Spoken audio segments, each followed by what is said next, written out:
So How much MMR do you have to work with here? I'm higher than all of you. That's true. Yeah. It's a lot of MMR still. But most importantly, a lot of Dota knowledge, a lot of Dota culture. So yeah, we'll just have a chat about what it is to be a coach, I guess. I think that we don't get to hear about... There's the coaches' interviews, which this is something we need to work on also collectively, if I may say. I think they're not the best, usually, the on-site coaches' interviews. It's true. Do you feel like you're good at these coaches' interviews? For me, I'll like them usually. Yeah? Like just say random. That's what it feels like when we hear from everyone. Like coaches are like, don't bother me. Throw a couple info. Yeah, we have a good draft. They also have a good draft. Yeah. Yeah, I feel like I try to shove as much media to the players as possible. Okay. Are you good at the coaches interview, Puppy? I haven't had many, but I mean, how do you feel actually? You're the newest coach in town, right? Like out of this club. yeah, probably. So how do you think you're doing as a coach? I don't know. Sometimes I feel like I'm doing a lot. Sometimes I feel like I'm doing nothing. Okay. I mean, not particularly nothing, but I feel like it's not working what I'm doing. Do you like, has it given you a different perspective to, you've known a lot of coaches, obviously, you've been coached by a lot of different players, like you've met a lot of coaches, like how does that work? Do you get inspired by what they've done or positively, negatively? You know, like, let's say comparison to you, right? You give a lot of speeches. As I've seen, I don't know actually what you do behind the camera. It's all fake. I've never done it all for the camera. It all may be just for the camera. No, the team might not be actually there. It might have been AI. Yes. But you know, like you do a lot of those talks, like, you know, we can do it and we are in their heads and all that stuff and whatnot. To be fair, like I tried maybe doing some of that stuff, let's say forcing it, right? It doesn't really work. I feel like you got to be yourself. And when I'm mostly just myself and I'm just like, if you just speak your mind and your mind is clear, it's going to work. For the people are different. Whatever you do it that way. Whatever I do it my way. And I think like everybody's thing works. Just have to actually do like, and put love into it, you know? Yeah, 100%. Yeah, this really resonates with me. And I think the key word is, I like what you said, like putting love into it, and as in authenticity, being genuine. Because at the end of the day, you guys are really close to your players, right? And you know them very well. And there's like a very strong relationship that's being built. And it's about caring after them, I guess. Do you guys agree with that? Like, yeah. I mean, I think I told all my guys, if like you're ever done with Dota, I'll always get you a job. And like, we'll always make sure that like life will continue. And so try to always like set my guys up for success. Like I think when they first joined, I was teaching my guys about how to like invest their money, how to like manage it and stuff like that. Just to like, it's impossible, I think, if you're a coach for as long as you are, or like a captain, in your case, Puppy, it's like, you will just attach yourself to people. It's kind of impossible not to, I feel like. All right, I'm here with Sunsfan and Kezu. We had a little bit of a break just to get through some stuff, but we are going to go through a game of Reveal Yourself. The Dota fans already know this is mostly actually for me, really, more than anything else. But yeah, no, we are going to potentially make you argue. I don't know. It's a silly idea. Anyway, we'll get into it. Which of you has the better interview guests on your podcast? Who have you had on your podcast? It's you.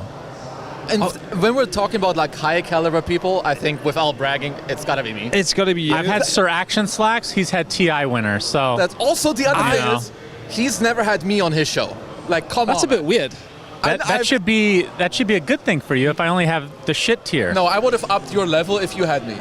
I'm a little bit salty because I've asked him, but I would have thought you definitely would have been on each other's. Nah, he doesn't like me, I think. I mean, that's true. We only work together because we're forced to. Yeah. It's one of those things. That's what this feels like, actually. Yeah, anyway, I win this round. I feel like you win that round. Okay, well, fair enough. I'm actually quite surprised that I would have. Is there anybody in particular that you would want off each other's channel that you've not had the opportunity to have? No, I don't. Well, I don't watch his channel, so I don't actually know who he's had on his podcast. I'm pretty sure 80% of the people I've had, he would have liked. The only one I would like to have from him is his partner on his podcast, Cinderin. Oh, okay. Yeah, you haven't asked him? No, not yet. Oh, really? No. That's pretty sad. Yeah. Isn't that your best friend? Yeah. But he's got to wait. Do you feel like it's like low-hanging fruit? You don't want to just go for the easy option. Exactly. Like, I know he will say yes eventually, so it's easy. Okay, fair enough. Okay.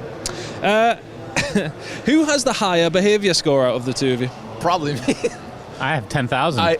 You can have- you can have 11,000, more than 10K now. 12,000, whatever Yeah. max is, I have. We both have max, so maybe we just gotta share this. That's actually surprising. See, I don't talk in my games ever or chat. Somebody ping. says, "Oh, that's Suns fan." I ignore them. That's awful.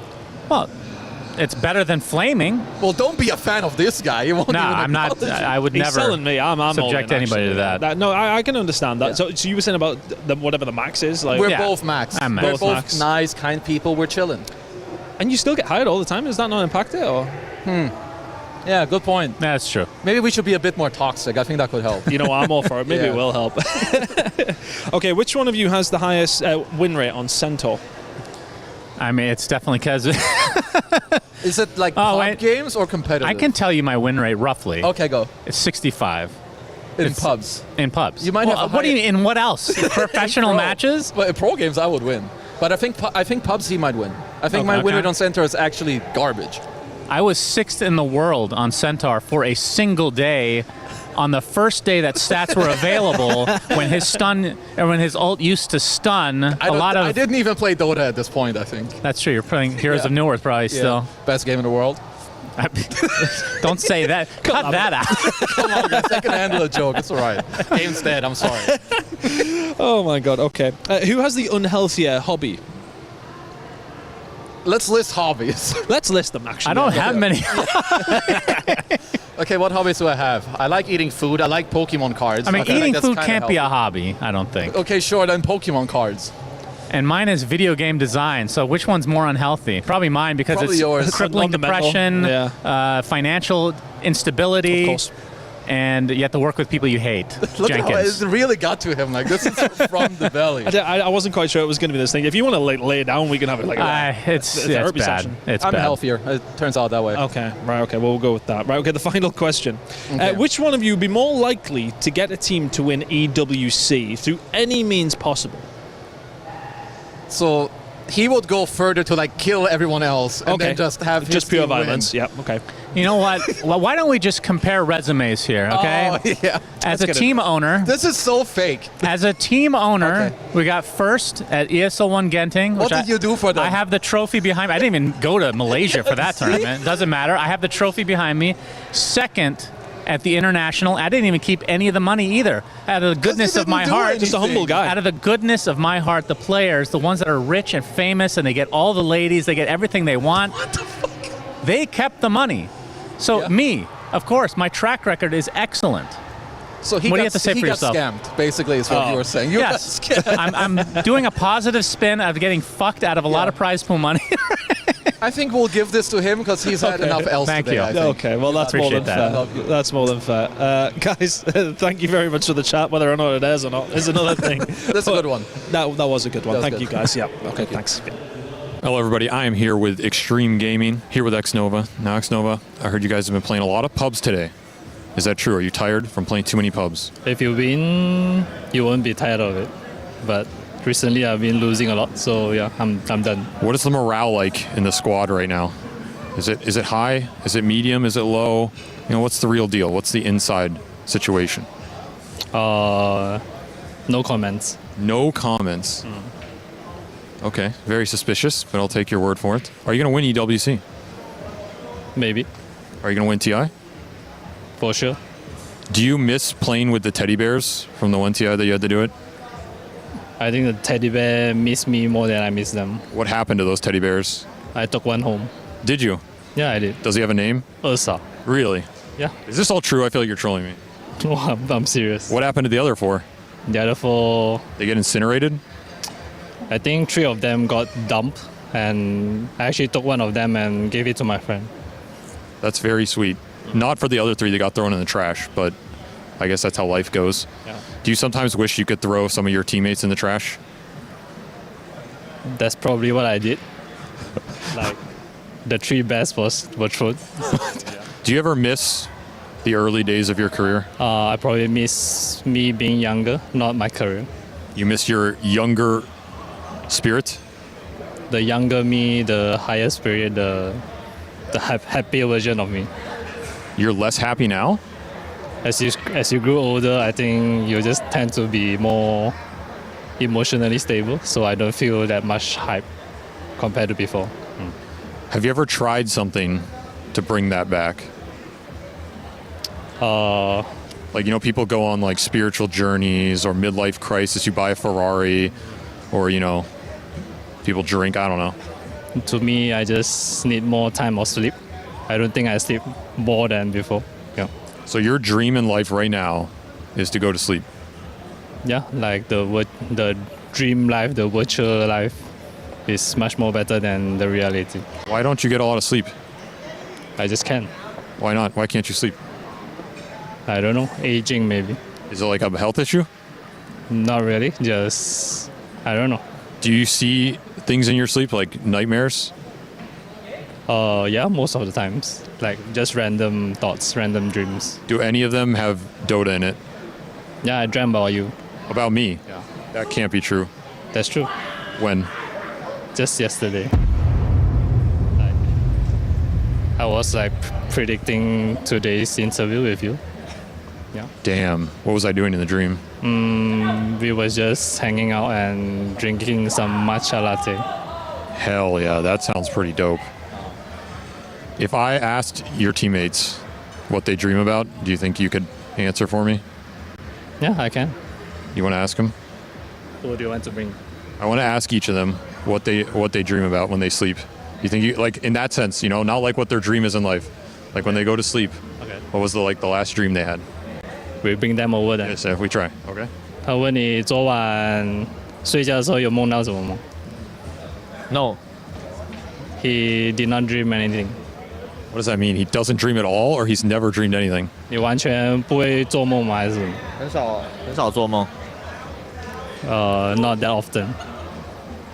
But has he ever dreamed anything? 有没有就是做梦过什么东西吗？印象深刻。我现在不记得，但是我刚醒来的时候可能会记得吧。He doesn't remember at all. For now. For now. Does he wish he could dream more vividly? 你会不会更想比较频繁会做梦？没有吧，就顺其自然就好。Not really. Just go with the flow. Do you think you guys as a team have a collective Dota dream? Like, is there a unifying idea behind what you're working towards? 就是刚刚问的那个问题。他说问啥？就是翻说那个问题。我们对团队里面有没有共同的梦想或者目标？我们要打出beautiful Dota。Beautiful Dota. Yeah. That's a good answer. That's a good answer. Okay, I'm going to ask you one more question. This is for each of you to answer. If you were to win TI, what hero would you want to win it on?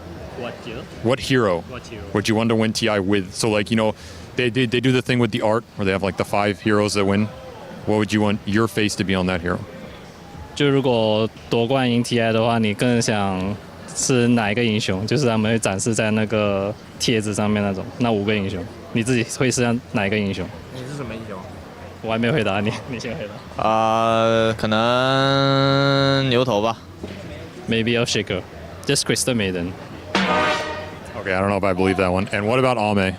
Can he answer real quick? 就是如果夺冠赢 TI 的话，你会选你就是那种有5个英雄作为帖子嘛？你会想哪个英雄展示在上面？就是你希望是哪个英雄？就挑最后一把赢的英雄。这是什么英雄？啊？就是你希望是哪个英雄帮助你夺冠？TV。Terrorblade. Terrorblade? Interesting. Is that why he dyed his hair blue? It's like the gem in the Terrorblade art form? 你是因为 TV 而把自己头发染成蓝色吗？就是那个至宝的颜色。不是。Not. Why did he dye blue? 为什么你染蓝色？因为之前染过别的颜色，蓝色没有染过，然后染了一个超哥蓝，感觉还行。He never dyed any color before, so he dyed blue this time, and it's Somnus color before. So yeah. Somnus God. Maybe. Somnus. Yeah. Honor of Somnus. 就是超哥荣誉吗？还是什么？超哥，AR 超哥很喜气。The Azure Somnus is very 喜气怎么说 yeah, just a luck. Yeah. Okay, awesome. Thank you for the interview. Thank you for translating. Appreciate it, guys. Good luck in the tournament. Wait, hold. We got to film this. All right, we're here with Panther from Mouse. He's 10-10. It's an even game. You're about to demolish this man's dreams. Match point. What do you have to say to the people as you ruin his career? Your career is over right now. Okay, we're about to witness greatness, ladies and gentlemen.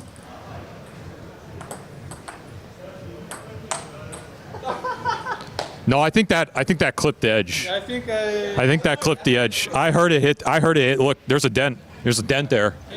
There's a dent there. That was a tremendous shot. Congratulations, sir. You have won an interview with me. That is your prize. What does this moment mean to you? I mean, I feel like I was striving for it almost all my life, and now I feel empty inside. Because it's not about what you get in the end, it's about the process. My father was a tennis player, table tennis, and his grandfather, so it's like destiny for me, and I really enjoyed that they can be proud of me after winning this. Are you going to teach your children to play Dota and follow in the great legacy that your fathers have left you in terms of table tennis? Hell no. Why not? I feel like if I didn't start playing Dota, I will be happier. That can't be true. I mean, I used to be good in CS. Maybe if I played it more than Dota, I will be happy right now. Do you sometimes wake up in the middle of the night and your dream was, I'm a CSGO pro instead of a Dota pro? Yeah, sometimes. But I can call it nightmares, because when you sleep and you have some dream and you wake up, you feel bad after a good dream. Have you ever dreamt about winning EWC or TI? I dreamed about winning TI, and now I didn't qualify on it. So sometimes dream not come true. That doesn't mean it won't happen, though. Yeah, but not now. Your time will come. He's the clowniest guy in this room right now. I think this guy. This guy over here? He said you're the clowniest guy here. Is that true? So not true. Look at me. I'm the oldest guy in the team. Are you actually the oldest? I think so, yeah. How old are you? 30. That's not too old. But I'm the oldest in the I mean, Puppy's like 48 or something. But still doesn't change the fact that I'm the oldest. Does that give you an extra sense of responsibility that you have to like group up these young guns and teach them the ways? I mean, sometimes, yeah. They are too naive, I would say. Too naive? Yes. About Dota or about life? About everything, of course. What have you taught Crystallis? I told him to play Razor. If I go ask him that, is he going to agree? Yes. What did he teach you? He taught me that Monkey King is doable in every meta. Do you believe that? Yes, I do. He converted you to the Monkey King ways? I was a Monkey King player. I was about to say, you were doing it before he was. Yeah, man. Did he just copy your playstyle? In different role, probably not copy, but maybe a little. Do you think you're old enough that he grew up watching you and then decided to steal your Monkey King gameplay? I think he did. Are you upset that he stole your Monkey King gameplay? Nope, I'm proud. You're proud of him? Yes, I am. What do you think he's proud of you? That I taught him to play Razor. No. Let me ask him. Let's go over here and ask him. I was talking to your teammate, and he said that he's very old, and it makes him sad, but that he's very proud of the fact that you stole all of your Monkey King gameplay from him.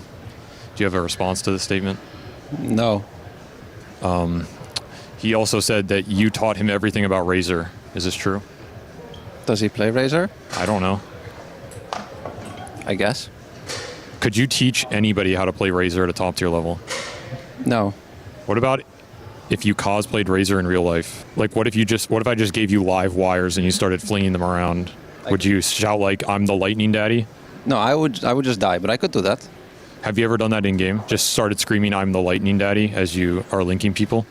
No, but I've said other things. What do you say when you link someone? I don't know. I say so many things. I will tell them that I'm drinking their milkshake or something. I don't know. Oh, the milkshake line. It depends. Just the like Razor line, yeah. Do you have any of your own custom ones? No, it's all from Razor, always. What do you think about calling yourself lightning daddy?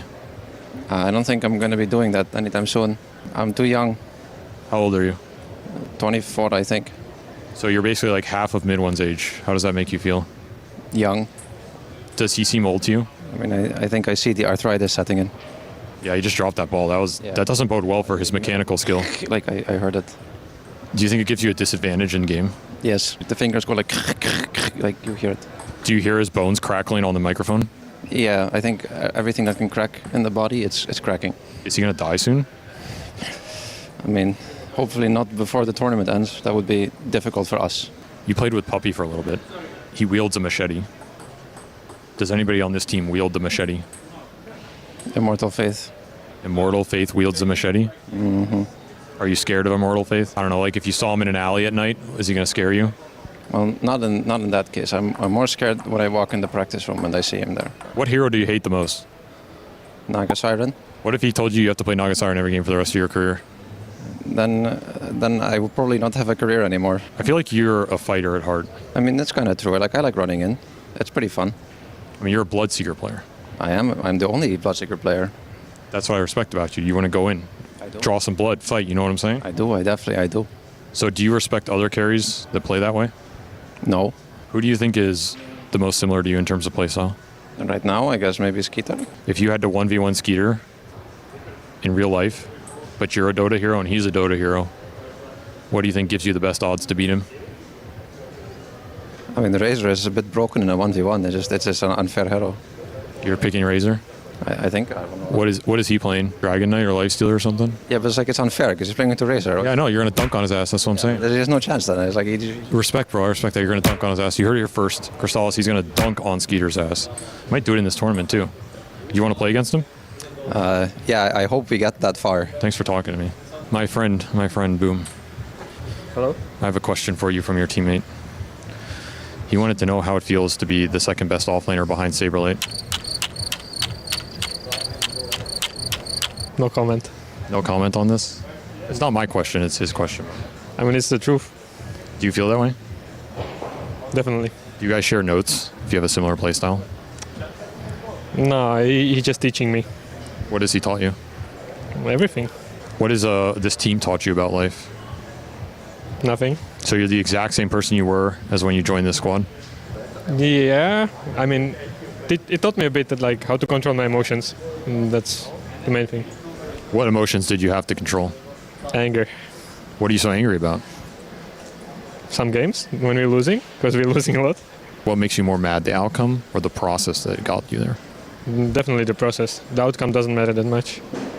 So if you guys played really well but you lost every game, you wouldn't be angry? No, because then I would feel like probably like we're doing some stuff right, you know. But the annoying part is when you trying to learn something as a team and then it keeps repeating, you know, and you're kind of stuck, and that's when I get angry. I heard you're a top tier athlete. Yep. In what? Table tennis. Are you actually? Yeah, I used to be pro. How good pro? How good pro? I mean, I won like our national tournament when I was like 13 in Czech. Holy. So you would just wipe the floor with anybody here right now? For sure. Do you ever do that just to assert dominance on your teammates? Like when they're trash talking, be like, "Oh, let's go play some ping pong, bro," and you just fucking smash their skull in? Yeah, I do that. They call me the Humbler. The Humbler.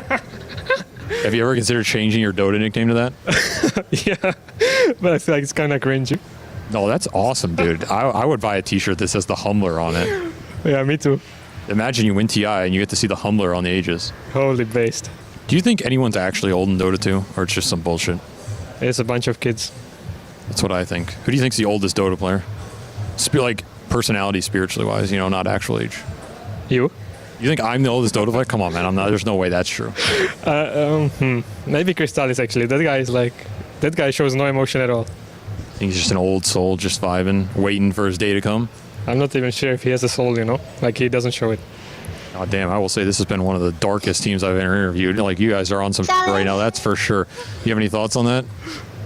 I mean, it's good. I feel good about that. I feel like it increases our chances to win. I actually think there's a point where, like, you kind of just, you break through that barrier of, like, despair. Like, things get so bad that you break through and you're just like, you know, and then you just start playing better. You think you hit that point? Yeah. I mean, personally, yeah, for sure. I mean, I think every Dota player hits this point because there's a lot of losing that you do. Okay, well, you heard it here first. This has been Mouse.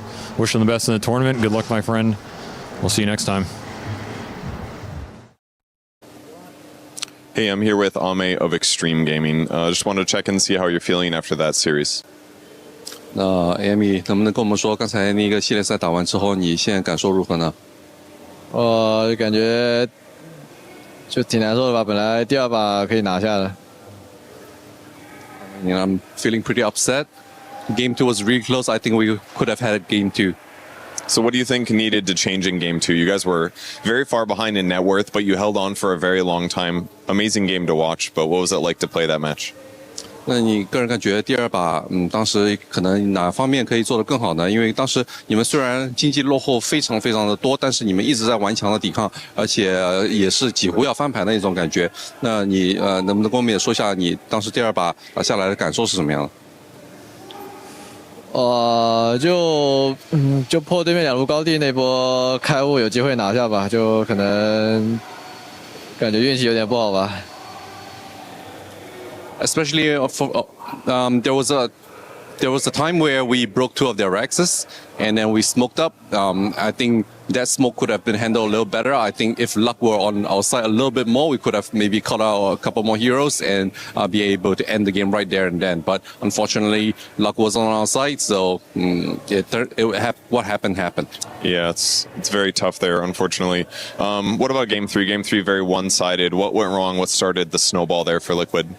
那第3把就跟前面2把非常不一样，就是有点就是碾压性的一种胜利了。那你觉得当时第3把主要问题出在哪里呢？为什么会有这种效果呢？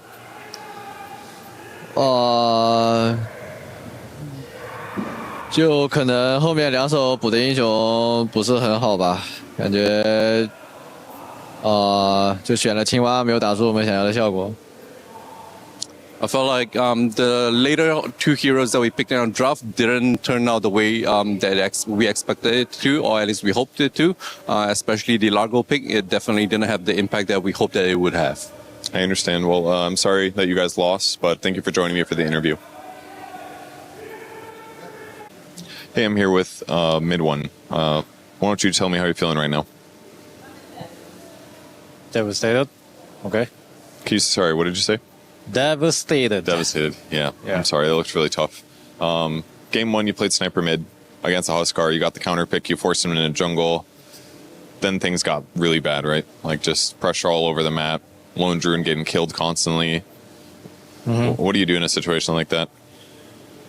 I mean, what do we do? I have no idea. I get that. Game number 2, you got to play Pango. You played extremely well. Like you were dumpstering the whole map, getting kills everywhere. You're getting ahead. Then what happened in the mid game? I think we just didn't close the map very well, and I think we bought the wrong items.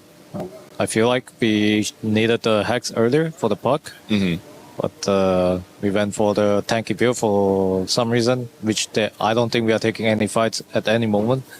So yeah, just a bad reading on the map. It's tough. What was it like playing in the last moments of the game? I felt like they were just jumping in, stabbing you one at a time, kind of a thing. I mean, it's the puck late game. Like it's normal. Like if he gets to get to 25, it's just gonna happen, right? Yeah. And they have Largo puck, so it's like it's hard to jump them. It's just hard. Yeah, I get that. So what's next for you at this point? What's next for me? Go home, probably, and maybe cry a little. I don't know, and rest and go next. Well, I hope it goes better for you. Sorry you guys lost here, but thank you for joining me. Yeah, thank you. He thinks he can come in here and play my game. He knows nothing. Let's go! Tyler won. You're done. Raw energy. Half a bar from blow the house down. Is in our DNA. Whenever we let it out, it becomes our superpower. Now imagine an entire city being built to supercharge it. Kadir City, powered by play.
Esports World Cup.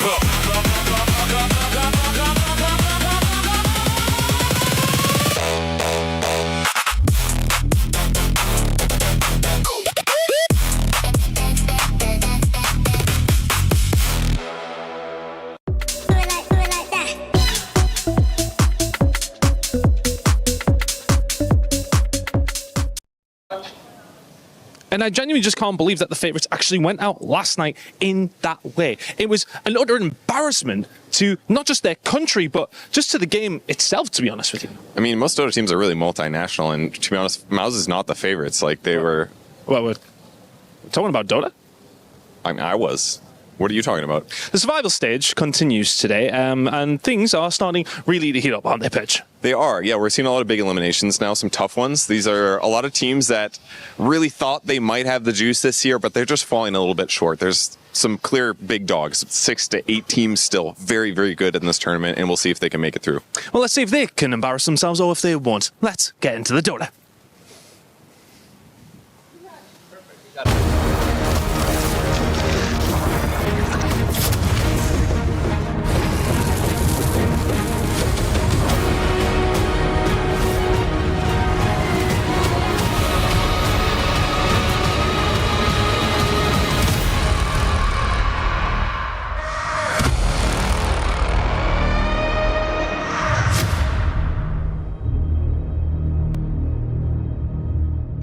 A very good morning. You're watching Dota 2 at the Esports World Cup, and we're live from Paris, and we are still in the survival stage, the last day of survival stage, and we have 8 slots in the playoff brackets, and 4 are already filled. We need 4 more teams, and we're going to get that sorted out today. And to talk all about it, I'm joined by Seb and Lacoste. Lacoste, how are you doing this morning? I'm doing great, Cheever. Another good day of Dota upon us, and I don't know. I feel like with every single day, things are just getting better and better. We started the survival stage as well, which means there are going to be some tears of joy. There's also going to be some tears, but that's Dota, that's life as well. So somebody needs to be sent home, and it's pretty brutal. And I think these type of environments, they produce better games overall. Yeah, single elimination, a great format to produce some top tier games, Seb. Yeah. I'm looking forward to the day of Dota. You know, the least important World Cup has been very disappointing for me, so I'm just moving on from that one once and for all. On to Dota Horizons and only Dota Horizons. This is where the real stuff happens anyway. Today is... I feel like it's a clutch day for these teams, like some really big names. I mean, I know we're going to get much more detailed about who gets to play and when, but some really big teams, which matchups where none of these teams theoretically should be going home. Like, both of them are going to feel extremely disappointed that happens. Exceptional entertainment for us. Oh, I think so as well. And I think yesterday we already got a little bit of a taste of that, or a lot of a taste of that. We could take a look at our SCC Rewind because, well, in case you missed it, and to be honest, if you tuned in at any point yesterday, there was a high chance you would have tuned in for a Liquid versus Extreme, because that best of 3 series lasted about 5 hours. This was an absolute blockbuster. We had a 90-minute game in there. We had a 70-minute games in there, and it was very back and forth because it was an absolute treat. Yeah, the series here pretty much had everything. We had the big Vombo combos, as we're seeing on the screen right now. Something that we this has to be like one of my favorite moments so far of EWC. This guy's like, oh man, that was it. This is what I came here for. And overall, like you didn't know who's gonna win the series because both of the teams, like game one, they really powered up. Second game, Team Liquid definitely powered up as well. And in the third game, they kind of got stumped. They felt like they were kind of out of ideas. Definitely devastating for them. Their key also getting crushed. So, you know, a lot on the line. And Team Liquid, they seem to be slightly better prepared in that one. Yeah, and it was exactly as you said, Seth, for both of these teams, regardless who goes out, that's just big disappointment. That's not the result you go here for. No, it's a really tough one, and I think it also sets the stage for the teams that are coming in today because they were most likely watching, and they saw, you know, the vibe, the body language, so they know where they could be heading if their mind and their play is not where it's supposed to be today. And then there was a second series, LGD versus Mouse, very much more one-sided, I would say, right? Like LGD. Yeah. Seemed to have the upper hand the entire series. I think they were considered the favorites going into it. They didn't have the most solid group stage, so this was like a good statement for them and where they stand actually. Playoff times, perhaps, you know, survival stage, things are getting much more serious for teams, less room for mistakes, and that can be a good news for some teams and some players. Like they rise up to the challenge, like that's what you expect from teams of that caliber, and LGD definitely did so yesterday. Second game was pretty crazy. Like nobody wanted to back down. This is what you kind of expect from these two teams, that it's going to be pretty chaotic, especially Mouse, the way they play Dota. But you're also playing against a South American team. This team is known to be in these chaotic environments, making sure that they adapt to it, and they adapted quickly. They slowed things down up until a point where, you know, Lone Druid just took over the game. He seemed to have enjoyed the key crusher. Oh yeah, we have a key crusher right there. Watch out. Yeah, we also have the survival bracket here for you guys, and of course we're here for Stream A, so we're focusing very much on two series in particular. We're going into round 2 of this survival bracket, and as we heard Purge in the opening that we saw, some big dogs coming to play today, with the teams already waiting for their opponent on this stream's BB Team and Team Spirit. They got to watch yesterday as Team Liquid and LGD made it through day 1 of this survival stage. Do you feel like that's an upside for them, or is it a downside? Like they didn't get to play against them. Obviously they miss an official series. Honestly, like in terms of strategy, getting to sit and watch is probably an advantage. Like you're gonna get more time to talk about the draft together, you know, see how they play the draft, what happens, and kind of discuss as a team how do you want to approach it, what you want to do against it, get on the same page. So that part. But in terms of play, I think it's an advantage for the teams that are playing. You know, Nisha mentioned we're kind of happy that we get to play more games and whatnot yesterday in an interview, and just think about the play time that Liquid has, right? Like they've been playing like high pressure games like for 5 hours yesterday. So many things must have been figured out in terms of team dynamics and whatnot during the game, so they're just gonna grow much stronger. And their TI run was based on last chance qualifier, right? Like where they had like an insane amount of games and they were able to gather so much knowledge. I think it's pretty much the same here. Yeah, for our Sony story of the day, we did go for the Team Spirit versus Liquid series, the Diamond series we're calling it, because both of these teams, Lacoste, just do better when there's more at stake. Yeah, absolutely. I mean, if you talk about Team Spirit, for example, this is the most resilient Dota team that I think we've ever had. Like, this is what they're known for. Kind of overperforming even under the pressure, making sure that like all of their games, like when the stakes are pretty high, you know that this team is gonna push it to the next level. And we can kind of see the same thing in Liquid. Like Liquid has been slowly powering up, maybe not as like fast as Team Spirit in this tournament, but definitely gonna be an interesting one. And I feel like this might be like one of the best series that the tournament might even produce. Yeah, and we are going to focus our attention on this series because that is up on the agenda first. Going into this, I just want to gauge the field here a little bit. Is there any team in particular that we are favoriting in this best of 3? Because for me, it's incredibly 50-50. The problem with both these teams, for the teams that have to face them, is that no matter the shape they're in, no matter what happened earlier in the tournament, earlier in the season, you do not want to face them in a single elim situation. Like you just do not want to meet these teams in high pressure tournaments, because you know that if they rise up to the challenge, which they very often do, it's going to be the toughest task in the world to knock them out.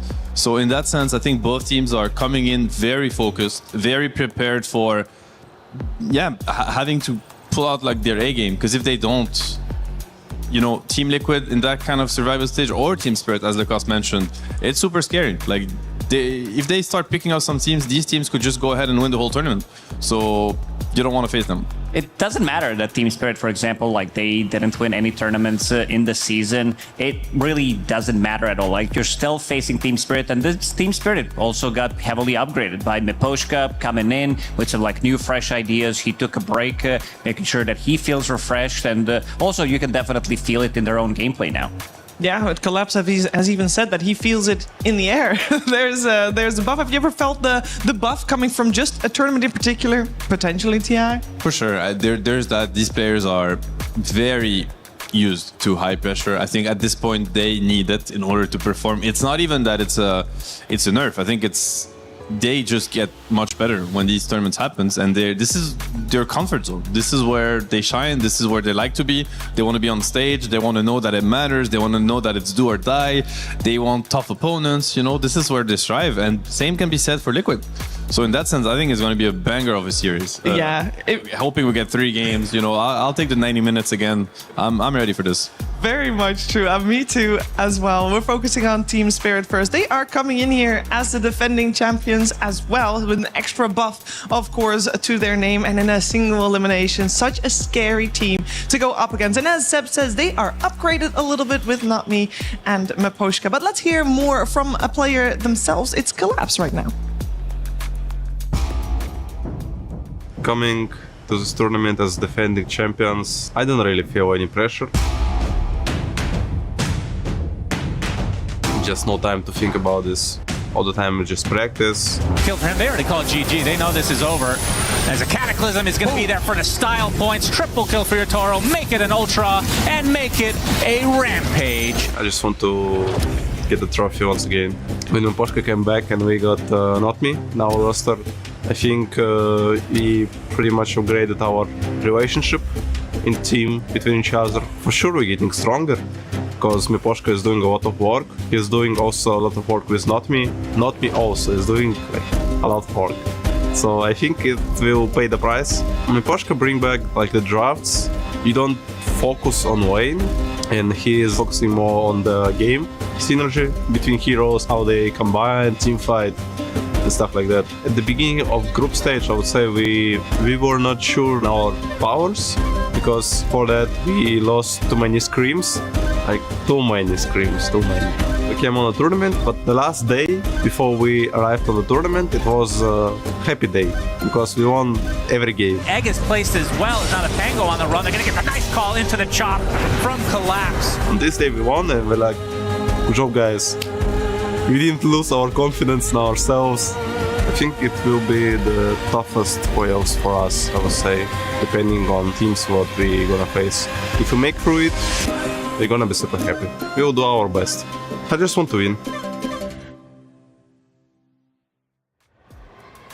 And the field is absolutely stacked. Collapse is very right about that one. This will be one of the toughest tournaments for any team here to come out on top. And especially, if we already see this second round of survival stages, it's crazy. Some of the teams will be sent home today, and one of Liquid and Spirit will be also sent home. So a lot at stake. The pressure, we already talked about it, generally levels people up, Lacoste. And for Team Spirit, that's definitely a thing. Oh, absolutely. I like the way he talked about, them having slightly more confidence, doing well, even though the scrims didn't go too well. And also you did mention that, with the addition of Miposhka and everything, team is doing better. But also, if we go slightly back to Dream League, when Not Me first joined the team, we had an interview with Collapse, and he looked very confused. The most confused I've actually seen him. He came from a break. I think he had the pretty much the full month break. And he's like, yeah, I'm laning with this new guy. I was like literally not aware of it. And, things have changed. So I'm like, yeah, I don't know anything about the meta. But this is Collapse. We're talking about like one of the GOATs from the off lane as well, because they are gonna like make sure to find a way how to like make comeback adjust properly. And with Poshka, like you can tell that he is putting quite a lot of work in this team, making sure that everything is working correctly, as when he was a part of the team as a player. Yeah, I would say Team Spirit, though, coming out of Group C, some might say, Sam, that they've only been truly tested maybe the once when they went up against P-Vision on the final day. But before that, Group C, I feel like, compared to some other groups, they were got a little bit of an easier one. Yeah, I mean, it's always the discussion in groups, so like which group is the toughest and whatnot. But at the end of the day, a lot of teams kind of evolve, and it can also happen that even though the teams don't seem like on paper weaker or stronger, maybe the meta was more figured out in a group or another. So it's always, I think it's very rare that you actually see this translate into playoff matchups and who gets on the winning and the losing side. So very hard to read into what might happen. What will happen though is that if they didn't get tested enough, they're getting tested today for sure, because they're facing Liquid. Liquid just played a 3-game series, which is extreme, that actually rose up to the task and put up a great fight against them. So Liquid is coming in ready, most likely. They figured lots of things out from yesterday. Well, there's one thing they might not be able to figure out. They might not be able to figure out what hero Yatoro will be playing.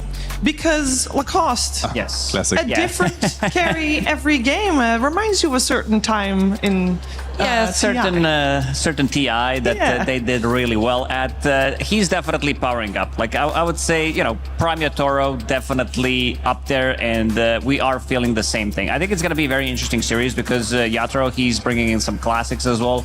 He did lose with Nagasaran, I believe. He did win with Morphling, and also maybe some of the more meta heroes that he's playing, these Wind Rangers and Shadowfinns. Klink's also becoming meta, but also showing the strength of this team, pretty much saying like, yeah, we can pretty much play anything at this point and it's gonna feel good. Like, screw meta, screw the numbers. If you feel hero is good, we're gonna pick it. To me, what's really interesting about this matchup is both Liquid and Spirit are two of the smartest teams in the Dota scene, in my opinion, like in terms of strategizing.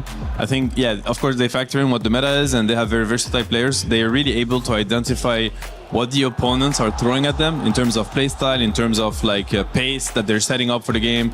Like yesterday we saw Liquid with the first pick Mirana and a strategy around it. Like, Spirit is not gonna fall for that. Like, they will understand exactly what's going on and they will know what they want to play against it, and vice versa. So it's gonna be very interesting. I think the drafting is gonna play a big part. We have two great drafting teams and very innovative in a sense. Like, they know how to go out of the box when they have to. So it's going to be cool. It's going to be very cool. We are going to focus on Team Liquid, the opponents for Team Spirit here.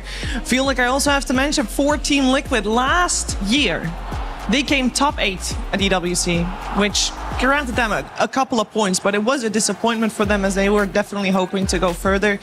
This year, they're not top 8 yet, and obviously had to fight hard to get to this point to begin with, which is top 12, and top 12 doesn't get you any club championships point. This organization, Team Liquid, has come second in the club championship many times in a row, every single time actually, and they do really need those points. So maybe an extra layer of pressure coming out from Team Liquid. I do want to talk about the Mirana a little bit, Seb, because you changed your mind yesterday as a position 5 is viable. Do you think Team Spirit is gonna address it? I got inspired yesterday, and I had time this morning to play a pub, and I just went ahead and picked Mirana. I'm like, woo, let's figure out. It went horrible. Were you position 5? Team Liquid owes me 25 MMR. I'll go find them later. I was position 4 actually, so I got baited again. But I was playing with Snaking, so yeah, maybe we were riding that high yesterday after Tofu's performance, where he dealt 70,000 damage. We got slightly baited, saying, yeah, we're kind of on the boat, but not really, because Team Spirit, they didn't pick Mirana a single time. I gotta say, it looks good from position 5. We said it multiple times. It is kind of becoming a meme on our panel because there is quite a lot of hate towards the hero, but in some games the hero does look decent. It doesn't look like top tier. There was this like one particular game yesterday when they were playing against XG where he bought the Divine Rapier, he got Aghanim Scepter, he got Divine Regalia in a super long game, and he was making quite a lot of plays. Like the whole draft was also kind of built to fit in Mirana really well with the Ember Spirit, of course, a lot of stuns, and it did work out well for them. So time to see if it's going to happen again, Shiver. If it's going to happen, we'll have to wait and see. The draft is, of course, still a little ways away. That does give us time to focus on the MVP that we saw yesterday in the series that Liquid had versus Extreme, which was Ace, coming from the offlane. I think that was the first time that for Team Liquid that Ace got the MVP here at this EWC, so that already is a nice achievement to have. We also just saw him very much have a large impact in yesterday's games. Yeah, they really needed him to step up. I think he had a very quiet beginning of, you know, this tournament. The group stage was a little bit lackluster from him. I mean, you know, based on what to expect. I mean, Team Liquid again is a team that came here to win the whole tournament. Yesterday he really improved his gameplay. I think it can even be better for them. Like they have a lot of, like, their ceiling is much higher. But in that sense, it's very, yeah, I guess reassuring. Like they're going in the right direction. To me, Spirit is not going to look at him as much as they will be looking at Nisha, because both teams have very dominant and farm-heavy side laners in a sense. Like, of course, Mika is a little bit more active than Yotoro, but you think of Collapse and Yotoro on one side, and then Ace and Mika. Mika is still playing carry. At the end of the day, he does need to be hitting some creeps to a certain degree. So Nisha and Larl, they have these like tempo controller, like allow them to play the map kind of style, and both of them need a good start. They need good support pairing, and both teams excel at that and at building that. So it's going to be very interesting, like how they select their heroes, who gets to pick first and who gets to counter pick. I think Spirit is a team that excels at knowing how to shut down mid laners, you know, how to control runes, how to you never see you're never gonna get a free Storm, Puck, Ember or Earth Spirit game against Spirit. Like they will make you pay for it, they'll pick the proper supports. So I'm looking at that mainly to see what's gonna decide the games. Yeah, kind of agree with that. But also, to go back to Ace, I feel like he's definitely powered up, especially with the new build. Like, he was the one who pioneered this build so far at EWC with the double heart on Centaur. Looked unkillable in that game. His Darkseer performance was also top tier with the refresher and everything. And then that third game, we saw him kind of, like Nisha even said in an interview, that he was the one who carried the game for him on not his signature hero, on his Timbersaw. So very interesting, expanding his hero pool. And I think this is going to be the lane again that I'm going to be looking the most into. Yeah, I think all of us, I mean, there's so many things to look at as well. Also, we didn't even get the chance to talk about all the late game potential we have here, because both of these teams very well versed in that. It will be an epic battle, but to get a battle, you need the players on the stage. We need to get this series started properly, so we're heading over to that stage for the opening of the day.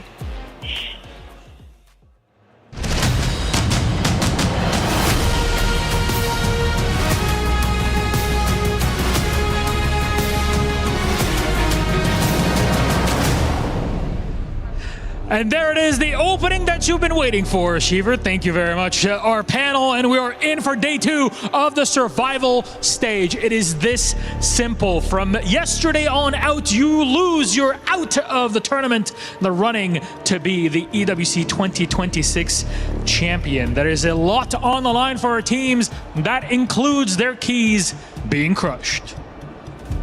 Where's Slacks? Can we check up on Slacks? Milos! Milos! Hi! Milos! Where are you? Hello! Where are you? I'm in the back, bro! I've been here all night! I'm sorry, I wanted to test the crusher! Let me out of here, Milos! Can we open the door for him? Hello? Please, Tech. Open the door! Milos! Daddy, wanna come out and see the DOTA! Please! Let him out! Oh my god! What have you been doing back there? I wanted to go crush some stuff last night, and then all the lights turned off and the doors got shut. I've been crushing shit for 18 hours straight. It's Does been it work? sick. It was super cool, dude. The crusher is ready. She hungers. Goodbye, crusher. Good night. And we will feed the crusher today, my friends. 2 teams are going home. They will be crushed and added to the other teams, and they don't get to eat them like I did to all the stuff I crushed yesterday. They go straight to the wall, baby. I don't think you get a lot of vitamins out of it. I ate a lot of stuff. I don't know what it was very dark. I don't know what I crushed, but it was tasty for sure. Fair enough. Well, talk to me. Since you've been here all night, I'm sure you had a lot of time to think about yesterday in our games. That is true. Yes, yesterday we had an incredible day. Our first series was a mere 8 hours long. No, I'm just kidding. We had a 95-minute game yesterday, followed by, before a 65-minute game before that. It was nuts, Series 1. But we did see Liquid pull ahead under that pressure.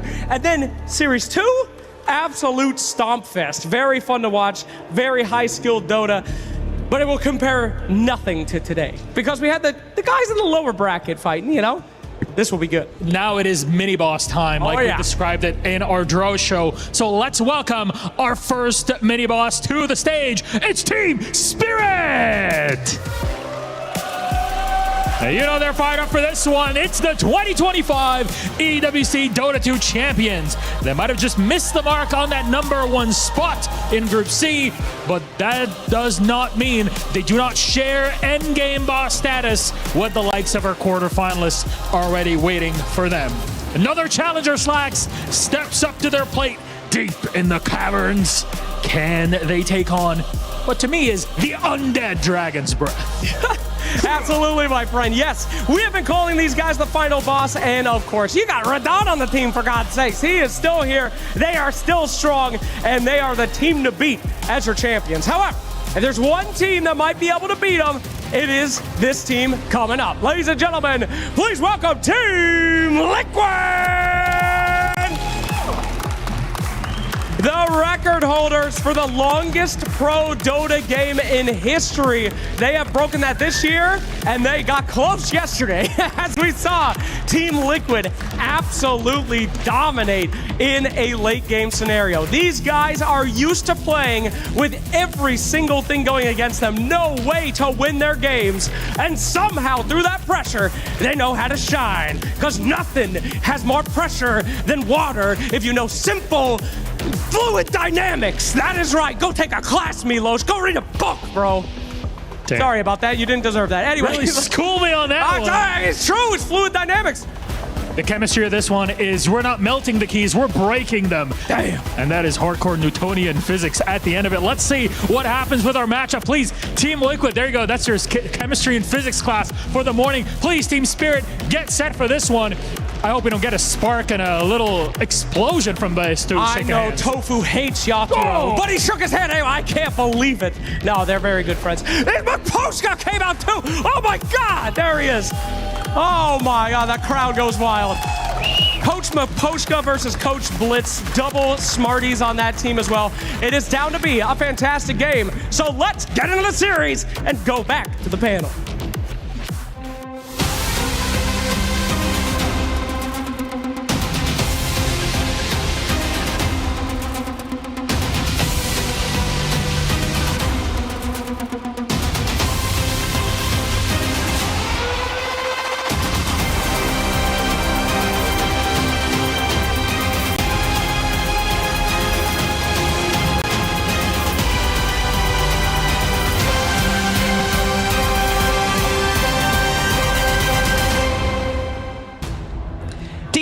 Versus Team Liquid as our opening series today for the survival stage round 2. And both of these teams level up under pressure. They do better when it gets tougher, and they do good, very good, in the late game. And that's where my question is, Seth. Because we've seen both of these teams do exceptional in the late game. Not just this event, but like through the history. But who's better? No, I can't answer that question. Oh, come on. I don't know. I don't know. I think both of them can really, surpass the other team. It's gonna come down to the clutch factor. Like, what version of players are we getting today? You know, like which heroes are they playing? Like comfort, meta. Like, it's so many question marks. It's hard to pinpoint one or the other. What we know is that both of them are gonna feel comfortable basically at all stages of the game. They're happy scaling. It's like, yeah, sure. Liquid yesterday, they showed that they were able to, manage late game situations. You're going up against Yotoro and Collapse. You really want to take it to ultra late game? I'm not sure, but maybe you do. We'll have to see. Yeah, the clutch factor from both of these. I would give a slight edge to Spirit when it comes down to clutch, just in the late game decision making wise. Always finding that little bit of something. But we also got to mention that we are experiencing Nisha Prime once again. He has been on point every single game that he played, whether we talk about his Ember Spirit performances where he's solo carrying the team, like literally doing 3 different things at the same time, dragging the creep wave, stealing the stack, stealing the XP rune on top of that as well. Or if he's gonna be playing something that is not really Nisha style, like we've seen yesterday, playing Necro against some of these matchups that do favor Necro in the laning stage against the Sand King, but also getting quite a lot of done throughout the whole game, even though it's not an easy matchup for him because he can get bursted, especially in these lineups where he has no like real support in terms of no saving support, no Ringmaster, Shadow Demons, no Tusk, anything alike. And I want to mention Boxy a little bit for Team Liquid because I think he's the clutch factor for that team in a sense. Like when they won the year they won TI, I think he was like the best 4 of the tournament, like by far. It was incredible, like the amount of work he was putting and what he was able to do with the game. He's a very like innovative, like creative player at heart. We saw him play the Earth Spirit position 4 yesterday with great success. And you know, one thing to mention is it was really harder for him to express himself given what was happening on the offlane, because when the offlane is not doing well, the position 4 is not doing well either. And obviously I'm not saying it was Ace's fault or anything, but like as a pairing, they both had really tough starts to the game, and for Boxy it's going to hurt the team much more than for Ace in a sense, because he is the one responsible for, he's the most vocal of their players. Like he makes a lot of shot calling in the early, in the late game also. He usually sets up the action, sets up the moves, and you know, the more he's able to express himself as a player for that team, the better Liquid will play. And I think he's also the kind of player to really raise to the task of like big games. It's a big game that's presented to him today, so hopefully he can find his form. And I think if he does, this could be the difference maker for Team Liquid against Spirit. Yeah, most definitely. I mean, we are in the meta where it's carry meta, so offlaners are not going to be doing too hot, which means that your position 4 is also not going to be dominating the lane, having slightly less gold. There's one factor that Team Liquid always does well, and that's stacking. They're always like in top 3. In a lot of the tournaments, they are top 1 when it comes down to the amount of stackings that they're doing in the triangle, so always have something to fall back to, compared to Team Spirit, currently at EWC, who's, you know, maybe more focused on the lanes. That's why they're doing so well, and Liquid might have some shakier performances so far, making sure that, you know, you have something to make a comeback into the game, so falling back to stacking. And we do have the draft, so Doom getting banned straight away in the first phase, which is probably gonna lean towards this maybe like even early Necro in the draft. Yeah, I think it's a hero that's gonna rise up in popularity because it shuts down a lot of the meta heroes. Like we've seen shuts down Ember, shuts down Puck. I mean, Puck obviously has bad win rate, but still. And gets first phase banned, the Puck. Yeah. Unusual as well. Right. It shuts down Earth Spirit. Like a lot of mid heroes are just not playable when you pick Necro. And obviously the big difference with Necro, like unlike Huskar or, you know, other heroes, is that it's a flex pick. It could go position 1, it could even go position 3. We've seen Amar on Falcons play a decent amount, so it's a very easy pick, basically. It's like, you know that you pick it and no matter what, one of your lanes is going to dominate. Yeah, and the odd one out that we're not seeing banned is the Treant Protector. Yes, so that's very odd in a sense. Like both teams are probably looking at it, but I think these are teams that are very comfortable with the strategies that they enjoy, so I wouldn't be surprised if it takes less of a priority and they make sure that they secure themselves the strategy that they want, basically, because these are teams that are so confident. It's more about, can they stop us rather than, oh, we can't give them this or that hero. Like both teams are like, hey, is this hero like a problem if we run, let's say, an SF strat? No, it isn't. Okay, then give it to them. It doesn't matter. Yeah, we have even got maybe a higher priority position 5 recently as well with the Bane, so that's something to put on our radar as well. But the Invoker opening pick. Yeah, I think Bane, the one that you mentioned, is going to get priority in the second phase, especially on the side of Liquid, because this is the pairing that you want to be having. This is something that Spirit ran actually 2 times, the Invoker plus Bane combo, which is a pretty easy Sunstrike setup. It's not like guaranteed, but with these professional E-gamers, it is kind of guaranteed. I really like this opener by Liquid, and again, like now you know that you're in an A-S tier series, you know, like right away when this happens. These are teams that they're thinking 3, 4, 5 steps ahead in the draft, and they're thinking they know Lar's hero pool by heart. They removed what they didn't want to face, and now they know that this Invoker pick is an issue. We're gonna have to like understand as it goes because they've spent a lot of time preparing. There you go. And then that is like a classic for Spirit where like I think Lard, one of his strongest suit as a mid player, is that he knows exactly what he wants in every single situation. Yeah. Like they can always pick his hero. As soon as he sees the matchup, he's like, yeah, against Invoker, this is what I want to play. Against Ember, Earth Spirit, this is what I want. These are the kind of supports that I need. He makes the game very, very stable for them. And it's exactly what that teams need. Like, they have collapsed New Toro. You need to give them enough space and they will pay back. It will pay back big time. So again, Invoker first pick. He wants to play Pangolier. Yeah, we got the Treant Protector now already banned. We'll see if Liquid wants to... The thing is, if they want to have the Bane, they have to leave something in that Spirit will take, because Spirit has the pick out of this ban. Yeah, I mean, the value that they would get from Bane is too high. Sunstrike setup, it's very good against the Rolling Thunder, of course. So Spirit most likely is gonna either remove pick it or ban it. Yeah, or if they want to get it straight out of the phase, which is probably gonna be on their radar. Yeah, it's a very strong pick for sure. They ban out Hoodwink. A hero that's also in that's I think should be high priority is the Coddle. I wonder if they will give it to them. Like Coddle Pango, I think is pretty much back to what it used to be. Very, very strong hero. The one thing with Invoker also is that it's one of the few mid heroes that is pretty static. Like it doesn't really invade, because we talk a lot about the stacking meta. Like it's not so much a meta at this point. Like stacking is just a very important part of the game, and especially for the off lane and stacking the triangle, because off laners are having a rough time. Like the meta favors safe lane with hero combinations. So against Invoker, you're going to be able to stack and you're going to be able to clear these stacks pretty freely, essentially. So I like the Coddle pick for Spirit. I think it would be a great game for it. We haven't seen too much of a Pango. Like it was Mouse yesterday who ran Pango plus Coddle, and again it looked completely broken, pretty much having no cooldown on your abilities. And with like both of these teams who can definitely speed things up, Coddle does seem like a very good fit. The pairing that you have, like allowing you, like it's more about the like.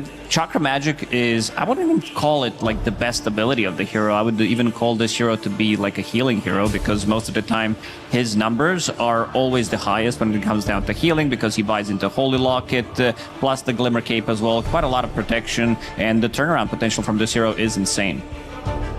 I'm thinking if Mirana is going to be a hero that Liquid looks at, because it's pretty strong, like safe lane. I think it's one of the best fives to go scout, stacks, kind of make stuff happen around the map if it has enough setup. I think it's pretty decent versus Pango, because you're actually not at threat of dying when you encounter him on the map. And Moonlight Shadow, pretty annoying spell for Pango to deal with. Like the mobility of heroes makes roll a little bit less reliable. We'll see what they go for. Well, there's... That's a preemptive Bane. Yeah. Yes. So you can definitely tell that they're kind of on the same boat thinking, but something that Seb pointed out, they are thinking like 3-5 steps ahead, making sure that, some of these picks are counterblocked. I think this is still playable for them if they want to go that route, but we've seen quite a lot of Ringmasters just popping off and having this insane amount of teamfight, plus the save, plus the control, the max percent HP. Like, this is slightly undervalued as well, considering that we are in the meta where you have so many tanky heroes. Daggers in the later stages of the game, they deal quite a lot of damage, especially if you can get to like super late game where you are having Aghanim Scepter on that. So all of these daggers are gonna be shooting through the boxes, so it does feel very nice. And all the other spells, right? Like the bonus spells that he gets on top of it. Honestly, this hero, like, I was kind of underestimating it, I think, because the more I see it, the more I think it's very interesting. It's very strong. Like, this hero is really making a big impact on this tournament so far, and I'm not surprised it's rising up in priority. Do you still want to pick the Mirana comes? I think it's a pretty solid pick here. Ringmaster is good against Mirana though, in the sense that the arrow stun, if you ever land it, like a max duration arrow, box is going to be great against it. But this is like, it fits the way Liquid wants to play, because again, you think of Invoker, it's gonna come down to this travel, Ghost Push, Force Spirits, maybe Aghanim's Shard, like the Quas. And this is where Mirana shines, like when you're forcing opponents to split up on the map, and then they have to deal with global invisibility, the threat of arrows. So good combo, like Liquid is looking to play like a skirmishy, split push kind of style, where they will force Spirit to expose themselves and create openings that they will then seize. Yeah, surprisingly, Clockwork's still in the pool. I feel like Clockwork does really well against like both Ringmaster and Pangolier as well. They're gonna go with Tusk, which is, I would say, still to me one of the strongest position 4s, slightly underrated. I would, you know, like his toolkit is similar in a way with Ringmaster, where you have like good amount of ways of like strong laning phase. You have BKB piercing tool on one side. Like it's a hero that has been well-rounded for such a long time. It kind of gives you everything. And when you pick Mirana, I feel like you also need to have some kind of a setup. And this is also going to be a setup that with the 1-2 combo, like with the 2 supports plus the mid, you can definitely go around and try to make stuff happen. It's a very good hero against Pango, the Tusk, like one of the best. Great pairing with Invoker, of course, and with Mirana, because it makes you have chain stun, like you can keep your hero locked in, like chain locked for a while. Shards also make the arrow hit reliable. Obviously, Shard can mess up with the Pango's ultimate pretty simply, and it's just a reliable kill, right? When you go on Pango, you want to make sure he dies, he doesn't get swashbuckle out and get his ulti off, but that never happens against Tusk. Like all Tusk has to do is to start on the Pango, save Snowball, chase him with the Snowball if he ever gets to swashbuckle, and Pango will be a guaranteed kill. Acosta, you happen to have the hero pool of your Toro at hand. Was Tiny part of that, or is this No, it's a new hero. But I mean, he's notoriously known for his Tiny, like very comfortable on the hero, so not so new, just like he's just expanding his hero pool for this tournament, you know, doing the all hero challenge. Great pick. Like we've seen Liquid pair the Tiny with Mirana a bunch.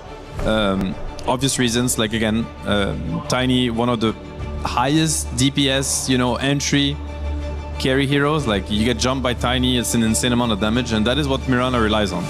She wants initiation, you know, heroes that use the fact that, you know, you're invis, you break the invis, you one-shot a hero, all of the sudden the fight is 4 versus 5, and then you get chased down. So it's a deny pick in a sense. Like obviously they were happy with the Tiny themselves, but they took it away from Liquid. Like Liquid was looking at Tiny 100%. Absolutely. Centaur's still in a pool. Like it could be even good Lycan game because both of the supports don't like to play against it. For now, it's gonna be Necro. Like we've seen this hero pop off, and we also saw, like ever since Doom has been banned, that this hero is gonna get priority. Maybe not as much priority I would expect. I would maybe expect this Necro to come in slightly earlier, but there's still Ancient Apparition left in the pool, which some teams have been using. But I also want to go back to Witch Doctor. I've been very impressed with how strong this hero is. Like we saw it yesterday in the Liquid series when they played it against Extreme Gaming, where Shaker, he doubled Echo Slam Witch Doctor position 5, try to get a kill. I don't think he even got a kill in that engagement because of the item builds that they go for with like Ghost Scepter, Shard, Glimmer Capes, very survivable position 5. Yeah. The 90-minute game that Liquid had yesterday, it was Nisha on the Necrophos. He also did the winner's interview. He did not enjoy that game. It was a 90-minute game and he only had 5 Reaper Scythe stacks due to a Ringmaster. Yeah, and they picked it again. It seems like for them, it feels playable no matter what.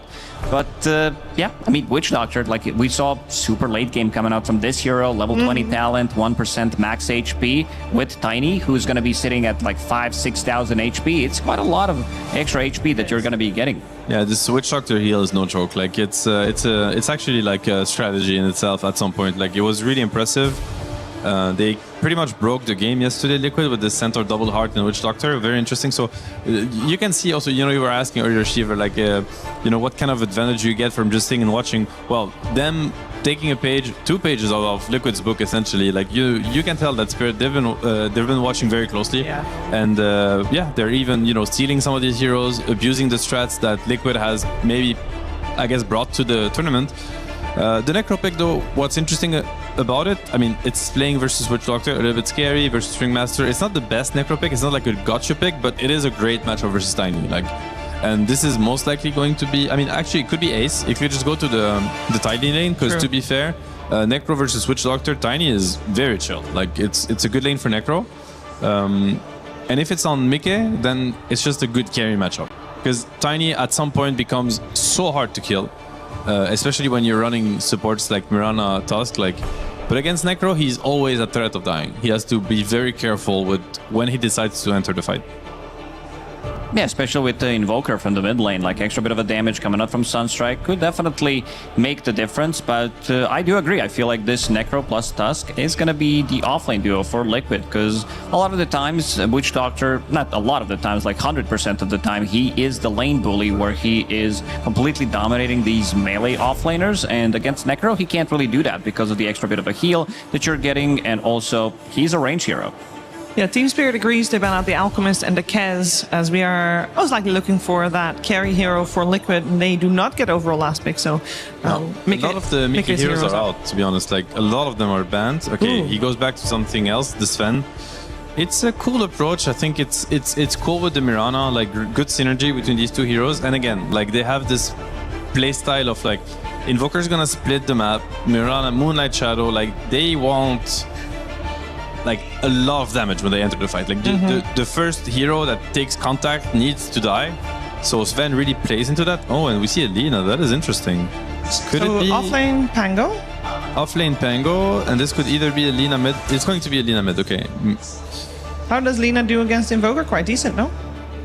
I guess Lina does well in every matchup, but I have to say that this is a game where Lina can easily die, and I'm not the biggest fan of Lina Witch Doctor Ringmaster combo. Like, I think these heroes don't play really well together. Like, if he destroys Invoker mid, then there's no debate. Like, it's never going to happen. But if it's somewhat even, I would give a big edge to Tusk, Invoker, and Mirana. Like, and Tusk, one of the better heroes against Lina, closing the gap, BKB piercing ability. It just feels good overall. I feel like Liquid, they kind of cooked with this draft, and I'm looking at the itemization for like carry in general, and especially for Mekke in this series. Like, they have no BKB piercing abilities. Like, once Sven gets to his like 3/4 item timings and he farms them pretty quickly, like, once Sven jumps in, I don't think you have many counterplays. Maybe you can put somebody in the box, but this is also a hero that we have seen use quite to success against a hero like a Draw Ranger with the extra bit of armor. It feels really good against Tiny as well. So I feel like this Sven pick can be really, really good for this game. Yeah, and again, like, I think Lina plays into Liquid's plan. Like, they want to split the map, you know, they want to scale, and Lina is a rather slow hero. Even if it dominates the early game, it needs a lot of time, like a lot of quiet farming time. And again, you know, I'm thinking of Lina trying to de-push waves against Invoker, running around in Invis. Every time he catches her, she will just die. Like, I'm not sold on the Lina last pick. I think up until that point, it looked pretty solid from both teams. Like, but I have to give Liquid an advantage with the closure of the draft. Are we going to see a Spirit focus on Nisha in the early stages the way that we saw Extreme attempt to? They brought 3 heroes mid frequently to try and slow Nisha down?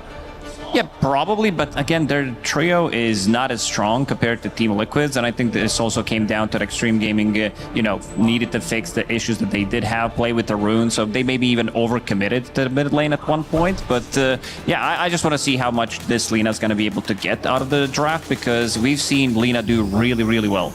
We're going to find out exactly how much she can get out of this draft and how much Liquid can get out of this game, as well as we're heading over to Cap and SVG for Game 1. Two different two-time TI winning organizations clashing here, and this season it has definitely gone the way of Team Spirit. But while they both have 2 TI wins apiece in this organization, do you know what the win rate matchup is, Avery? I think it's like 65% Spirit. Incorrect. It is a dead even 50-50, 25 wins apiece between the two of them. But again, this roster of Liquid has suffered at the hands of Team Spirit. Maybe I have some recency bias. Yeah, it could be. Thinking about this year, some of the recent matchups, because I feel like it has gone Spirit's way lately. Maybe some of that's just Liquid not being in top form.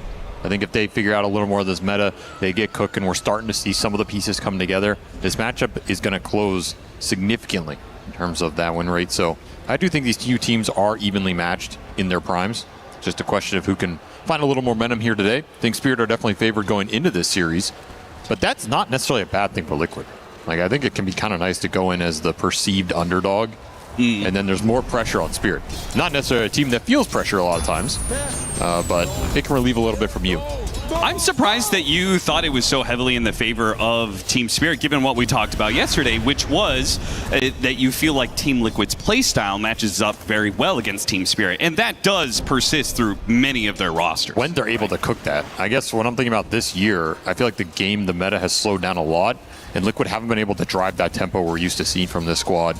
You know, we haven't seen like a Mickey Furion game where he ends the game at 30 minutes. Yeah. It's just not happening. So to me, that alleviates a lot of the pressure from Spirit in this matchup. I don't think Spirit are going into this series worried about getting run over. I think if anything, you're more worried about the speed Liquid play with in terms of connecting to moves, ganking you, the threat on the lanes. I think whenever the Mirana comes out, you have to think about how do we push lanes out without chain feeding across the map. That is why Liquid like this hero and what it gives you. It gives you that chain stun potential and it gives you Moonlight Shadow to maneuver the map quickly.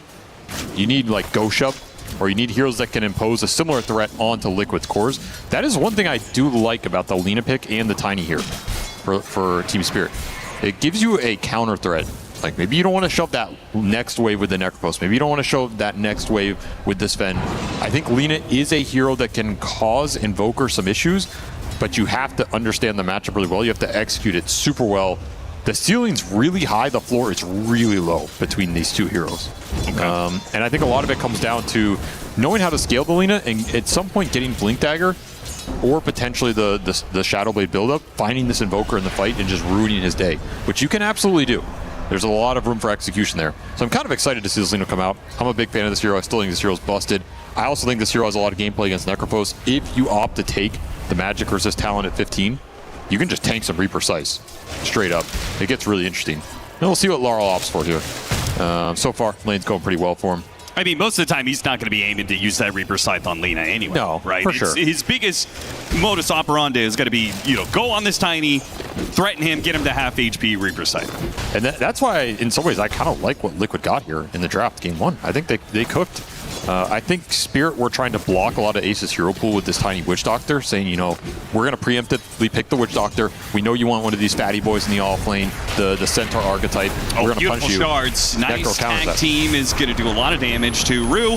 And with the Sunstrike, a little bit off the mark there. Doesn't get the kill for the Invoker. And the result is that Boxy might end up dying. Maledict, that final tick isn't going to do quite enough. No, not level 1. Meanwhile, top lane, Tofu is giving up his life to try and secure this Lotus. It's not going to happen in 2v1, even if they are both low. Sven simply does not do enough. Not PK has to be careful here about this matchup. Yeah, he's stuck around. No more daggers, it seems, from Not Me. They got the lane back, though. Pretty nice position here for Spirit, as, man, they use this Ringmaster really well in the laning phase. Starting to see Laurel pick up some of the right-click pressure here. There's a quick TP, though. Bit of cold snap, an opportunity with the blood grenade to land an arrow. Ooh, Laurel just managed to sidestep and still caught in the ice wall, and that will likely be the death of him. A couple more hits. Nisha does secure that last hit. And let's talk about this. Nisha Invoker. Something that was auto-banned in the Extreme Gaming series. Presumably because, those two teams know each other quite a bit. They scrim against each other.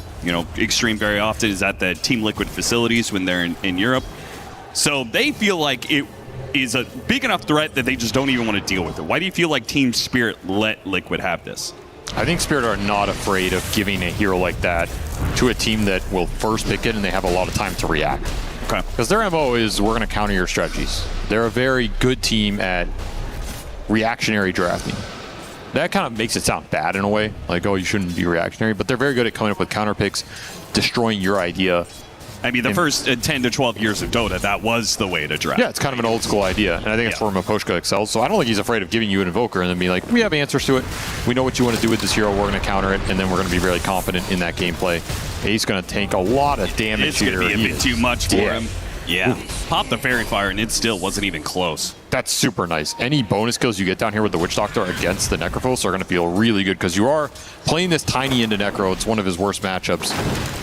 So you need Yatoro to have a good start here so you can run around and threaten some of the heroes in this game. I mean, that was just flat out just bad mistake there from Ace. A little far up. Maybe a bit different if he's level 4 and he has Ghost Shroud and he can dodge some of those hits, but another dagger lands. Mickey ticking, but not quite dying. The Sunstrike tries to find the kill onto Not Me. Not quite enough, though. Tag team turn some damage back around. Boxy wants to make sure that Ace is not under threat here a second time, especially with that TP on cooldown. And taking a look at the CS, Team Spirit is doing very well for themselves. They are leading in all 3 lanes, not by a massive margin, but just a bit. Meanwhile, it seems like the supports on Liquid have still managed to maybe make up for that loss of CS. Some nice rotations. The rotation mid helped the Invoker a lot, so Nisha's doing quite well here in terms of net worth. He is going hammer, it looks like. Could be nice to get some tower pressure in this game. 6-minute power rune, maybe you can deny it. Unlikely. Nope. Laurel is already there. That's a good one. That's a real nice one here for the Lina. Brawl just continues bottom. This is oh, what a cast bounce back. Dude, Boxy's got to be so angry about that one. The Sunstrike is going to be shared between the 2 heroes, but Ace might be able to run the bolt down here. The heal's doing a lot, but Tofu adds some much needed. What a rotation from Lina. That's going to keep things completely on the side of Spirit. They even find an extra kill on Tofu. He's got 1 more leap charge. As long as he pops it before an avalanche or something comes through. Man, with that rotation from Laurel was so important, because otherwise that might have been Ace walking away with the double. Perfect time, perfect place. He's doing that without boots. Sometimes it's pretty difficult to connect these LSAs in the early game when you don't have that move speed up yet. And it's Witch Doctor heal, MVP of this bottom lane. Yep. It's doing a lot against the Necrophos early. I thought the Witch Doctor pick was going to struggle more because they managed to find a tanky offlaner that doesn't care about Maledict as much since you have some sustain. Yep. But he went the early heal point. He's counteracting a lot of the lane pressure from the Necro, and then they're just getting these all-in attempts with the level 2 Maledict. They played this lane really, really well. This is not an easy lane for them to run away with here, and they came out with, you know, a 700 gold disparity between this Tiny and Necrophos. Just straight up outplaying Liquid here. Yeah, nice I do boost. Think that this has been one of the issues that has plagued Liquid this season, is that there are some times where this Boxy Ace duo are not up to snuff with the rest of the competition when it comes to the lane. The lane's definitely been an awkward point for them. Dire's middle tower is under attack. See if they can muster up some moves in the mid game, but Spirit are going to be happy farming for the first set of items here. You want to get the Fusel Pango, you want to get the Tiny to the Echo, probably Blink build. Lina in particular, this hero's a lot slower than it used to be. I think people still have this concept of like, I'm going to dominate lane with this hero mid and kind of run away with just playing with nukes around the map. But this hero, she needs levels. She needs boots of travel. Almost every game you need the item after that. Usually boots of travel Kaya, like level 10. Then you can start to like, boots into a fight, throw out 2 rounds of spells. You're pretty effective at that point. But it can be a little slow to get there, especially if you get ganked. Yeah, again, the meta is kind of slow right now. So many of these heroes are going to be played differently than they were in the past. Liquid as a team is definitely slowed down quite a bit. And you can see it from their drafts. Sven, Invoker, Necrophos. I mean, this is just not a lineup that I feel like Liquid of 1 or 2 years ago would be no chance of them picking something like this. Does scale pretty damn hard, though. Yes. You're going to have Alacrity Sven, the Invoker late game, and then this front line from the Necrophos that even if you kill him, the other 2 cores are also carries. So, and that's where I wanted to lead to. Do you have a draft that you favor in the late game? Because they both are going to scale a lot. I have to favor Liquid a little bit just with... If it goes ultra like we saw yesterday, 60 minutes plus, and you have Invoker Mirana and the Tusk Snowball save, yeah, I think it's going to be really hard for Spirit to lock on to heroes and find the big kills.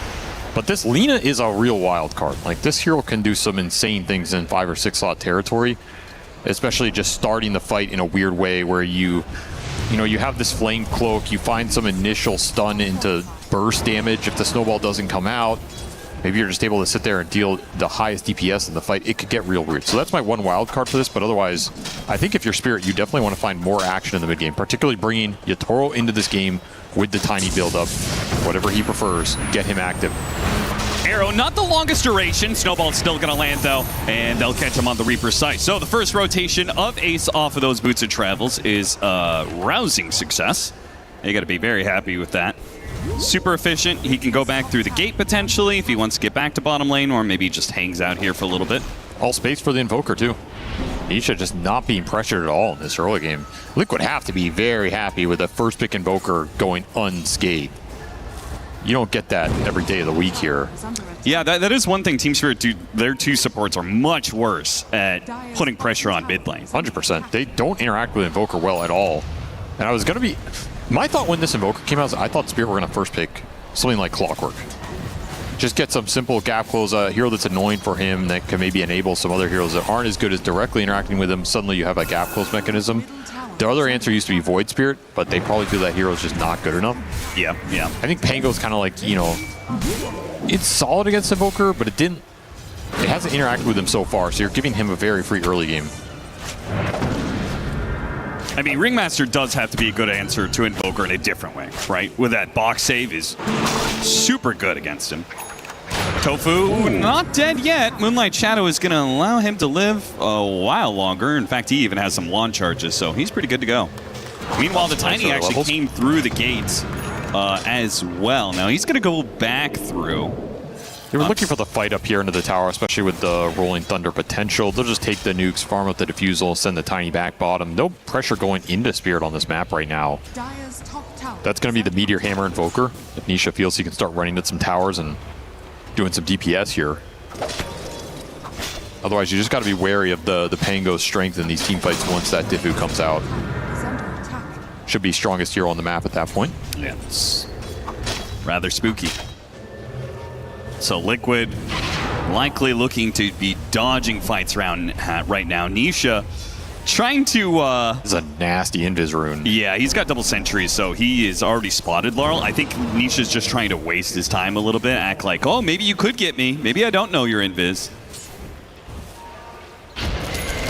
12-minute power rune easily picked up, and Laurel with the shield rune is going to go full offensive. Fortunately, Creep Wave does push in, allowing Boxy to get a snowball off. Still, they land the dagger off of it.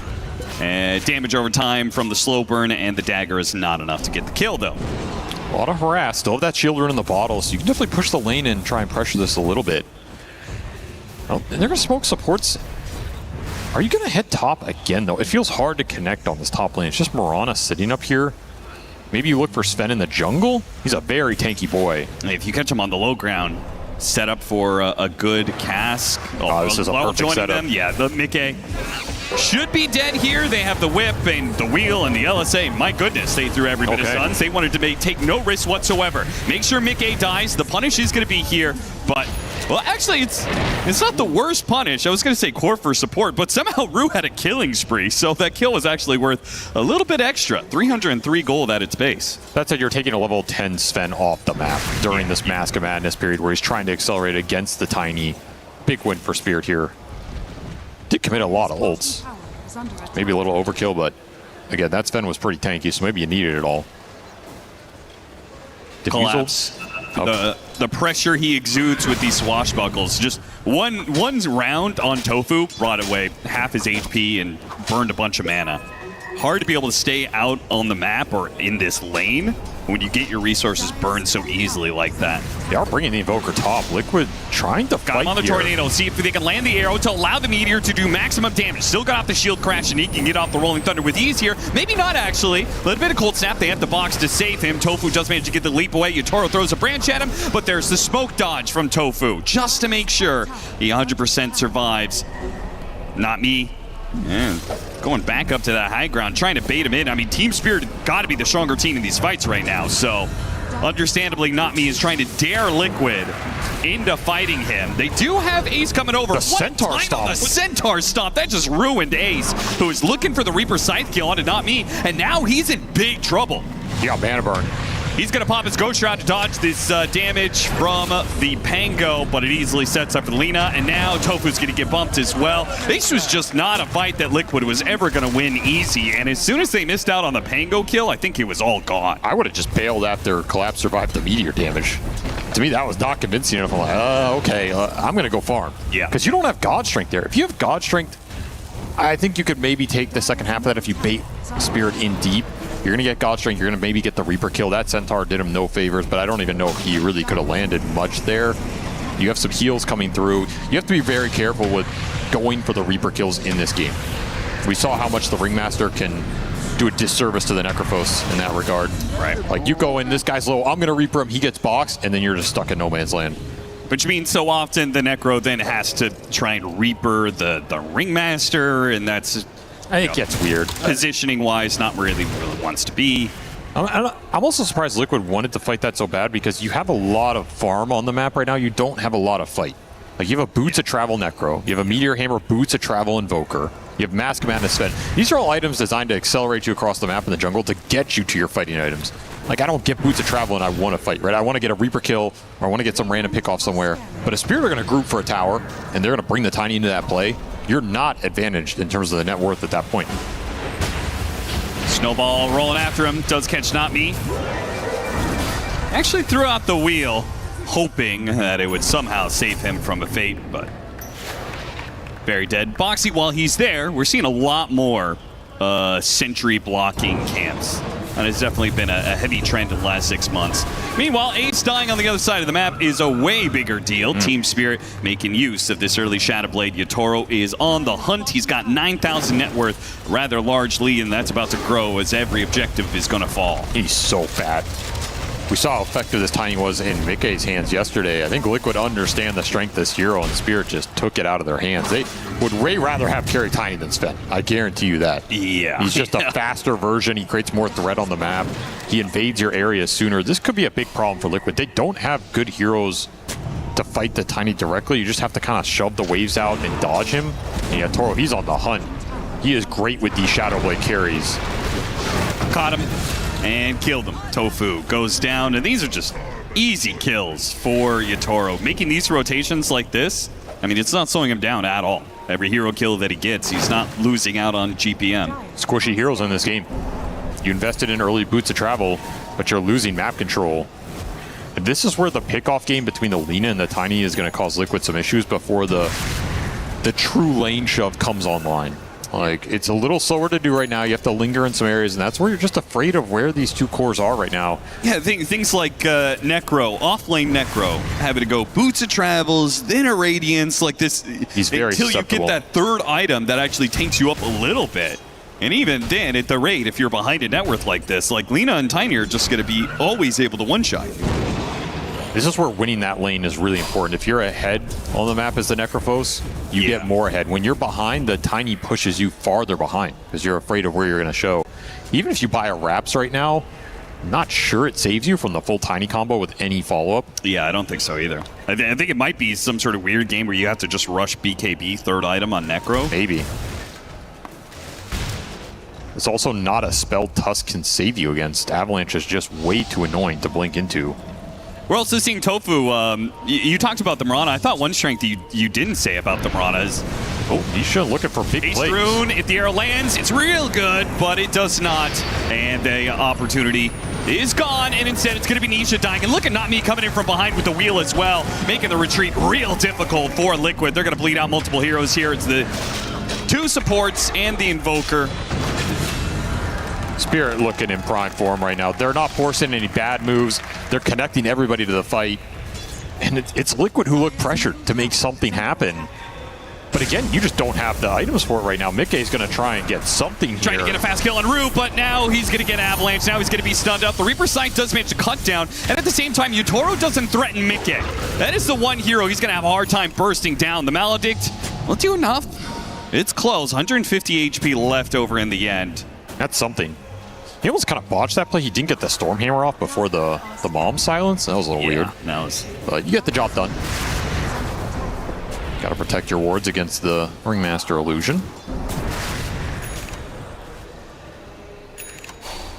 Oh yeah, going back to the Mirana, right? I think one strength of this hero is also how much it farms and can scale into late game. We saw Tofu. He was playing like, it reminded me of like Snaking playing Enchantress, playing in the enemy jungle, taking away their neutrals all the time. Right? And he's just breaking smokes. He's easily able to get out with Leap, and he's just, slowly sapping away your map, your economy. You should be the most farmed hero when you're playing Mirana in terms of supports. And he can't do that this game, because you talked about it, like Tiny and Lina are very good pickoff heroes. It makes it a lot more difficult for you to play on that side of the map. I mean, Tofu hasn't really done any of that, and it's mostly just been trying to set up arrow kills, which have been a bit hit or miss.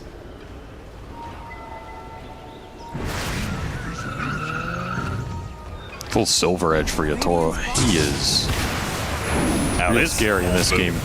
taking Tormentor while the safe lane Radiant Tier 1 tower is still up. A little risky. Should get it here, though. Yeah, how many heroes are going to get out afterwards, though? They're going to be a little bit low. They're going to smoke and make a run for it. Some are TPing, some are running. And here it comes. Oh, look at Not Me. That's the play you want to see right there. Unicycling in to see if he can catch some heroes. He will not get there in time, though. Nice little steal from Liquid. Not an objective Spirit we're expecting to lose here.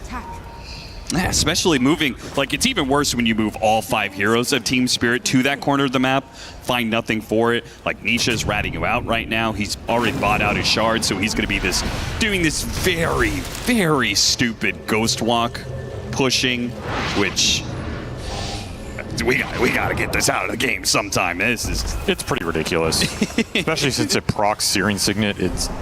It's the lowest skill ghost shove that has ever existed. For sure. You're just running through creeps.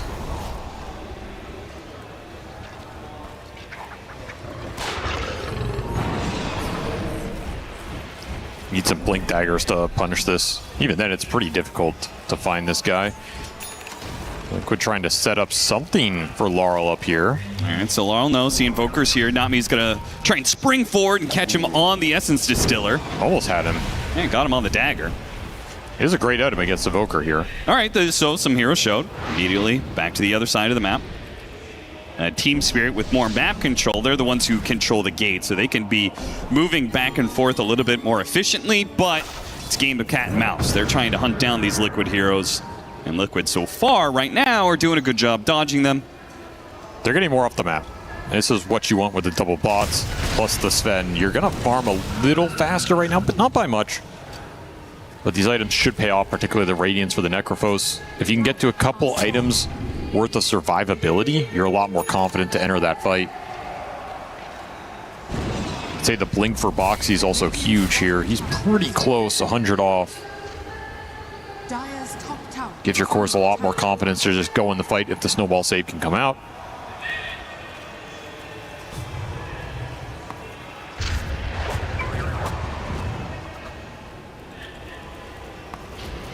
Be interesting to see who's pressured to force a move in this kind of stalemate. Yeah, I think both teams are pretty confident scaling their cores up here. To me, Spirit have a little more onus on them. Find a core pickoff. It's not a huge margin, but you have this tiny running around invis. Team culture-wise, like, when have you ever seen Team Spirit overdo it in the aggression? Very trying to force things happen, right? It always seems like they're kind of comfortable scaling. Maybe in the Toronto Tokyo days. Maybe he tended to force a little more. Yeah. There's no doubt about that. Maybe they didn't like that. So to be said there. Well, they're just gonna do Roche. I think this is a fine call. If the Tiny's not finding pickoffs on the map, you should abuse the fact that Liquid are in dodge mode and get something here. So that's gonna be a free Aegis for Yatoro. He's gonna instantly TP bottom and try and clear anybody out of this bottom lane. The lead has not grown, though. In fact, it has gone Liquid's way over the last 10 minutes. 5K swung back. Could change things with pickoffs like this. Punish that Mirana. That's what we're talking about. You just can't farm deep here in this style of game. I wonder what Tofu even does about this, because you're not going to be able to. You can't have sentries. First item A on disc. Yeah, I was thinking about that. Like, you know, he's going to be riding the map a lot. He can't get sentries out. The map's too big when you're trying to rat like this to be able to always, see where this Tiny's coming from. So go early gem blink or something. Yeah, maybe. Mirana's just not the most survivable hero. Oh, got him in the wheel. Beautiful stuff from him. Not me. Misha will have to expend his BKB. Goes for a TP. Can they kill him fast enough? Oh, they got him. Okay. That's a big find. And BKB is going to be on cooldown for a while, even when he respawns here. Oh, look at this. Look at this ace. Oh, he went for the hit. That was greedy, Yatoro. That could have been another kill. He probably feels he doesn't die there unless he gets the hit off, which I think is true. That's probably fair. He's just going to walk back into base. Still, huge find on this Invoker. This is the biggest hero to take off the map every time. It's going to give you a lot of room, a lot of space. Dude, nice blink away there from Boxy. Let's see, the supports are the ones trying to head out these lanes. If Tiny goes and catches them. What a sick catch. Yeah, that was really well done. But to catch Invoker with wheel, just straight up.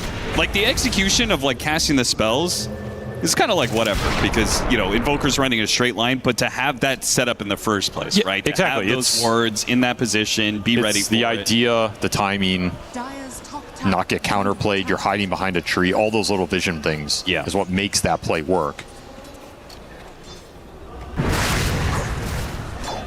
Buys you a lot of breathing room here as Liquid just trying to get to BKBs.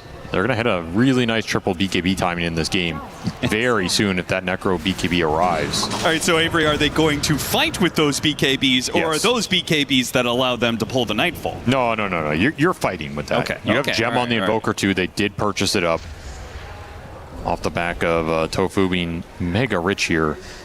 You get those triple BKBs, you have Gem, you have Mirana ulti. You want to start fights on your terms and get this Sven into the game. With Alacrity on top, he's going to demolish these Spirit Heroes if he has free reign. And they're smoked up before this Necrophos BKB even arrives. They feel like they don't even need that one.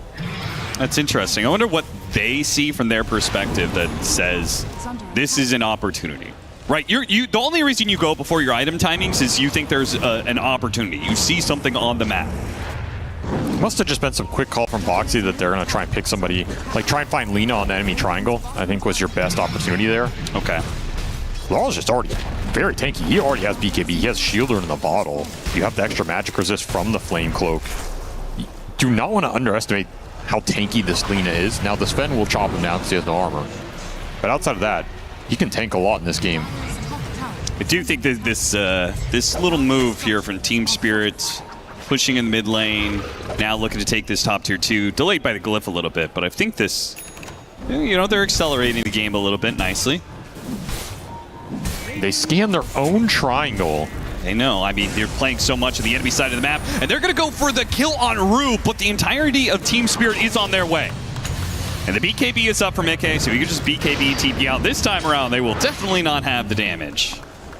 That was Rue just running in, knowing they're there, trying to bait some linger around from Liquid. Sure, if they don't have BKB on Sven, he likely gets caught and killed, right? So he probably says, whatever. You can take the Witch Doctor here for some nice catch. Not me. Got the whip on Boxy when he was trying to do the shard snowball play. And they're attacking him with damage, making sure he can't get the blink out. So he'll die here. Very nice. Look at the positioning on the map. The Lina's up top, the Tiny's down bottom. They're spreading the threats out, causing Liquid a lot of issues here. Yeah, you can continue to just ghost walk a bunch of neutral camps, but you're not pulling ahead. So we're gonna have to find out just how hard this Sven's gonna scale in this game. Yeah, we haven't seen Sven in a hot minute as a top meta hero, and I think there's a good reason why. Who knows, man? It's a true wild card. I don't even know what talents you go for nowadays. He's probably going to go the Warcry armor. Or does he? Yeah, I think you take Warcry armor. The 25 talent, I think, is still a mixed bag. We see people take the God Strength damage a little more. Especially since they removed the bonus damage on the stun. I think that talent goes up even farther. It's interesting, the way this game is played, I wonder if that God Strength cooldown talent, I wonder if that's actually better farming than Great Cleave. If you're just popping it off cooldown like Mikedez was like his Razor, just use the ultimate all the time as much as you can and just clear through neutrals. I could see it. Probably nice in the late game too. That is for sure. Oh, Boxy whiffs the initiation. Maybe it's a good thing because it meant that Mickey didn't immediately bite on it, which would have been disastrous. I mean, it probably would have been another BKB TP out scenario. As it is, Mickey's just able to run away. BKB were unused. Completely setting that trap for Liquid. And that's the difference between a team that understands what's happening in these lanes and where the threats are, and you just like casually walking in and feeding there. Nisha showed himself. Yutoro's hunting. Where's Team Spirit have a gem, right? Yes. Not. It's on the Pango. Oh, Pango has it. I'm surprised they haven't given it to Tiny. Well, he did go early Lincolns here, so Collapse is a little tough to go on, especially with the saves behind him. Yeah, but isn't the Tiny the bigger threat to killing the Invoker? Well, I guess they both, like, if they both carrying gem, then he's not going to get Invoker. it's pretty tough to find Nisha in this game. I don't think you want to overemphasize it. You're going to spend time chasing ghosts literally and just lose out on opportunities or farm. You have to let the game come to you. Fair enough, and it is coming to them right now. Team Liquid going for a smoke play, blink away from Collapse. Boxy doesn't catch him for a second time. Just Team collapse Spirit, things. Just too fast. He is just breaking every move they want to make in this game, and that'll mean Tormentor for Spirit, if they man up here, could go through the gate as Liquid. I mean, that very would be an risky. Insane move, considering how disciplined they've been about dodging fights. Just stumble into a potential trap like that. Not a bad chart to get in a game that's very burst, single target oriented. Yeah, if you really can dodge a Stormhammer combo. Yeah, exactly. If you dodge some big discrete damage here, not bad for the DOTA. Still got that Gree running. Yeah, it's got 900 gold that could be expended at some point. I fully expect to see some A on this. We go late here. This is a game for that item, if I've ever seen one. You're talking about for both sides, right? Yes. It's just a huge amount of single target burst damage in this game off of a lot of crazy initiators that are going to be hard to check in the fight.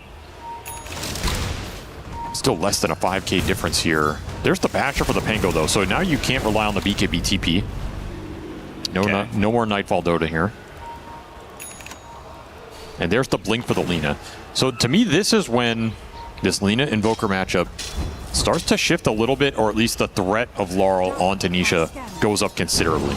Because if you enter the fight as Invoker and try and drop some combo on someone, he can just blink LSA Laguna you. And even if you BKB, as the right click picks up here, it can do some serious work. Right, so the next step is getting that 25 talent, the attack crit. That's a big one. Hex would also be nice here. You can continue to scale the magical single target burst threat. You can also go back into right click with items like Parasma.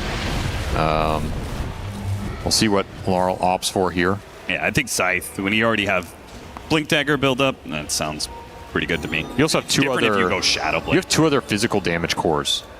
So there's also an argument that mixing the damage here feels a little bit better. They're going to run into the Invoker. They actually jumped the Tiny. They're really going to go for it now. He's going to get boxed. Collapse, now taking a lot of damage from Mickey. He might not be able to get up the Rolling Thunder. He almost dies. Meteor being dropped. A lot of damage, both Ace and Mickey. Mickey's the one to fall here. Ace still trying to make a run away. Ace, who had used his Reaper's Scythe, now no longer has much of a threat. It's up to Niche to deliver the damage, and the Lina is killing him. Gem's going to be dropped in the ground, and Team Liquid might just get wiped here as Tophin tries to rescue the Gem, and all he does is leap into his own demise. Lina did so much work in that fight. Just a perfect position for Laurel. He's able to sit right on that tree line. Nobody jumps him. All the focus is on the two tanky frontliners, and the box was instantaneous. Exactly what you want from this Spirit lineup. You're just getting baited onto the wrong targets. Yeah, the Sven does a crap ton of damage, but not enough fast enough against all that tiny armor. That's kind of the worst target to go on here. Yeah, in a way, it was almost good that Collapse was so close by. If Mickey had been able to kill him there, then maybe the fight, right, he doesn't run into the Lina as much, but just didn't have quite enough damage. Collapse is tanky enough, and then it comes back through. And sick LSA. Absolute havoc on him. He landed stun on the Invoker and the Tusk as Boxy was in the middle there, and then he lands another one on him. Nasty stuff. That's the power of this hero. And this is why this hero always wants frontliners. Like, yeah, he has two range supports. That's not great. But the other two cores for Spirit know their job. You got to go in. You got to tank some spells so that this Lina can play the full fight. And it will carry you over that hump. This is what we're talking about. Like, yeah, we can see it. Liquid want to rat the map. They feel more confident about their late game. And looking at their draft, they do have some late game heroes. But Team Spirit, as you said, let the game come to them, and that's exactly what happened. Liquid tried to actually take some sort of offensive action, and Team Spirit were well set up for it. I mean, it feels like Liquid would be more even in this game if they never made a move. That is true. It feels like all their moves are actually bad. But the moves could have worked, so, you know. Yeah, of course, of course. They really need the Daedalus on Mickey. I think that's the biggest damage upgrade they can get. Yeah. to get that. You also really need the alacrity to go out on him before he jumps. They're going to pop into each other once again. This time it's the tiny jump to Sven. Can they get the wheel? He's actually turning to hit the tiny as best he can. Yatoro might die for this one. Now Mickey has to run. Collapse. He's going to roll through him and finish him off. Boxy almost dies to Lina. Lina being threatened by Ace. Meanwhile, poor Tofu is just getting chain stunned. But the Rolling Thunder ran out. Tornado comes in. A punch in the air. No swashbuckle to get out. And it's Liquid to win it. Finally, the offensive fights from Liquid pay off. Boxy does tick out. Just some of the burn damage here. Yeah, that slow burn, it mounts up. It mounts up. But there's no way Laurel's going to threaten anybody here. And that is a solid team fight for Liquid. That looked real rough with how it started. I thought Mickey was going to get chain stunned by that wheel, but he's able to get BKB off. That makes all the difference there. And this time, the Lina is farther out, not able to have that immediate impact. How did that? That was so close to landing. It was. Does get the alacrity though, and you're able to lay into the tiny with the alacrity hits. That is the damage you need. He kills 3 there with some extra cleave. Ends up being a pretty good team fight for him, even though he goes down. Beautiful tornado timing. And both these teams are trying to get as much value out of the frontliners for the Invoker and the Lina to clean the fight up. Like, those are your true carries here. You're almost just trying to buy time in the trenches. Now, the upside for Team Spirit is... Oh, he's already 25. They lost a fight. Oh, he actually with the slow burn He took the slow? That's crazy to me. I think that's the way more unreliable talent with how the slow burn can get removed. Is it just basic dispellable? Yeah, as far as I understand. Okay. I think when you go this magic build, he's thinking I'm not going to be trying to play for right clicks too much. I just want to get a volley of spells off, kind of reset position, get another volley of spells off. It does do a crap ton of damage with the spell amp as well. You got to remember your spell amp is amping the slow burn. This is the higher DPS build for the magical Lina. Longer fights are definitely going to be more beneficial, right? It's a scary amount of DPS for sure. No question about it. Oh, well, time for tier 4s. Time for some Conjurer's Catalyst. How many did we get? Well, he kept the Searing Signet on the Lina, a tier 4 Searing Signet. Well, that has to mean that he did not get Conjurer's Catalyst. For sure. Well, Liquid got 2 of them. Tofu and got Ace 3. had theirs. Now 1 on Nisha as well. Oh, yeah. The Invoker one's the juiciest here. That's what you wish you had on the Lina. Liquid will have the Spellcaster advantage here. Also pushing towards a Hex. Yatoro is still holding on to a Dormant Curio. Do you think he actually uses it on tier 4?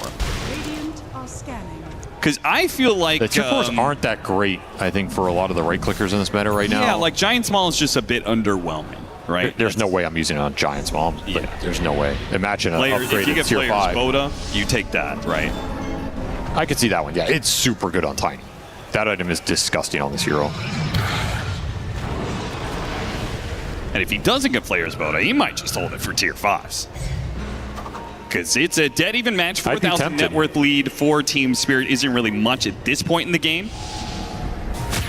Make the initiation. Here comes the arrow. Nice 4-staff getting Not Me away and putting Boxy in an awkward position where Toro's likely to kill him. LSA on the right side though. Lina stops Mickey's initiation. Rue tries to do as much damage as he can. Even the bash on Mickey. Harpoon up to the high ground though, but Collapse is going to chase him down with the Rolling Thunder. Beautiful stuff from Team Spirit.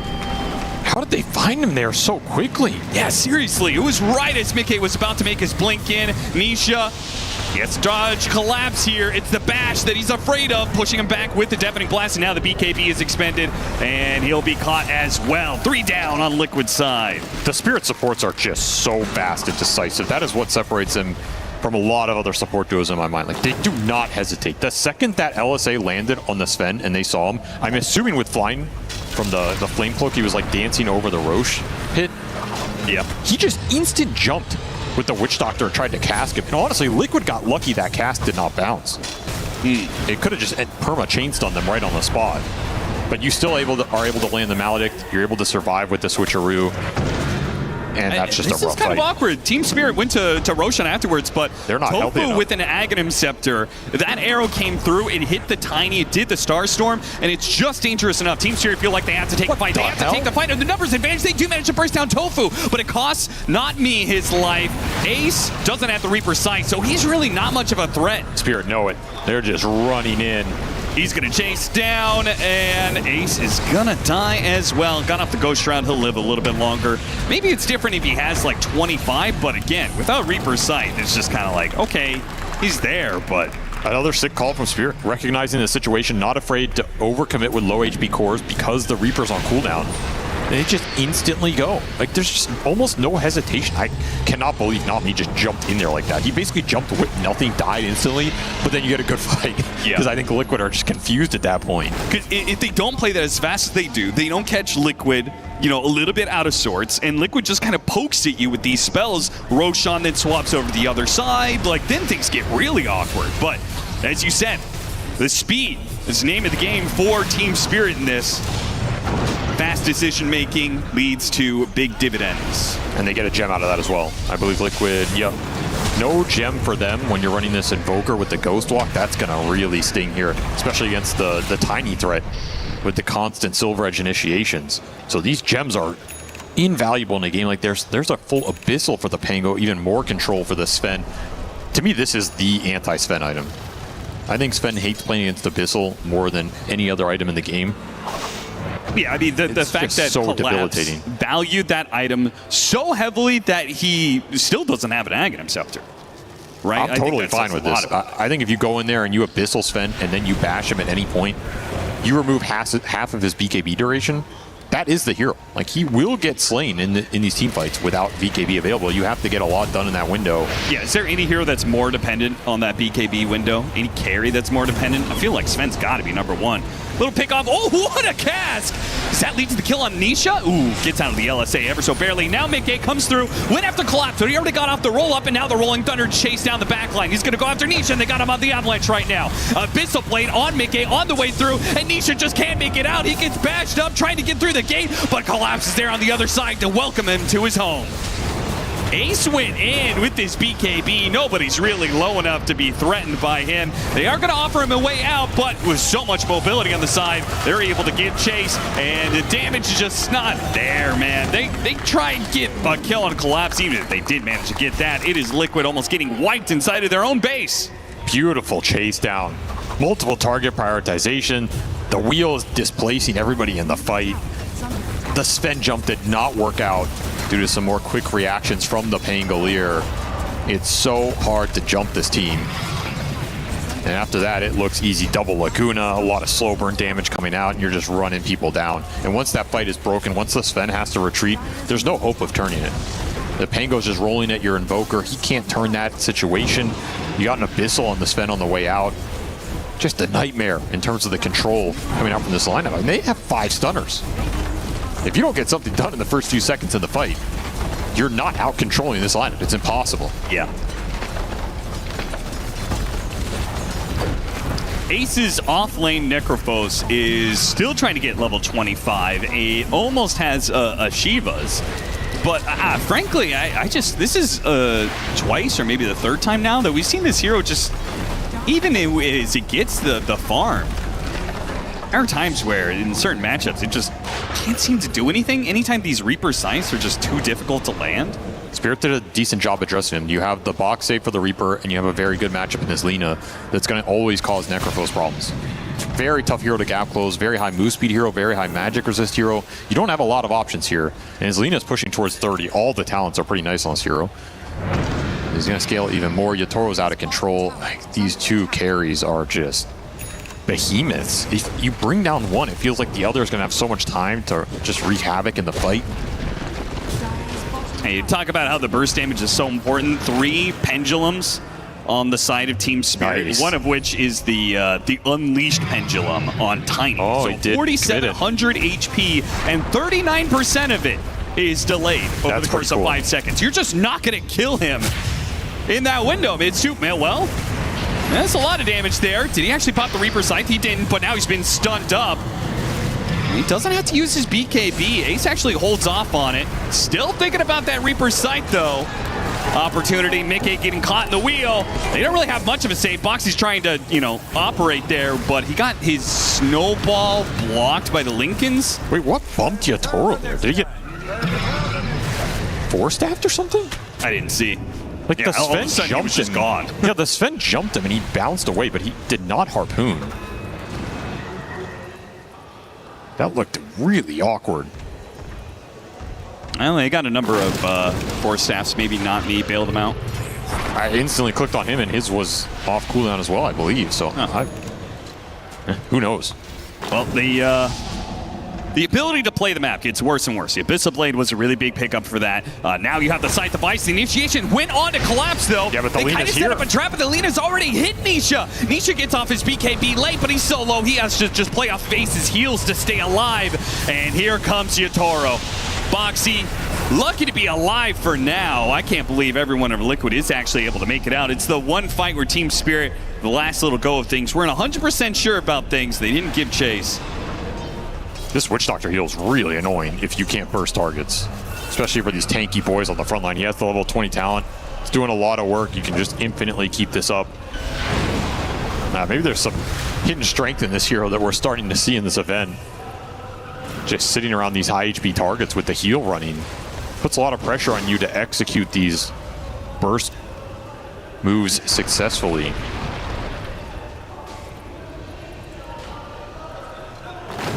Scythe of Ice for Laurel, and he's getting to the level 28, so soon he's going to get the other round of talents and actually be a lot more dangerous in the right-click department. Yatoro has his 25 with the toss charges, so another thing that can threaten these heroes. Liquid are so dependent on BKBs, but what happens if you get blink tossed, chain tossed into the follow-up stuns of Team Spirit?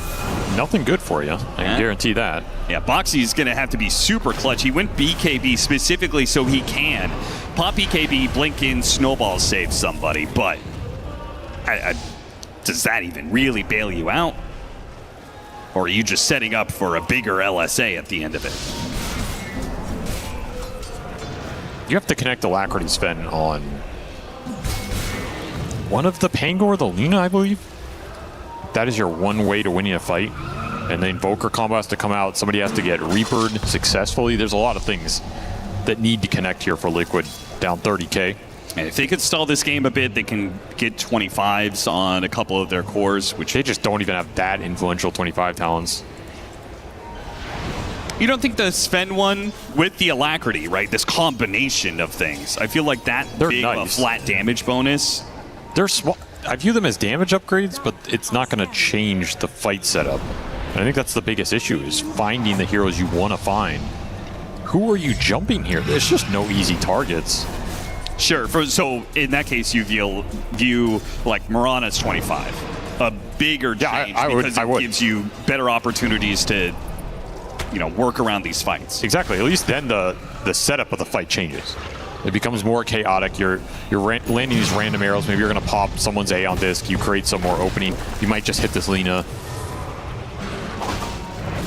Because there's a lot of defensive capability for Spirit. They have double Lincoln Sphere, A on disc on the Witch Doctor, plus the switcheroo, the box save out from the Ringmaster that he can throw on anybody, and then you have this tanky 5,000 HP upgraded Pendulum Yatoro Tiny. Yeah, he's ridiculous. And he's getting an Ag Synth, by the way. What do you think about that over Moonshard? Well, why not? He already has Daedalus. He's already swinging for 600 plus. I kind of get it, but at the same time, like, isn't this last fight likely to be happening in Liquid's base? You gotta plant the trees for him, Okay. Well, Team Spirit are chill. I say we're gonna wait for Roshan here, which is the preferred area for them to take a fight. If Liquid would want to come out and challenge them, I'm sure they would be happy to oblige. Satanic on Mickey, which will help give him a bit more longevity, but again, he's still very dependent, especially against all these stuns on the BKB. Level 25 was finally achieved by Ace, so he's got these spam of death pulses. Has to be some crazy execution here. And look at that positioning from Rue. Oh, he's breaking ankles. Super nasty, and they're going to Batsu on top of him. Tofu's playing to send out the Sentry. Meanwhile, the initiation went on Collapse. Collapse got the box save, though. And now they are likely to be okay. As look at the trees raining in on Mickey. Mickey just can't hit anything, man. He pops a Satanic, and he still dies because there's just nothing to run into. Liquid make an initiation, and they can't get a fast kill. They can't get a Reaper Scythe opportunity, and they can't even keep Mickey alive. Maybe they get Nisha out. Gem was a little far away.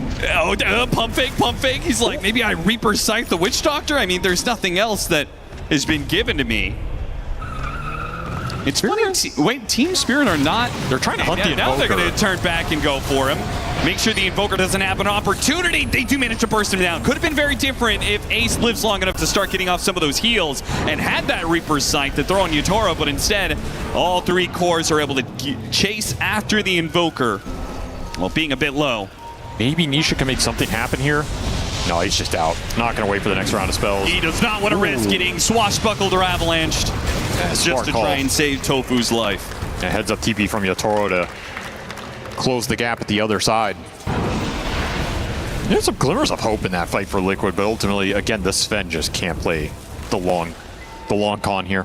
Too much control. The Abyssal goes out on him. The box save goes on the first jump target. And what's he supposed to do? Yeah, look at the no damage. He can't hit anything. Kited around constantly. It almost feels like, I mean, this wouldn't save him. This wouldn't, I don't know, do you get Nullifier? Try and deal with the box? Like, if you get the stun on Collapse and you get the Nullifier, you can chain stuns and actually kill him for once. I think somebody has to find Ringmaster while you jump. I don't think there's another solution. Get through this Linken's, have a poke damage, but Blink Scythe instant response. Nice tornado to try and stop it. Bail out Boxy, gets off the BKB. There's still too many issues. Collapse is going to try and pull him out of position. Blocked by the shards. This stays on top of Boxy. Not dead yet. Jukes the last bit. Collapse does not opt to go for the swashbuckle kill. Went in. Doesn't want to risk his own life here. Double Linken's, now the box save. So many opportunities to save, and Mickey again. It's a BKB, God Strength, but he can't hit anything. And now the whale got Nisha. That's the death of him. That's going to be another buyback, surely forced out of Liquid. And even as you take that fight, you won't have God Strength for it. Or unless they take it right away. Last few remnants of this ability. They blink in, try and chase after him. Spirit wise to it though. They got out right as the buyback was used, right as the Sven was looking for the initiation. Team Spirit just playing too perfect right now. Too disciplined, too ready. Anticipating all of the moves here from Liquid. Aeon Disc starting to come out for them, but I think it's too little too late. Just nobody can tank the burst damage on the front line. About to have a level 30 Lina as well. These 2 carries just completely out of control. And you're saying, what can Sven buy in this game to change it? I mean, that's the issue with Sven. He's always struggled in these ultra late games. Yeah. His kit just doesn't scale as well. I mean, you just compare what Mickey's capable of to this Tiny. It's not a fair matchup, man. Yeah, and the thought process is like, okay, the other 2 are going to be, creating enough threats that, maybe he only gets 1 kill on this Sven, and then he gets kited around. But you have a Necrophos coming in, maybe giving you another kill. The Invoker's going to burst down in third person, then you've got numbers advantage, and you're able to do what you want. But Necrophos is also suffering, and feels like the only core who's actually able to deliver consistent damage, every team fight, able to put out a lot, is the Invoker. And it's never enough to get a kill. Even then, against these 2 supports that are just saving supports, it's tough. Like, it's really tough to kill any hero right now. And a 40,000 net worth lead makes that even more difficult. And Aegis might make that nigh impossible. So Liquid feeling compelled that they have to contest this, or making their way across the map to do so. Nisha is not going to join them, though. Collapse just sitting on the hill. Reading the move. Looking to break any smokes once again. Check inside the pit with Sunstrike. Did hit 25 on the Invoker for the Radio Blast. It's a minor control upgrade here. Arrow will land on the Tiny.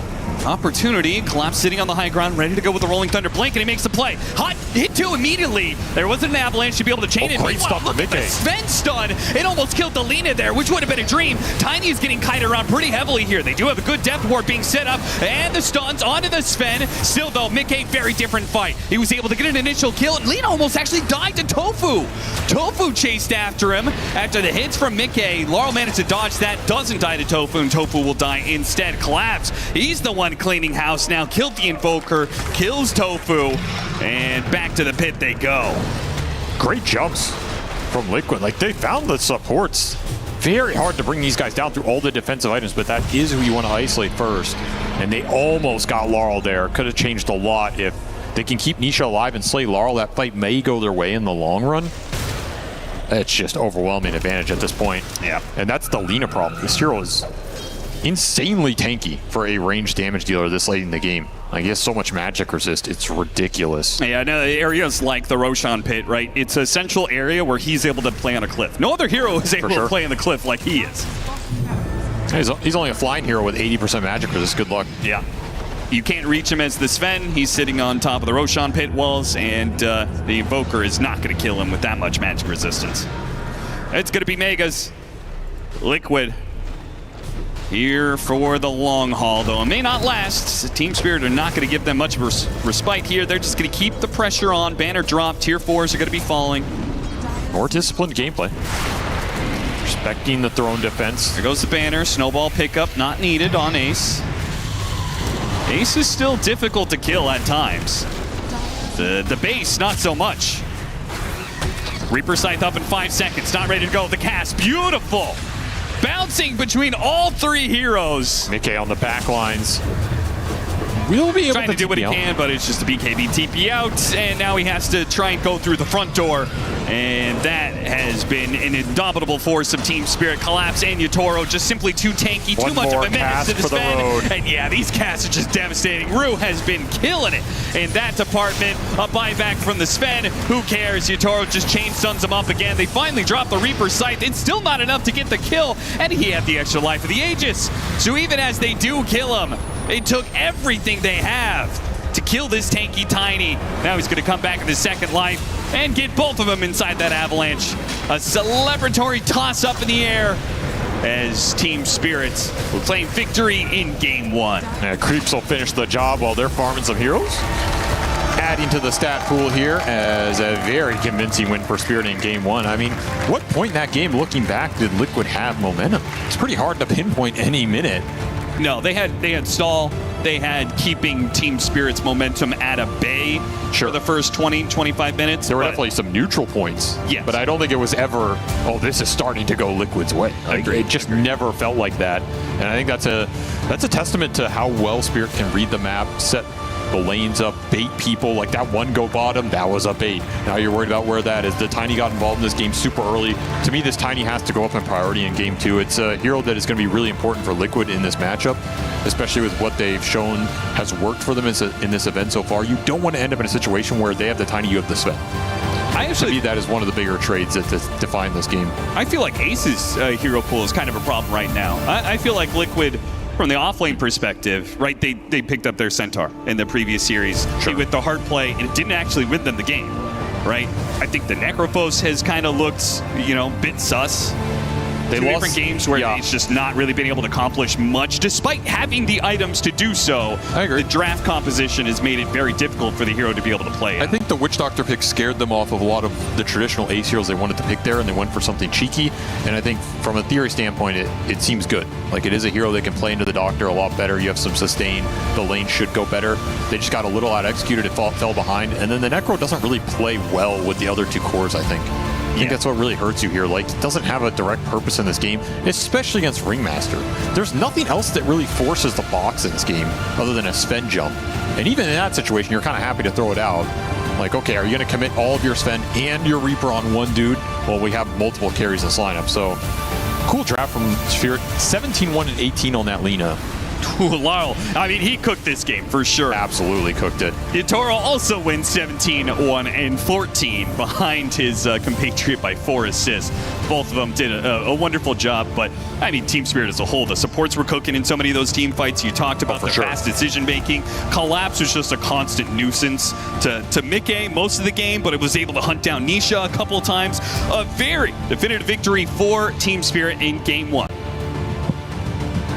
Thank you very much, Cap and SVG, and we're here to break that game down. There's a lot to break down with this game because it didn't really play out the way we thought after we saw the draft play out. We had some questions about how the Lina was going to get into the game, and I feel like those questions were answered, Lacoste, pretty rapidly with some rotations from Laurel. Yeah, I think we had some doubts about Lina 2 times in a row now, even though her like win rate. This was probably like the first Lina that we saw at the start of the group stage, and we had the doubts, thinking, you know, maybe this is not a good overall pick. But after seeing it now multiple times, the hero seems to be kind of owning because of like how tanky she gets, how much damage she can deal with the rotation that she's making. And yeah, I feel like you know, we talked about a lot about this Mirana position 5/4, and maybe are we gonna get on the hype train? Lina is the one that we should be getting the hype train on, because she seems to be like the hero that doesn't seem to be losing any laning stages, and also transitioning really well into the mid and late game.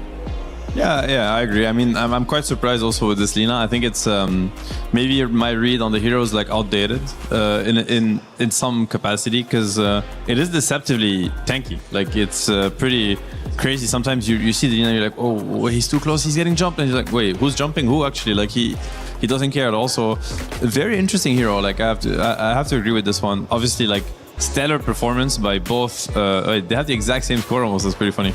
But Yotoro and Lar, like they played. I mean, all of Spirit. Honestly, they all played an incredible game. So did Liquid, to a certain extent. I don't think it was as well executed and as clean, but it was a very good game of DOTA from both teams. Honestly, like very like S tier game from both teams. But Spirit were just one step ahead. Like. Yeah, they were perfect. They were the better team in this game one. That much is for sure. I have another hero that I feel like I might have an outdated look up on. We saw yesterday mid one on the mid lane with the Pango. Today collapse with the Pango. I feel like he's on fire, the hero and the player obviously today as well. Love the build too, right? This Abyssal, I think like you can see how much priority he puts in winning the fight. Like he is very obsessed with that, and he's just jumping Abyssal. Because I saw the Basher, I'm like, wait, he does Axe Basher? He's so big, and then no, not at all. He actually skipped the Aghanim Scepter for the longest time, which is very like uncommon. Yeah, I really love the build because he did go for Diffusal, you know, your Blink, your Shard, of course, but also picked up the Lincoln Sphere. Understanding that against the Reaper side, for example, if Ringmaster is not in position, it could be a very good tool, and it's also the defensive tool against Sven's jump, so he's never going to get the initiator on because Sven doesn't really build into items to like remove it. Sure, you can like use your upgraded Echo Saber, use your Harpoon, but this is not something that you want to be doing because a lot of the times you need to reset. And we also saw Lina picking up the same item, understanding that, you know, this is going to be the defensive tool that we kind of need. And I mean, if we really go back, like this was also Team Spirit, you know, against LGD at the time. They were obsessed with Lincoln Spheres. They are playing Magnus, and True Side, they're talking about, you know, they need 3, they need 4 Lincoln Spheres in some of these situations. And, you know, they've been very familiar with these type of situations, and, you know, the same thing does apply to potentially this one as well.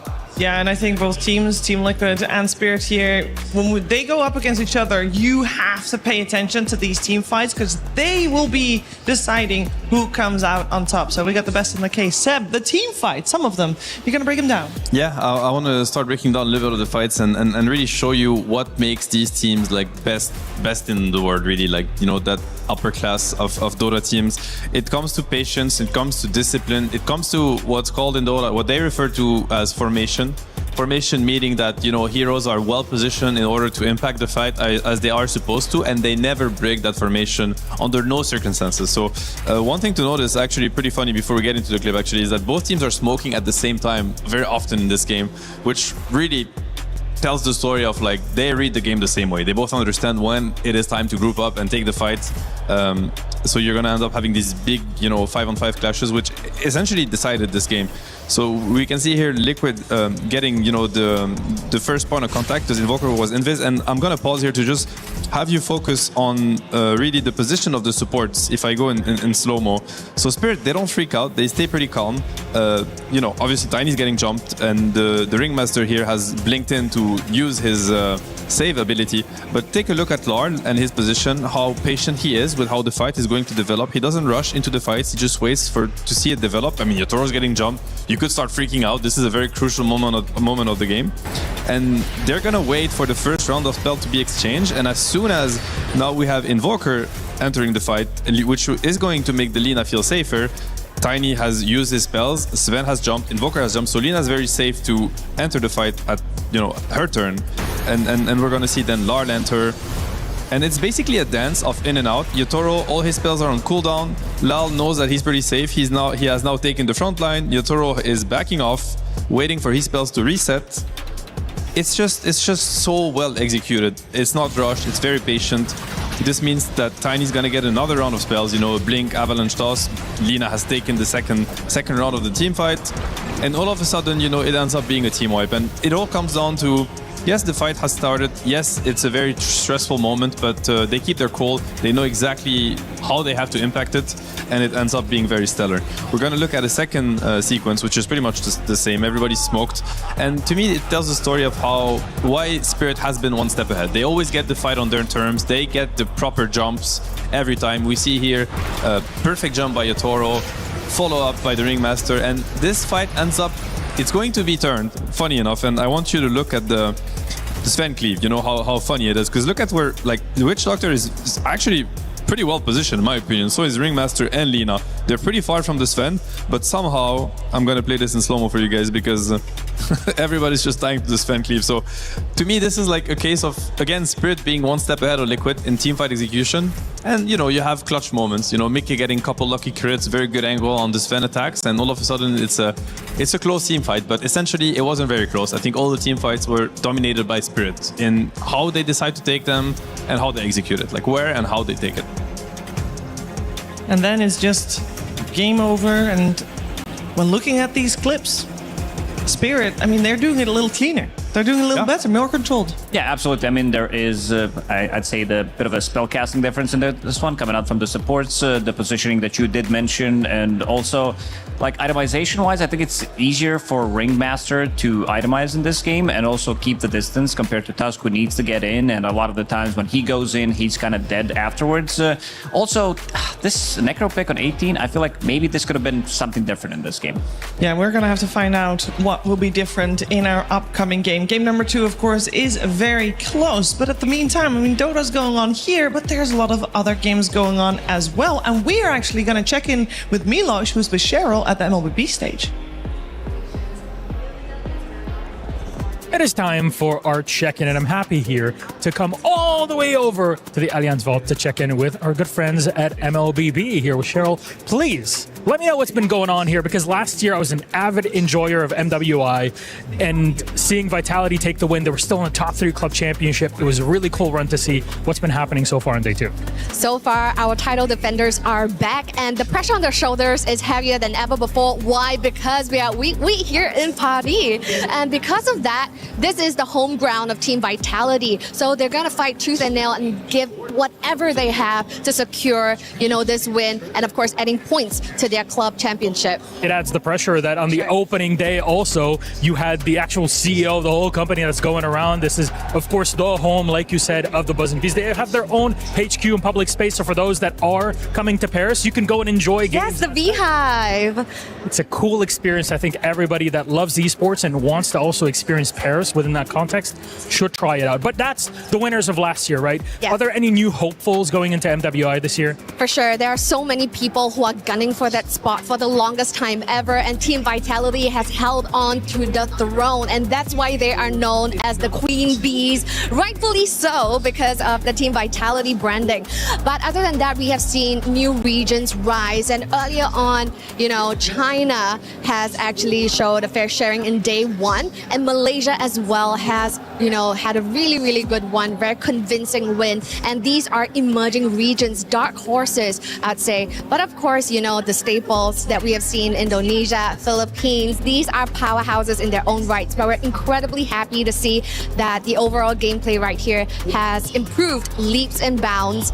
And of course, this is probably the only female tournament happening here at EWC, so we're so very happy to be giving all of our queens here a platform to showcase their talents. I think it's incredibly important. I've gotten to experience that over multiple games, and the way it's done here in MWI is super sick because you got teams from all over that are challenging one another. You have 16 teams duking it out over at the Land of Dawn, and it's just so exciting. It's just day 1, and we've seen so many high-octane clashes happening at the Land of Dawn.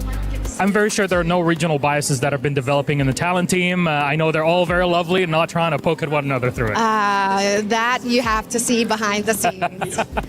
That's something for the other side of the reporting, I guess, to tell. Thank you very much, Cheryl. Congratulations so much for having me. on making it here and being with us. But we're going to send it back to Shiver and the gang on the panel. Let's get their check-in done. Thank you very much, Milos and Cheryl, for that insight. And MLBB, of course, they'll finish their tournament coming Saturday. Will be very exciting to see how that all develops. We're going to move forward here with the Dota 2, and we are going to actually hear some words from Collapse about how he felt coming into today.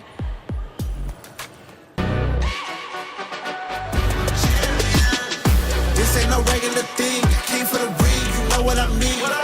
You see my name in the lights, better get right, champion.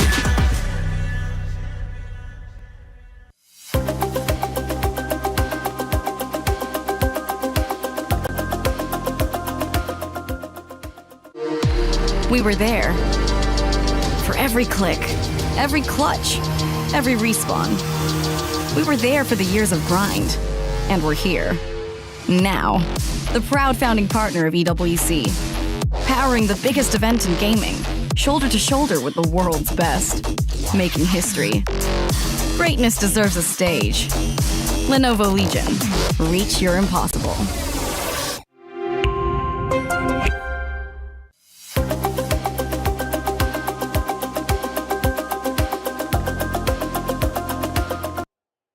Hello, I'm here with Collapse from Team Spirit. Collapse, when we talked last time, you said you felt some kind of magical buff when you play EWC. Are you feeling that right now? No, I'm sick. Why not? What's different? I mean, right now, like past few days I was sick, and now I am feeling better. Okay. But I don't feel the smell. Okay. So, It's not good. Yeah. It's a bad day for that to not come. Okay, your opponents are Liquid. Really solid team. They had a great series yesterday. What's your confidence against Liquid right now? Don't know. I'm not scared. I don't feel anything. I'm just like, I just want to play. We were having like few day offs, and I'm just a bit hungry already. Okay. What's it like waiting a couple days to play matches? It's boring. You need to play pubs, scrims. But you're on a tournament. You want to play like official games. You want to play on the arena. Yeah, you're hungry. Yeah. Yeah, I totally understand. Just boring. Okay, so you're gonna lane against Tofu here. He's been playing a lot of Witch Doctor. What do you do against Maledict as an offlaner? That spell is really annoying, right? Buy as much as possible Fairy Fires. And like click them, like at the second he casts on you Maledict, you just click the first Fairy Fire, and then second one, buy off cooldown. So every time he Maledicts you, you lose like 120 gold? Yeah, why not? He's not getting killed. Okay, all right, and then you just go from there, I guess, and kill him later when he's a Witch Doctor? Yeah, I hope I will play some like semi-jungler hero, so I can like leave the lane. Why do I need to lane, bro? Okay, you can jungle. What if they block your camps and zone you from lane? Is that... I can farm their jungle. Okay, there's always more camps. All right, that makes sense. You got all the plans ready to go. Yeah. The magic is coming back. I can feel it. Thank you for joining me, Collapse. Good luck in your match. Thank you.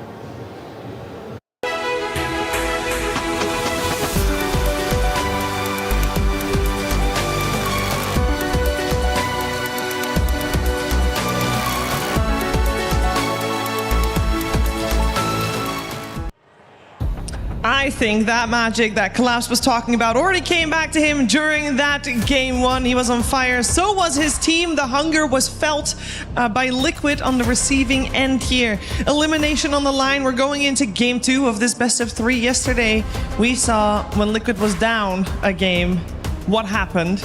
And I'm hoping for them that they can make the same result happen. I'm hoping for us as a viewer pleasure that also the same result will happen, because that was quite cool. And these two teams can go for best of seven if I had a choice. But we'll see. Liquid in that first game, Seb, it gave me a little bit doubts. Yeah, I think the draft maybe didn't really play out the way they wanted it, because they picked this Necro and it started off pretty well. I mean, honestly, I think he did get first blood, and it looked like they were going to dominate this lane. I think there was like a big mistake from Ace that game where he just died on level 3, and all of a sudden, I mean, if you pick for lanes, you have to execute it properly, because you pick Necro, and obviously you can see a lot of team fights. You don't have stuns. You don't. On one side there's like a Pangolier with a blink, and on the other side there's Necro with Radiance. So obviously team fights are going to be a little bit harder, especially in the mid game. I mean, I think Spirit, they really abused it, and as we've seen from that team in the past and today, they excel at executing team fights. It's one of their strengths, and it's also why they're so confident going into the late game. They know that their core players and supports for that matter, but they'll buy the right items, they will click their spells to perfection, and you're either on par or you don't stand a chance. So I think it came down to laning maybe for Liquid, where it didn't go as it should have, and then of course their lineup does not allow them to fight as well as Spirit. Do you think they also got a little bit scared of the Witch Doctor and decided to go for ranged offlaner instead? It's possible. I mean, at the end of the day, they are the Witch Doctor team. Yeah. I think they were the one bringing it to the meta and spamming it, if anything. So maybe it got to their heads. That's like a classic thing also in Dota, where you're on a team and one of your teammates, let's say, he excels at a hero. You kind of have to reach the conclusion, because that person could be like, this hero is too strong. Like the Witch Doctor player could be in that case. Not like, well, guys, Witch Doctor is a problem. Like, you can't lane, because that's how he genuinely feels when he plays Witch Doctor against their offlaner. He's like, I'm gonna own him on the lane. He cannot lane.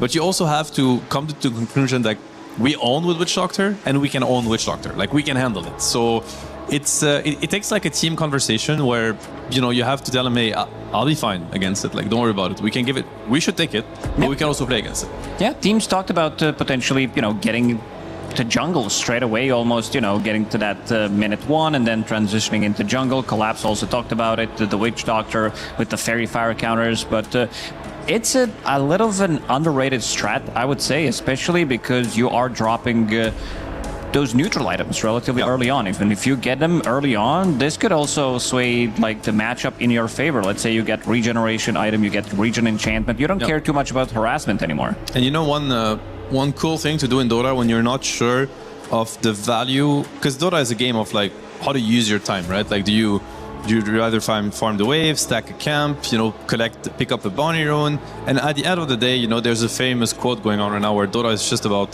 spells and numbers. Well, I mean, it is. I don't know how true that statement is, but it is a little bit about numbers anyway. And in that sense, you can always transfer what you are doing or what you're buying in gold, and it will give you like a good idea. So, for instance, the neutral enchantment that gives you 2.25 HP regen, you know, you just do the math on how much gold would it cost you to get 2.25 HP regen, and it will cost you around 300 gold. So, and how many camps is that worth, you know? And it's gonna help you understand what you should be doing, basically, and how to use your time and position on the map. Yeah, and speaking of numbers, Ember Spirit is one of the most picked heroes here at this EWC. It's Liquid that picks it up after an opening from Clockwork, a hero that was mostly ignored in the previous game. We have, of course, changed sides for the team, and the pick order changed with them, so it was Spirit with first pick, and it will be Liquid with that overall last pick. They ban out the Huskar already to make sure that Ember Spirit will have a good game here.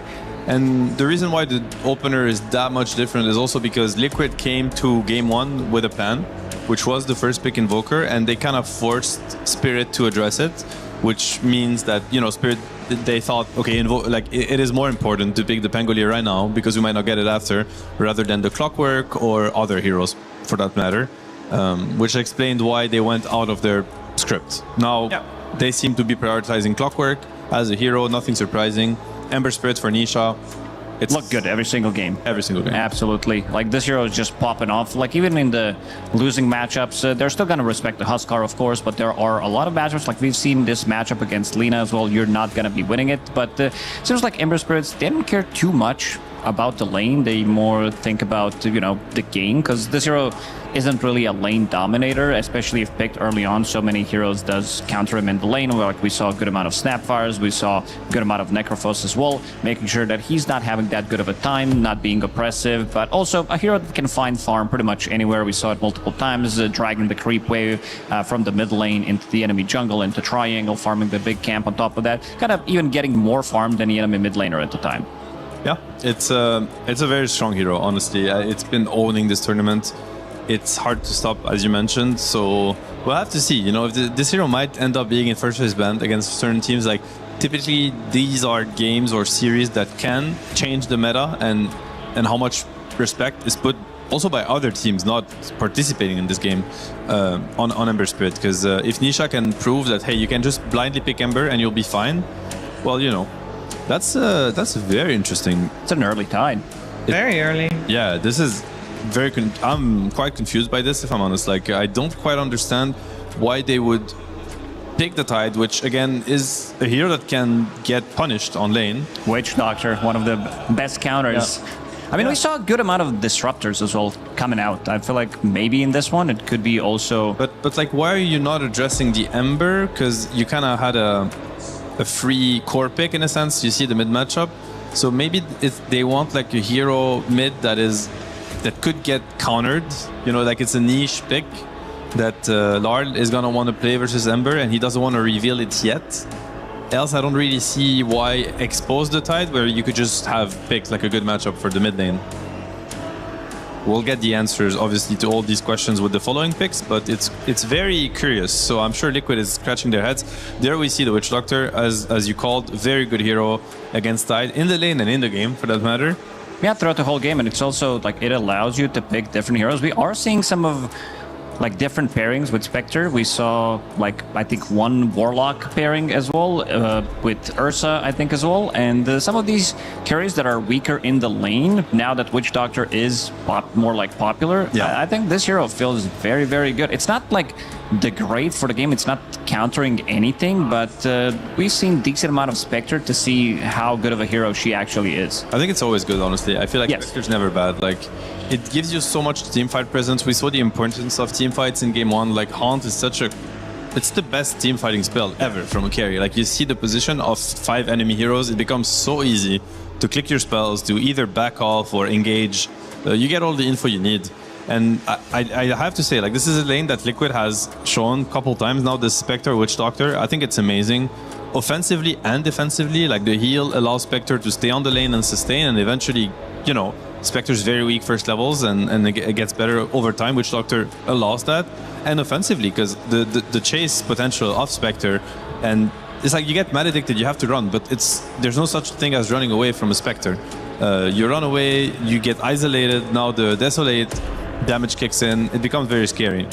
And okay, this explains it a little bit more. Like, now I understand why they didn't pick large hero. They go for the Monkey versus Ember. It's a great matchup for Monkey, but Monkey is a hero it's not so much meta because it has hard counters in the game. It can be hard to get a Monkey through the game, so they just wanted to see more heroes before they selected the Monkey King.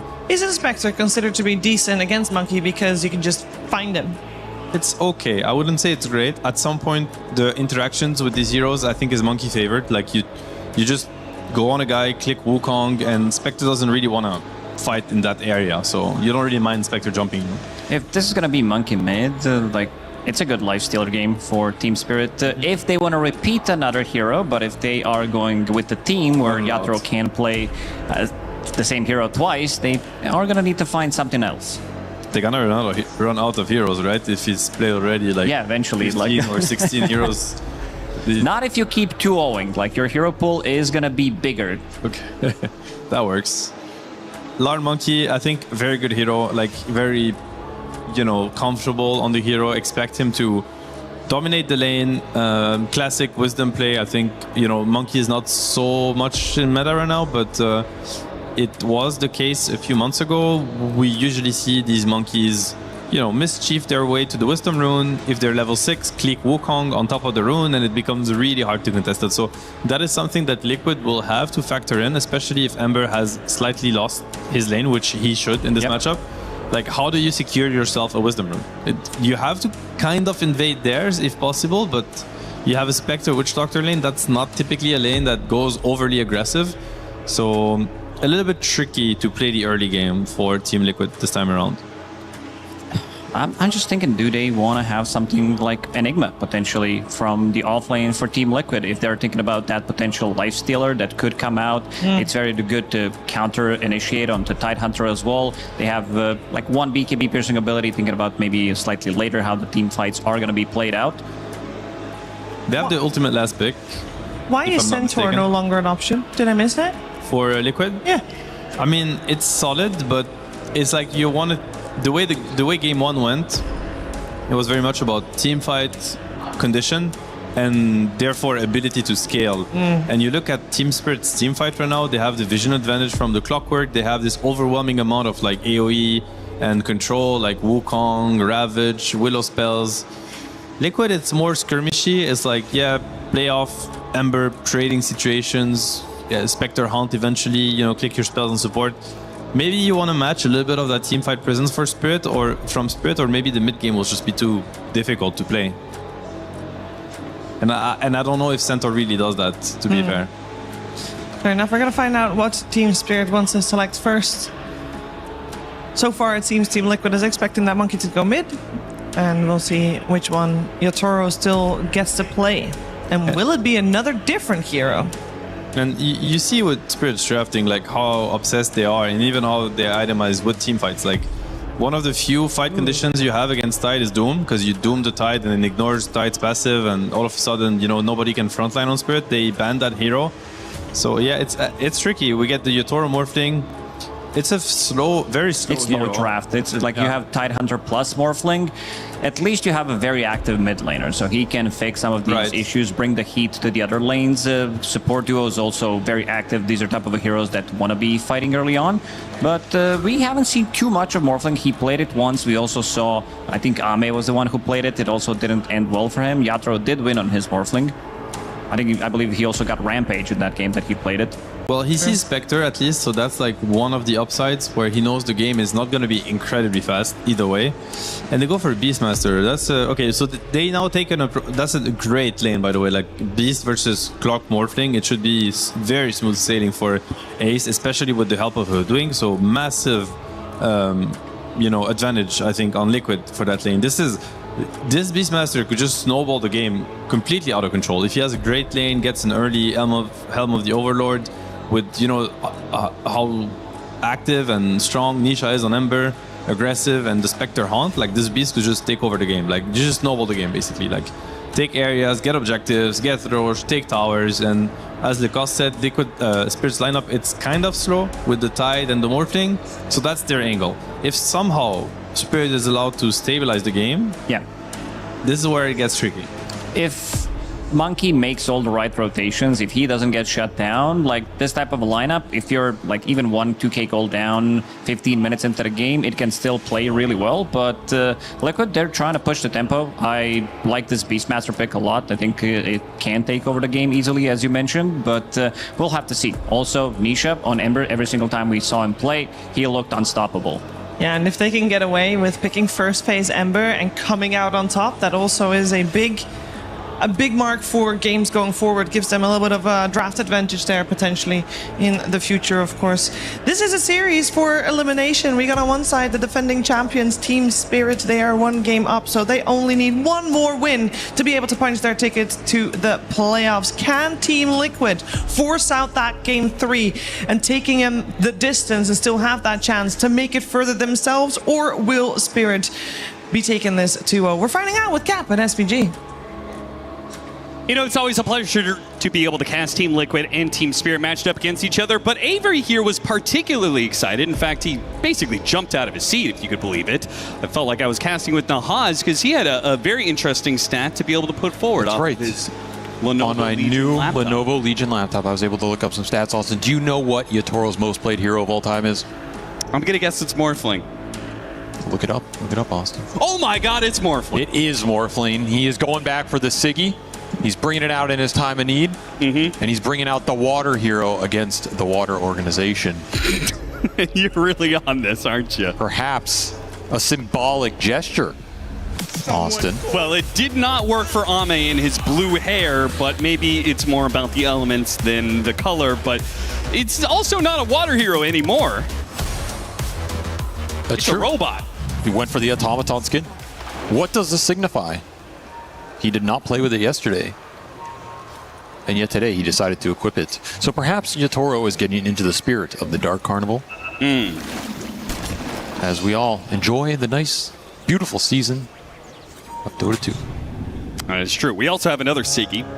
Nisha also rocking his most played hero. 134 matches of Morphling for Yatoro, 116 matches of Ember Spirit for Nisha.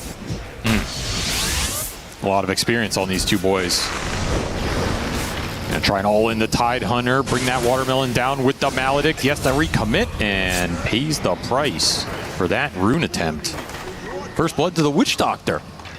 That's the power of the Maledict right there. How much a First Blood does for the Witch Doctor, though, I'm not convinced that is much of a game changer. The experience is probably more valuable than anything. If you get to level 2 and 3 faster on this hero, you can sometimes just all in people again with the Maledict. So could be a scary lane for Collapse over the long run. This Spectre can be an annoying hero with the Desolate going through. If you're going to isolate the Tide, just burn him out with the Maledict. A lot of potential burst damage as they're going to try and all in Tofu. He just gives it right back. Okay. Collapse striking right back. I feel like this is... Okay, Spectre is better at being aggressive in lane than maybe she's ever been. Yes. But I'm still not convinced that this is actually a combination that they're going to be able to really threaten the Tide Hunter. Just the two of them with Maledict. I think it's enough. With Maledict, Dagger, Shadow Step, some Desolate hits going in, it's a lot of damage if you can start to run someone down. So I have some faith. See how well this Morphling lane goes for Yatoro as well. Seb said this is a free lane for the Beast. I can absolutely see Ace free farming up here. Not a lot of pressure going into him with this duo up here. Yeah. Very passive lane for Spirit. You're just trying to secure farm for the Morphling, not get aggressed on too much. If you can get some pulls off, that would be amazing, but all the potential, it lies with Liquid in that top lane. So I could see them doing pretty well on both side lanes here. Mid might be the big problem area, but that is always going to be the case when you first pick Ember. You are giving your opponents the entire hero pool with a bunch of cheese counters in it to deal with this hero. They go for the Monkey King, not the hardest cheeser here, right? It's not the Huskar, it's not a Viper, it's not a Sniper or something, but it's a very favorable lane. It can get a little out of control if you can get some big Jingu hits up. And it's a very easy lane to rotate into and fight with. That's the real threat of the Monkey in this matchup. It's like, if you bring supports here, you start crashing this lane, Liquid gets sucked into that skirmish, and he's just building Jingu stacks off the Ember. It can turn 1 kill into 2, into 3, suddenly you TP back in, you die a 4th time. It gets out of control really fast, and the Monkey can take that and start winning other lanes with it. So you got to be really careful around the mid lane in this game if you're Liquid, and potentially play reactionary. Try and bait some dives from the Monkey, TP Boxy in, land a clutch push whack, get that turnaround kill. That can make all the difference here in this early game. And Laurel is very good on the Monkey King. 77% win rate. Do you think of Laurel as an oppressive mid laner? I don't really. No. Mostly because he's not a Huskar player, right? He's a very difficult player to beat in lane, and he's a very difficult player to shut out of the game completely. Like, he will always find his entryways, he will always find impact in the team fights, and he's not given a lot of farm priority from Spirit overall. So that is his strength. Maybe that's where it is, because I was looking at it, his best stats are, his highest win rate heroes are Monkey King and Snapfire, who I would say those two are very oppressive mid laners, right? Usually counter pick matchup, or at least Monkey King often a counter pick matchup. So maybe that's probably what it is, right? If Spirit don't give him that much support, then when he is in a position to really win his lane, he really thrives.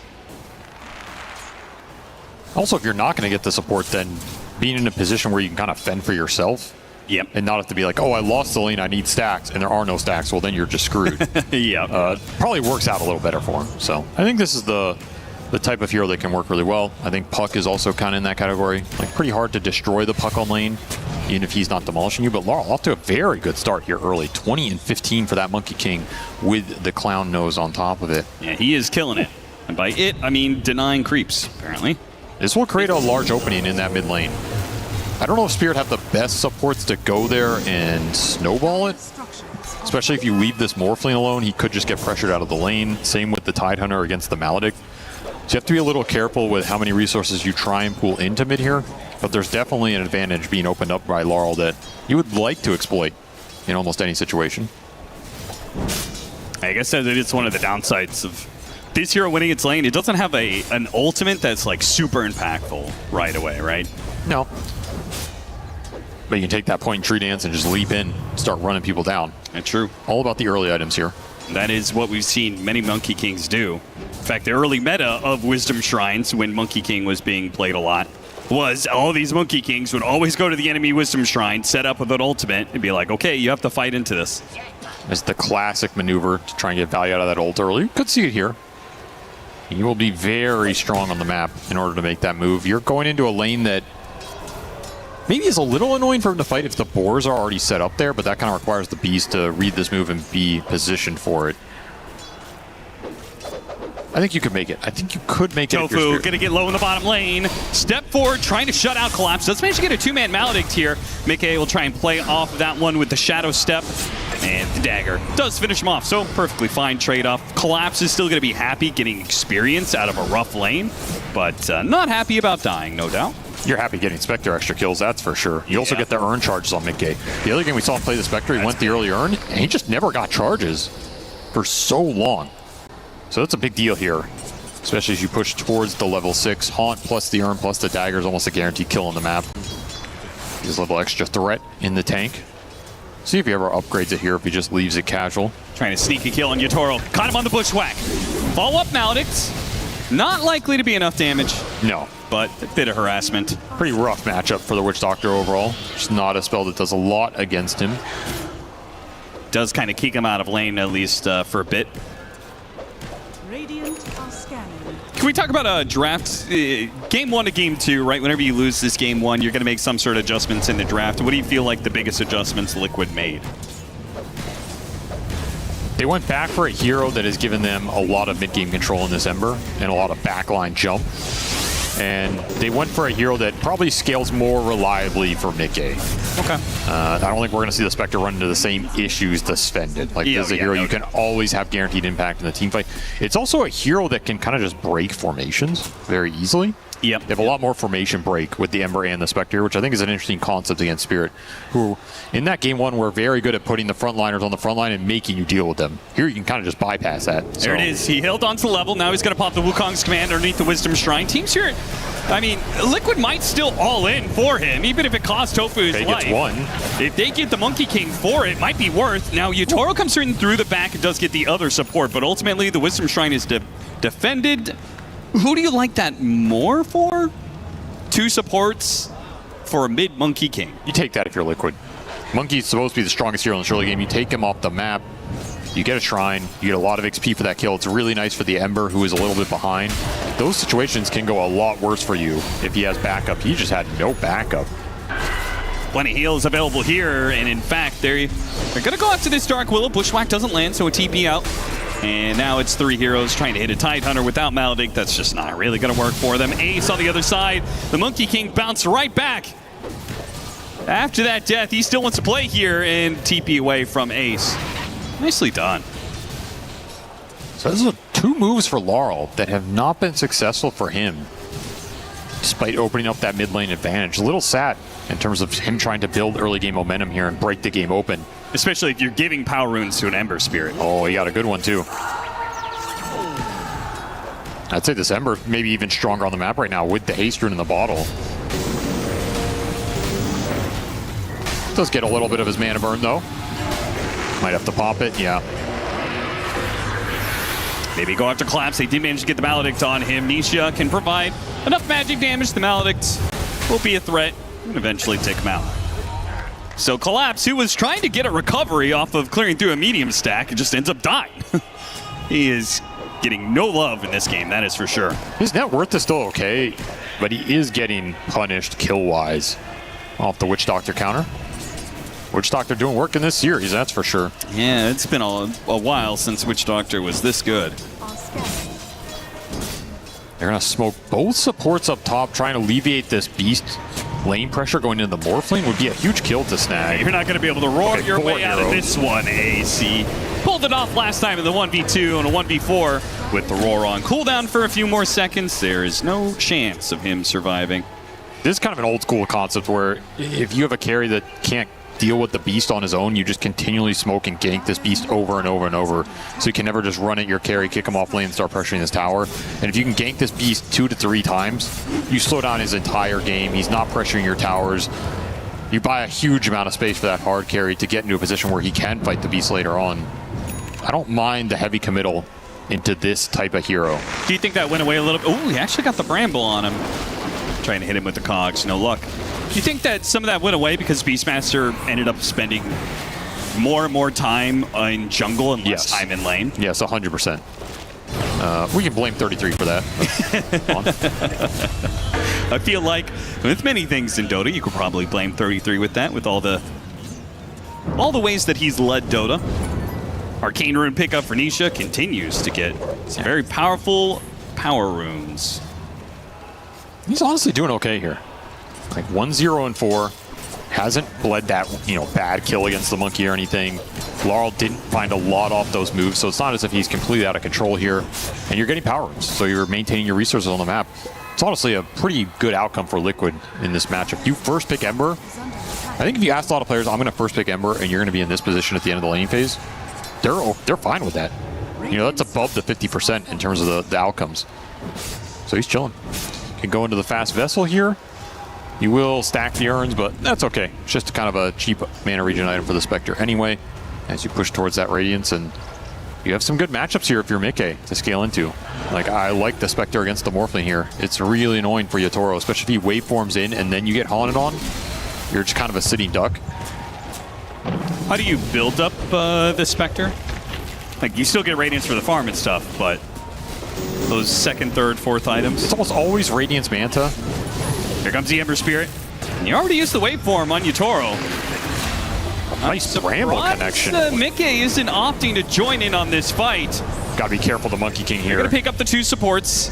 Ace still has his Primal Roar, but he has been left alone. He's gonna roar and run. He can't really get far enough away against no shot. So he's just stalling for time here. Spirit, they know the point of attack, and they are not afraid to bring numbers into this Beastmaster lane and continue to shut down the momentum there. That's a really dangerous fight for Liquid. If you overextend and you give Laurel free Jingu stacks on the backside, and then he's just going to start clearing through you, it gets real dangerous real fast. Then you're going to have to commit the Spectre in. And that might not be the fight that Mickey wants to join, as he is free farming bottom right now. I really enjoy watching, it's kind of cathartic, watching pros walk into cogs. Because then it's like, okay, it happens to everybody. Oh, there's the isolated Desolate damage. Looking pretty good. And it does mount up. I think you just go with the Radiance Manta here. There's a possibility for like a faster Orchid in this game if you think you can connect it on some of these cores, but I don't think that window's going to be too big. Spectre. Oh, he got bounced into it. Completely isolated. The Witch Doctor was going to try and come in, bail him out with some extra heals. Again, Team Spirit bringing more numbers. Despite having, like, I would say, kind of equally mobile mids, it seems we're kind of one step ahead. Their supports have been on point this series. They're just landing every spell. Like, these Brambles have landed every time. In the previous game, a lot of the Ringmaster spells were exactly on point. Not me. Beast in this series so far. And Naru right there with him. Look at this, holding the high ground. They're once more just reading the play. Yep. There's just no opportunity here for Liquid.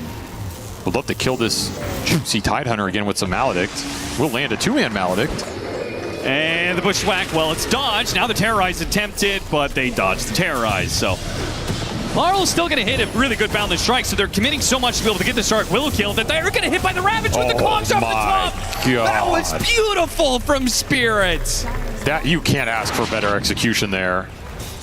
And it's Liquid forcing the play. They know the strength of the Ember. He had a full wand and an extra bottle charge. He got nothing off due to an absolutely perfect chain stun route into Boundless Strike, into Hookshot, into Battery, into a Cog hit, into Ravage, into another Cog hit. Like, just nasty, nasty stuff.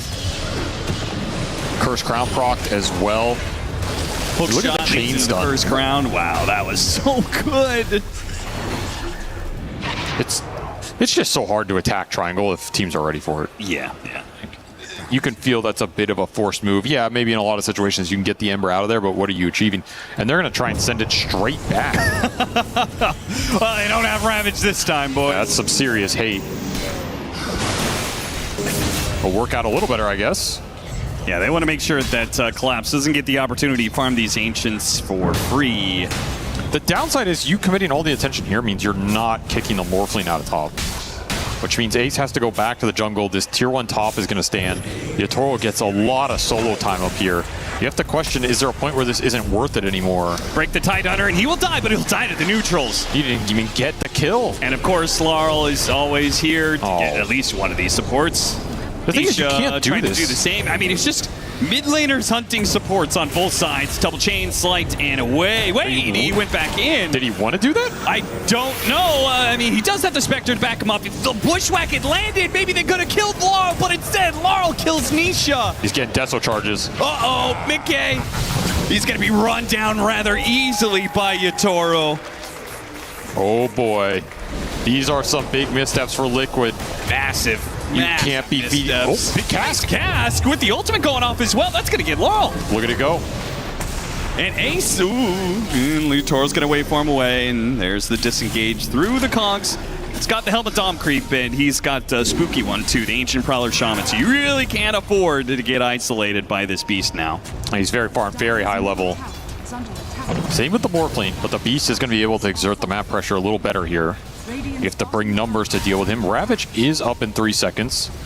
Collapse signals that he wants to defend this tower. Does not want to give up map control. There's still that ancient stack there. And all in on the Morphling. Immediately in response. Hits 3. Yatoro's still going to die. But the damage, well, Tofu's still alive, man. These heals are constant. They have to throw extra spells on him, which means they have less for Ace at this point. Hookshot grabs him. Nisha trying to play the edges here while Ace is in the middle of hell. And he's not getting out anytime soon. More cogs. Nisha, of course, is always going to look for that support, but not going to get it here. Boundless Shrek actually still nabbed him, and he's stuck. He has to go for another Remnant in order to get out. The Curse Crown is going to land. Try and follow him. And they just take the kill on Boxy instead. That's good enough. Got some of the beast creeps, too. Decent amount of gold. Liquid do get the tower. And the Spectre gets in, gets out. This should push Mickey to a pretty okay Radiance timing here. Not the fastest. Stomp off for the urn, but yeah, ultimately this will win the stack for Spirit, which is what they were defending this entire time. Collapse will finally get to clear that objective. They got a decent amount of Deso charges on Laurel through all this skirmishing. Yeah, he is very rapidly going to get to a point where he's just kind of like one-shotting supports. As seen here. This is what you don't want happening. Oh, if you lose the Spectre here. No, you can't afford to lose this, and it's going to be hard for him to get through everything. Nice Bushwhack, though. It caught him, timing. And here comes the Ember Spirit. They immediately drop the wards just to try and play out this team fight with the slight chains. Yatoro, he comes in clutch here, morphs into the Ember Spirit to get the disables there. Laurel caught in the Bushwhack, looks like he's going to take out, but Nisha caught on the other side, push back the cogs, and there goes all of his mana. Once again, Yatoro is here, and he's got a free fight to play. He's so strong with the slight chains. That's a max level chains. Here comes another round. Slow down on Boxy. Actually didn't get the chains. Oh. Mercy shown. Boxy's going to be running. He's going to be running for a while. No mercy shown. There we go. Gets the pick-me-up. Level 13.5 for this Morphling now. Once again, Laurel and Yatoro, their KDAs are out of control. 6-1 and 6 for Yatoro, 8-9, 3 and 8 for Laurel.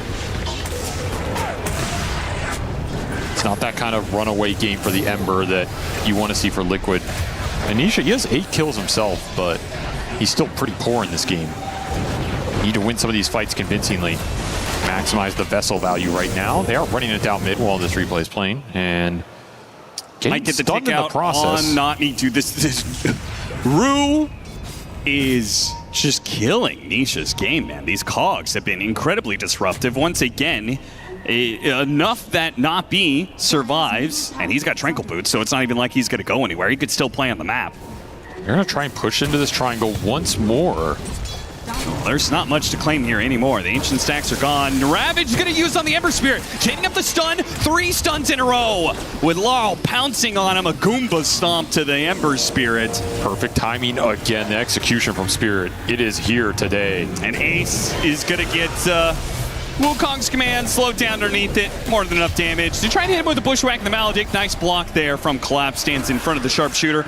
With the Radiance burnout, that might end up being enough alongside the Maledict. No, he dodged the damage with that last Maledict. Mickey does pick up a support, but can he get out of this? It's looking tough. No. Well, the cask actually makes things a little bit more interesting, slows them down a bit, but of course the stuns don't last for long. The Witch Doctor heals are doing some serious work. The cogs, the double cogs, dude, again, Rue. He is an absolute sharpshooter. Way Perfect too good. aim. Nisha's like, there's no way I'm letting you get out of here. Oh my god, he went the wrong direction. He went the wrong direction. He knows it too. He's going to go back, but he's already out. Remnants wasted, ankles broken, and cogs landing. Spirit get the rundown. You know who gets the most damage out of the fight? It's the Morphling, who also gets the most gold, the most XP. That's the last hero you want cleaning up these engagements. And the team is just setting the plate for him time and time again. Beautiful changing of the guard here from Laurel. He dodged, I think, 2 of the Maledict ticks. I think so, yeah. And he dodged the last one, which is the most important. Keep himself alive. This is a little scary of a rundown. Like, you have to respect how tanky the Spectre is, especially if some evasion from the Radiance comes online into the Morphling hits, but you got the spells to do it, and man, that's a brutal way to die. And Team Spirit, okay. The one time you're going to see Rue miss is with the hook shot on a stun target. Yeah, the easiest one in the entire game. Too easy for him. Oh, maybe a little bit catch and release. Still should be able to do Tormentor here, though, as Liquid going to force the Roshan. Trade these objectives out. Do it fast enough. The Ember Spirit's not going to be a threat. We'll try and kill Collapse. Do not want to let him steal your Aegis here. Yeah, just push him away. Make sure they can. Is he dead off that? He might be dead off that. He's going to blast lifesteal on the neutrals. Almost dies to him. No, he's Another dead. round. Now it's Bushwhack control. Okay. A little bit of a feed there. Not respecting the Witch Doctor. Do you think that the Aegis changes much for Liquid? Like team fight-wise? A great Aegis carrier. You just haunt in the middle of the fight. You got to deal with the Spectre, with the Dispersion, with the Radiance burn twice. It's really annoying. So I think it can be influential here, for sure. A lot of this game does revolve around the Morphling, though. I think if Liquid can manage to control the Morphling, they don't have to necessarily kill him at the start of the fight, but if they force the Morph out early and you lose a lot of that damage, then all you have to worry about is some control on the Monkey, and you can kind of push through with the Spectre. But if Yatoro has a free reign... Oh, massive pickup, massive pickup. Okay. Boxy is the one to take the last hit for the 500 gold, but Mickey will still be content with the assist given how easy it was thanks to Boxy's setup there. Great find. And Liquid, despite the aggression not working for them from before, they're not slowing down. They make a play in both top and middle. They will trade out supports in the mid lane. BKB is done for the Beastmaster. So he can finally can get in there. Yeah, be a presence, which feels like he hasn't been able to accomplish too much here. Beautiful bushwhack off of that Roar lead off. I asked you about the Spectre item build, and the reason was I was curious, how early do you get the Scotty in this matchup? Potentially very early in this game. Yeah, great item against the Morphling. Not bad against the other cores either. Sure. Yeah, he's looking at Manta and then straight Scotty. He's going right away. I don't mind that. The build-up's very slow. Yep. But again, the other item you're kind of looking at afterwards here is maybe Butterfly in a game where you're battling against a real true hyper agi carry. The Orchid into Bloodthorn can also be very strong on this hero, but I think there's going to be too many dispels here for you to go that route. If you were like ahead a lot early, I feel like that's a build-up that could really, keep the Morphling down. Yeah, Morphling's just a first item mana buyer. It's obnoxious. You still could end up with Bloodthorn in this game. Flight dodge and away. That's a close call. Any stun hits him, he's dead in the water, like figuratively and literally. So, Shard is online for Collapse. Feels like Liquid are stronger in the fight. They can find it in a nice way right now.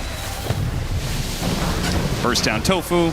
Damn, that did a lot of damage. What the hell? 440 adaptive strike after reduction. Pretty nasty. Mass TPs to the other side. I think Spirit is one of the teams that plays the fastest off of these cross-map kills. Like, they get one kill here and then they just like mass TPs to the other side. You think faster than Liquid? They're also pretty fast in that category. Cogs push back on Ace. A creep is gonna. Oh, we got him up to the high ground. That's gonna force a BKB use. Collapse apparently didn't know about the BKB use. Okay, I guess they just didn't see it. Lost vision of him for a second. Yeah, that's fair. Like, he sees it as he blinks in and pops it, but he doesn't stop it fast enough. That's fine. That's an opening for Liquid. They still have Aegis for a minute and a half. So you have Aegis Spectre, you have Haunt available, no Ravage. Surely you can try and aggressively force some action here. It's true. I thought they were going to wait for BKB on the Ember Spirit, but I totally forgot there was an Aegis on this Spectre, which, you know. This isn't the most important one to use, but I mean, you just lost a tier 1 to Morphling. This feels very defensive. Like, why would you want to be giving Yatoro space right now?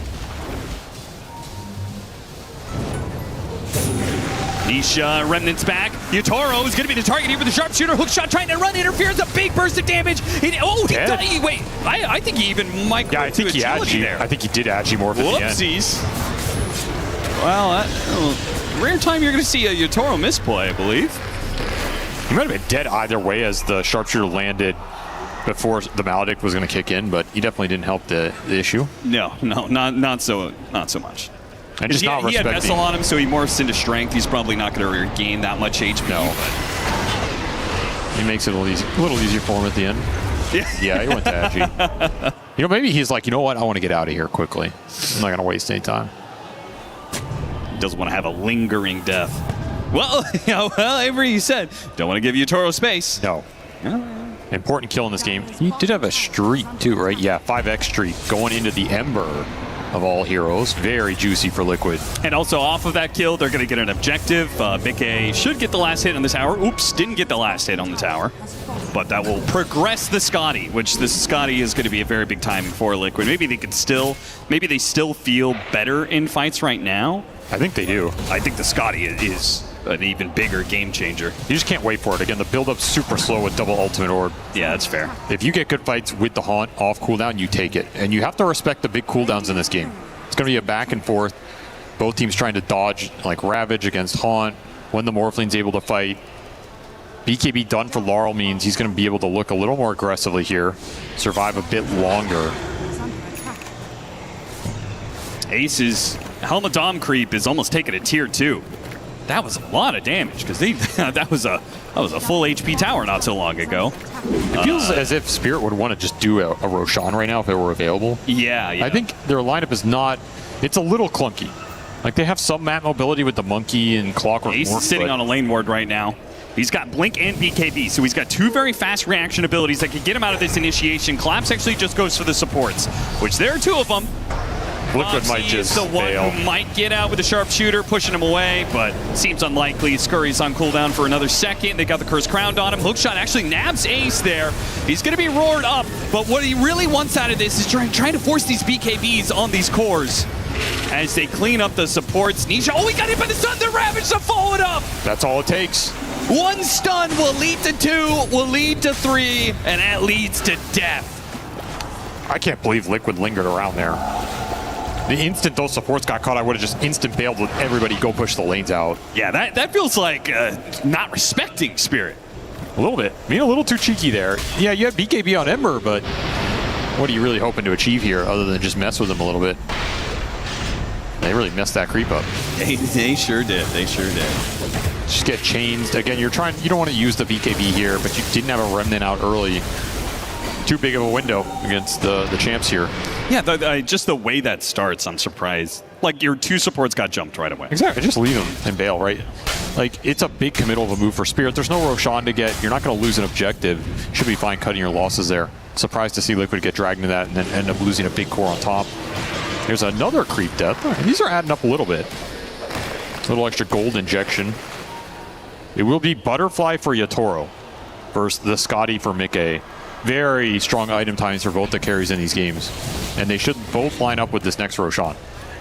So very pivotal objective on the trajectory for both 1 positions here. If it's a fast enough Roshan, Mickey might not have his Scotty done fast enough. Should be kind of awkward. He's a little bit farther away than the Butter on Yatoro off of that fight. Kind of suspect Spirit will instantly try and go with this Butterfly timing. should be one of your stronger moments in this game. And you're not going to wait on the other two cores here. Like when Yotaro wants to send it, you send it with him. Yeah. So there's that butterfly. Instant smoke. They waste absolutely no time. Again, decisiveness from Team Spirit in this series, and they're going to try and find a pick-off on the Spectre. Yes, this is Spectre farming territory. You're either thinking he's at this ancient camp or he's in the camps behind it. You can dive for him here.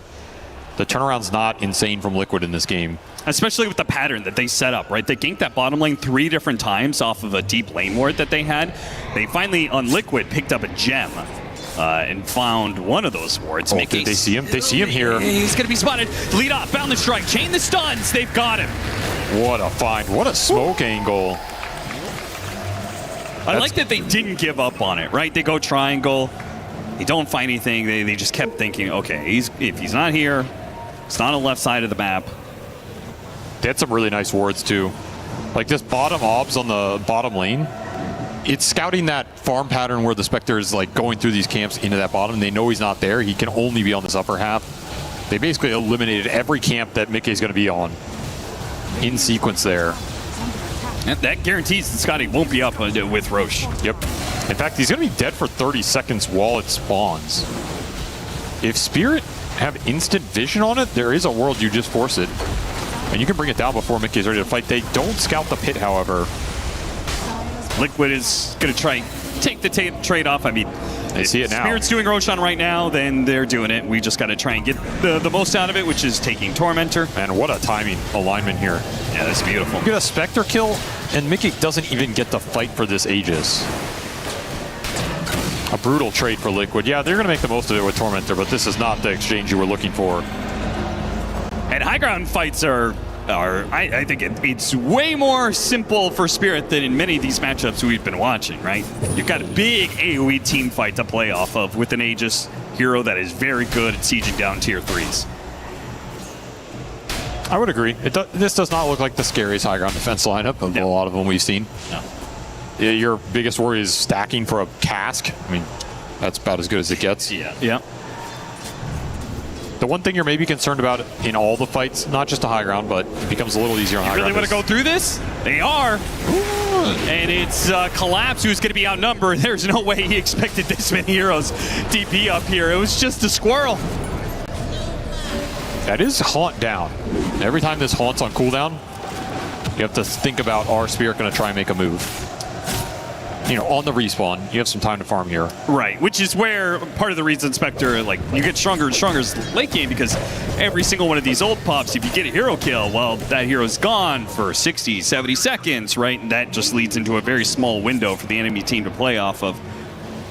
They're still going to try and take the fight with the extra life that they have on the Morphling. Hookshot lands on Ace, pushing back with the Cogs. Terrorize on top of that one. Man, they're so good at chaining these disables. Ace, he barely gets off the roar, and he's still going to die. Now, Laurel's going to die for this because look at that positioning from Tofu. It's just beautiful. And Mickey, well, he ripped through one support. He's going to try and go for another one. Nice bushwhack. Holds back Yotaro. Yotaro's now left alone against all these heroes. He's going to die the once. He's in big trouble. And he's going to be maledicted when he comes back up. If they can hit a stun, a chain, anything like that, it got the maledict on him. Wait for him away, trying to get some distance, but of course the chase is always going to be there. The boomerang's placed on, the damage over time, it'll finish him off. Spirit, they thought they had this. They said, surely we don't need the Tidehunter. We have 2 lives on Morphling. Yeah, who's your damage dealer? It's the Witch Doctor for Liquid. Just a full channel Death Ward on a stunned Monkey King who could never stun him back. You're sitting there BKB'd as Laurel, and you're just dying to a support. Insane value out from Tofu there. You took a fight without your Tidehunter, and I think it showed. You just don't have that big presence on the front line. You don't have that AoE control off the Ravage. It takes a lot longer to bring these heroes down. A smart TP cancel from Tofu gets a really nice cask off. It bounces onto Yotaro multiple times there. Full channel Death Ward. Mickey, he's just sitting here waiting for his moment. Monkey King dead. I get to go in for free. No way this Morphling is going to fight all my HP with Scotty done. Very different situation. Just like they forgot about Dre, they forgot about Tofu. And he punishes Spirit heavily. This is now a game that is in Liquid's favor, a game that they desperately need to win to stay alive in this series and stay alive in this survival stage, move on to playoffs. While Spirit, they want just the 2-0 so they can focus on the road ahead. they're going to have to find a way to scale in this game. And it is never easy scaling against Ember Spectre. Like, that is... It just is not fun for your support duo. It's not fun for your front line trying to position in the fight and make sure the formation is set up correctly, because your formation just gets backstabbed so easily. The fight becomes chaotic very fast. This is not a pipe Tidehunter. Yeah. Aghanim Scepter is going to be done at almost level 20, though, so these Gush talents make this this timing ridiculous. And Satanic for Yatoro does help his sustainability a lot, which has been an issue here, particularly against the Maledict, kind of just wearing through him over the long run. Pretty unsuccessful Aegis usage, though. I thought Spirit were going to be able to get a lot better fight out of that Roshan advantage. Pretty much got completely nullified. Now this game has swung back Liquid's way. And the Butterfly for Mikke coming out soon. So Spectre continues to get scarier here. Roar lands on Laurel, and he dies so fast to the Spectre. That's a gem. Lost as well. They just bought that. You just can't get the lanes out. The power of the Spectre Haunt. It creates a threat off of any single stun landing in this game.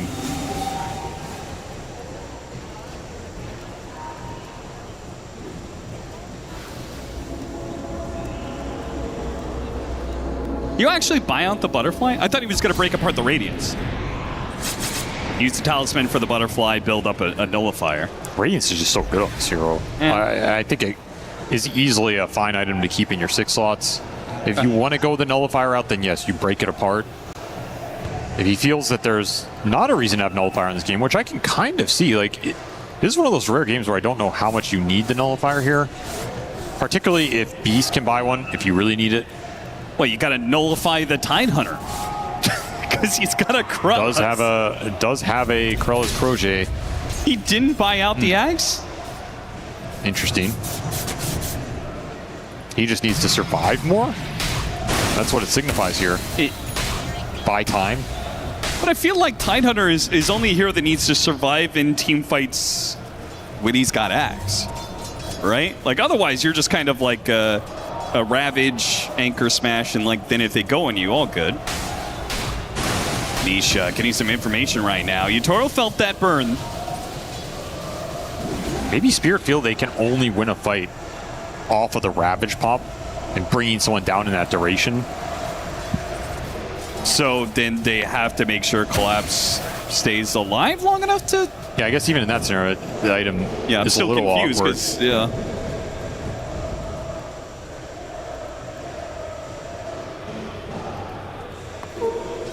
MKB for Yatoro. Should complete his slots nicely here. It's just very hard to get a jump now. The initiation's a lot easier for Liquid when the Spectre can follow up anything instantaneously. Can guarantee you find Monkey too. Like, you can't just hide in some tree line as Laurel this game. And he's got 25. So those Spectre illusions are hitting very, very hard now. It's a lot of damage coming out.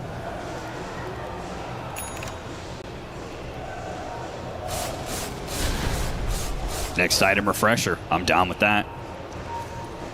Double Haunt is going to make these supports' lives absolutely hell. Becomes impossible. And they didn't really itemize to deal with that in the first place. Nope. Like, if they had, then maybe that's where the Nullifier becomes more value, but you've got, what, 1 Force Staff and 1 Yule That's what I'm saying. I think he was watching this game. He's like, I don't need a Nullifier here. I'm just going to kill him anyway. And he's mostly been jumping on cores anyway. Laurel's going to stop the Doctor here. They do manage to get the break on Collapse, though. Collapse needs help. He's on a sliver of HP. Is it even worth the Ravage at this point? He's making a run for it. There's that Krellis. The Krellis keeps him alive. Gets him out of danger for now. It does. They survived through it. It was almost him just dying right outside their base. That was a brutal amount of damage. No buyback. That could have been a high ground push rather easily for Liquid. Instead, he stays alive, and they can go. Gotta look for something here. here. Of their own. Yatoro with the Ember Spirit morph. The slight chains, long range, against his boxy. Support for support in the end. Something off of that Haunt. Every time Haunt's down, you have to get aggressive as Spirit. You can lose the fight so badly. The Morphling will be strong when the Spectre is unable to join the exchange. And we'll see how fast this Roshan timer is. It's a long one. Yeah, that'll benefit Liquid. For sure. You're going to have your Haunt cooldown guaranteed here. Going to take another nice fight. Basher done for Mickey as well, so the control grows. Trade out that urn. You don't need it anymore. Look at this setup. Ooh, that was quick. Nisha breathing a sigh of relief there. Speaking of, we talked a lot about Nullifier. It is going to be an item in this game. Ace is going to be the one to grab it. So his Roar initiation puts the Nullifier on him to make sure they can't, you know, Wind Waker save or Force Staff. He saw that Krellos for the Tide. He's like, someone's got to deal with this. Seriously. Will be a quick smoke from Spirit trying to abuse Haunt cooldown. Still there for 45 seconds, and they have Ravage available. The ultimates are favored for them right now. You're going to break on a Witch Doctor. Smoke's at a break, and Tofu gets the blink away. Yeah, not what you wanted here if you were Spirit. Might still try and just force the fight straight up anyway. Yeah, they're walking into potential high ground vision, though. See Nisha. Gonna try and chain stun him. You get him. Hook shot, terrorize. The Roar goes out, trying to delay. Now the Ravage over the top. All for Nisha, and they got him. Once again, Liquid. So good at being able to chain those disables. Now they're in pretty deep here, and they've used a lot. Rue is almost dead. I was going to say, if Nisha chooses to buy back, he could really do some damage. He's already killed 2 supports. Almost self-fuels on Not Me will allow him to get 1 more round of spells before he eventually goes down. Yatoro almost killing Ace. Force that forward. He does manage to get it, but now he's been maledicted. And here comes the Spectre form. They got the Bushwhack and the Death Ward. They combo together to kill the carry. Yatoro's down, and now the chase. They got Collapse as well. Mickey runs him down in the end. And these are heroes that do not have buyback. Surprisingly, though, now the later Roshan actually plays against Liquid. They would love for Roche to be up right this minute.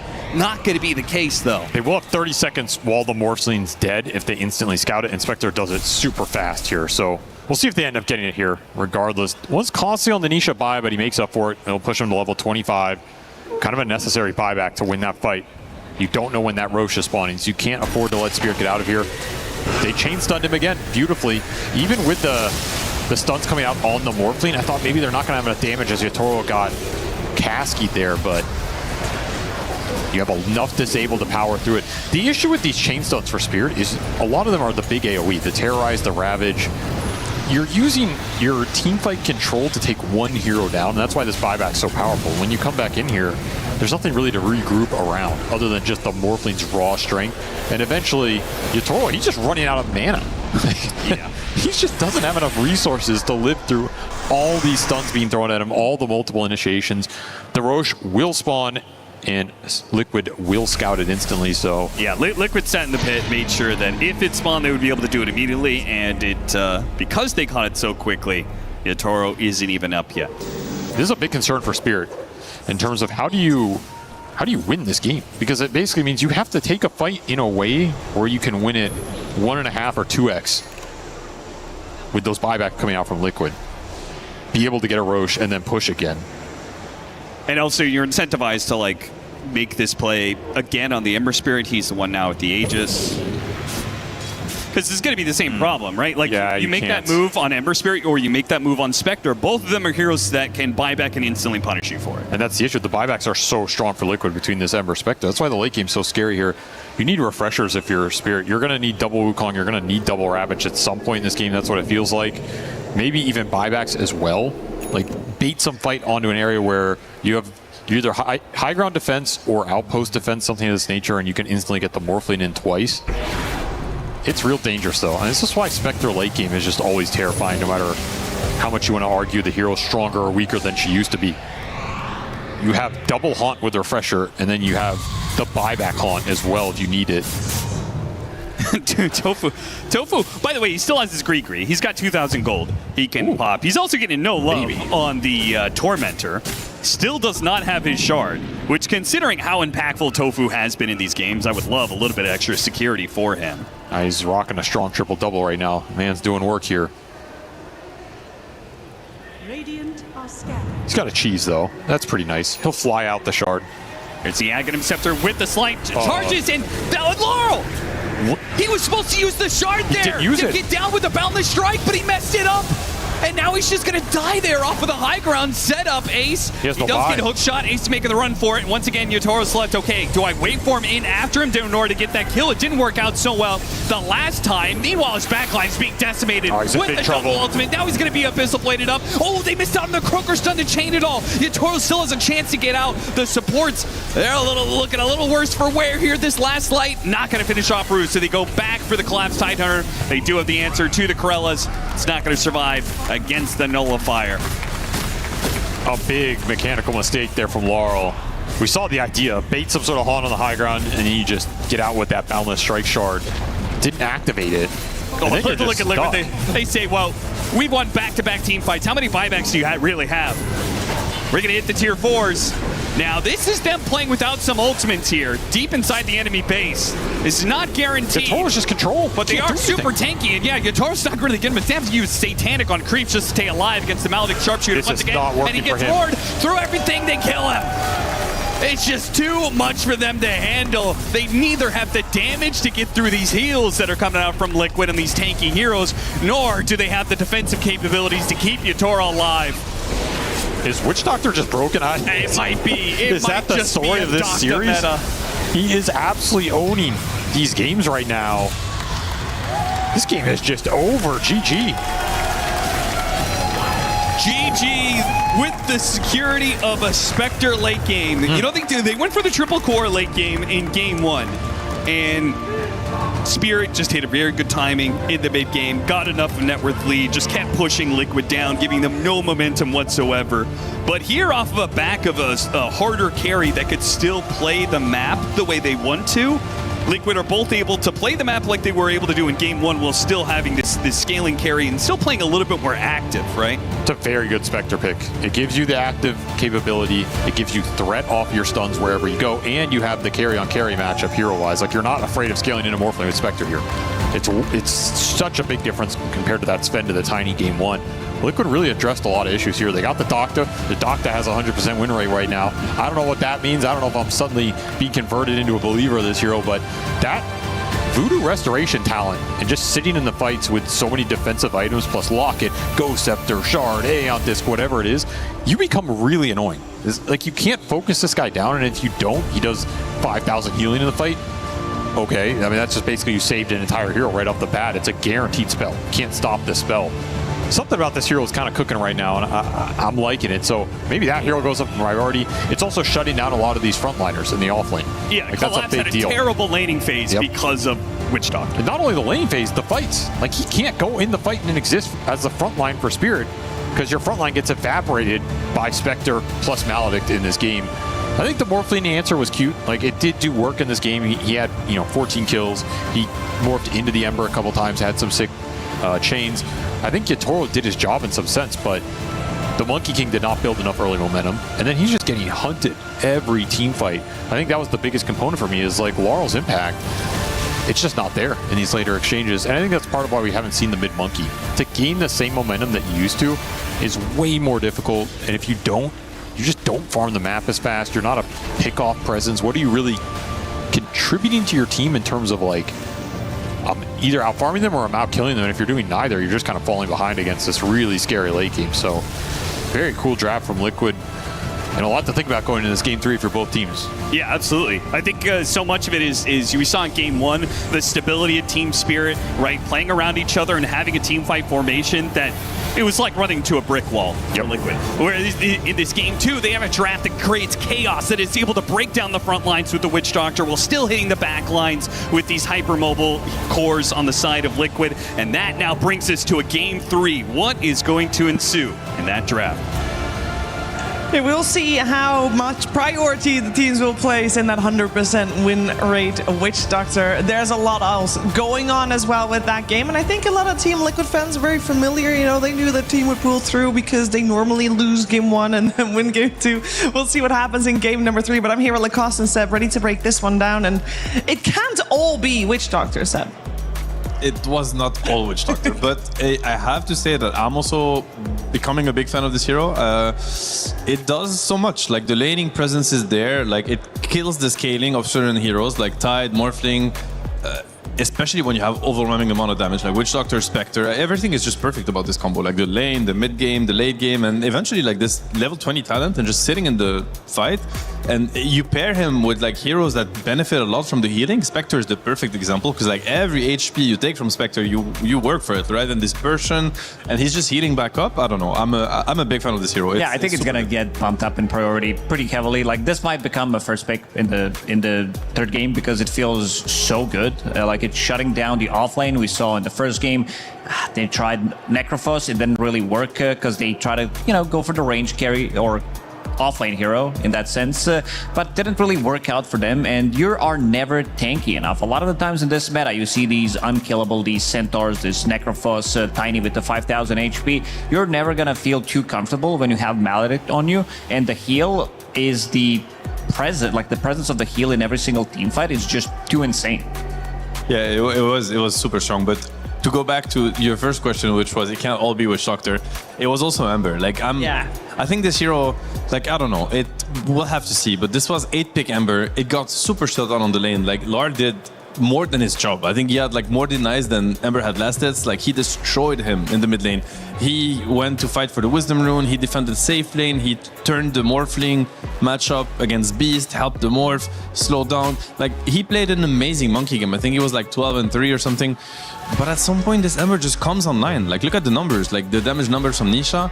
Like he did twice the Monkey's damage. And obviously Monkey is not like the top mid hero right now, but still like this Ember hero, it doesn't matter like how bad his game is, like at some point it becomes a menace. And there's also this play that we've seen many times now where they take fights in the late game and they buy back Remnant it again.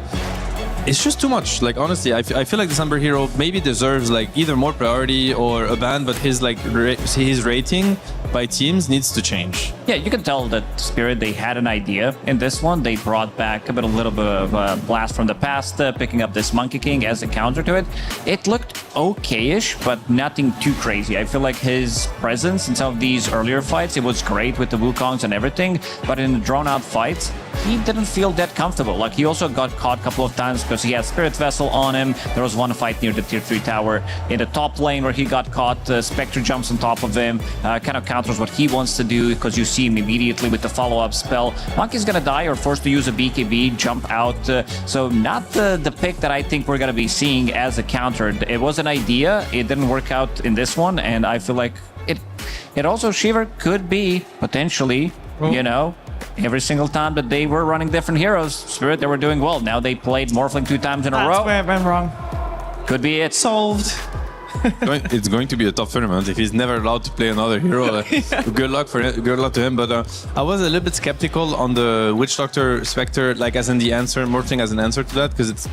And then I'm like, it's Yotaro Morphling, like he knows what he's doing. I don't know, now that the game concluded, if it was like the best pick, because it felt like he was really big that game. He had every item he could ask for, right? He had the butterfly, the satanic, like he got to where he wanted to be as Morphling, and it still felt like he could not stand his ground for more than like a second or something. Like if any stun he ate, he would just die 100-0. We haven't seen the carry-to-carry matchup. These are not two traditional carries in a sense, because Morphling hasn't really been picked up. Nader was Spectre. She gained slightly more popularity recently, but with the Desolate, with Radiance, it does feel very good. You're also building into Scotty. There's Spirit Vessel from the mid lane. Even though he has Satanic, he has this Manta style to dispel things. It's also not very effective. Like eventually it's gonna kick in the healing reduction and you're gonna die, because like we've seen how strong it is when once you isolate one of the heroes with the Desolate, the heroes just die. I don't know. To me, my Dota sense is just telling me that the Spectre hero is not okay. But I'm maybe biased, to be honest. Like I have a history with the hero. I've always been a fan of Spectre. But we'll have to see. I feel like Ember not okay, Witch Doctor not okay, Spectre not okay. We got all these heroes rising in priority here, and I feel like maybe we're slightly on the recency bias because they did just win. Maybe. We'll see how it turns out in Game 3. But Lacoste, I believe you also have something to show us regarding some stacks that Team Spirit protected. Yeah, they were doing really well. This is something that they needed to do at the early stage stages of the game, this was where they were kind of most vulnerable, where they needed to protect the stacks. And if you see where they are right now, you can see the Observer Ward on the side and the carrots that Drew was giving to them throughout the whole game. He was, I would say, single-handedly keeping them in that game, and also making sure that Dark Willow, this is the second time that he does this little trick, tries to TP out, and then instead of just TPing out, knowing there's still another spell, he just cancels it. Does extra bit of a damage, an extra bit of a to prolong the team fight in a sense, and then after that they just don't feel as comfortable taking that fight. Collapse in a very good spot to protect those stacks, and there's gonna be another one because they already used the Ravage, so right now Liquid, they feel pretty strong again, trying to invade one more time. Nisha, he was really pushing the limits on the hero. You can still see the stacks being there, and they did not want them to take those stacks, trying to punish them. Unfortunately for them, Neutral Creep does take down Collapse, and at this point of the game, this is where Spirit, they felt, as I said, most vulnerable, but they're also going to be punching back, bringing in numbers. This is where Monkey feels kind of strong with this Deso item build that he did go for as his first item, dishing out quite a lot of damage, and also baiting a little bit maybe the rest of the team in this position where they don't want to be. If you lack lockdown fighting against Monkey King like this, knowing that he can drop down the Wukong's command, and this time around Spirit, they are bringing in numbers, understanding that they need to protect those stacks. Like 1 minute, 2 minutes after, they're going to be able to finally farm those stacks, but very good thinking, very good approach from Spirit, understanding that at this particular moment of the game, they need to be able to pretty much bring everybody so they don't bleed out. Yeah, and I know that the 3 cores on the side of Spirit, they're the TI winners. You know, we know that they're good players, but I want to highlight the support duo. I think Not Me and Rue, I know they lost, but I think this game in particular, they both really shown very bright, Seb. Yeah, honestly, both games. I think so far they've had an incredible series, like both of them. I was talking to Miposhka for a content piece that's going to be out someone this tournament, and asking him how does he enjoy coaching and whatnot, and he's like, well, he said that he has incredible support players. He's happy that they took over in a sense, and he's helping them with voicing what they want to do in the game as much, because he used to be the big voice of Team Spirit, so this is something they're like working on and improving. But once these guys are also able to communicate what they want to do in the game like as well as he used to, well, it's I don't want to call it an upgrade, but you know, they are very, very good at playing their heroes, and the micro things, everything is just perfect. Yeah, having someone like Miposhka behind you to point out the mistakes does feel, like a turbo mode in pretty much big buff how you're going to be playing the game, and the team's definitely gelling together. But I also want to point out the way like Liquid played the map, how aggressive they were. As soon as they understood that they can definitely bring down this Tidehunter, they can bring down this Morphling, you could see the full aggression coming out from Liquid, finding out these pickoffs. Boxy, again, like even Ace did really step it up in this series, did have a couple of these early deaths, but also managing to find the openings as well, playing together as a team. Team Liquid, they cooked in this second game. Yeah, they really did. And the question is, out of the 2 games we've seen, is there a clear favorite? Or is it heavily draft dependent? Because I kind of don't feel it might, I don't feel it is. I mean, my take is that Spirit is still looking a little bit cleaner. I think they're a little bit more, polished. So in that sense, I would still favor them. But the second game, I felt like Liquid had just a better approach to the game than Spirit did. So this one is your game at this point. Like, if they get that kind of advantage in the draft for game 3, it could just seal the deal. But if it comes to an very even game, I think Liquid still has to step it up. Like, Spirit has looked really clean. I mean, we saw the whole sequence that Lacoste just showed. We know with defending stacks and whatnot, it looks very, they seem very like in place. Like, everything is just where it's supposed to be. They're attacking when they have to, they're defending when they have to, and it's clean. So, yeah, Liquid is up to the challenge. A slight edge to Spirit potentially going into game 3. We'll have to wait and see. Potentially the draft does make a big difference. We'll see what comes out with that. And we're also going to be finding out how Liquid felt going into this matchup, as we're hearing from Boxy. Play is in our DNA. Whenever we let it out, it becomes our superpower. Now imagine an entire city being built to supercharge it. Kadir City, powered by Play. Hello, I'm here with Boxy from Team Liquid. You guys had a very fun series to watch yesterday. 3 games. The first one was 60, the second one was like 90 minutes. What was that series like to play? Quite exhausting. I mean, the second game was really, really long. And I feel like we also had like a big lead in that one earlier in the game. And I was like, man, if we lose this game, I would feel like really bad because I feel like we kind of threw a bit. Are you thinking about that at like minute 70? It's like an after. Not really, but I was like, at some point when I died, like late into the game, I was like, like how do we end up here, you know? Yeah, it's hard, and they did a good job defending in the game. You guys were back and forth in so many fights. I felt like all the fights were really spread out too. It's just chaos everywhere. The observers were having trouble watching it. What was that like in game when the fights are so all over the place? I mean, usually you like start a team fight. Maybe you have a plan on what you want to do as a team, but then you just have to play your hero. Like if I'm next to an enemy hero and I'm Clockwork and I used all my spells, like I don't know, I guess I'll just follow this guy or like I'll run away. You know, you can't like.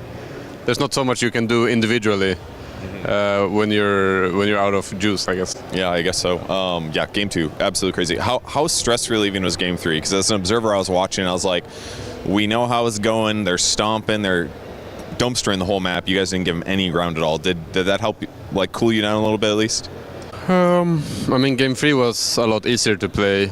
I feel like maybe we had them a bit like outdrafted or out of their comfort zone because the game was like flowing really nicely. And yeah, I don't know. I mean, I feel like after like 15 minutes, we all felt like this game is kind of in the bag. We just have to like slowly see it out. Yeah. So that was, I guess, the opposite of stressful. Yeah. Yeah, I could definitely see that. You've got Spirit up next. In one of the first interviews I did here with Collapse, he said he feels some kind of magic at EWC. Like he's always powered up. Does that intimidate you anyways, or are you not superstitious at all? I mean, Spirit usually does well at this event, yeah. We lost to them in the finals like 3 or 4 years ago. I don't know, I feel like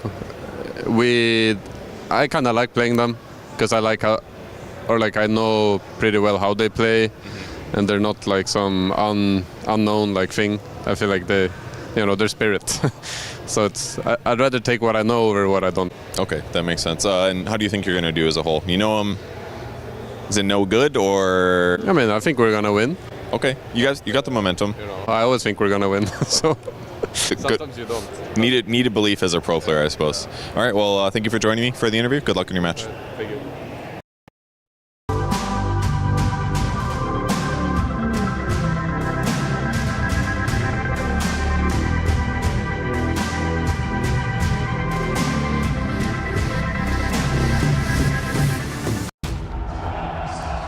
We're getting ready for game number 3 here between Team Liquid and Team Spirit on stage. Elimination on the line. When we heard from Nisha yesterday, he was looking ahead already towards facing Yandex, which is in the playoffs, and didn't give Spirit much thought or many words. This series is proving that maybe a couple more words would have been maybe needed, but he was very confident. We also heard Boxy being very confident that he will make it through here too, Seb. Promising. Maybe Nisha just genuinely forgot about this round, about Spirit, and you know, and then game 1 happened, and he's like, okay, you're gonna have to pick me Amber, I think. Like we have a situation here, and the emergency measure is Nisha Amber Spirit. But I'm enjoying the Liquid interviews. I think they're delivering. Like Nisha's interview yesterday was very interesting to listen to. I really like some of the Boxy takes. Like I always think I'm gonna win. Like it doesn't sound much, but it's a pretty deep statement. Yeah. And I'd rather take what I know over what I don't. I think is also a very interesting approach to Dota. It's like give them what they like, I guess, and we know what to expect, and we're just sure of our strength and our ideas on how to break it, and we'll make it work. So I like these takes. I think these are takes where it shows confidence in yourself and in your team, and these are good signs if you're a Liquid fan. Yep, you got to be confident, and also to go back to his point about, you know, playing unknown versus playing against the known teams, their play style, because Team Spirit, this is the team that kind of has the same play style, same players. The core of the team is staying the same ever since the team is like kind of entered the big stage. They are known, so you know what to expect from them. And a little bit of a spoiler, you know, on the other stream as well, we saw Rune Eaters, a team that maybe hasn't really been known to like other teams, because this is a relatively new squad. They managed to eliminate Aurora. Yeah, the Aurora might have needed to know them a little better. Yeah, top teams bleed, you know, yes, that is do. the information here. And if you think about it, this is the first time this event that Team Spirit is back against the wall, because they had a pretty smooth sailing in the group stage, and all of a sudden they're one game away from getting eliminated. One bad draft, you know, bad execution, bad laning phase, you name it. On Liquid side, they've had 90 minutes yesterday, more than that actually, 90 minutes and the third game, so maybe 2 hours or 3 hours of being back against the wall. So I'm sure at this point they're completely numb when it comes to that. They don't mind. So maybe like a mental test for Spirit, which Liquid has already passed like successfully yesterday. We'll have to see how they how they fare when the pressure's on their side, because they do have new players, we said, new to this kind of stage anyway. So let's see if this gets to them or if they're gonna stay composed. Yep, so far they look good. I think their performance on side of Spirit's supports, they look pretty stable. Like the game 2 that they lost, they also looked incredible, especially in the first 15-20 minutes of the game.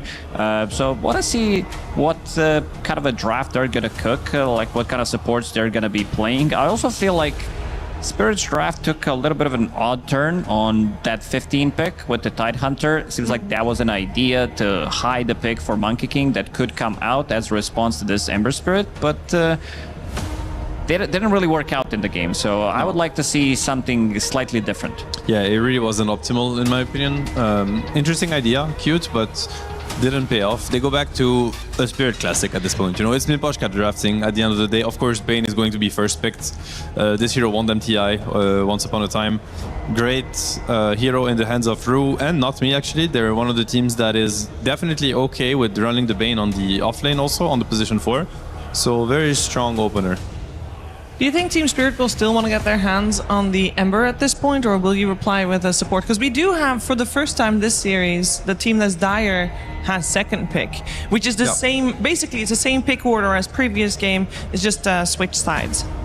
I mean, it's interesting, because when you think about it, Liquid just first picked Ember and they won with it. And now Spirit is basically like, yeah, you could go for a second round of this, because Bane is not necessarily good against them. I mean, it's okay, but it's not like a counter. Like I'm sure Nisha doesn't mind playing this, especially if they start getting saves. You know, we've seen like Ringmasters and these kind of heroes like Tusk, where you know your Ember's gonna be safe. Okay, they decide to go for the Beast. I mean, that's like a great answer versus Bane on the lane and in the game. You have summons to remove sleep, so you don't. Beast chases the Bane rather than the other way around, where usually Bane is often the chaser, like the predator. Is that a reason to put Bane 4? Maybe. I think they have it in the back of their heads, but sometimes I'd say you need to take an L just to see the bigger picture. You can't just be like, oh, our position 5 is countered, we can't play the game. But Beastmaster does counter, like any Zoo hero counters Bane pretty heavily. That's why we see a good amount of Lycans coming out as well as a response to it. And also Beastmaster, he got bumped into priority. You talked about the Ringmaster, a hero that Team Liquid, they don't really play that hero. At least they didn't play it so far. They didn't play it at the last Blast Slam. Seems like they're not putting a lot of faith in that hero. Right, maybe not an answer. I mean, I like the Bane 4. The Bane 4 idea could be cool, because they're gonna have to decide later, because essentially either Yotoro has a hero that's fine against Beast, and in that case you could run the Bane in 5, or he really wants to play something else that's bad against Beast. Then you're gonna need the 5 to enable him basically and allow him to lane. So whatever, let's say he wants to play like a Spectre or something, then you're gonna have the option of putting the Bane 4 and maybe picking like an Ansh or something that will fare better against Beast on the lane. So I'm sure ideally they would keep that option open so that they can set Yotoro up for, success, I guess, like whatever he wants to play. Taking their time thinking about this second ban. It will be the Witch Doctor. Keeper of the Light is also in there. It's up to Liquid to only ban one hero before they get the chance to pick something. You know, we heard Puppy in one of the content pieces here saying that one of his biggest trap he fell into in his Dora career was try to beat things, you know, like just beat it. Yeah. Don't ban it, beat it. And he said, I've learned, I'm wiser now.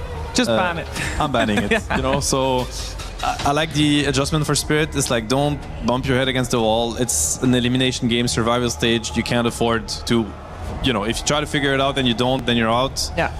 You know, try to get through the series and maybe rethink the approach to Witch Doctor, but not today.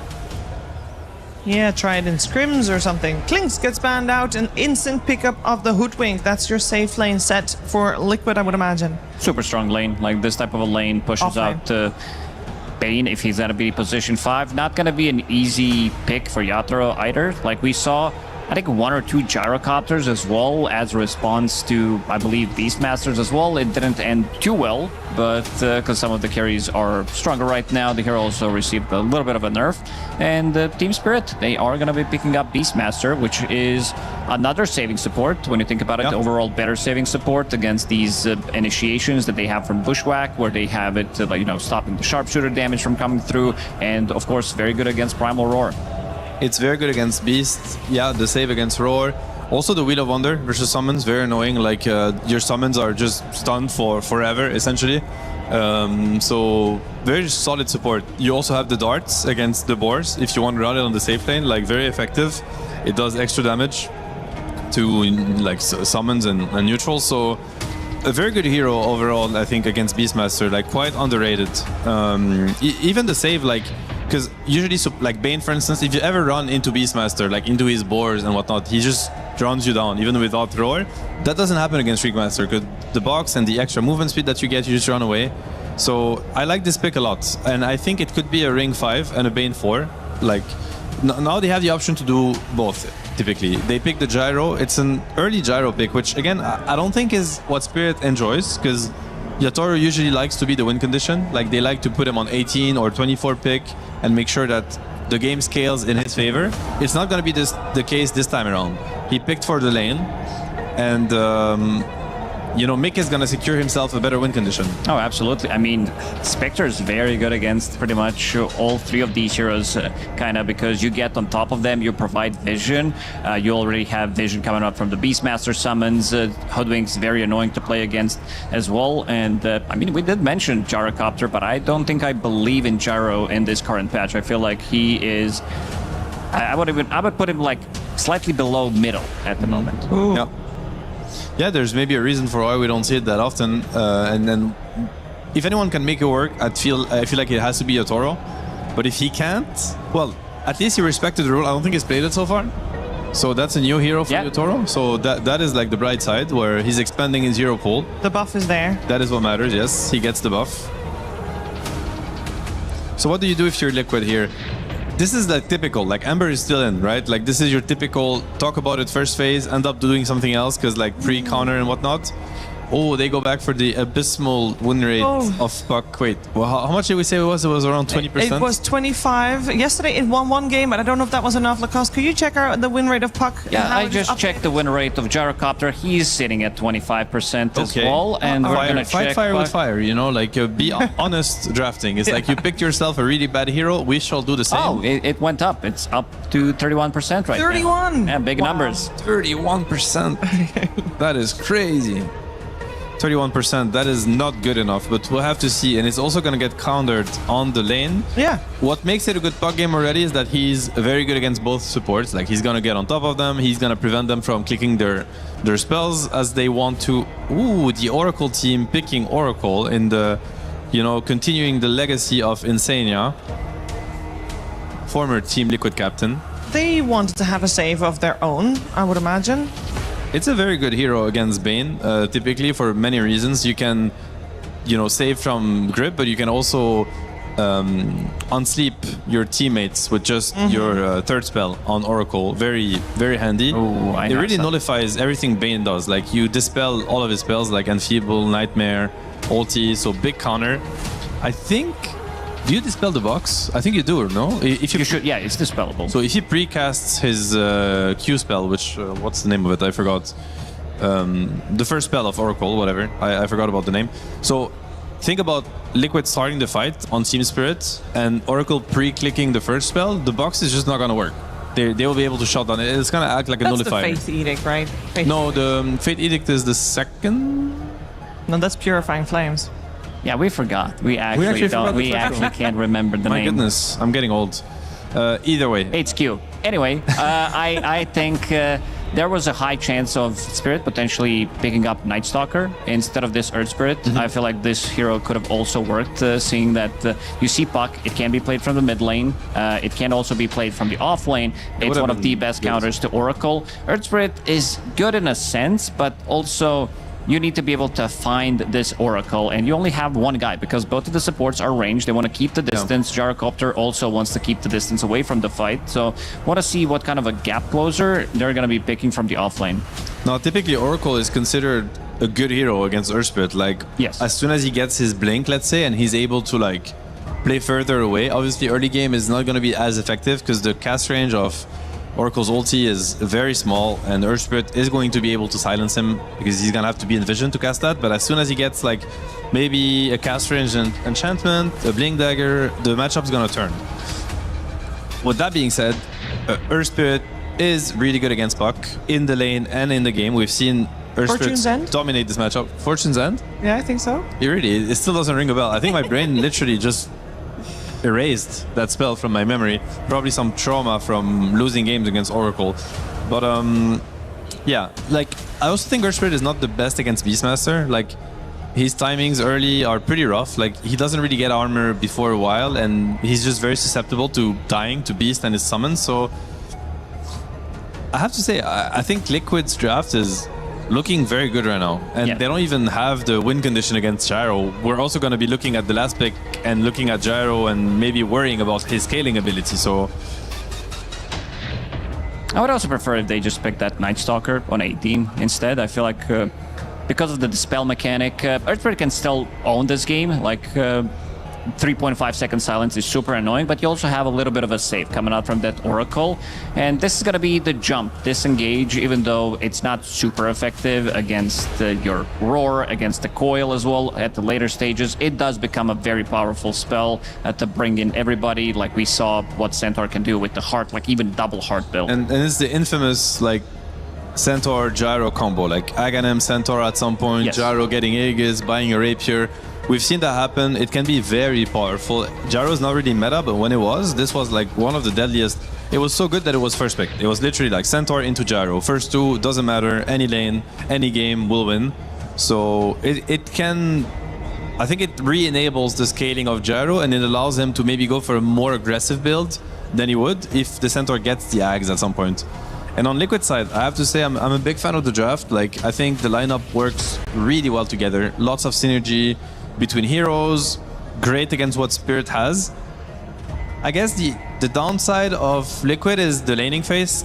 Theoretically, Spirit have three, it's not like winning lanes per se, but they have the upper hand on all three lanes. I'd say 60-40. So they could just run away with the game off a really strong laning phase and just snowball effect. This time around, if the game is a little, which again, I don't think is really their comfort, they kind of switch roles. So Liquid has the faster playstyle, the slower playstyle, and Spirit the faster. They need to bring some sort of pace to the game after the laning phase. They also are okay playing the long game. That 90-plus minute game they played against Extreme Gaming, that second game, they also had Alchemist. So thinking, you know, if it goes super late game, we have this security that eventually we're going to have that insane amount of gold influx that we're going to be needing against Team Spirit. But yeah, I do agree. I feel like if Team Spirit's off to a good start with the laning stage that they have, like with the lane matchups that they have, it should look pretty good. But then again, Liquid, they managed to surprise us with some of these drafts. I feel like a lot of teams also got slightly inspired by what Nigma Galaxy has been doing. Type of a healing strats, bringing back Alchemist as well, throwing in some Dazzle position 5. This time it's going to be Team Liquid bringing in Oracle, one of the old school classics as well. So going to be very interesting to see. I would maybe give the slight edge to Team Spirit, especially if they can execute. And so far in this matchup, it looks like they managed to execute slightly better. Who's going to be responsible for stopping Spirit if they do get ahead in the lanes? It's hard to say because they have rather slow here. I mean, the Beastmaster, it should be him to tempo control the game, but he has a really bad lane. He has the worst lane of them all. Like his lane, which is Gyro, so we have to see. He's their first pick, so he's countered. Yes. Well, we're gonna find out. This is elimination on the line. One game between Team Spirit and Team Liquid. Who will come out on top? We're finding out with Cap and SVG. We said at the beginning of yesterday that whoever came through this little part of the survival stage, whether it was Liquid, Extreme, or Team Spirit, they were going to be a battle-hardened threat going into the playoffs. And now it's just come down to this one game to determine if that will be Spirit or if that will be Liquid. Avery, the start of the series, you gave the advantage to Spirit. Now going into this game 3, has that narrative changed? I think so. I think this is anybody's game. I don't think Spirit looked that terrifying in the game 2. And I think the gap kind of closed in the series a little bit for me. I'm a little more convinced by Liquid, not as convinced by Spirit as I felt watching them early on in this event. That gap has shrunk. I like that it never goes far enough for you to actually favor Liquid. You know, it's like, yeah, Liquid looks pretty good. They actually have a 50-50. No, okay, if you ask me draft, I actually like the draft just straight better here. It seemed like Seb liked it as well. I think the panel did. I think the synergy just lines up really well for me. The only thing I don't like about it is Puck has not been winning.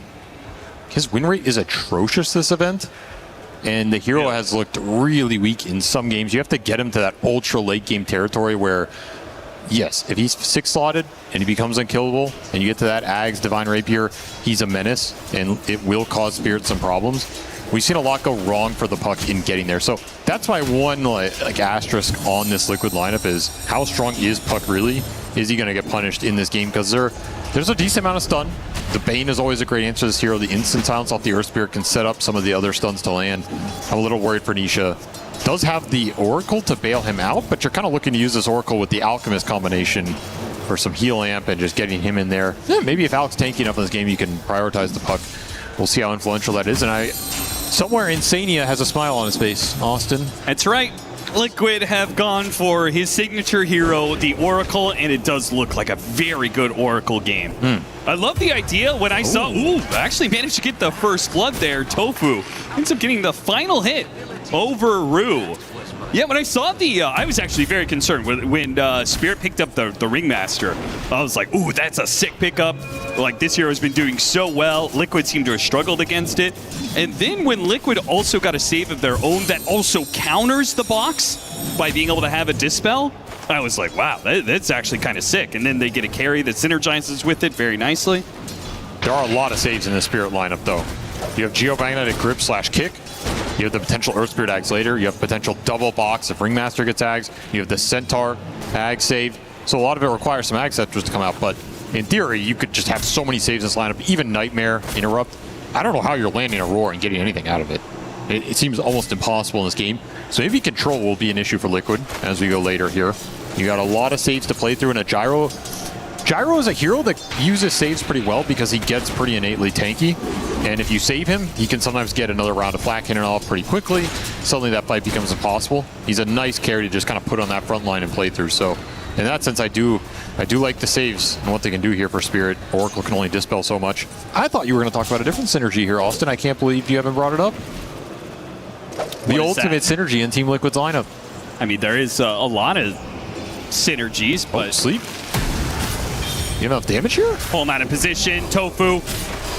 And Collapse should be able to get this kill. It's just a question of whether or not Mickey can get the turnaround kill with the corrosive weaponry, slowing down Rue. It's only level 1, but it does add up, and he does have the movement speed advantage, and he'll just run away from Collapse. Not bad. I do like the support lane swap here for Spirit, though. Gonna get some damage on Mickey with some body blocks. Maybe a lot of damage here. Another double edge? Is that going to be enough? Oh, we got him! Mickey, he ran away from the Centaur initially and then thought, no, I could probably do this. He would be incorrect about that assessment. Sick well pickup. Played by Collapse. Got to be worried about this double wave going in. I would bring the Ringmaster through the gate right here and play with it. At least force Alka off some of these range creeps. Could be nice. He's busy bottom, though, so see how much Mickey can pick up here. But what is the ultimate synergy on Liquid? I'm glad you asked, Austin. You have an Alchemist lineup. I swear to God, if it's about you pull the Ags to, nope, you pull an Ags to the Oracle. Okay. He has the Diviner deck. He divines. Come on, man. He divines the gold gain and instantly pays back. You played with this Diviner deck. You know how strong it is. Yeah, I have. You get that in gain in the late game. It's been forced upon me by my party Q teammates who play it. We'll see who's the fool in this game. Also, what does that mean, 100% gold gain? Every pick up gold that goes into you is double. Okay, so if he were to buy his own Aghanim Scepter, and he gets that 100% gold gain, and then he is given a refund Aghanim Scepter, the gold that he gets from that, could that be doubled? I guess. Why wouldn't it be? You said every bit of gold that you get. Well, that's like a refund, not a gain, you know? Tax laws, Austin. I'll let you figure that one out. Okay, well, either way, that is obviously not going to happen in this game. Because Oracle Ags is trash. We'll see what we'll see. We'll see what happens. Lanes are going well for Spirit. Back, Collapse. They really have put the screws to Collapse in game 2 and now in game 3. When he's in a matchup that he can actually win 2-on-2, they say, okay, but can you win it 3-on-2? Now Laurel, he's going to be the difference maker here. He rolls in, gets one of the support kills. Can he battle this out 1v2? It's not looking great for him. They do manage to kill Ace on the other side, though. The support leaving does punish Ace rather heavily. That's a full wave and a half. That's actually triple range creeps that are dying under tower right now with no Beastmaster to collect. Has to go here. I'm concerned for Ace right now. He's just getting left to the wolves off the boxy rotations, and this was the hardest lane, especially with the Ringmaster being put down here. Look so at the setup. Not me was sitting behind the tower waiting for him to TP in. They want to go for the punish. Can anybody of Liquid help this out? The TP is going to come in. It's going to force the Oracle. There's a tonic here, though. You gotta look at the Carney Classics. Yeah. Be aware of that. Big heals. Boxy does spot him in the trees here with the Fortune's End. He's going to go for the Ancient Deny, likely. Too tanky for it, though. You just stick TP, maybe? Nah. Too much damage. Oracle snags another one. At least you get something out of the rebuttal here, but I'm still just concerned for how slow Ace's game has been. At least you have Alchemist to pick up some of the slack. A little extra gold injection for Mickey up top. Ooh, Boxy makes a run for it. He will stop the Power Rune from going to Laurel. It still gets picked up by Rue, but that isn't really a big deal whatsoever. Still a very solid start for Spirit. All three of their lanes are cruising well here. You get to an Earth Spirit ulti, you get to a Stampede, your aggression potential goes up considerably, and they play really well around this Bane setup. Got to be careful of where Rue is on the map. He's going to get a sleep top. This is the exact type of setup that can easily turn into a kill. Not with probably just the Centaur, but I don't know if you get another double edge. One charges, unstable concoction to separate, no more double edges to be had. It's just scary getting slept on this map. Yeah. If you have the Oracle behind you, you're fine. If you don't, you're probably screwed in this game. We'll see if Spirit can contest the Wisdom Shrine. They're kind of angling towards it. They don't have 6 on the Gyro. They don't have Stampede. Or they do have Stampede. But, yeah, they're not going to risk going in there with the potential for Puck to rotate over. If you lose your Gyro, you throw a lot back this Beastmaster's way. It'll just split the shrines. Tofu's at very high level because of the kills that kills. Gone in lane. Yeah, this is going to be an Oracle, which I find sometimes, you know, kind of gets stuck in this rut. If you don't get kills, you get a very slow level 6. This is going to be a fast one. We'll see if Liquid can utilize that in any way, because Spirit are definitely going to be trying to run you over. Mickey, Yatoro coming through the gate in the Stampede. Run him down. All he can do is unstable concoction to slow down the damage, but it will not stop it. Pulled back in by the Hurricane from Collapse with a Helmet Dom creep. Very nicely played. Team Spirit, and this is what we kind of envisioned to see in this game 3, right? This is going to be Spirit bringing speed against Team Liquid. That's what the Gyro pick is designed to do against Beastmaster. It slows his tempo down, it gives you a lane advantage, and then Gyro can easily join early fights, make moves, throw that call down into a team fight around mid lane. So much emphasis to stop Power Runes from going to the Earth Spirit, but Team Spirit have the better of the 3-on-3. Regen's going to do a lot for Laurel here. Got to remember that Oracle prognosticate. Liquid know where the runes are. Right. So they can go there every time, but I don't necessarily think they're stronger in the contest. Yeah. Which kind of sucks for them. That's sometimes the issue with Oracle.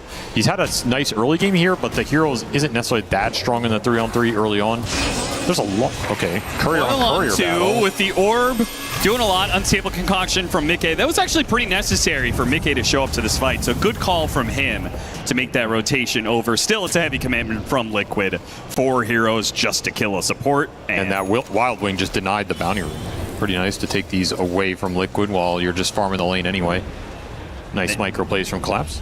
They got one of the defensive wards set up there from Liquid. Look at all the defensive vision they have around mid. They had that one ward, and then they've got 2 other wards around this mid lane.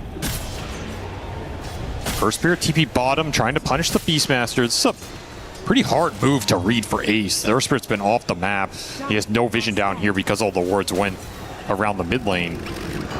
Ace is probably just like, leave me alone, man. He's going to use the board to try and drag creeps so deep into the jungle that he feels a lot more comfortable farming them. He is getting so close to his Helmadom creep, and he can't afford any more delays than he already has, because considering how fast Collapse's Helmadom creep is, well, it just means Collapse is going to be one step ahead of him for much of the game.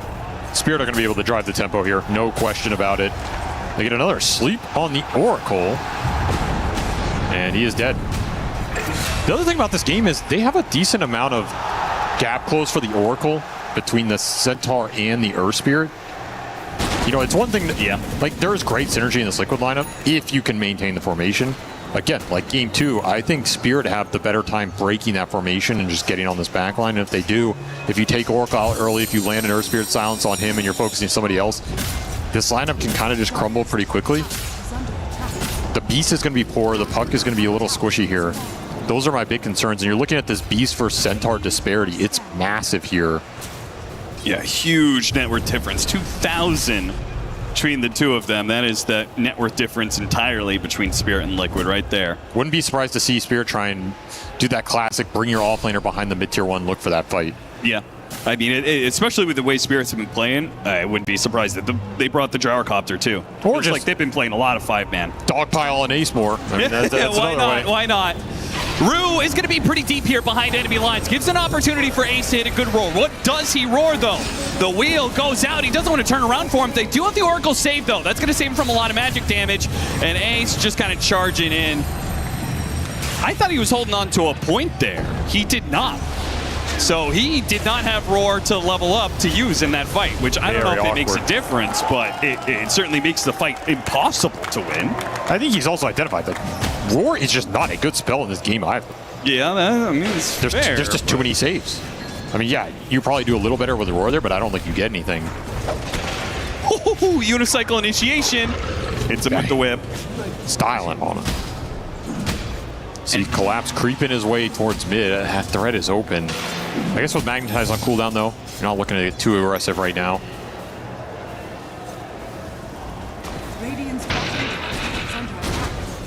These level 6s are going to be so crucial. We already saw the wheel a bit of impactful, but the Bane, who now has Fiend's Grip, okay, now it's a lot harder for Nisha to be able to play the map. The Oracle got his 6, so now you have a save against the Fiend's Grip or some of these initiations if he can keep to the back line. It feels like this is a game you may need like a really early Blink Dagger on Oracle just to play so far back. Probably, yes. Still, what do the team fights look like for Liquid? I think if you can't rely on Roar or Coil because of the saves, I feel like you're just getting run at with a bunch of really tanky heroes. It might be a game where Mickey just has to put it on his back. That's the feeling I'm getting. Like, he is going to have to do an insane amount of work with the Alchemist here and the timings that he hits and abuse the Oracle spell power. Has to be a big enough threat that it gives Ace better openings. Pipe is already done for Collapse. Sheesh. I mean, there goes even more of your team fight presence. Oh, Beast Grip already on the Beastmaster, but they have the Bushwhack to stop it. Rue is almost dead already. They do have stuns here on the Beastmaster, but there's the false promise. He turns around, get off the roar, and now the backstep from Liquid. They had heroes wrapping around. They do have the box save on the Gyrocopter for now. Oh, we got the sharpshooter brought him down, so that was enough to kill the carry. Still, though, Team Spirit looked better for the engagement as a whole. It's a 2 for 2, and they're healthier to chase down more, but everybody has already retreated. And the problem for Spirit is, that was a 2 for 2 with 5 of their heroes. That Alchemist wasn't in that fight at all. He got to farm on the other side of the map. That's a great fight for Liquid. This Beast is just a creep in this game anyway. If you can trade him for a really high net worth core, you're going to take it. Great Oracle ulti. You cancel the grip early. The summon's going to do its job. Buys a lot of time and space in the fight. If the Centaur is here earlier with the pipe, I think this will end up looking a lot more one-sided. Yeah, but Liquid got that fight without it. Right? Yes. Like if he gets piped there, you see Collapse TP and he insta-popped it. Just a second too late. Very nice timing on the sharpshooter from Boxy. It's like, got him. I did my job. Later, boys. Oh, trying to get the haste rune. Now he doesn't have an orb. big trouble. Yeah, he's just going to be silenced up. Beautiful stuff. Great catch from Rue. My favorite hero to play against Puck was always Bane. Yeah. You get an Aether Lens on Bane, you can just sit in these tree lines, sit on the edge of the fight. You just land that sleep on Puck. You can always chain stun it up. It just feels super nice to play. And now you're starting to take space away from Liquid. This is a concern. The tempo is this one-sided that you're just taking a lot of the Ancients away from the Beastmaster, away from the Alchemist. How do Liquid ever accelerate back into this game, especially against a lineup that is extremely tanky? Look at these 3 cores. They all already have basically 2,000 HP. That's a big concern for a early game spellcasting lineup that needs the nukes to do most of the work here. Mickey is going to come in and hit heroes, and nothing's really going to die. That Radiance Burn isn't going to do much. As you said, these heroes are so tanky. He hasn't had the best camp luck. There haven't been any stacks for him. This is going to be a 15-minute Radiance. It's an okay timing, but not when you're looking at how farm Team Spirit are in this game. Yeah, meanwhile, 9,300 net worth on Yatoro. He's so massive. He's got an extra 30 CS on this Alchemist. And an extra level. And it's going to do some work here. Another sleep setup. And committing pretty heavily to kill this Oracle, Nisha. Doesn't have the damage. I mean, he's going to pop coil, and Boxy then has to finish the job. Oh, the tree cut. He managed to get off the Fiend's grip. They finish him off with the orb. Nisha's already taken a lot, though. He's not sure if he's going to jump missiles through on or not. Now he's going to be silenced. The missile's going to hit him as a result of that. The Earth Spirit continues to hunt down Puck with silences over and over again. These Spirit supports have been MVP of the series, man. Like, the small plays that they have made in every single game, just buying so much time and space for Spirit. That tree cut, you get the grip, it forces the Puck to re-engage a little bit longer. That ends up getting Nisha killed by your Quelling Blades against the Hoodwink. Matters a lot. Meanwhile, Collapse is just playing in your triangle, because he can. He's a big boy. No threats on the board from Liquid. When will there be threats? Well, that's why I kept asking, like, what? I think a lot of your draft was predicated on this Beast having at least some presence here. Yeah. Or the Alk being hyper accelerated. Okay, if the Beast gets shut down, then let's have a free farm Alk in a favor matchup against Centaur where he has stacks and golem camps and he's highest net worth in the game and you can fight around some early Radiance BKB. We're not even close to any of that. I don't think you have the damage to kill anything in this game right now if you're Liquid. I think you have to split the map. You have to abuse Puck Beast Ghost Shove potential. Back to the stall then? Yeah, try and dodge the Bane pickoff. That's why this Bane got first pick, by the way. It's the best hero for catching some of these split pushers around the map and shutting some of that down. Sure, that makes sense. You always have an option to just get that sleep into the setup. Hey, this is where I like the early Blink Dagger from Collapse. He's not going to go some heart build. He's not going to play to farm and really scale up. I feel like this is your time right now as Team Spirit, and you want to get as many kills as you possibly can while you are so much stronger than Team Liquid. Roar's going to go off, but the Magnetize is going to take out Ace anyway. That just puts an ability on cooldown. Meanwhile, a wheel attempted. He managed to get Hypnotized onto the Oracle. Okay, doesn't matter. He still gets a bit of heal to keep himself alive. And, oh, the Alchemist actually showed up to this fight. Trying to get the fast kill on Aru. They do manage to do so. A Purifying Flames to finish him off. Mickey's got to get out of here, though. 5 seconds for a blink. He's getting out.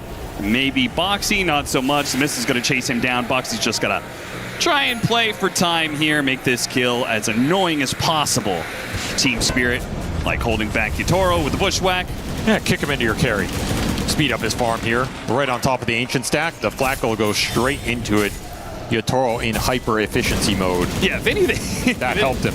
Maybe this was not the place to drag them to. No. The stack's already here. He's level 15, by the way. 15 at 18 minutes. And you know the talents on this hero are insane. Like, you get really fast levels on Gyro, you just run away with the game. This game is spiraling right now. Out of Liquid's hands.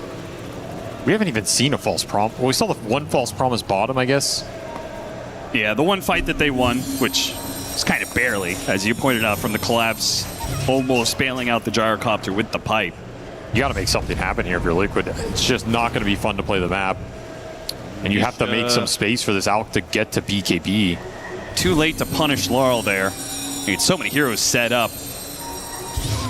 For Spirit's not an easy kill to get. manages to roll away fast enough, but even if they did catch him there, he's 2,500 HP. Smoke is going to break from Liquid, and a stomp initiation from Collapse. That's the Blink Dagger in play. And with the two supports falling over at the start of the fight, there's no hope for anybody else of Liquid to play this out. Ace has no retreat mechanism, so he's caught. Nisha's the only one who can still play out on the map here. Instant TP's top. They're looking for the Alk up here, trying to predict that he's going to farm out this next wave or get greedy on the other side of the map. He is in this area. Would be right about that. Did they bring enough damage? Yeah, they run into Nisha. Nisha, they're going to go. Oh, whoops! Oh, surely supposed to be a silence into a stomp, right? Where did the kick come from? I think he just jump scared him. Yeah, I guess so. Too spooky. Nisha popping out of the woods. Yeah. This is why you buy Blink Dagger on Centaur when you're arguably the best Blink stunner of all time. That's true. That's true. You know, I think there's a lot of players who would just buy Heart because it suits their style, but let's be honest, Collapse, he likes to get in there. He likes to stun some heroes. Every hero for him is just plain Magnus. And again, when team fights are like so guaranteed for you, why not? All you want is more catch. He'll go back for the Heart potentially later anyway. I think it is kind of a good Centaur Heart game. Mickey is working his way towards BKB. They'll still have a damage problem, but I assume Liquid is going to try and take some fights off of that. You have to. You have to. If you can get the Parasma done on the puck and line it up at least within a couple minutes, that's your best chance to swing this game back in your direction. You want to team fight into the Roshan, and you want to do that before Spirit are strong enough to just man up and take that objective away from you, because they're going to start to take objectives here. Tormentor is likely theirs. They could just go in the pit when it swings down here at the 25-minute nighttime. I doubt they do it on the upper half. Ether Lens already for Rue. Not going to go Blink. I thought maybe there was a chance against the puck, but Ether Lens is really nice. Scepter is very good. Yeah. Going Ags against the Oracle's a bit of a mixed bag. But it does put Tofu in a lot. It puts him in a much higher pressure situation to hold that ult no matter what, or sometimes backfires. Like somebody gets gone on, they're dying. You kind of have to false promise them there, and then all of a sudden you can just Ags rip anybody. I think it's totally fine when you're in an advantageous position like this and you have a bunch of initiators on your lineup. There's the BKB for the Alk. The puck Parasma, is he still going Parasma? Nope. So you kind of just have to go with this Alk BKB. This better work for Liquid, because if they don't get some sort of wins out of this timing, it feels like their next time is going to be like 10-15 minutes from now. Send it. Good initiation to start off. Being able to kill the save. It'd be nice if they'd be able to take some more fights off of that, but Team Spirit, they're too disciplined to let that happen. They're just going to play behind their towers, which they have all of their Tier 1 towers currently. So even in defense, they still own 50% of the map. We need more off this Alk timing right now. Just no way around it. If you can't force the Roche, you can't really go for another play. You're just left to farming the map. Chase after the puck here. Tofu has been playing around Nisha, though, this entire time. Collapse has been so annoying with these Dom creeps. He sent like the last 2 or 3 into the Liquid Ancient camp and just body blocked it every time. Ace just keeps going here to farm Ancients or get like a Helm of the Overlord Ancient. Yeah. And there's just a Collapse creep sitting there. He's holding onto an Alpha Wolf right now because Yutoro was blocking out another camp with his Manta Illusions. These guys are saying, like, even if you feel like you could take team fights right now, like, we're just going to hold this map. And you're still going to be the worst for it because we're blocking away so many of your valuable camps. Don't pull kill on the Centaur. I had to use a false promise on a Hoodwink there. Now Nisha comes in, and Nisha does have an amp damage. That makes things very different, especially with Mickey coming in. Behind the have some damage. Laurel making a run away with a Stampede. And now here comes the supporting cast, especially with Hypnotize on Alchemist, stalling things up a lot. Fiend's Grip and the Gyrocopter. Perfect now grip. Here with all the damage. They give him what they can, but this Alchemist is left behind. That was so unlucky for Mickey. Yeah, what was that? He got stuck behind the Hoodwink tree from the Acorn. He was effectively cliffed for 5 seconds. That's crazy unlucky. Sometimes the fights go your way and sometimes they don't, and that was one that was just not going to go Liquid's way after that one again. He gets stuck here. Oh, man. He had no quelling. He basically just got stunned by his own hoodwink for 5 seconds. And then he got hypnotized into the wheel. And then you're like, oh, I'm trying to get out of this fight. Nope, you're gripped from downtown and you have no false promise to bail you out. So this out got absolutely nothing done. Didn't even get the pop to BKB. Just a bit of bad luck that compounded there, and Spirit take advantage of it. There still seems to be an issue, though. I mean, I thought the fight was going to work for Liquid because they had amp damage on Puck. But Team Spirit is actually so strong and so tanky right now that even with an amp damage, they didn't really come that close to killing Laurel, let alone big old collapse. You have 2 of the top 3 highest strength gain heroes in the game in this Earth Spirit and Centaur. And it's going to do some work for you in this game, that's for sure. Radiant's bottom tower is under attack. And these item progressions have been slow for Mikke as a result. He was trying to build up an AC, doesn't even have one of the components yet. Ace is finally getting a tower, the first tower of the game for Liquid at 25 minutes. I feel like there's a win rate chance there that is pretty abysmal. It does not bode well, no. Foxy, nice, real defensive ward, which in a way is very deep into Liquid, where they're going to try and be farming a lot of this game. Foxy just walks through that ward, easy setup for Laurel. And they can do that kind of setup because Yotaro is untouchable. He's got an Aegis, he is level 19, he has a Daedalus. There's planting the Ringmaster behind him. You have Stampede to bail him out anyway. Yeah. Impossible to go on this gyro right now. Surprised he didn't stick around to finish that tier 2. He goes back to it. Felt like there was going to be some move coming in with them showing heroes bottom, but Liquid have no intention of trying to fight this gyrocopter right now. Mikke just blocked his own camp. It's bad enough with Spirit blocking your camps, but got to pay attention to that timer. Still 3 minutes on the clock for this Aegis. That is a lot of time to continue to take objectives here and just hunt the map with the Bane plus whoever. Which right now, that's Bane plus the Earth Spirit. Spotted the Bane, hit him with the Unstable Concoction, could not get the Geomagnetic Grip save. Takes a little while to get that kill though, and Team Spirit have plenty of chase. In fact, the wheel, ooh, it almost got him. Still hits him with a bit of a slow though. BKB from Mikke. Probably have to Nightfall out of here. Yeah, you're gonna have to TP. I mean, not the worst exchange. You're at least getting some map pressure. The Puck got another wave. His Parasma's done. It's buying time. That's what you want right now during this Aegis period. Just don't want to bleed any bad team fights. Well, you're still going to bleed a hero, apparently. Could. Maybe Ace. Chilling. And they keep chasing? I mean, sure, they can, right? Nope. Blinks out ahead of them. The roll is going to come too late. Oh, actually, it was just too late. It was also the Ancient Prowler Shaman hitting him with the Petrify. Successful dodge. Buying more time, trying to even out this lead right now. But of course, Spirit are just right back to it. They just keep putting threats on the map, trying to get him on the Fiend's Grip. That was close. Not to be caught by that. It's really spooky, especially during nighttime against Bane. In a game that it almost feels like, I mean, he's going to go Aeon Disc, which between the Fiend's Grip and the silence of the Earth Spirit, I kind of get it, but also feels like you're not solving your damage issues, right?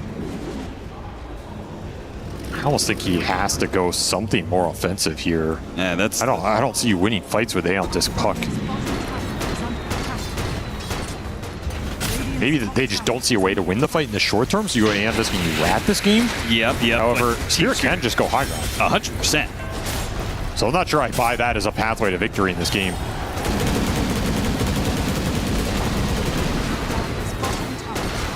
Three tier 2s for the price of one Aegis. You still have a minute left.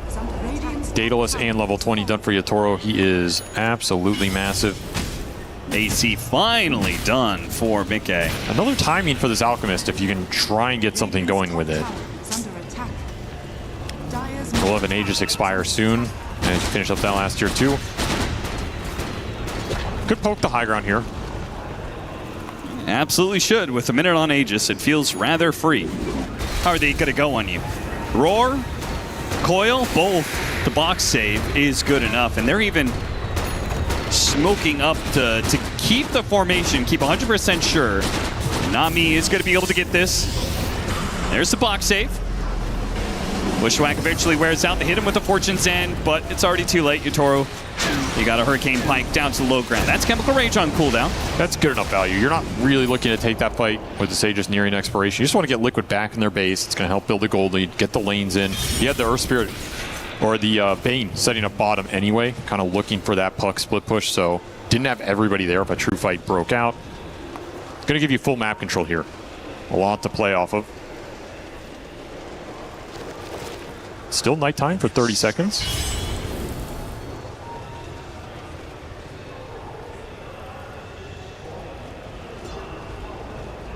And you did say the Collapse is going to go back for the heart. He still gets it before 30 minutes, despite having all these other items ahead of it. Lotus Orb, Blink Dagger, Helmet Dominator. He's the third most farmed hero, almost keeping up with an Alchemist. Very impressive.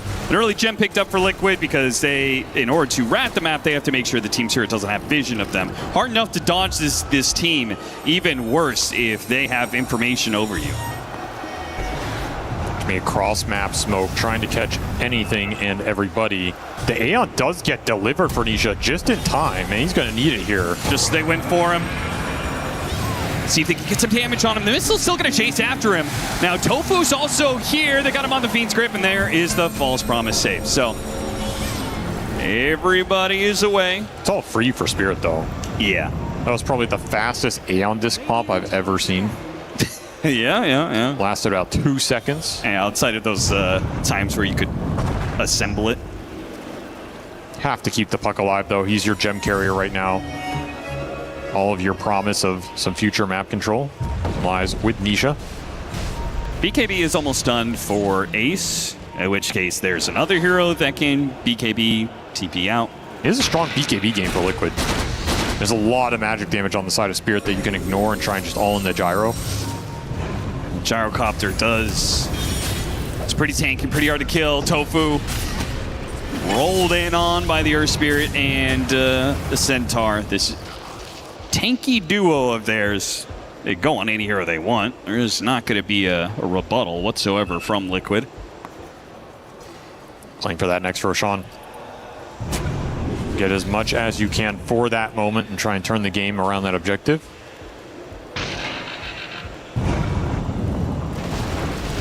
Oh man, it just kind of feels like Team Spirit is going to be ahead for so long until we get to like it literally feels like Liquid have to get like 45, 50 minutes in where you start giving away Aghanim Scepters and get that kind of advantage. Because again, like now Mickey is going to get a Shivas. So he's going to be very tanky and he's just going to stick on top of the Gyrocopter. But that Gyrocopter is already going to have Butterfly and going to be well on its way to Satanic. So you could stick on him all you want, but if you can't hit him, and then he also could just heal back up, does that matter? It's a good matchup for Alk. He will have the False Promise behind him. Guarantees you can go in and just last the full duration of the fight to guarantee basically second life with the regen going. Yeah. I guess you get enough of those hits, the attack damage reduction does a lot on Gyrocopter. You never really think about that aspect of corrosive weaponry. For me, it's just usually just thought of as a slow. No, it's good.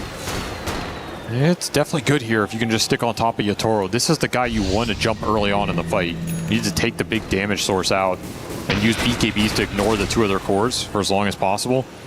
Going on one of these beefy frontliners will likely not work out for you here. I think that fight's going to be too free for Spirit. They're grinding it there, though. The lead has not grown for some time. And experience is actually swinging back Liquid's way, so they're ratting out more of the map right now. They finish up the Shivas for the Alk. Okay, now basically what? Caught up. Overwhelming Blink. Still no Aghanim Scepters to be given away, which you can't afford it in this type of game. Yeah, I mean, it's fair enough. There is still a ultra late game win condition with this puck. And you got to keep that in mind if you're Spirit. Yeah, of course, of course. You have a lot of saves to play with, but you don't want this game getting to a point where Nisha has full 6 slots, Divine Ags territory. The Ags can get pooled, things get really weird. Liquid, they do not want to give up this Roshan. They will have to contest it. Bane with the Ags Fiend's Grip for this Roshan fight. Oh, there's a shield rune on Laurel, too. Could be crucial. Collapse, he's going to be the one to break smoke here, trying to get the initiation. Nisha, very easy phase shift dodge for him. That'll blink back vision. And away. Trying to open up the fight for the Alchemist jump. Yeah, you got an amp damage on Nisha, so if Nisha can hit the back line, we've seen that amp damage isn't enough to deal with the Earth Spirit, to deal with the Centaur, but it could give you faster kills on these supports if you can find them. Chemical Rage going down, however. You did not find something off this ult, which means you have to back up, reset. Might have to re-smoke here to engage. If you show on the map, Spirit can just force the Roshan. Yatoro straight back into the pit, recognizes the situation. Yeah, there's no like clockwork, there's no vision mechanics for Liquid. Unless Nisha feels confident enough to be in range to throw orbs into the pit, which he does now. Need to stall for another Chemical Rage. 15 seconds. It's almost up, and Spirit are going to respect this enough. What is the buyback situation? They have none except the Ringmaster. Now going to swap over to the other side. Is this a fight that Liquid... They also don't really, they also don't really have buybacks. That's what I'm saying. If you can just abuse it on the outpost, it's one way to leverage your gold situation. They only have the Beastmaster here. Have to do it the old-fashioned way. Gem spots on the high ground. They got the initiation on Laurel. Did not hit the bushwhack, though. That's a bit of a problem. Nisha's going after Yatoro. Takes a little bit of damage because that amp damage on Nisha. Doesn't look too bad for Liquid. They still have the amp damage puck to play through here. At the same time, they just can't seem to stop anybody. They're unwilling to use the coil because there is going to be the box save, so there's no real point. Like, Liquid don't get caught there or anything, but they also aren't in a position to actually win the fight, which I think requires you to hit the supports. Meanwhile, Team Spirit, as long as you just maintain that formation, just like you did in Game 1. Need a nice angle here if you're Liquid. Maybe dangle this punk on the front lines, get one of the big meat shields to bite, and then have a surprise second point of attack. That would be ideal here. Pretty hard to get that defensively. That's the issue. If Spirit just going to you, all you're going to see is the Earth Spirit, the Centaur. You're not going to see this back line. That's a big old wave. That's a lot of gold, yeah. Pretty nice. A lot of farm from that one.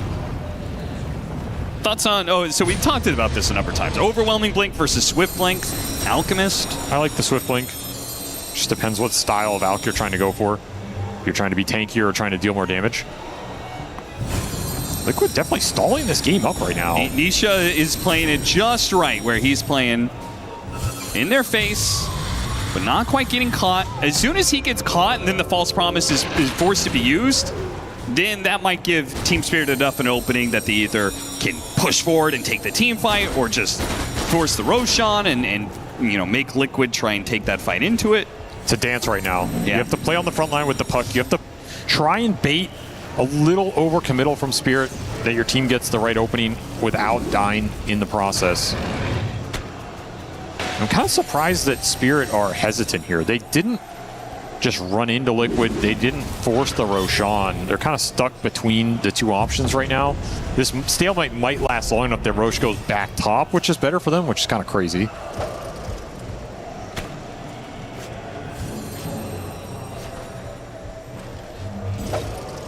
Maybe you're just waiting for Satanic on Yatoro. He did go the BKB first, which actually surprised me because I thought he would have just gone straight Satanic and maybe even skip BKB because you have so many saves behind you. But now he has both, so he's an absolute monster. Why not get everything? 4,000 HP on this gyrocopter with the pendulum. That's a lot of time to play with and a lot of HP. That gives you a lot more confidence to force the Roshan. They're still not just doing it, though. Again, they are respecting the hell out of Liquid right now.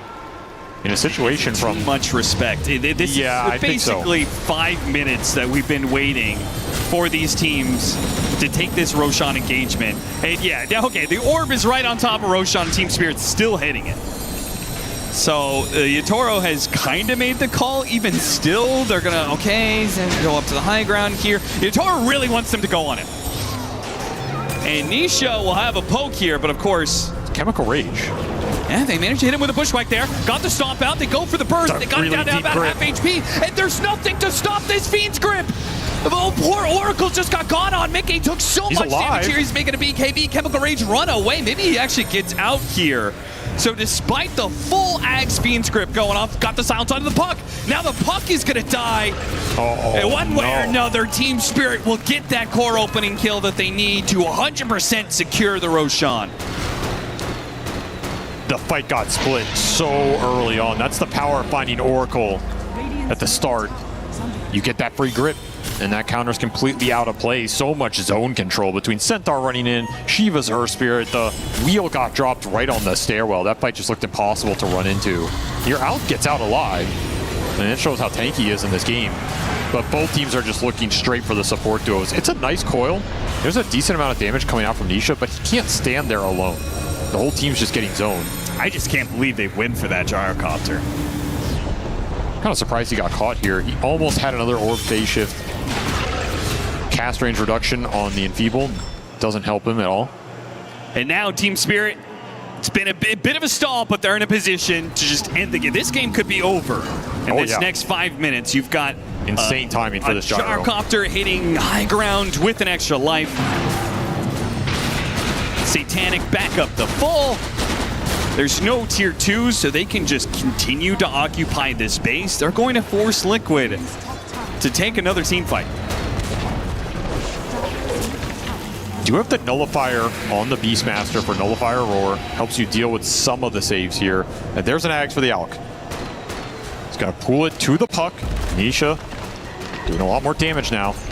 Dream Coil is a big threat. He got the Conjurer's Catalyst as well. Goes out, Nullifier as well. They do not have a box save for Yatoro nice here. Coil in the back. Chain up all the stunts. They're trying to get him inside the cart. They still buy out the Gyrocopter. He's good, and that's the Aegis. If you can't even kill the Aegis, then a longer fight, well, it's the only way Liquid can win at this point in time. Trying to hit the Bushwhack, only got collapsed. Another Nullifier placed on Yatoro. He just Hurricane Pikes down to the low ground.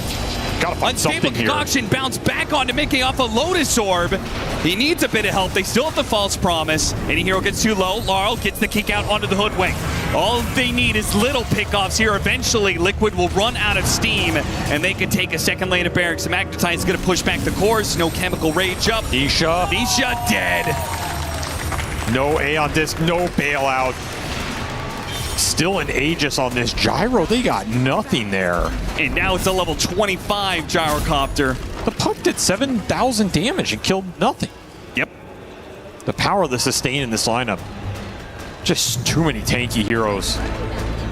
Now, one last stand at a 4 versus 6. Boxy's going to buy out for it.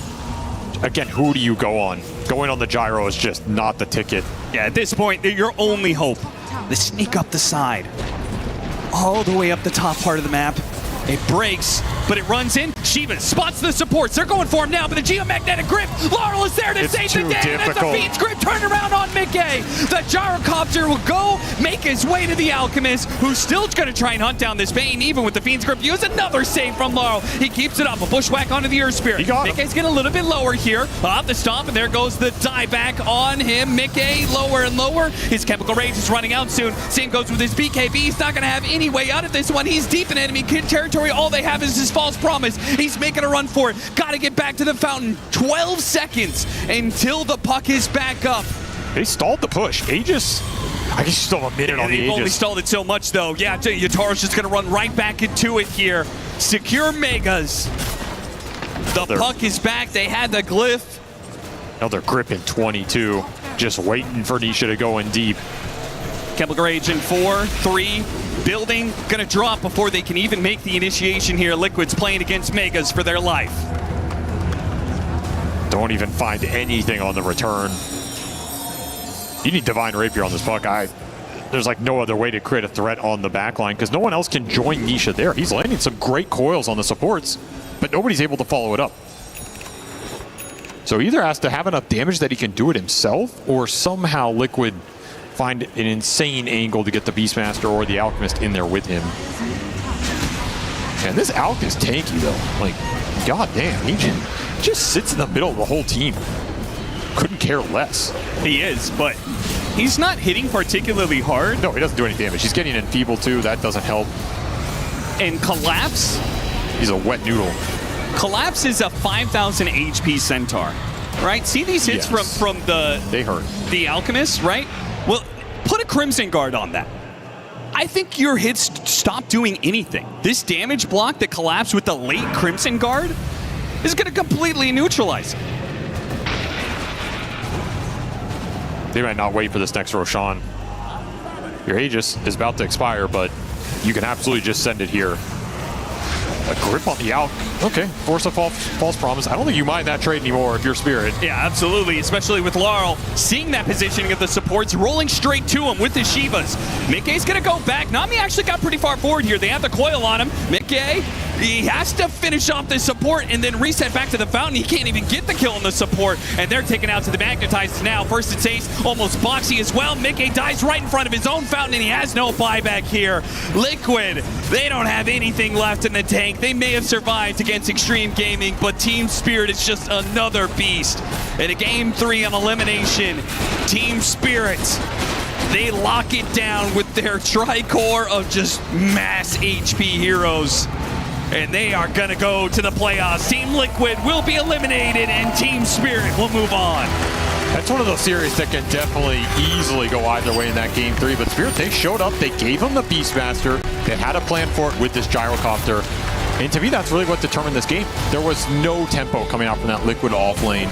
It gets completely shut down, and then it's Gyro who gets to take that net worth, join some of the top fights, join the fights in the mid game, and just power through some of these objectives. Like, they park Yatoro in the Roche pit, they parked him on a Tormentor. How are you contesting that? Yeah, Al can go there, start swinging and not die, but no one's dealing damage in this game. And I think this is part of the issue for Puck in this tournament, is why his win rate's so low. You end up in these situations where you can't get to his timing because his timing has been shifted later and later and later as the hero's nerfed. Yeah. And it's like, you're just waiting, and at some point, I need Divine Rapier, and he never gets to Divine Rapier because the game just ends. Sick gyrocopter pick, sick performance from a hero we don't get to see a lot, but was really set up for success this game with all the saves behind him. And you know Yatoro loves playing this hero because you can just get uber fat off the flat cannon. So very cool draft from Spirit in this Game 3. They're going to be a force to be reckoned with in that playoffs. Get fat, he did a 36,000 net worth on the gyrocopter, 10K up on anybody else in the game. He was ahead of the Alk the entire game. Yep. That is how fast he was farming. And that is a good position to be in. Sick support performance from Spirit, though. Like, to me, if I have to give MVP in this series, I'm giving it to the support duo. Not me and Rue. Yeah. I think they performed well all 3 games. Like, even in the Game 2 they lost, they were still making huge plays across the board there. They played a wide variety of heroes. The spellcasting is immaculate from this duo. The way they skirmish is pristine. They're constantly baiting people in, constantly surviving on that low HP. And honestly, this might be one of the scariest Ringmaster teams in the tournament. I put them and Falcons up there as the two. Like, you need to respect what this hero does, because it changes the paradigm of the fights. You can't play these like, I have a roar and we're going to play off roar. It goes out the window. Yeah. And so I think some respect has to be put on this clown right now. You know, we're in the middle of Clownfall. It's a clown event. He's got the red nose honking. Like, you got to understand that Valve made this event about this hero for a reason, because he's probably the most broken in the game and they know it. So you got to show some respect. All right, well, you see the supports perform wonderfully for Team Spirit. Let's talk to one of them on the stage now. Thank you so much, guys. Great cast. Ladies and gentlemen, please give it up for Team Spirit's Not Me. Congratulations. How are you feeling winning on the big stage? Fine. And I'm sorry, we have a fantastic translator as well, so glad that you're feeling fine. Fans. What? I like fans. You like the fans? He likes the fans. That's for you, my friend. There we go. There we go. Okay. So, first question for you. Absolutely incredible series. A lot of people did not have what it takes to beat Liquid. It seemed like you solved it. Instead of letting them get to the late game, very aggressive in that early game. A lot of pressure. Was that on purpose, or was that just what happened with the draft? No, we have good drafts because Miposhka joined. Okay. Yes. Good drafts. And mid-game, we're playing super good into this team. I think they play a bit passive, but they play too good. Anyway. Yep. Great game. They did play good. You did play better, though, I have to say. In fact, I don't know if you know this. You have the record for the most assists at this event right now. 43 assists on Rubik. That's pretty good. Now, how are you always in this fight, in these fights? Because Team Spirit is an extremely aggressive team. You seem to just always be there. I think I have a record with assist. It's all about crazy game versus mouse. We're playing like bots. Oh, no, you can't say Mouse are playing like bots. That's not cool. We are. Oh, okay. You guys are playing like bots. That's very respectable then. What a nice man. All right, fantastic.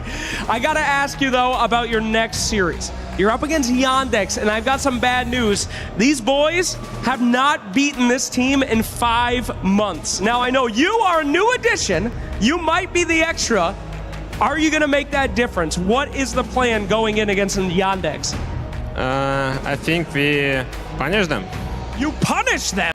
Do you know as much about the Yandex as you do about Liquid, or do you need to study now? Не понял маленько вопрос. Скажите, пожалуйста, вы уже готовы или нужно еще прям проанализировать, изучить их игру? Что нужно сделать для подготовки? Miposhka needs some analytic this team, like every team. Absolutely. Analyst, good draft, and we can win easily. That's a true team spirit player answer. I don't care. That's up to the coach and the analyst. I'm just there to kick some ass, right? Это прекрасный вообще ответ, самый лучший настоящего игрока вашей команды, поэтому вы просто могли бы сказать: я здесь всем, чтобы одно место надрать. Да. She did say ass, right? Yes. Okay, fantastic. All right, ladies and gentlemen, let's bring the rest of Team Spirit. Team Spirit, come on up. We got some business to attend to. Here at EWC, you don't just beat a team, you crush a team, baby. You guys need to take out Team Liquid's key. You have eliminated, ladies and gentlemen, let's go to the Crusher, baby. It's time to crush them down. Please follow me. After you guys are the MVPs, take a walk, activate the Crusher. Yeah, baby. All right, don't walk into it. This is where we have to go. Yes, yes. Now I must ask, who would like to crush Team Liquid? Not me. Not you. Not you.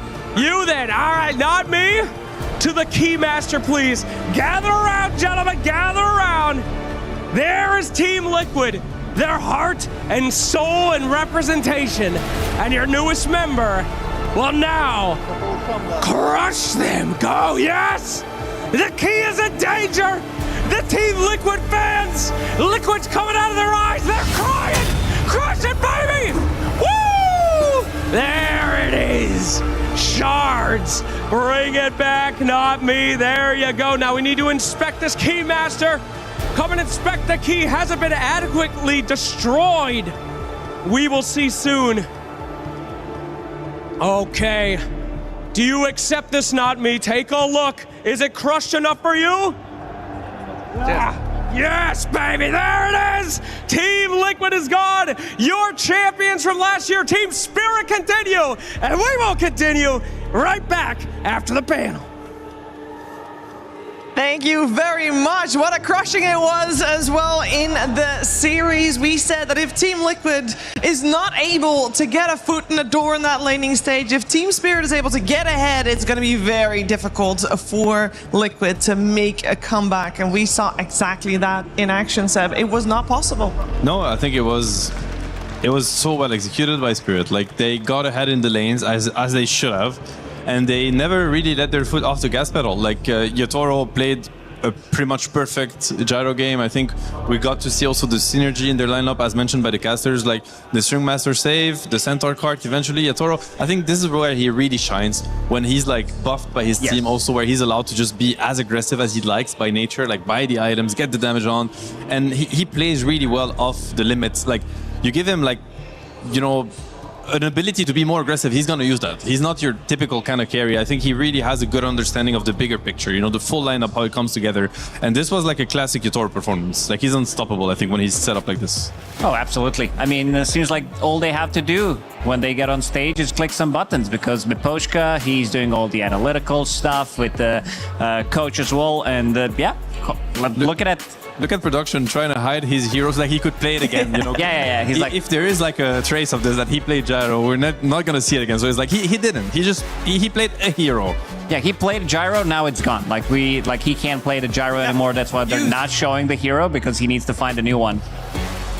And we did also see Laurel never dying on the Earth Spirit. Overall, I feel like every player of Team Spirit really showed off that they're on top and that they are feeling the EWC buff that Collapse talked about at the very start of this event.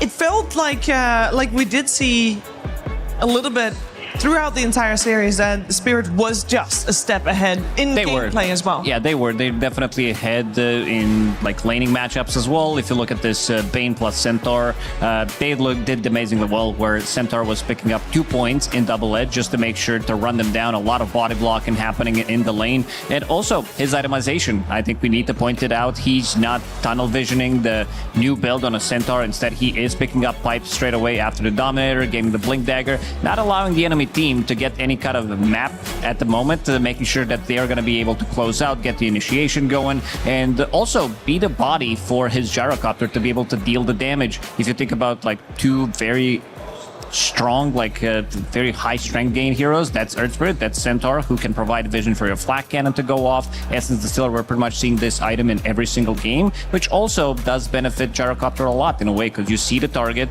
for like 8 seconds, and the flak cannon's always going to connect.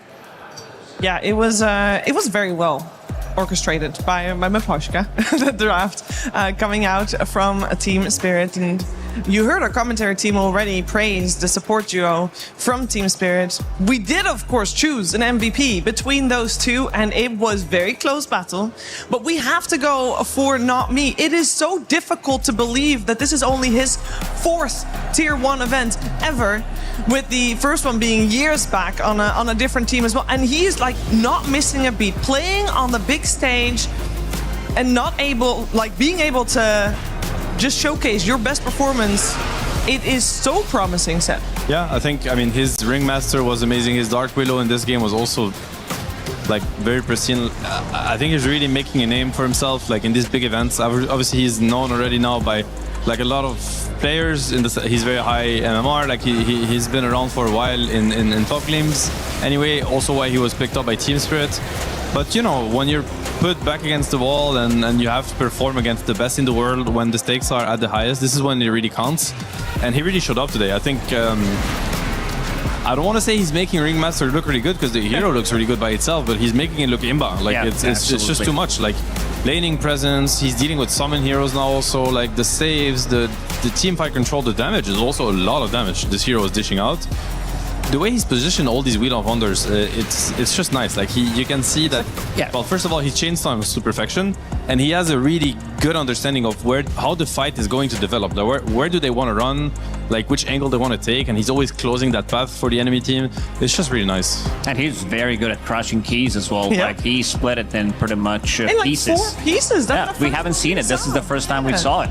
Yeah, the man has a very strong head indeed, and a very strong hand when he plays that Ringmaster. I've been very impressed by him. There's also a reason why Team Spirit decided to pick him up. You never doubt once Team Spirit decided to pick a new player. This is not like, oh, we got some like random guy. Yeah, sure, you might not be familiar with him, but this same thing happened with Laurel. The same thing did happen with True, and it's happening again with Not Me. Yeah, they're seemingly like the best organization to be able to scout talent. They're so good at that, and it's almost it's every time it's a hit. For Team Liquid, of course, today was not a hit. They exit stage at bottom 8-12th, which it does not grant any club championships point, and for the team is definitely going to be a disappointment. For some final words on the team, we're heading over to Nisha. Hello, I'm here with Nisha of Team Liquid. Just got knocked out of the tournament. I wanted to check in with you and see how you're feeling right now. Feels bad, disappointed, mad, angry. Yeah.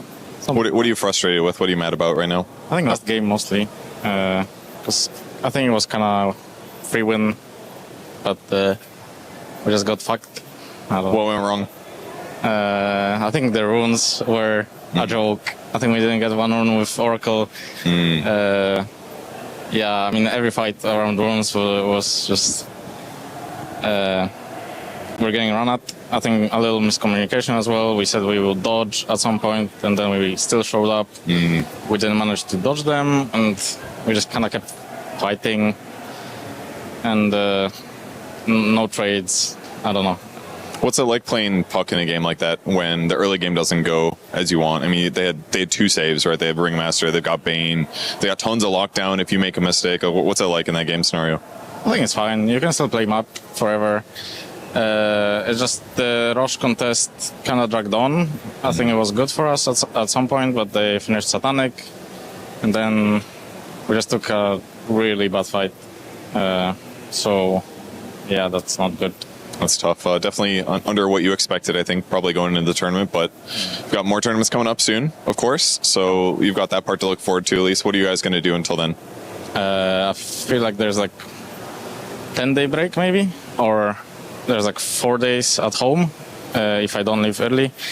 And then we bootcamp for TI, and that's gonna be so hype. Yeah. It will be nice. Lots of games to play, lots of things to learn. Are you going to watch the rest of the tournament, or are you just kind of like brain off when it's over? No, I like watching Dota. I'll watch. Okay, that sounds good. Well, we'll keep tuning into the rest of the matches, as will Nisha. Thank you for joining me, and sorry that you guys lost. Us. Yeah.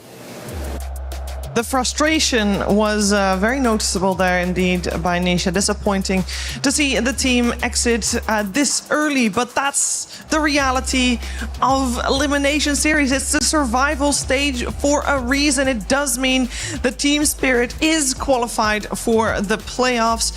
We also see that we have a couple more slots yet to fill, and we can take a look at what our schedule for today is. Series 1 is done and dusted, and BB Team and LGD Gaming are waiting in the wings to take on the challenge on stage. And I feel like, Lacoste, this is just a little bit of tip of the iceberg of the type of Dota we're going to see and a type of heartbreak we're going to see. Yeah, absolutely. I mean, for BB Team, they've been on the top. This is also a team that throughout their careers, they've been disappointed quite a lot of times, getting very close, but they managed to kind of overcome what needed to be done to make sure that they can win tournaments. For LGD Gaming, they're still, they're still relatively like new players as well. They have like a young squad on top of that, like the speech that they gave back when they were heroic at the previous TI. You know that this team is very passionate about Dota, and I think this is going to be another banger series. Well, we're going to dive into it very soon. Before we get to that second series of the day, we are going to see what kind of confessions Sunsfan has for us. Human body was built to move. Not trapped at a desk in one singular posture for 12 hours a day. It's time your chair evolved. This is Secret Lab Titan Evo. Ergonomically engineered for you. Gamers, hybrid workers, artists. Backing your every move.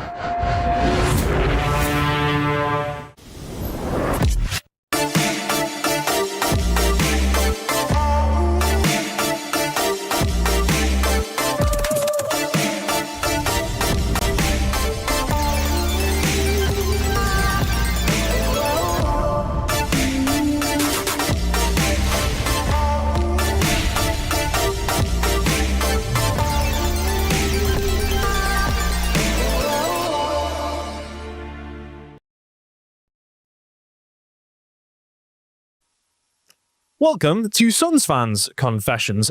I'm curious how this is going to go after my last one, but we'll soon find out. Let's delve into it straight off the bat.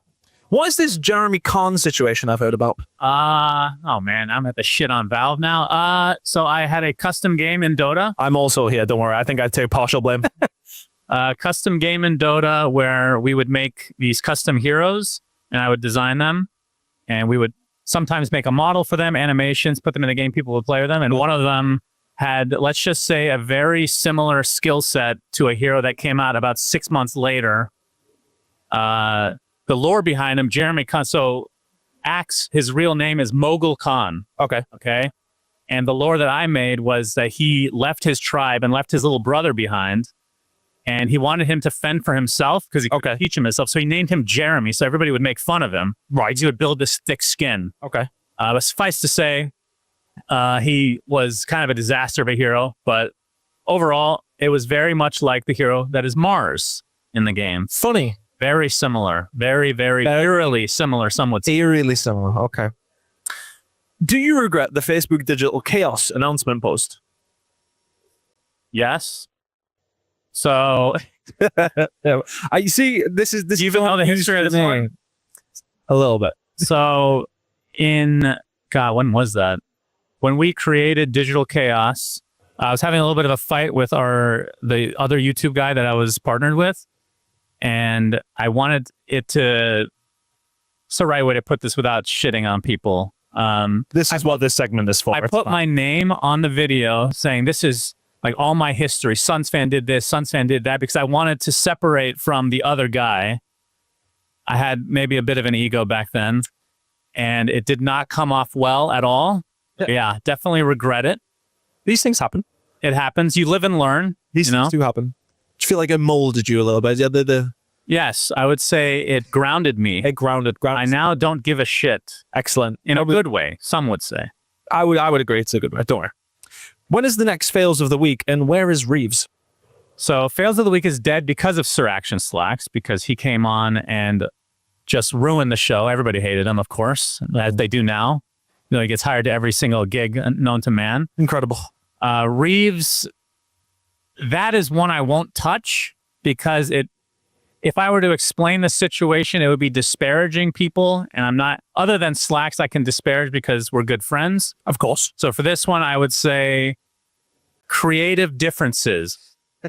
I've actually learned a lot about myself because I've worked on a lot of projects since then, and I've learned that there's a certain type of individual that I just don't mesh with in terms of business.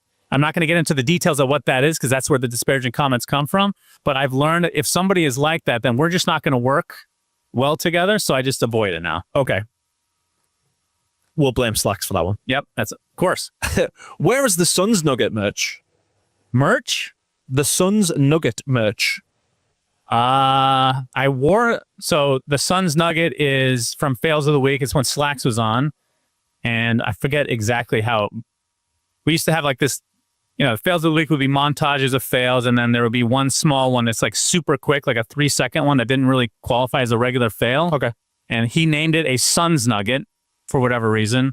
And I have a shirt that is a chicken nugget with my face on it. I'd buy it. And I actually wore it the other day. So it's the only one that's ever been made, though. I didn't pay attention to what you were wearing in that case. Then sorry about that. If you had told me ahead of time, I could have worn it today. I didn't know until about 20 minutes ago. So here we are. Maybe something lighter now. Yeah, I have a lot of drama. That's fine. We're getting to it. Tell us about your voice line burp issues and the silencer tech. Oh my! This is very recent, I hear. So Valve, whenever you get invited to TI, you get to put voice lines in the game, but you have to send them for approval. Oh yes, right. I've heard about this. And I would send belch.mp3. It's just me belching into the microphone, because I was like, this would make me $1 million. This would be the best voice line in the game. By far. They denied it. So I'm like, okay. So I put something else in.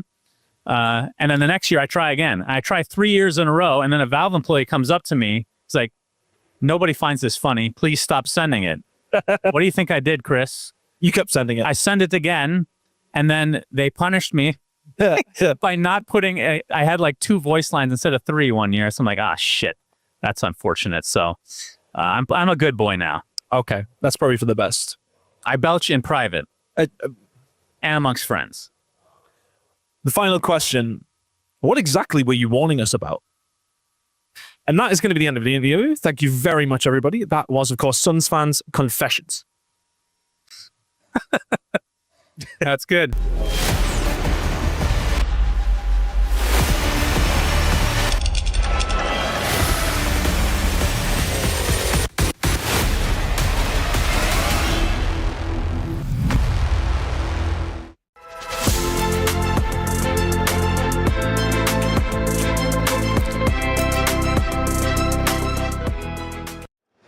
Dota 2 at the Esports World Cup continues here in Paris on Survival Day 2, and we have the second half of the day to go through still, so more eliminations on the line. And I'm here with Lacoste and Seb, and of course we're here on one stage, and there's another stage to my right as well, and there's a lot of action happening there as well. So I want to take a quick look of what's been happening there as well, because Rune Eaters versus Aurora, I think, Lacoste, we had certain expectations coming into this.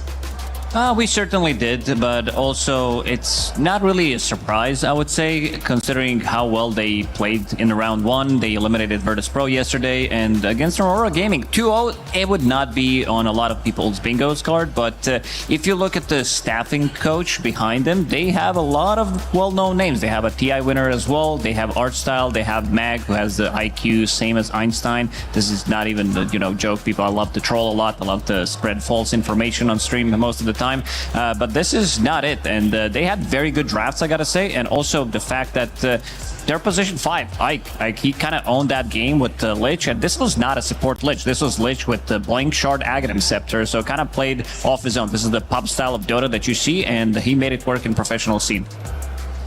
Yeah, they looked very strong. It was a 2-0 against a team that, I did not expect that to happen for sure. Very excited to see how they move forward here, of course, making it to the playoffs tomorrow. Now, we're going to focus our attention on another series that also will mean that one of these two teams will make it to playoffs, because we are going to have BB Team versus LGD, and both of these teams are looking pretty scary, I think, Seb.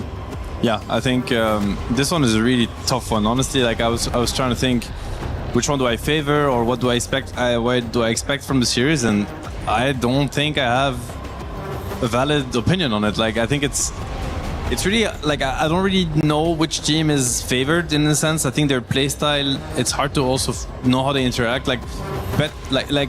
On one side you have BB Team, they're very structured, very established. They know exactly how they want to play, what they want to draft, and they do it really well.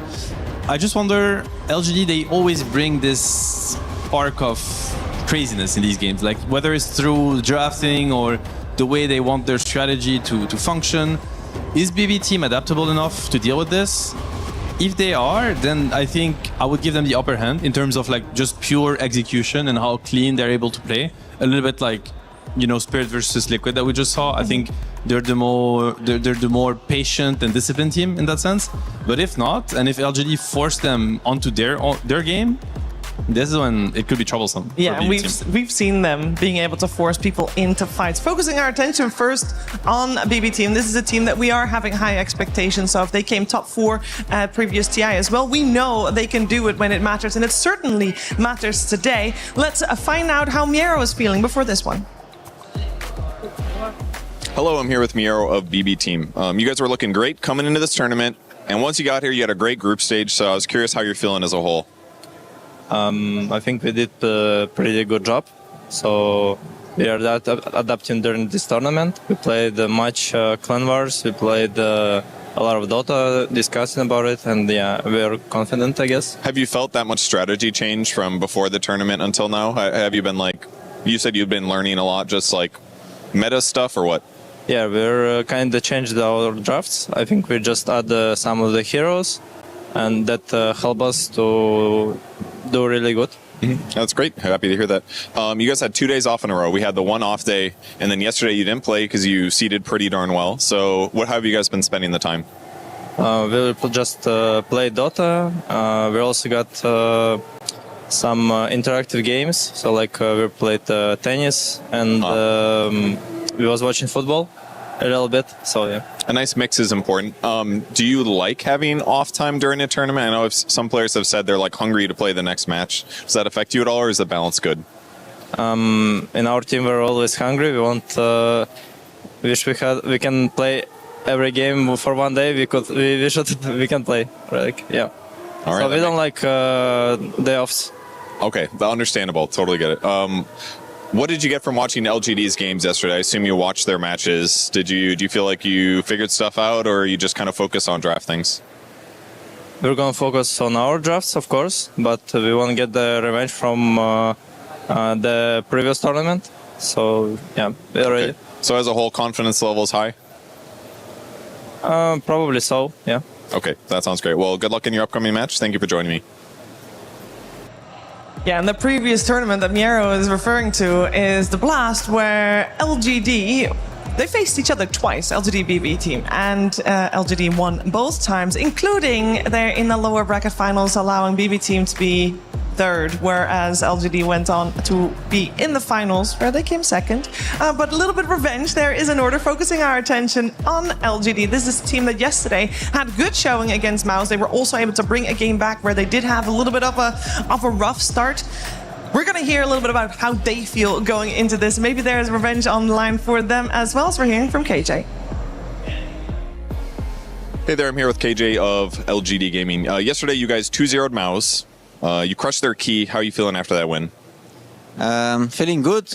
I think before we were having some problems, and now we finally can start a good snowball. I think that victory is very important for our team. Well, it's interesting you brought up the problems, because I talked to Whisper yesterday at the start of the day. He mentioned you guys had a lot of strong personalities in the team. You spent a lot of time working on that. Have you guys made some ground since then? All you need is a good win once in a while, right? And then everything's fixed in the team. That's how it works. I mean, everything is fixed, no, but I feel like we just need to have our heads in the right place, right? When things are not working, everyone wants to win and everyone wants to bring solutions, and that doesn't always come in the most friendly way. But now that we're finally, that I hope we start a good snowball, I feel like everyone's in a good place mentally. What's that like to be on a team where, well, I'll just say it simply, let's say there's drama on a team. How does it affect your guys' gameplay typically in most Dota teams? So you just play worse, like communicate less, like how does it? I think in our team, so I'm going to talk about us, like in officials, it doesn't really affect us. Like we're going to go and give everything. But I feel like in the day-to-day, it's where it gets a little bit annoying, because you get tired of you're around them all day, right? Yeah. So like in officials, it's like, okay, guys, all drama behind, let's fuck them. But like in daily basis, like it's like you got to listen to their stupid jokes at lunch, and like they get in your way sometimes, and just like interpersonal things, like real life stuff. It's hard to get past that in real life. But in Dota, you're just playing Dota, right? Yeah. Like that. Okay. Gotcha. Good to hear. Yesterday, you guys played super fast against Mouse. We talked a little bit about the game before we started recording. You felt a little sloppy about it. Do you want to talk about that a little bit? No, it was just second game. I feel like we were trying to outplay them too much instead of winning instead of doing what our draft asked for. I think that this also can be good that we got a win out of this, so we can discuss it in a more chill way and then bring a good game plan for today. I see. What I felt the oppression watching game 2. You guys were just like jumping in, poking them, running back, jumping in, poking them again, stabbing them with knives until they slowly died. I felt the pressure though. So, I mean, maybe it wasn't as clean as you wanted, but from a viewer perspective, it was a great show. So that part was really cool. If your upcoming match, how are you feeling as a whole? You guys feeling confident? I'm feeling good. I feel like against this team, I always like to play against them. I feel like me and Yuma, we always have a good lane when we play against them, and just knowing that the game is probably going to start in a nice place makes me confident. And the last time we faced them, we beat them. I feel like it was basically a 3-0 because we throw one of the games. We throw the second game. So yeah, I'm ready. That's great. Happy to hear that. Well, thank you for joining me for the interview, and good luck in your match. Oh, okay for the fans. Very much confidence coming off from KJ before his series against a Vivi team. And to be honest, that confidence, I want to touch upon that because it seemed like maybe the team was lacking a little bit of that confidence during the group stages. The 1v1 mid that Tai Long played definitely brought his confidence back. And I can only imagine, Seb, that series that we saw yesterday would have also been a good boost to their confidence. 100%. I think they seem to be feeling good. And honestly, it's not a small thing to feel like you're gonna go into Save and Miero and you're gonna have a good lane no matter what. Like, I'm sure they're gonna have something to say about that. So I hope this goes as planned, because these are considered, like, in my book, they're like a very, very strong laners. But maybe the LG Safe lane is even stronger. Confidence is always good. I think it's very much required, especially for the group that LGD has. You know, Tai Long, Whisper. I mean, Whisper is not as young anymore, but he's still pretty young, and I think he's never gonna be the kind of guy to really push himself in the forefront and play the confidence role. So it's good if they can have teammates around them that feel confident, will say it for them, will bring the vibe up, you know, so that they can feel comfortable, at ease with what they have to work with, and deliver the performance that everybody expects. Yeah, I was a little surprised yesterday when we heard Whisper say that they had some internal issues as well, which kind of came as a surprise because this team seemed to be having really good vibes whenever they play. Like in-game, you can't really feel it. Sure, there might be losing some games, but also a squad that has been recently formed/reformed. So they definitely have some things to work on, but seems like they got it on the same level that they, at least in Dota, once they get into Dota, seem to be having no issues whatsoever, and they definitely showed that in the gameplay yesterday. They really did. We also heard Purge mention that he found that LGD played fast yesterday against Mouse, which they did. But we also know that BB Team is considered the fastest team. So how is this matchup so far this year going the way of LGD? Are they faster than BB Team? I wouldn't say so. They showed some speed yesterday because they played against Mouse. I think you need to be able to match this because this team is just straight up crazy when it comes down to the way they play Dota. And they also they showed some of the weaknesses as well in that second game where they weren't able to match the aggression, so against the super speedy team. But, if we compare BB Team to Mouse, BB Team definitely more strategic oriented, more secure in what they're doing, and they seem more stable. So I think this matchup is going to be very, very hard for them. I'd say that BBT maybe is faster in terms of they aim to be faster, if that makes sense. It starts with the draft and how they select heroes, how they put their lanes together. They will theory craft things that work and work early in the game and set them up in a favorable position. Whereas maybe LG, they don't do this as much. I think they're going to go for comfort heroes and what they think is good for the game and whatnot. But as soon as you give whatever you give them in terms of Dota, they will make it fast. Because they're aggressive by nature in the way they play. They're always looking for openings, for plays, for actually winning the lanes. You have teams, they go to lanes and they're I can't think of Whisper being I'm going to jungle anyway. It's he's not that kind of guy. He's coming for your CS, he's coming for the denies, he will fight you on it. And you really have to put up something in front of him if you want him to jungle. You have to force him there. Well, with that in mind, we heard from KJ that him and Yuma always have a good lane against Miro and Save, which is tough. But hey, if you have that confidence, great. Whisper, not going to back down from a lane either, so he's probably going to do okay. And then there's only one lane left that then I would imagine maybe BB has the upper hand. Yeah, that guy is also not going to back down. This is Tai Long. You are playing against some crazy mid laners in this tournament, some of the world-class mid laners, especially GPK. This guy has been known to dominate most of the matchups that he's playing against, and Tai Long, he's going to need to step it up. He showed really good performances, but when it comes down to stability, maybe if we go back a couple of years when when he was a bit of a hit or miss until he became one of the strongest mid laners in the world, we'll have to see if Tai Long is going to be feeling the crowd, feeling maybe some nerves on the stage, because definitely so far he didn't show it, but we are at the elimination stage, so those things might kick in.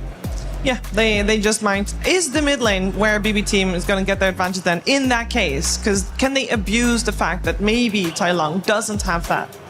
I wouldn't count him out. To be honest, I think so far he's always delivered. Always. Even in unfavorable situations. This is as hard as it gets for him, in terms of being tested. But I would definitely not count him out.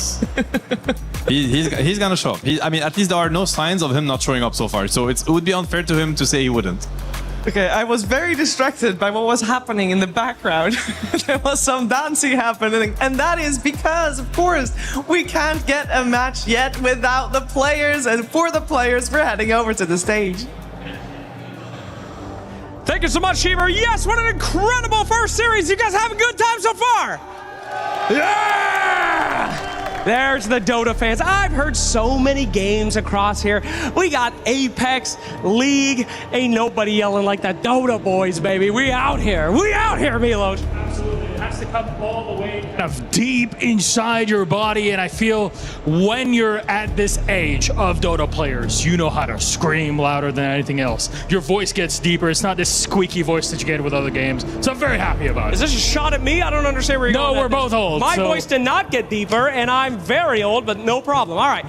Last series was super cool. It was. Saw Team Spirit survive. Team Liquid finally defeated. Perhaps we will not have any more long-ass games. Well, 95 minutes might be another sort of stretch and level of matches, but otherwise might continue in one sense or another. But Liquid gave it their all. It was not enough, unfortunately. You saw the tears, the sadness, but hey, they'll be back. Tears? My God. I hope they're okay. We got to check out up on after all of this. But still, Spirit move on, and now we have a game on our hands. And this one I'm very much looking forward to.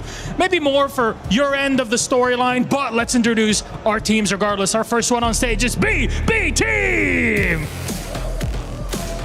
Last year's EWC 25 quarterfinalists are back in force at second place in Group A. They've reached mini-boss status at this point, but this coming match mixes legend building with sweet, sweet revenge, and we all love how that's served. You can see it right in their eyes. The game hasn't even started, and they're all locked in for this game.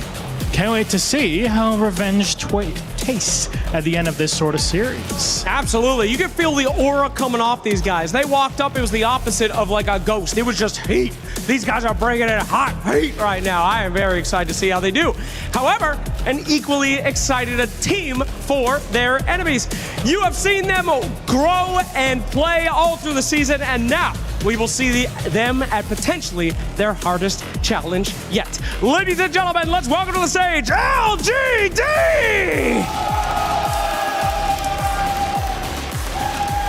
The South Americans are back, baby. We have seen this team lose organizations. We've seen them grow organizations. And I will be the first to say they are the strongest Chinese team headed into Shanghai so far. Ladies and gentlemen, LGD has been just a pleasure to watch. It's a scrappy team. It's a team fight team. And they're up against another one that loves that same play style. So we are in for a bloodbath, baby. I love me an underdog story. There's no two ways around it. LGD have a story that can really push them deeper into the tournament. BB on their side, they want to go even deeper. They want to pass the quarterfinals that they were at last year. So friends, please, can you take your seats? Make sure to place your keys in position. BB Team and LGD. The gods of Latin America are here. That's right. The keys are placed. Will we get a handshake? Syrian. Oh, jeez. Oh, my God. That guy, one of them just got mogged. I'm not going to say who it was. But ladies and gentlemen, let's go ahead and over to our desk and get this party started. Thank you very much. BB Team and LGD ready on stage, and we saw the handshake between KJ and Save, which is the lane, and I want to point it out again. KJ's like, yeah, you know, me and Yuma always have a good lane against Miero and Save. And Miero and Save, as Seb already said, they are considered one of the strongest offlaners. So I wonder how it happens that he's like so confident. Like, is there just a play style different, a hero style different that just works out in the favor of LGD? Maybe wishful thinking also. Maybe it works like that. I mean, no, they indeed had better lanes. Like, it could just be hero matchups, because I can assure you a lot of position 5s are sweating before laning against Save. Him especially, he's really considered as one of the best laning position 4s in the scene. Like, he is so surgical with everything he does. So, I mean, we'll have to see it. Like, sometimes it comes down to past matchups or playstyle, also what they try to get from the lane. Very interesting. I hope there's no jinxing involved. Like, because usually it can happen. It definitely can happen. That was my point. I wanted to say this. Like, you're playing against Save, you're playing against Miero. This guy looks so stable. Save is going to be really pushing out the limits on the hero. Like, in a lot of these engagements, you see him surviving on 50 HP, getting the salve immediately. They continue the aggression. This is what they're known for. This is pretty much prime, like, 33 plus Saksa at the time. Like, you know that they're going to be abusing stuff in the lane, and that's going to be the lane that I'm going to be looking at the most, because like, if you woke me up in the middle of the night and asking like which lane you never want to be playing against, I'll probably choose 2 of them. So good luck to them. Yeah, I feel like today maybe we're having a little bit of a support moment, because previous series it was super impactful. We see the Witch Doctor and the Ringmaster really shining on the stage. And I'm curious about how these heroes that we've seen come out have an impact on the teams that we're about to watch. They're not, for example, take Save.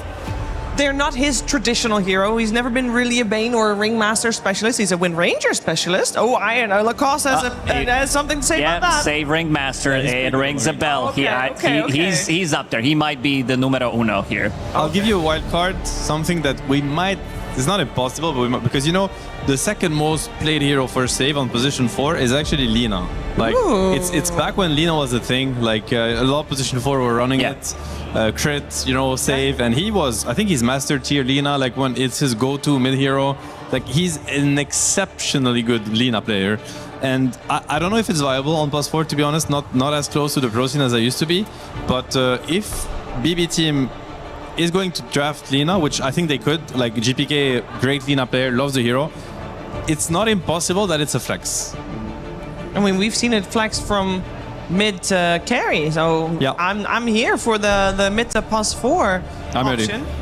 We're in the draft. We got BB on Radiant, LGD on Dire, and the first pick goes the way of BB team. We already have their 3 bans on the board with the Huskar, the Puck, and the Darkseer. Shadow Fiend Doom out for LGD. I can only imagine that something like a Treant Protector, Lone Druid, Drow Ranger, one of those 3, 2 of those 3 probably will be removed unless they have something special cooked up. I mean, LGD lost with Lone Druid a decent amount of games. I personally think it's one of the heroes that's gonna be open by the end of the tournament. I think the later we get in the tournament, they ban it themselves. Interesting. So that leaves the Treant again, because I think it was left first phase in some of the earlier games today. Tai Long already forced 2 bans against him in the Huskar and the Puck, so already impacting the series, like doing his job, you know. And the Treant first pick, that's a Kataomi classic, like he loves that hero. I think absolutely. Even when he was playing +4 back then, he would already play it on position 4. So he's super happy that he got this hero. Range turrets mostly gone, at least still 2 of the big ones, even though I'm kind of feeling that Drow Ranger, we've seen responses, like we've seen answers for Drow Ranger, so the hero can definitely be beaten compared to Shadow Fiend. Like, for example, Tai Lung, he had some insane performance on the hero. It was just like him and Nightfall, I think, had 2 best performances so far that I've seen at EWC, where he was super active, 6 minutes in, gating multiple times, just being extremely active, and they're gonna straight up take Necro for themselves. So I want to see if the approach, like, because Doom, he's already gone. You can definitely tell that they practiced this. They wanted to have this potential opener. If they're going to be respecting maybe Ancient Apparition, it's not like the best support duo. Maybe that's why they think they could get away with it. But I think you can fix some of these issues if you have even like AA Treant Protector with the offlane, with the very aggressive mid laner, with you know, some kind of a control. You can make it work. To me, I feel like this Necro hero is like a little bit overrated. I like when it has purpose, I get it. Like if the way Nigma used it, for instance, like shutting down certain mid matchups, I think it's pretty cool. But besides that, this hero has been figured out. I feel like against the worst teams, it's super imba because his laning presence is absurd. So you have literally no room for mistake. Like you need to be doing everything perfect. Like you cannot take a trade you're not supposed to. You cannot forget to pull the waves when you had to. Like if you do any of that, all of a sudden you're gonna suffocate. You don't get any XP, any gold, and it's a disaster. But against the better teams, I feel like they will just play the game out as it's supposed to. They'll be patient. They're gonna let him dominate the early stage of the game. They know that he's buying Radiance travels anyway. He's just super easy to kill at any point in the game. So I wouldn't be that worried if I were them. They don't need to overthink it really. Interestingly enough, they leave AA in, sure, but they also leave Ringmaster in, preferring to ban out Shadow Demon, picking up the Largo. Yeah, I think it's just protection for Necro. This has to be one of the worst matchups for Necrophos, having the ability to purge off certain things. I mean, they played Oracle as well as a team, so this is also a hero that they could potentially bring out to the table if they feel to. But also to point out that they picked up Largo. I think this is also a bit of a steal pick coming out from them, because BB team is the Largo team. I think Aurora and them look like the best team so far when it comes down to utilizing Largo, but we also seen LGD yesterday playing a bit of a different Largo. They played it from the offlane and different itemization. He did go for Vessel, BKB into Radiance, and then went full scaling mode. Yeah, Largo, it could very well be that. Largo versus Treant, very good on the lane, very solid. You know, you actually dispel the Leech Seed if you want to, which is a big part of the Treant. You dispel Living Armor. When you go, you actually have a lot of kill threat. Treant being extremely slow when he's not like under the effect of Nature's Guise. I love the Lina pick, I have to say. I think it's amazing. Like, it's super good versus Necro. You outrange him, you kill him through Ghost Shroud, you just have too much damage, overwhelming amount of damage. The lane is amazing. I think it's actually unplayable for Necro. I say that, but it is Tai Long, so he might find a way, but terrible matchup for Necro mid against Lina. What about the matchup that we've seen the other day when they played mid Largo against mid Lina, and it looked very, very good. So close to killing Lina multiple times. It could be. I still like the Lina versus Necro Largo lineups because these are two core heroes potentially that don't gap close, and Lina really enjoys. Like, you need to get on top of her. If at some point in the game, if this Aghanim's, Kaya, Yasha, whatever, Lina is allowed to just freely cast spells in the fight, I think you just don't win these fights. And right now, they already committed to two cores that are just stand in the front, try to tank up, but I don't think there's such a thing as tanking up versus Lina. And I'm a little bit surprised we don't see more Rubik's versus Lina, because I feel like this is like a good enough answer. Like, if you get your hands on the LSA, which is not that hard to do.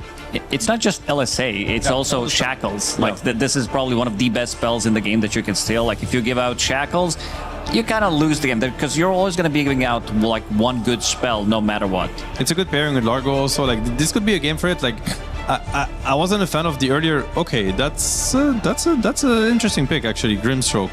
We don't see a lot of it. The hero has a lot of potential. I just wonder who's going to be using Inkswell. They don't really have a great. I mean, there's the Clockwork, but it's the position 5, so it's a little bit squishy. And maybe they got inspired yesterday when they were playing against Grimstroke. It did look good. It's a very good hero. Yeah, also like double Reaper Sight is gonna be very potent throughout the game. Like, Lick is also okay, it's nothing like too crazy, but having that extra bit of oomph in his ulti is always gonna feel nice. It's just that, like, this seems to be a strategy in a sense by LGD, like, because they're pretty speedy on picking their heroes, but I have a harder time seeing what they see. Like, how is it like particularly good against what BB team is doing? With that being said, I think the Enigma actually. Very cool pick. In my book, it's one of the best laners against Necro. Like, it's a hero that can win the lane versus Necro, unlike many, many others. It can also go wrong if you execute it. Again, no room for mistake against this hero, but that's true for any matchup. We'll have to see, because Necro could be safe lane. We could also have a Lina Treant safe lane. Lane, and I don't think Necro can go there. I don't think Necro enjoys going mid either against Lina. So I think this hero should be dodging Lina, which would send him to the safe lane. I was thinking maybe the same. I think maybe there's a potential Invoker pick coming out for BB team if they feel like this Lina is going to be on steroids with all of these things, alacrity. Sure, some of these things are dispellable, but I see Shadow Shaman. I see a lot of Invoker pairing with it. Probably my favorite one, except for the Bane. Yeah, I would very much enjoy that. I think it's obviously also GPK Invoker, like absolute classic. It's funny, you know, from one series to the other. Here, nobody cares about Ember Spirit, nobody cares about Earth Spirit. Like, Ringmaster, ignore. Ringmaster, nobody cares. Witch Doctor actually is the only. Witch Doctor who, Spectre who is like it's just a completely different meta. Very cool. I like that. So many different styles of Dota that can work at the moment. Yep. On LG side, they could be looking for, honestly, all 3 roles, and that's like one of their trademarks. Like, keeping the enemy guessing on where the core heroes are going. I think they really enjoy that flexibility in the draft. And as for BB team, it's most likely, a mid or a carry. I have the feeling that Lina mid, it's a very good game for Lina mid, in my opinion. So perhaps like a carry touch hero. But again, most of the range cores have been banned. No Gyro, no SF, no Draw, no Necro, it's been picked. So maybe Lina is your best bet at this point. Yeah, potentially. But seeing the Sniper ban, I assume this is going to be the protection for Lina in the mid lane, something that can outrange Lina. She doesn't get to interact with the hero much. So all of these heroes that don't care too much about getting hit by LSA or anything from the mid lane could potentially be good. But also looking at the pick for LGD, I could see maybe some like Tiny that could come out having the status resistance. It's relatively good in the lane against Enigma, and I've seen different builds of Tiny. Like, I've seen Tinies, because Turn Protector is meta, where they pick up Manta style of their own just to have a little bit of a dispel, BKB Satanic later on, so multiple ways of dispelling things. Very good Inkswell, also partner. Yes. Like, if he goes for a nerdy blink like we saw Mika did, was it yesterday or was it earlier? It was yesterday. Something that they lack, because I think right now both Necro and Largo don't really use Grimstroke, and I don't think you should expect that from a position 5 clockwork. Like, he's just gonna be running around with tranquil boots and just get blown up by the Lina Rasta spells right away. So they need Inkswell duo for sure. Yeah, one more ban coming out for LGD. And they are taking their time thinking about this one, and it is overall last pick for LGD at the end of it all. They ban out the Lifestealer. Which could indicate... I mean, actually... I just have a hard time seeing them run the Largo mid for some reason. Yeah. I have a strong feeling it's going to be on Whisper. Maybe because of the lane matchup, just try to ruin Treant Protector, what he wants to do in the lane. Yeah. Dispelling his ability is always going to feel nice. And also after yesterday's performance, maybe he thinks this hero is scaling. Sometimes we saw Largos not really being able to transition that into mid, and especially late game where you fall off, you feel like you're another support. I'm thinking of Treant trying to get rid of the Phantom's Embrace. Miserable, you know, like getting the auto attacks to get rid of the silence from Grimstroke. That's not happening. Miero Enigma though, that's an absolute classic. They go for the Clinks, so they do you know, secure the Lina going mid. Very good game for it. Clinks Treant. The Clinks hero has looked very good, honestly. Every game it's played so far. It's not the best matchup versus Necro, but again, the Necro's already dealing with Lina, dealing with Enigma. Didn't we see Extreme Gaming pick Clinks twice into Necro yesterday, or maybe one game, maybe even 2 games, but it looked good. Like, this hero is deceptively tanky and it has insane amount of damage. Add Treant Protector to this, he's definitely going to be buffed up. He's going to be having that extra bit of a tankiness that you might not think that he has. Like, we talked about Lina in the previous series also being very, very tanky as a hero, and Clinks on top of that. So it's going to be Nature's Prophet last pick for them. Okay, so they're just tanking, by the looks of it, the Necro versus Lina matchup mid. So Tai Long is feeling confident enough that he can handle that. We'll have to see how it goes. Nature's Prophet, very good pick. I mean, very good with Clock. I think he's not that bad against Enigma on the lane. It becomes bad, I think, like maybe level 5. This is when the lane starts becoming pretty toxic for Nature's Prophet, but it's also when he's thinking about leaving the lane and TPing around, so it should be fine. Wait a minute. No, it's a Tai Long Nature's Prophet, right? It's Tai Long Nature's Prophet. He'll be laning up against the Lina. Okay, well, I actually don't know how that lane goes. I'm curious to see it. Like, Nature's Prophet is stronger than what it feels at times. Like, absolutely. These Treants are very strong. It's very annoying to deal with those Treants, and also a bit of a global protection coming out. Maybe the offlane's not going to be as gankable for this Nature's Prophet because the lane naturally pushes in, so you have protection from the tower. But looking at the bottom lane, I feel like they might try to make something work in this lane, and I think the best performance that we've seen from Nature's Prophet mid was from NTS, who kind of carried the game for the first 15-20 minutes. But we'll have to see. I think both of the drafts are very, very interesting. I would kind of lean towards the BB team because I think this draft looks overall more stable. I think the execution-wise is also much easier to execute. And at some point, Enigma is just going to take over the game. Like, they have only one clock to stop the black hole from happening. Funny enough, to me, the big X factor is on the save Miero versus KJ, and I was gonna ask it has nothing to do with the pre-game interview. Like this lane, in my book, Enigma can take over this lane, or lose it really badly. So it's gonna come down to that. And what's the difference maker there? Who's gonna be outplay? Like, whoever, it's just outplay. Who's better? So it is, by default, 50-50, but one. Like, it's hard to say. I think it really comes down to very little things, like how do you micro your Eidolons, when do you decide to go, what items you buy, how much regen you use. It's gonna come down to execution. So he said they think they're better. Yeah. As a laning duo, it's time to prove it. I think if you're confident and you go into a series and you think, you know, you normally have a strong line or a stable, he said stable time against Miero and save, you know, maybe that's a cause for confidence from us as well to believe that they can indeed do it. Did he say stable or did he say a good lane?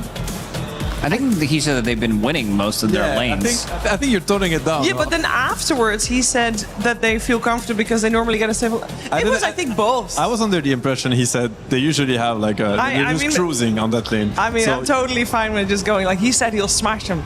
Absolutely. I heard him say that actually, verbatim. His words. Like, yeah. We're just He's going to make them rage quit. That's what he said. We're just quoting him at this point. You can just check the VOD back. Like, check the VOD. Check the VOD. That's what he said. That is what he said. It's time to to do it though. Now is a good time. It's a great time. Elimination on the line. Survival stage for BB Team and LGD in game 1 of this best of 3, together with Sunsfan and Kezu right now. Survival indeed. LGD versus BB Team. This is going to be a sick series. I would be very surprised if it doesn't go all 3 games. But of course, we have some bad luck. That is true.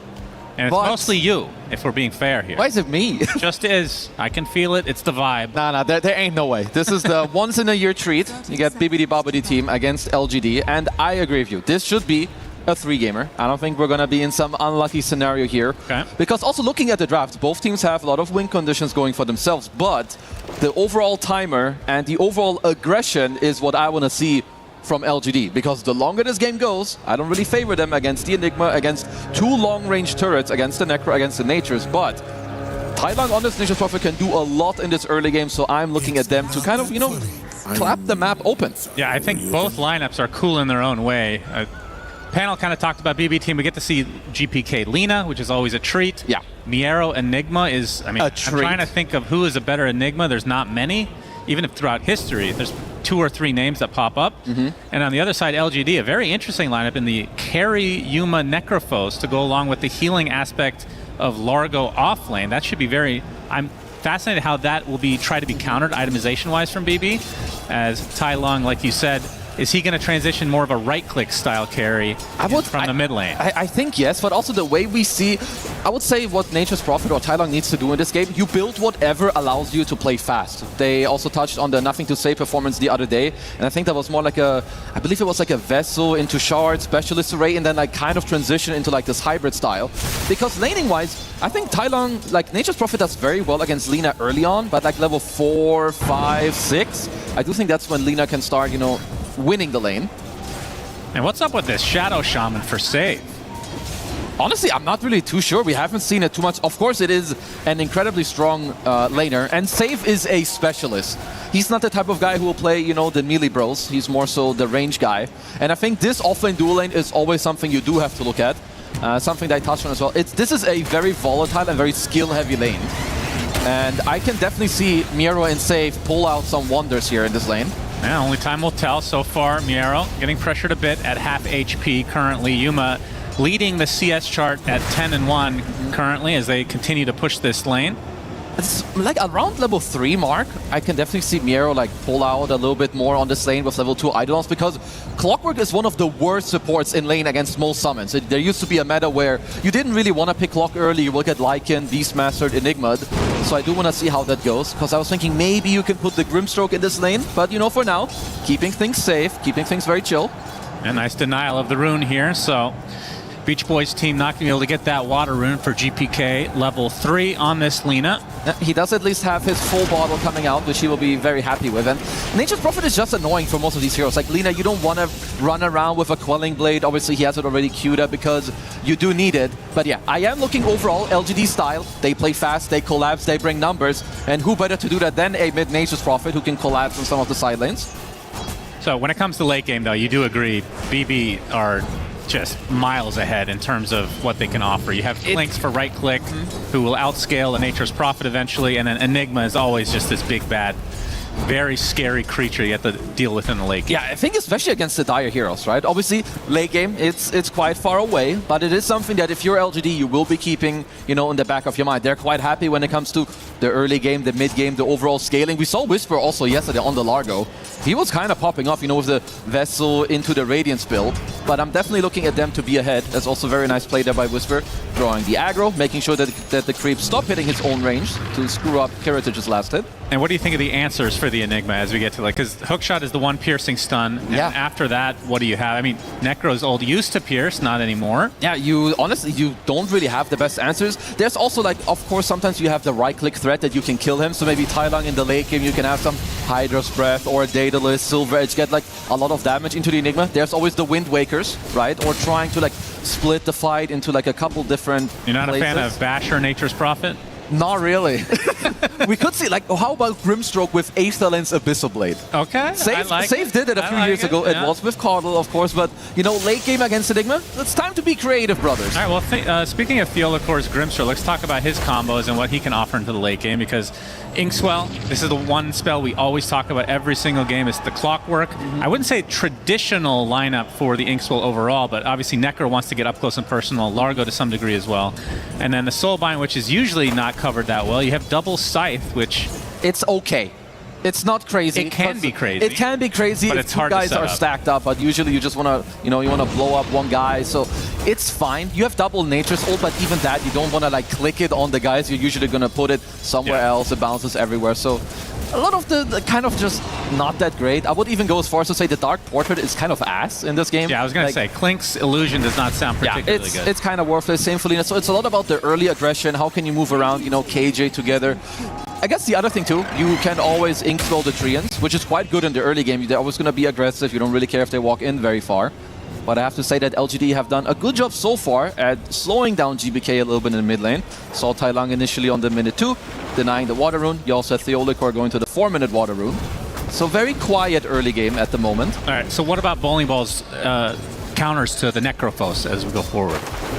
They can kill him, which is quite nice. You have do they have a nullifier carry? Like, does Klinks have to go for that? Klinks is a very, very good nullifier buyer, right? You stay on high range, you go super high DPS early on, you have the Deso, you go the Shard, then maybe like some Pike, maybe BKB, and then you can look at a nullifier. But also Lina. Honestly, Lina is very good against Necro, especially the spell damage Lina, which is generally being played at the moment from the mid lane. Okay. So I do think they have good answers, and then it just depends on LGD. Can you keep him alive? Because you have Inkswell, you can dispel some stuff. Okay. Just saying hello. What's up, brother? Now we might have First Blood down here at the bot lane. Kiritich getting gone on, and that's going to go to Whisper on the Frogman. And as you can see, Tai Lang just barely getting out, being pressured out completely from GPK.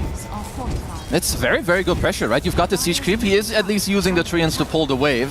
Honestly, a very, very needed move here to not take too much chip damage on the tower. Can you play Necro without Radiance? No. Okay, because I was going to say, I would love to see Whisper get Radiance again, but I was like, oh wait, Necro is probably going to get that. Yeah, if you're, you're on crack, I think, if you're doing that, so that is definitely not what I want to see. It wouldn't be the first time that we would see a double Radiance. Wouldn't recommend it. Not very good. That sounds pretty garbage. Yeah. Although you could take it apart later if it does make sense for like a butterfly or something like that. We can see the Inkswell bot with the lick on top of Kiritich. GPK comes in though with the LSA. Not able to hit anything. As he does turn this around at the very least, Theolicor will survive, but the Courier will not. Even so with the successful rotation-ish from GPK. Doesn't get a kill, but prevents one from It's the carry decent again. pressure, and they didn't die against the first Nature's Prophet ult of the game, as Kiritich had a very timed level up to get level 3 Death Pack to get another charge to stay alive. Where do you rate Save in terms of support players currently? Tip top. Number 1. Not number 1, but like top 3 for sure, like at all times. Okay. This guy... I actually think for me, I'd choose number 1. Yeah. Okay, then who's number 2 and 3? I don't know. Okay. The fact that I can't think of them. Where's Saxa? Where's Crid? No. Where's Come Mira? on. No. Not me. No, Save is better. Save is just better. no debacle, like there's no... Okay. No, there's no discussion. This has just been decided. Okay, true. I'm a huge fan, He is quite a good player for the Blockbuster team, of course, so... Now we're going to see the Shackle as GPK coming around from the other side. Laguna Blade, but Theolicor joining the fight. And they are going to get the either shot kill onto Whisper. LSA connects onto Theolicor. Going to be slowed now, but KJ there with the cogs to push him back. And speaking of bowling ball team, LGD will be the one bowling this time. Going to get the slowdown to GPK. It hurts them quite a lot in this early game. Like, you want to be the aggressors. Of course, we still see that they have a 1k gold lead here on LGD. But, you know, losing out on some of these early plays is obviously not good, because you've got the Nature's Prophet in the mid lane. You want to get a couple of plays going. So kind of eyes on Tai Lang here. He's got the next Nature's Prophet ult in 10 seconds. And you would love to be able to attack bottom, you know, against his flanks. He hasn't really been showing up until now, it feels like, Tai Lang. No, not yet. Does have the urn, so that would indicate that you do want to join some fights now. They're going to push this wave and maybe pressure, if not just outright take the tier 1 tower. I mean, what do you think of their push overall? For LGD? Yeah. It's pretty good, right? You have Nature's Prophet in the early game, but at the same time, trading for them is slightly favorable for BB team here. You know, you had Safe on the gate, you saw that Yuma was coming through the gate, so now they're just kind of splitting this top tier 1 for the bottom tier 1 pressure. And like we talked about before, they're quite happy with any trades. Kateomi already setting up on Tai Long. Well, actually shows that he has a sentry there. Tai Long will defend this mid tower. GPK putting some nice damage on it, already under 50% HP. Has the regen rune as well for GPK. And it just goes into the triangle to get a little extra farm. So what do you, if you had to put a timer on LGD's lineup, does that even exist anymore, that concept? No, I think it's doesn't really exist anymore. Like, even late game is quite, first of all, it's quite vague, and there's so much gold on the map that if you're ahead, it doesn't really matter. You know, gold can make up for anything. You're lacking stuns, buy a Hex. You're lacking catch or movement speed, whatever, buy travels, buy Yules. Do you think the bigger map and the greedy enchantments, as you love to point out, do you think those are the main reasons that we don't really have this prototypical timer that we used to see? Not only that, I think it's also just like an evolution of Dota and players like getting better, understanding, okay, we're down this much. What do we need to actually fight again the next time and kind of stop the bleeding, not go, you know, down too much when it comes to the overall gold? Yeah. Because I think LGD, considering what we've been seeing, they're doing a very good job on the map. You're up 2k gold still. Yeah, you lost your mid, your safe lane tier 1. If they get to hold their mid tier 1 and get some couple moves going, they'll be quite fine.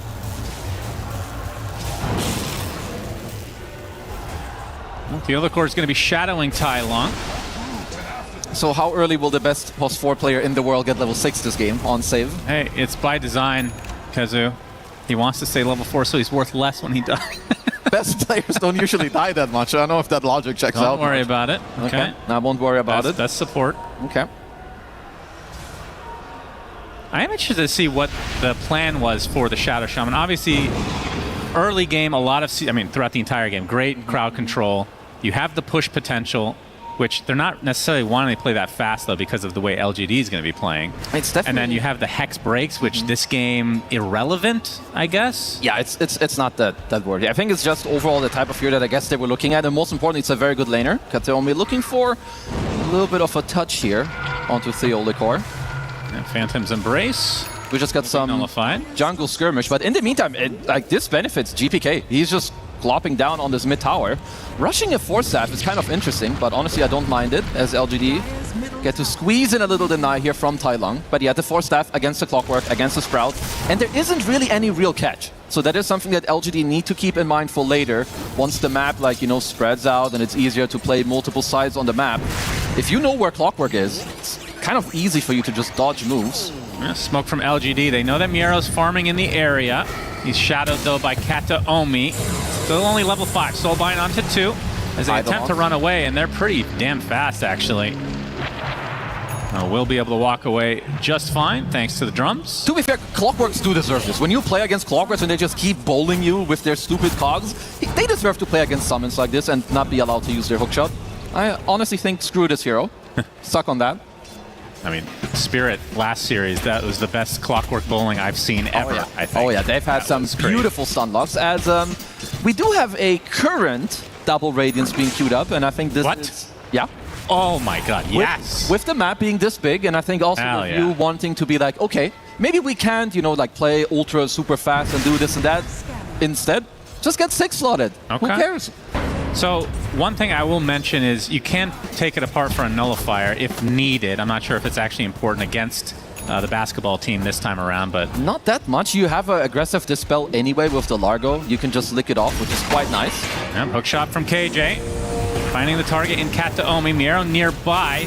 Debating whether he wants to actually fight. His save comes in with the Hex into the Shackle, and that's going to set up all the damage from GPK. Should be able to clean up too. So a clean one from BB team. Yeah, absolutely. Just get to walk into the enemy jungle. Okay, so since they're all going, they're just going for triple scaling items, right? You have the double Radiance. You also have Tai Long with a Maelstrom. You know, there's no Vessel upgrade. There's no Shard that he's looking to buy. So everyone's just going to look to farm, which I need to see how it ends up going. Because if you have the idea, okay, you can speed up the game, then I'm okay with it. But I don't know if even with high scaling that it's like just beneficial for you to take this kind of trade farming game. The stacks are being created now by Theolicor, so I'm sure that is going to be, well, yeah, a little mess up there. That's always the Prowlers that mess things up. And it's just time to remove them again from the game, cycle them out every couple of years. Yeah, let's put that evasion neutral that we were talking about. Oh yeah, there's some thunder lizard triceratops dinosaur. Yep, it was a dinosaur of some kind. Yep. Or a lizard, rather. Close enough. We could get a giant chicken in there. That's related to dinosaurs, in fact. Surely. LGD, I mean, in terms of the pace, are they happy with how things are progressing right now? It's not Hold like that a huge thought. lead. Just kidding, they don't really have any catch. They are probably, I guess they're making the best in terms of like the read that they're having, right? They're like, okay, we've got the Necro, we've got Largo, Nature's Prophet. Not the easiest for us to make moves, so we're just gonna go for the scale.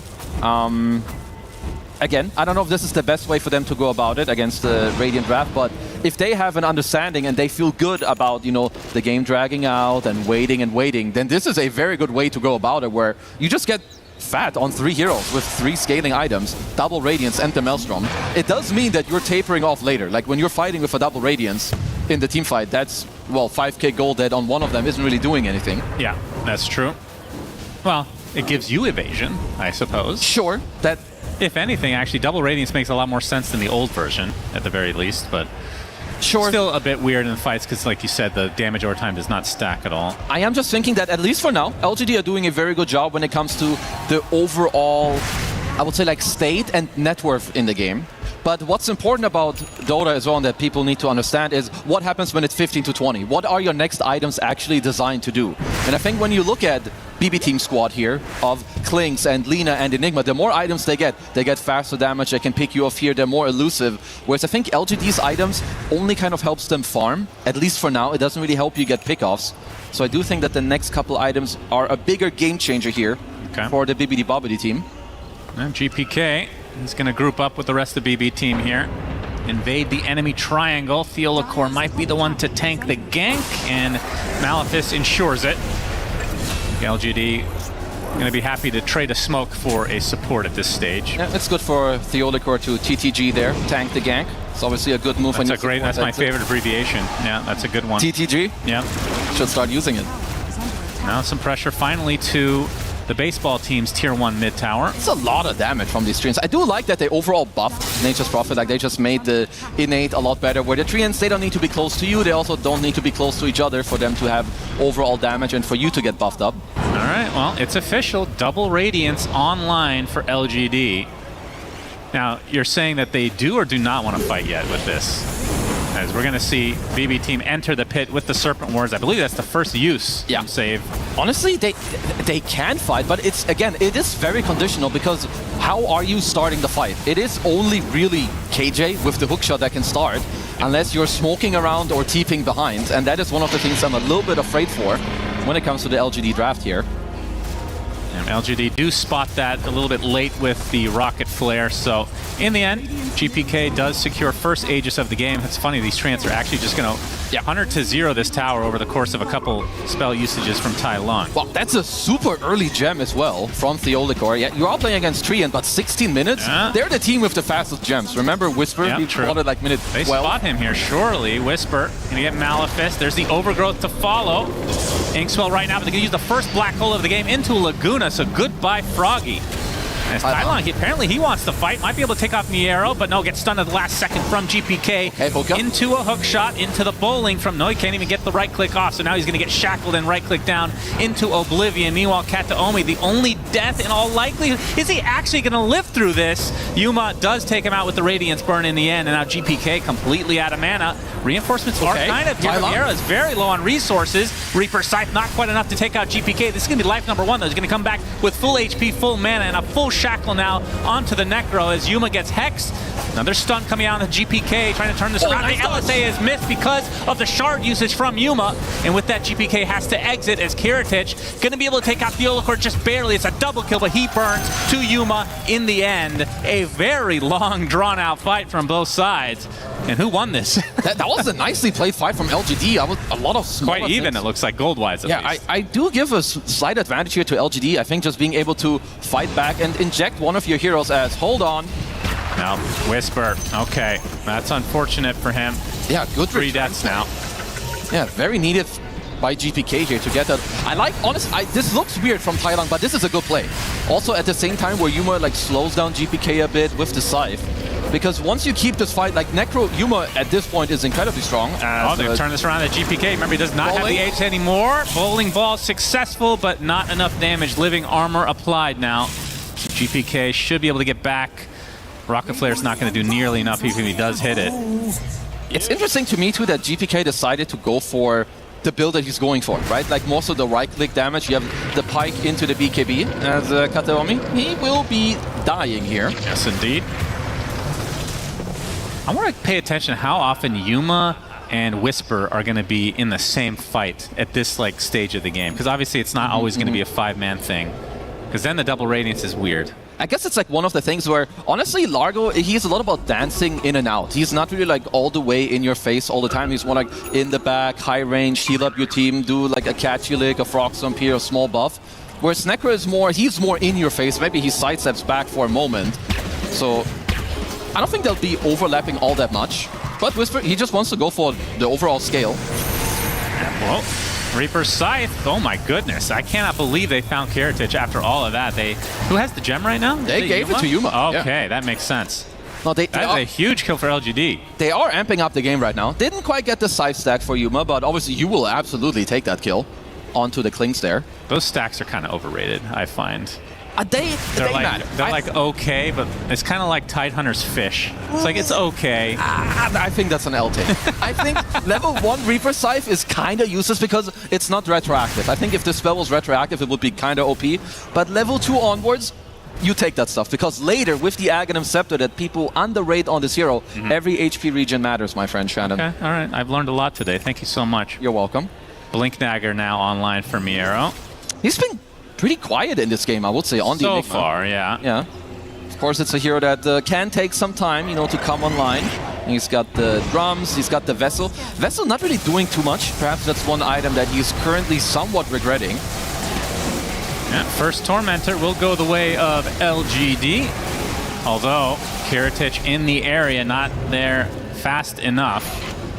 As KJ will get his little rocket pack. They should be happier that they got the jetpack here, because the way it's going now, you're up 4k gold, and it's all kind of just about whether you can catch the Radiant team. So giving yourself the jetpack, more vision, and easier, you know, catch onto them is very, very good for you. GPK though, has got a BKB. So far, flawless game from him. Now Beach Ball team ready to smoke up into the enemy triangle again. And is it Theolacore once again going to tank this? Will he TTG X2? We'll have to find out. At least for now, it seems like they just have a full-on read of what's happening. Yeah, but LGD have done a pretty good job at avoiding these smokes. Yeah, you can also see, like, Miero, it's when you buy Shard this early on Enigma, it's because you are just looking to delay the game, get more Eidolons, push here, push there, wait for your greedy enchantment, get your Blink, your BKB later. So continuously, if you are LGD, you want to keep amping up the pace here. You have the gem as well to continuously deward the map. Radiant's top tower is under attack.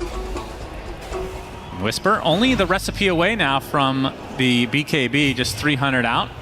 That's going to be very nice, and it's going to couple pretty nicely with the Heart of Tarask for Yuma. So he's going to go for the tanky. I mean, when you get Heart, you're going to get Ags at some point if the game goes long enough, but it doesn't look like he's itemizing for that in the near future. No, you definitely, like Aghanims on Necros want like a 5th item, 6th item. It is quite luxurious. You already kind of windows drawn out fights anyway, so I like what he currently has queued up. But Yuma is going to be a very hard hero to deal with. Like you said, they're going for the heart. You have a Dispel from Whisper. You can keep people alive with the heals. You also have a Inkswell later with the Shard that Theolicore currently has queued up, so another basic Dispel and more heal. And we all know how Necro works. If you go on this guy and you don't kill him from full to 0, you are conceding the entire fight. Yeah. My question to you is, does he go for BKB once he sees this nullifier, which Kiritich is starting to build? He's 2k into, in fact, already. You definitely need, I would say, a Shiva's first, like just against the physical damage, and then you can absolutely go for one. Could also look for like maybe some Linken's Wind Waker later, because you do want to eventually end up building Wind Wakers in the late game here, if you are LGD against the BB team squad. Like a lot of players are building towards that BKB, so GPK has his. Miero, obviously, that's the next on the list for him. not really that far away. And of course, Enigma does farm exceptionally fast if left alone. And Tailang, I'm interested in his build. So the Mjolnir, Manta style into Hurricane Pike, so nothing too crazy. I kind of like the Manta. It's not an item we see all that often, but first of all, movement speed is great, especially when the game is getting stalled out. Same for split pushing. And Manta overall is great. Overgrowth, Malefice from Enigma, you can easily dodge LSA. It is not difficult whatsoever. So I like the scaling that they're going for here on the LGD side. 5k lead now. Yeah, the lead is growing ever so slowly. As Kataomi, oh, he spots a juicy kill. Nice Manta, but you have an overgrowth after the fact, so big kill coming out for Barbecue Brisket boys. As KJ, he's going to get the Rocket Flare. Looks like they still want to try to catch them out, GPK. Now, it's going to be the Treant instead, so they lick off the Living Armor into a Reaper Scythe for Yuma. And that's the first stack of the game for him. It's of course a good kill for them, but BBD Bobbedies are happy here with a kind of, you know, delay of the game. You've got Kiritich, who's getting closer to the Nullifier, and honestly, that is one of the earlier timings that they can go for. Ooh. Close enough to try and hit the hooker here. And when does Kiritich become something that you're truly scared of? Nullifier is a good start. Is Ags not purchased that early on this hero anymore? It's still quite good. Like, you still want to go for it. It's more about later on. If you need other items, you will always go those. But if you have the luxury of going Ags later, you will absolutely do so. But I like what he's currently going for. You know, you've got the Nullifier to then have a kind of condition to start fighting. Then also the Inkswell is absolutely worthless. So Nullifier, BKB. And then maybe Daedalus if you can. Otherwise, you can go for the Pike. I feel like no one's really pushing the envelope, which makes a little bit more sense for BB team, as they now have the Nullifier for Kiritich, and I think this is where you group up and try to kill off this Necro, surprise him. BKB as well on Miero. LGD now, at least you have the nighttime available. I believe that this is where you could look for, you know, a couple of plays where you have KJ going into the front, scout out a little bit. Wow. Because like we said, I think that the late game here definitely does benefit the Beyblade team. So GPK, he's going Satanic super early. And I'm trying to figure out what the reasoning is. It the Dispel for something for the... I mean, he has BKB already. That's really interesting. Usually this is like a 4th or 5th. I honestly don't mind it, because I think the way Lina works nowadays is that, first of all, she has a lot of damage. Like, even with these items, you're at 200. You're going to have a lot of stacks on the Fiery Soul all the time. At level 20, you get another talent for it. And if you think about Necro, if you're not dropping below half HP, you're not dying. And there is no real stun lock on the LGD draft. So if they go on this Lina and GPK gets 1 or 2 hits off, the fight might just be cooked for LGD.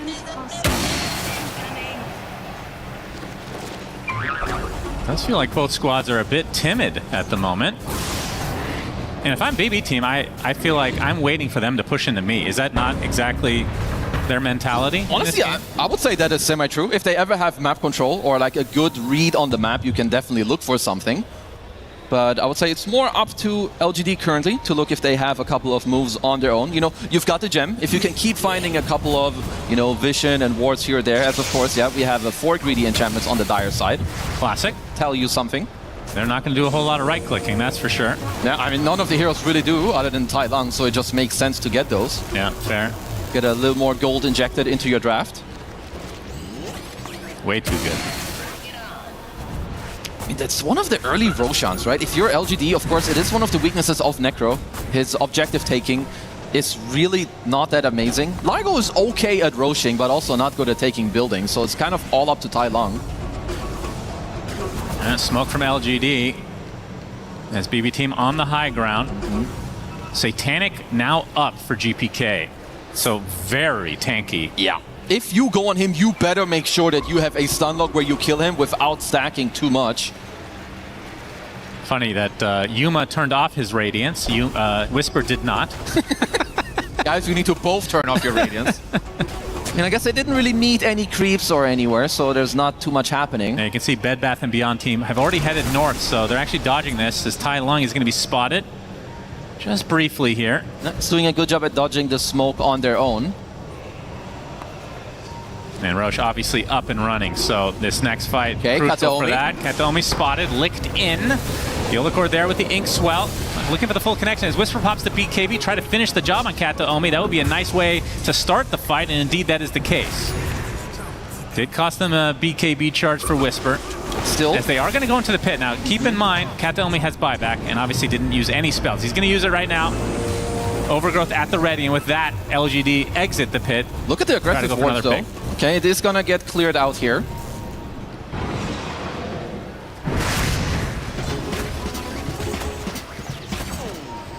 Now 6k lead for LGD with that buyback, giving a little injection it's here. It's kind of time to evacuate. Yeah, because Thailand Link in, Malefice onto Theolacor. He's dead to rights, and he does not have the buyback to work with.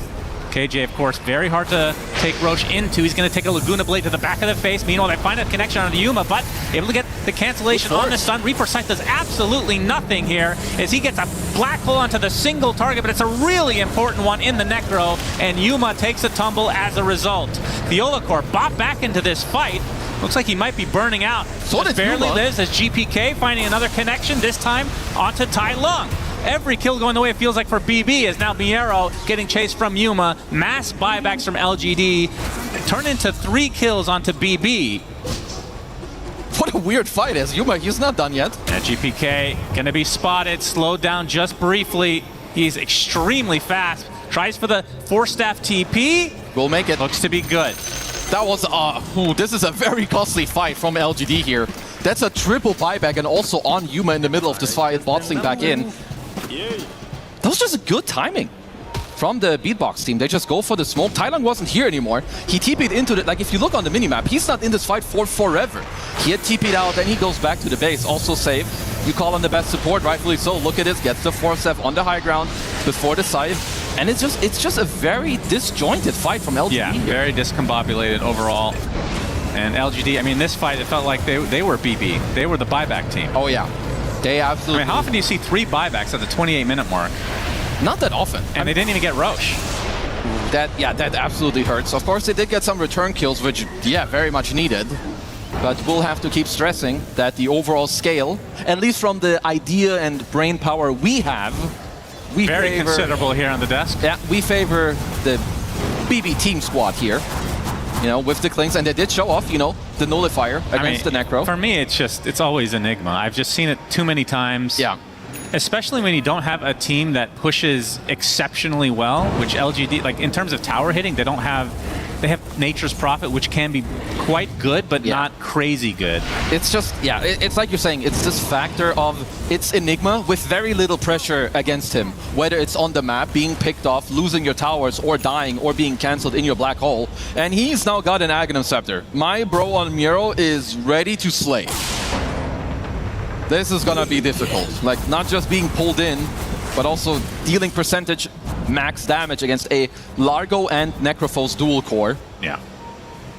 It's going to be up to KJ to get those cancellations somehow. Very, very difficult, though. It's definitely a tough one. I do like that he's got the Blink Dagger queued up on the Clockwork. I mean, the only thing you can kind of play for is that you go for a big play here on the clock. You get maybe a fast cancel on the Black Hole. And Miero queuing up one of your favorite items, the Chasm Stone. Oh, Give yourself some more AoE. The classic. Theolacor popping the smoke here as the rest of LGD get out of dodge. Yeah, that's a GTFO dad type of situation when they all smoke up the high ground.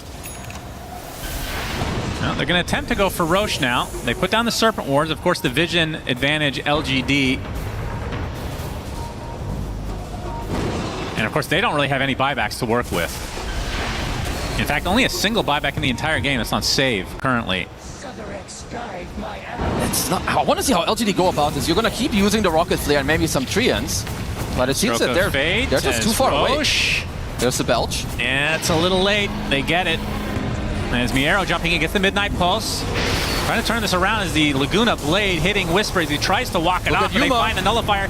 There's the BKB onto Yuma, using the Death Seeker to get out of dodge as well.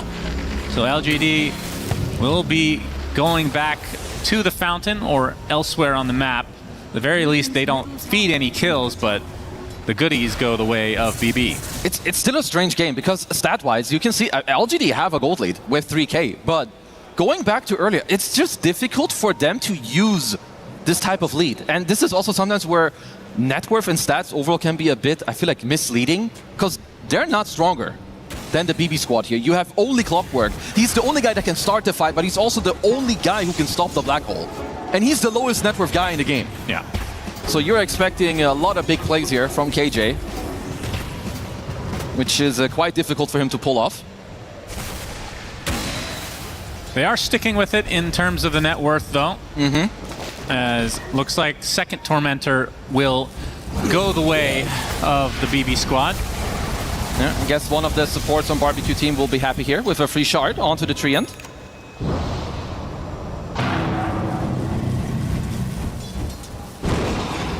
I mean, what were the choices there? It was between him and Shadow Shaman, I guess. I did say one of the supports, so I thought maybe you would... Well, it's just... Well, I figured... I forgot. Just shut up. Wow. Just shut your mouth. That was a great return. I don't remember what Shadow Shaman's... Oh, it's the Urnaconda. Yeah. That's right. I forgot about that. Is it any good? Nicki Minaj would be proud. It's okay. It's a decent bonus. People don't really buy it unless the game is kind of cooked one way or the other. So very often it's just you get it from the Torm. Yep, fair enough. The other thing that happened earlier is that LGD, I believe they did drop a gem to the enemy team, of course, when they lost one of their earlier fights, but did rebuy one at this point as well. And yet another BKB for the Banana Boat team. Kiritich picks up his own. So they got 3. Dire's middle tower is under attack. 1 for each core. And for Tai Lung on the other side, he is actually almost done with the butterfly. I like this feels like MKB has to come out for the Clinks at some point.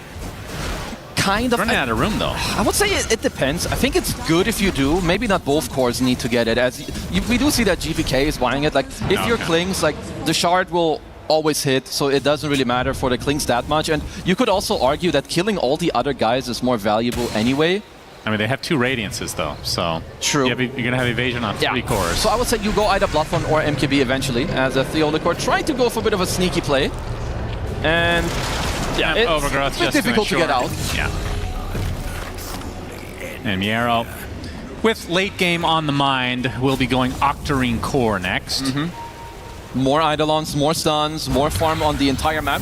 I do like that Tai Lung is you have to go big or go home. And I think that Tai Lung has been this type of player, whether it's his Zeus or his Puck, where he's not afraid to go full damage, buy some early Rapers if you have to. Because eventually you have to either deal a lot of pressure on the map with Nature's Prophet split pushing, or you need to be the threat to kill the Enigma in the black hole with like some Silver Edge or Blink with full DPS. And they put down the Roche banner, so BB team looking to pressure. Have that Aegis on GPK, who now has the MKB. Gonna get licked up. Double lick, in fact. GPK not a fan of that. Will force staff to the low ground, but of course, Roche banner actually is taken out by Tai Lung eventually, but this tower is not long for this world. No, it's just dropping. Of course, GPK has a Satanic if they do want to stick around. I'm also a fan that he has kept the Dagger of Ristool on the Lina for this long. You know, some nice right-click damage. Okay. Because you have insane attack speed on this hero, so damage goes a very long way, especially with the level 20 talent.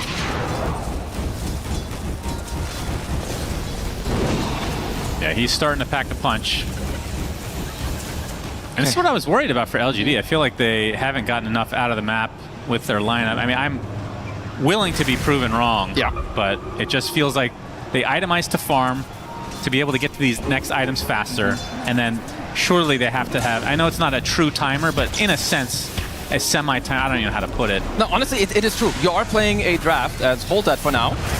Yeah, they find a connection onto the Frog. Save. Gonna get canceled out by the Cogs. There's Laguna Blade. Save just for Tai Lung. As a nullifier enough for Kiritich. Actually, he gets completely blown up. As a Reaper Scythe doing absolutely no damage because the black hole right on top of Yuma gets taken out. And the real carry of this game is GPK on this Lina. Gets the double.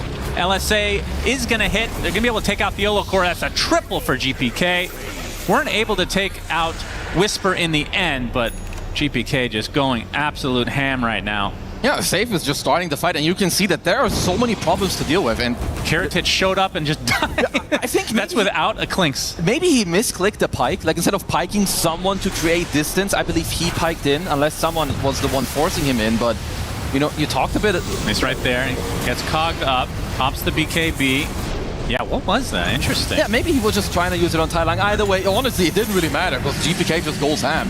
It's a one-man black hole where your carry dies early on. KG with a slight miss on the hookshot, didn't have quite enough range. But you are playing a very, you don't have good catch on LGD, and you're playing against 3 long-range guys who you have to deal with in the Lina and the Klings and the Enigma. And I don't think you have very good answers. Yeah. And Bed and Breakfast team do get the first barracks of the game. And it'll be in this mid lane. It'll be a full set. No longer with the Aegis. Obviously, the tier 3 top was already taken out, but with Tai Long coming back shortly, they will back away. Yeah, I don't know if they need an Aegis. It's a nice bonus for GPK. At this point, Lina has crazy magic resistance from her 15 talent. She now has also crits whenever she applies a spell to someone when they're slow burned, which, mind you, this is undispellable. It doesn't matter what you do, so she will crit you if you're applied by one of her spells. And GPK has already been owning in this game. I mean, how much more room does GPK even have to grow here? So he can upgrade Blink and then, I guess, Treads. Do you buy Ags on this hero? You definitely can ship an Ags eventually. Just, having flying, walking around is quite nice. He's queuing up the data list. I forgot that the Ags gives 35% magic resist. Which, against this lineup, that's really good. And she already has a lot, with her talent. But yeah, it gives you even more. Personally, I wouldn't mind the Silver Edge that much as well. Obviously, Daedalus is crazy damage. It's the highest damage output he can go for. If he values a bit more mobility, you can swap it out for Silver. Oh, an Aghanim Scepter now for Catan. We've been seeing this a lot lately on the Treant Protectors in the late game. It's just about getting that huge HP. Yeah. It's just the cooldown. And of course, the cleave is really cool. Yeah, on the big fat tree. And you can kind of I would overall give some shout out to my boy Tapsan. He was the first guy, to go for the axe, kind of show it off. You become this big stupid tree and with 8,000 HP.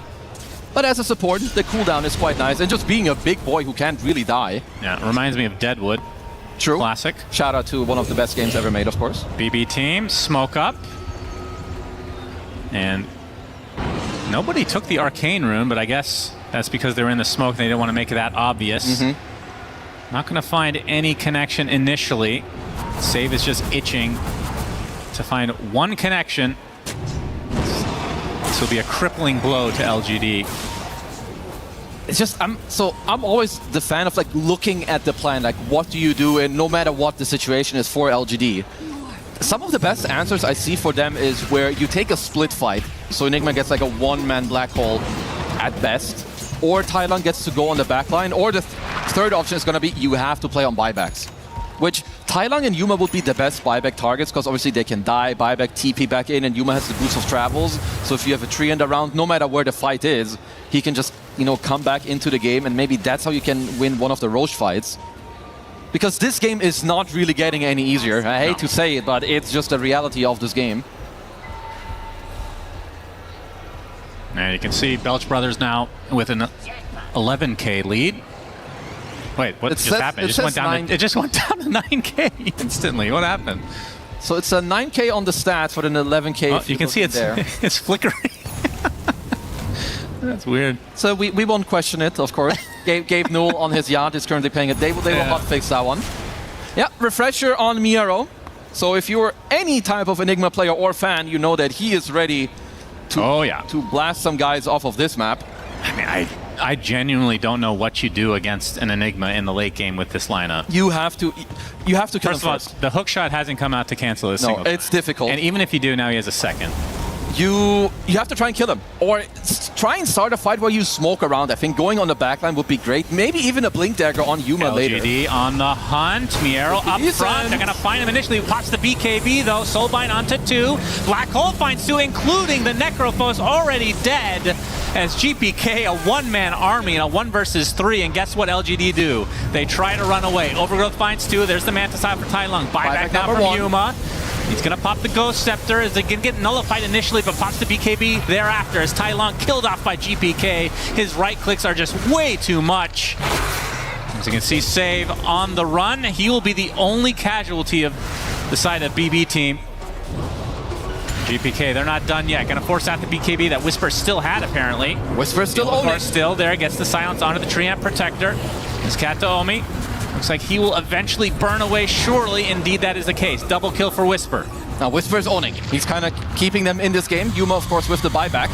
And GPK is going to get on by Yuma. Still has that Reaper Scythe. It's not quite enough. He's gets to the other side now. Miero puts on another black hole. Thanks to the refreshment, gets canceled, but they still have the damage. Double kill for GPK, and that's a dieback now for Yuma.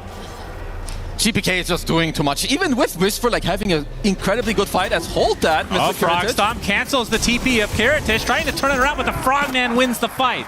This guy's Big good. kill for LGD, and the only reason this fight was even remotely close was because of Whisper. It's because he dealt like nearly, it may have even been like 5-digit damage if the earlier fight would also count. But yeah, Whisper is popping off.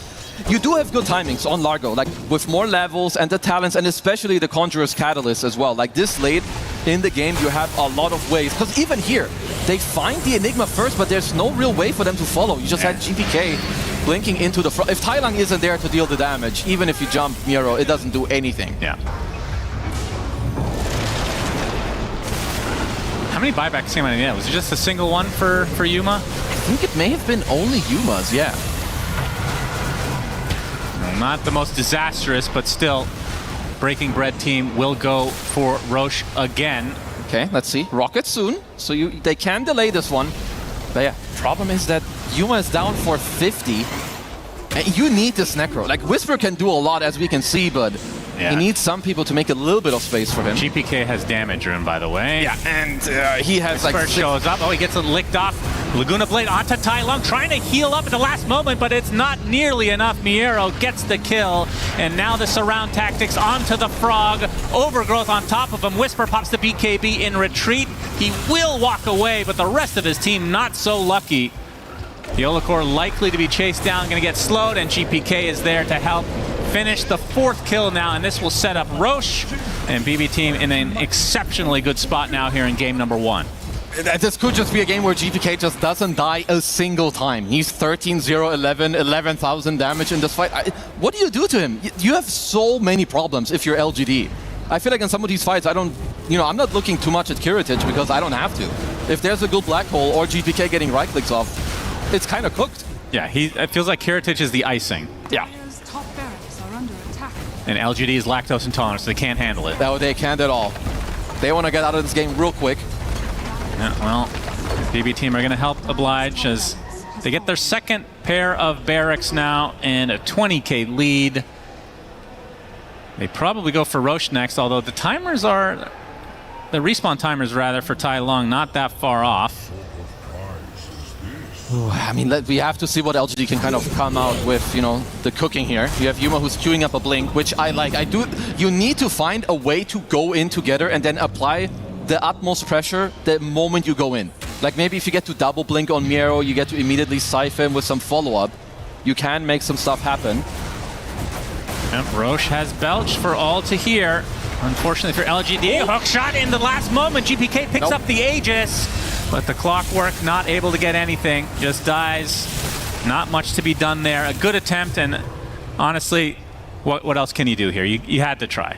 Absolutely. You're down 20k gold. You got to go for some of the overall bigger plays because now they can go push the high ground. They're up 20k gold. And if you're LGD, you have to come up with the best plan to go about this. Daedalus completed. There's a Roche banner. It is starting to be... It's already been difficult, and it's just getting more difficult. You also have a banner you can place with the double siege wave, which is still incoming here. A very late game blade mail for Kataomi. Yeah, it's a very nice combo with the Aghanim Scepter. Quick 1-2 punch, 6k HP, then you walk in with the blade mail. Yep, there's Roche's banner, as Kiritich now has a Daedalus. Trying to open things up onto GPK. He's going to pop the E on this immediately for Whisper, turning on that Satanic, and there's the black hole, only onto one, but it is an important one. Tai Lung dead, 90 seconds, no buyback. And just like that, look at all these skeletons. That's mega creeps for BB team. Yeah, and I don't think they have any reason to stop. Miero, if he really wants to or has to, you've got the refresher available. Hook shot. Immediate hex. Miero still has that 2nd one to work with. He's going to pop the refresher, tries to go for it. He gets a Reaper Scythe to the face instead. A beautiful kill from LGD. They still lost 2 as Yuma running out of resources. Gets the Ghost Shroud off as GPK focusing on the Frog, who's just stun locked. And that should surely be it. There's only 2 alive now from LGD. The LSA clips Yuma, and the right clicks will certainly suffice. And that should do it for game number 1. GG's called. BB team looking really good. Just overall nicely done. I think great performance from, honestly, everyone, but I would say especially GPK, 18-0, just a very clean game on the Lina here. So I think if you're LGD, you have to think a little bit about the next game. I don't think your draft is very well equipped here, you know, to fight into these 3 range cores from the Bikini Bottom team. Yeah, they look good overall. It's just, I feel like for me, and I'm an idiot here, so don't listen to me. Yeah. The draft, the way they played it, it should have been a different draft. And or they've this got draft problems, played a little differently. And they've got problems when you're right, which you are, and that is not a good sign for them. Boy, that's not good. No, I do agree with you. It's obviously you have the choice of how you itemize and how you take the game, but I think when you play against this triple range hero of like Lina, Klinks, Enigma, and your lineup has trouble catching and gap closing, you are in for a rough game. So I am expecting more from LGD.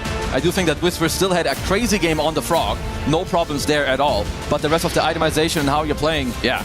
BB team just, I would say they kind of got a free one here. GPK ends the game 18-0 on Lina mid. What a crazy performance. And this is a guy that, I mean, I joke about it all the time. He used to be that guy that tilted out of the face of the earth. He'd be super inconsistent. He'd have incredible games and then really trash games. And he's really turned it around to just being exceptionally good and consistently so.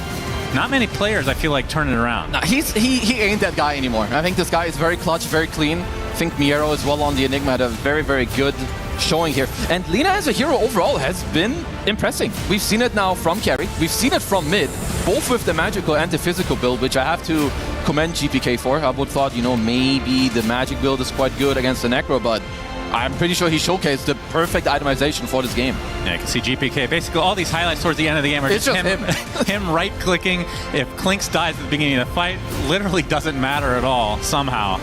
Just a crazy performance from the side of Better Believe team, Sheever. We are believing for sure. I couldn't think of another word with a B that fits there. But yeah, BB team take that first game against LGD, even though LGD, they did have, as they say, a nice lane against, a nice start to the lane where KJ was talking about with Yuma, and it just couldn't turn into anything after the mid game was done, Seb.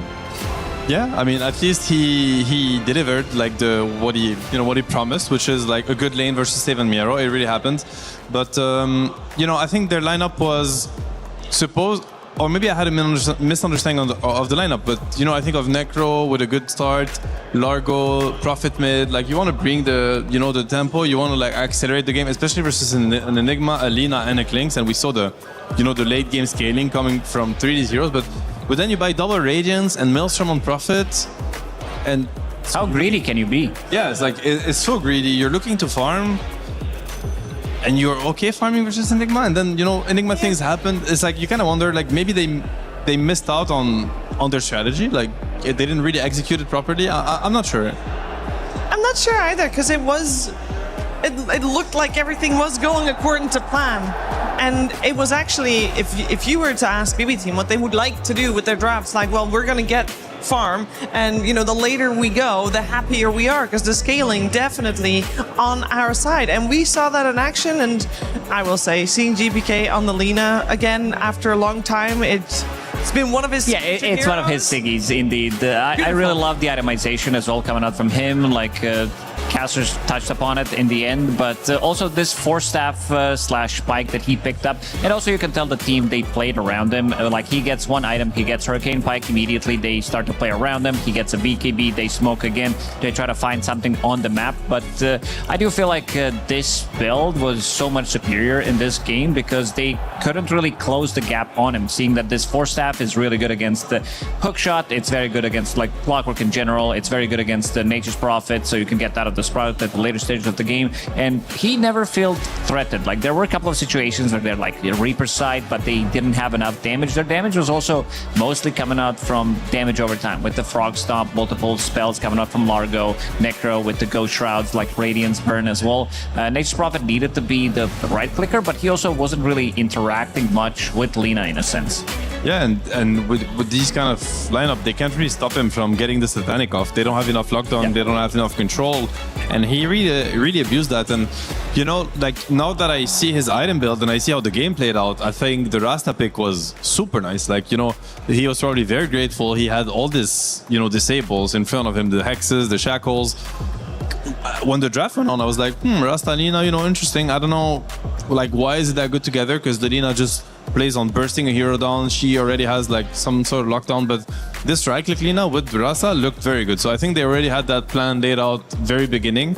You mentioned that he already played Lina with the physical build, so this is maybe just his go-to at this point. Like, that's how he's used the hero strength. I think also with the Shadow Shaman, once you're doing well and once you're ahead, towers will fall, buildings will die really fast. Klinks helps a lot in that as well, and we did see that something that we don't see that much in other games. BB team, when they are ahead, they're like, okay, you know, they take objectives, they take buildings, and I felt like that's something that LGD couldn't provide, even when they did win fights.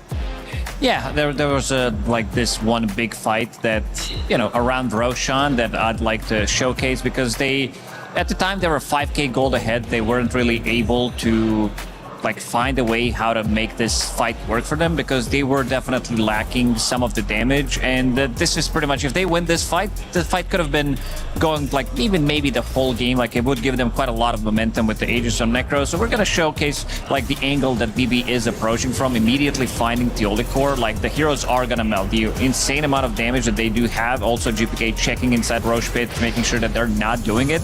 And then Necro, I feel like Necro a little crumbled here using Reaper Sight, thinking maybe the damage is going to be enough. Maybe the Radiant Bird is going to kill Rasta straight away. And then Miro, he has one job. He needs to black hole this Necrophos, and they have more than enough damage to bring him down. And because of all these things are happening, because all of these buybacks that they're committing, these are 3 buybacks on side of LGD. So sure, you're going to be getting a kill on Miro, but also like the positioning where they manage to reposition themselves with the 4 staffs, with the pikes as well, making sure that they are going to be running away.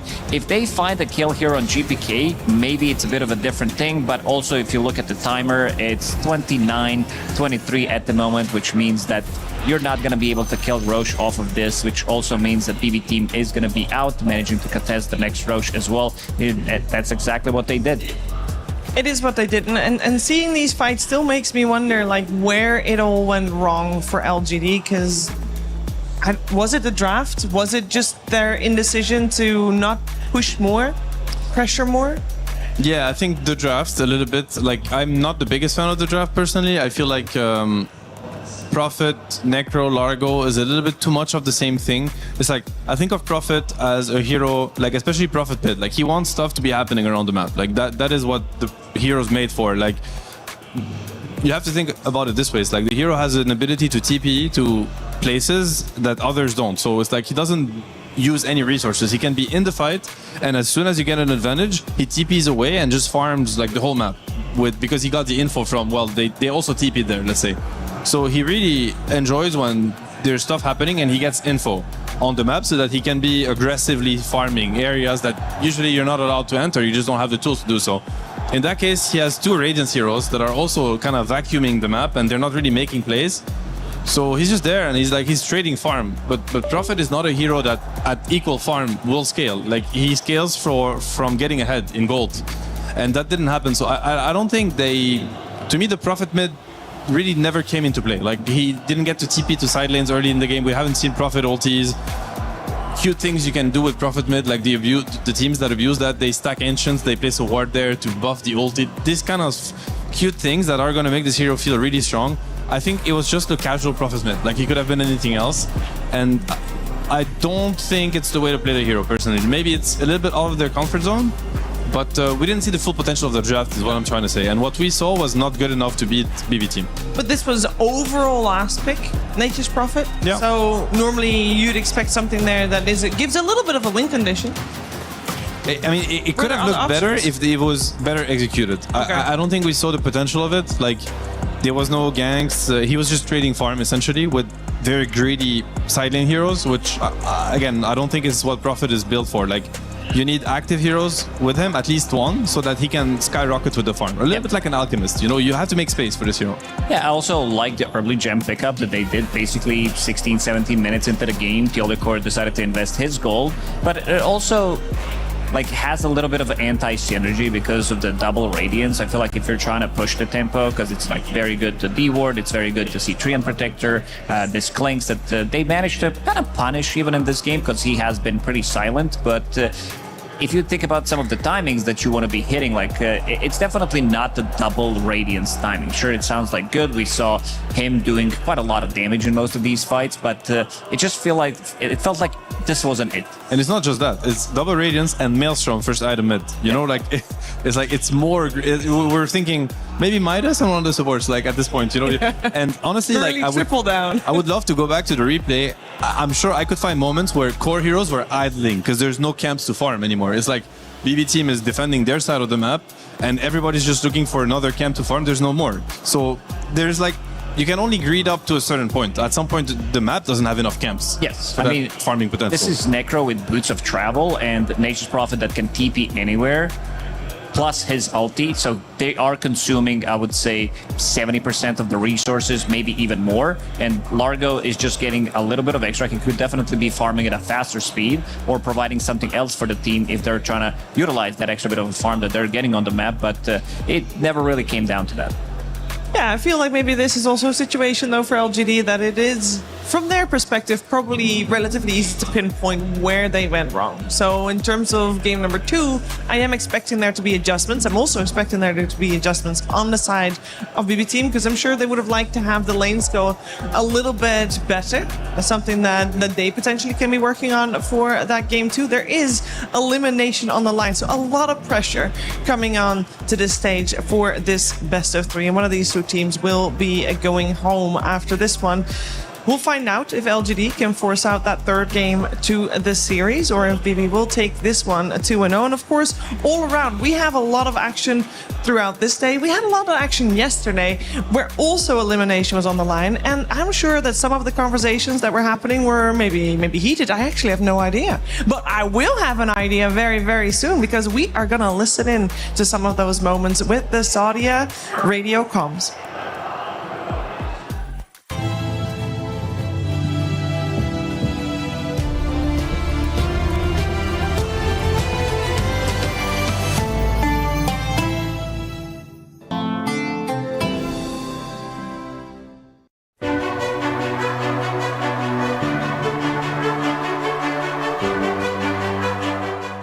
Supports. Support that. Hit Willow. I can't cancel the SK. Buybacks. Chill. Buybacks. SK wants ult. I'm gonna die here maybe. Nice. 可以打吗？发条死。你们没有宝石啊，宝石在地下。这个没大。还能溜吗？我在。看我没蓝。我买了。被我吸了，被我吸了。杀兔子没 BKB 的。还行吧，射箭了！哎，被救！ I'm running over now. Maybe we can go on them. Oh, creep on you guys. They might vacuum guys. Okay, be ready. I see the hoodwing. Yeah, I see the shaker. Foxy, you need to interrupt them. I'm going this hoodwing, guys. Kill him. He's vacuuming the Ember guys. We got. I guess. Nice. Dodge it, guys. Focus dodge. In pit. He's dead. Nice.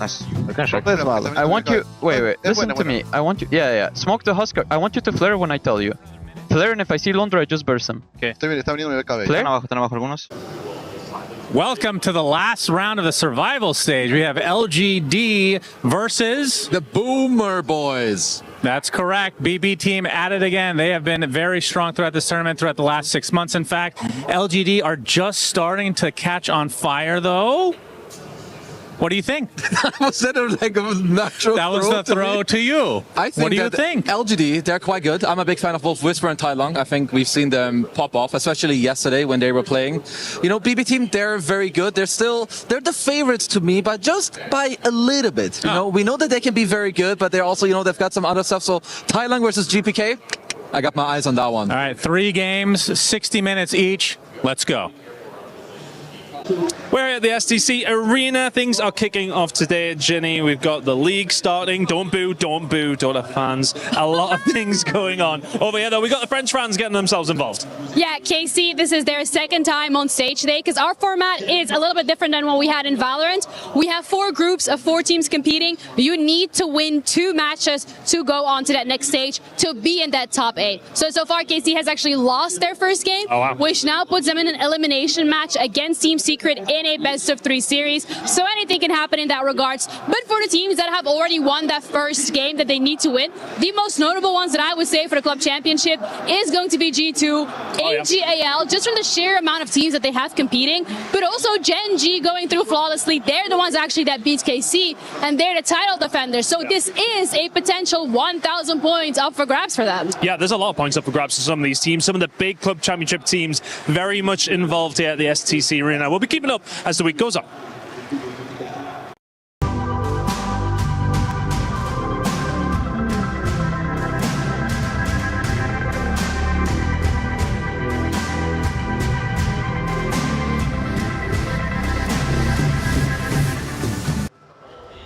Thank you very much, Chris and Gennaro, for that club championship update, as we will find out which one of these 2 teams will get points on the board for the club championships, because you don't get any points if you're not top 8.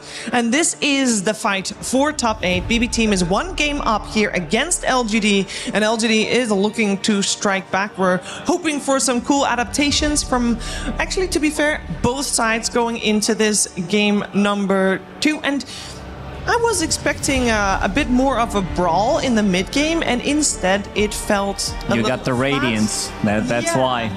Was that just a result of LGD's draft then? Yeah, I think so. I mean, he did pull it off yesterday in a bit of a different order as well. He didn't straight rush it. He did get Spirit Vessel, he did get BKB, and then went back for Radiance for a bit of a more like scaling build because he thought he needs it this time around. He switch priority, and I just feel like this isn't it. Even though it was dealing quite a lot of damage, like you're running people down with your extra bit of a move speed with the Frog Stomp, it does synergize nicely, but also it has a little bit of anti-synergy in how you're playing the map.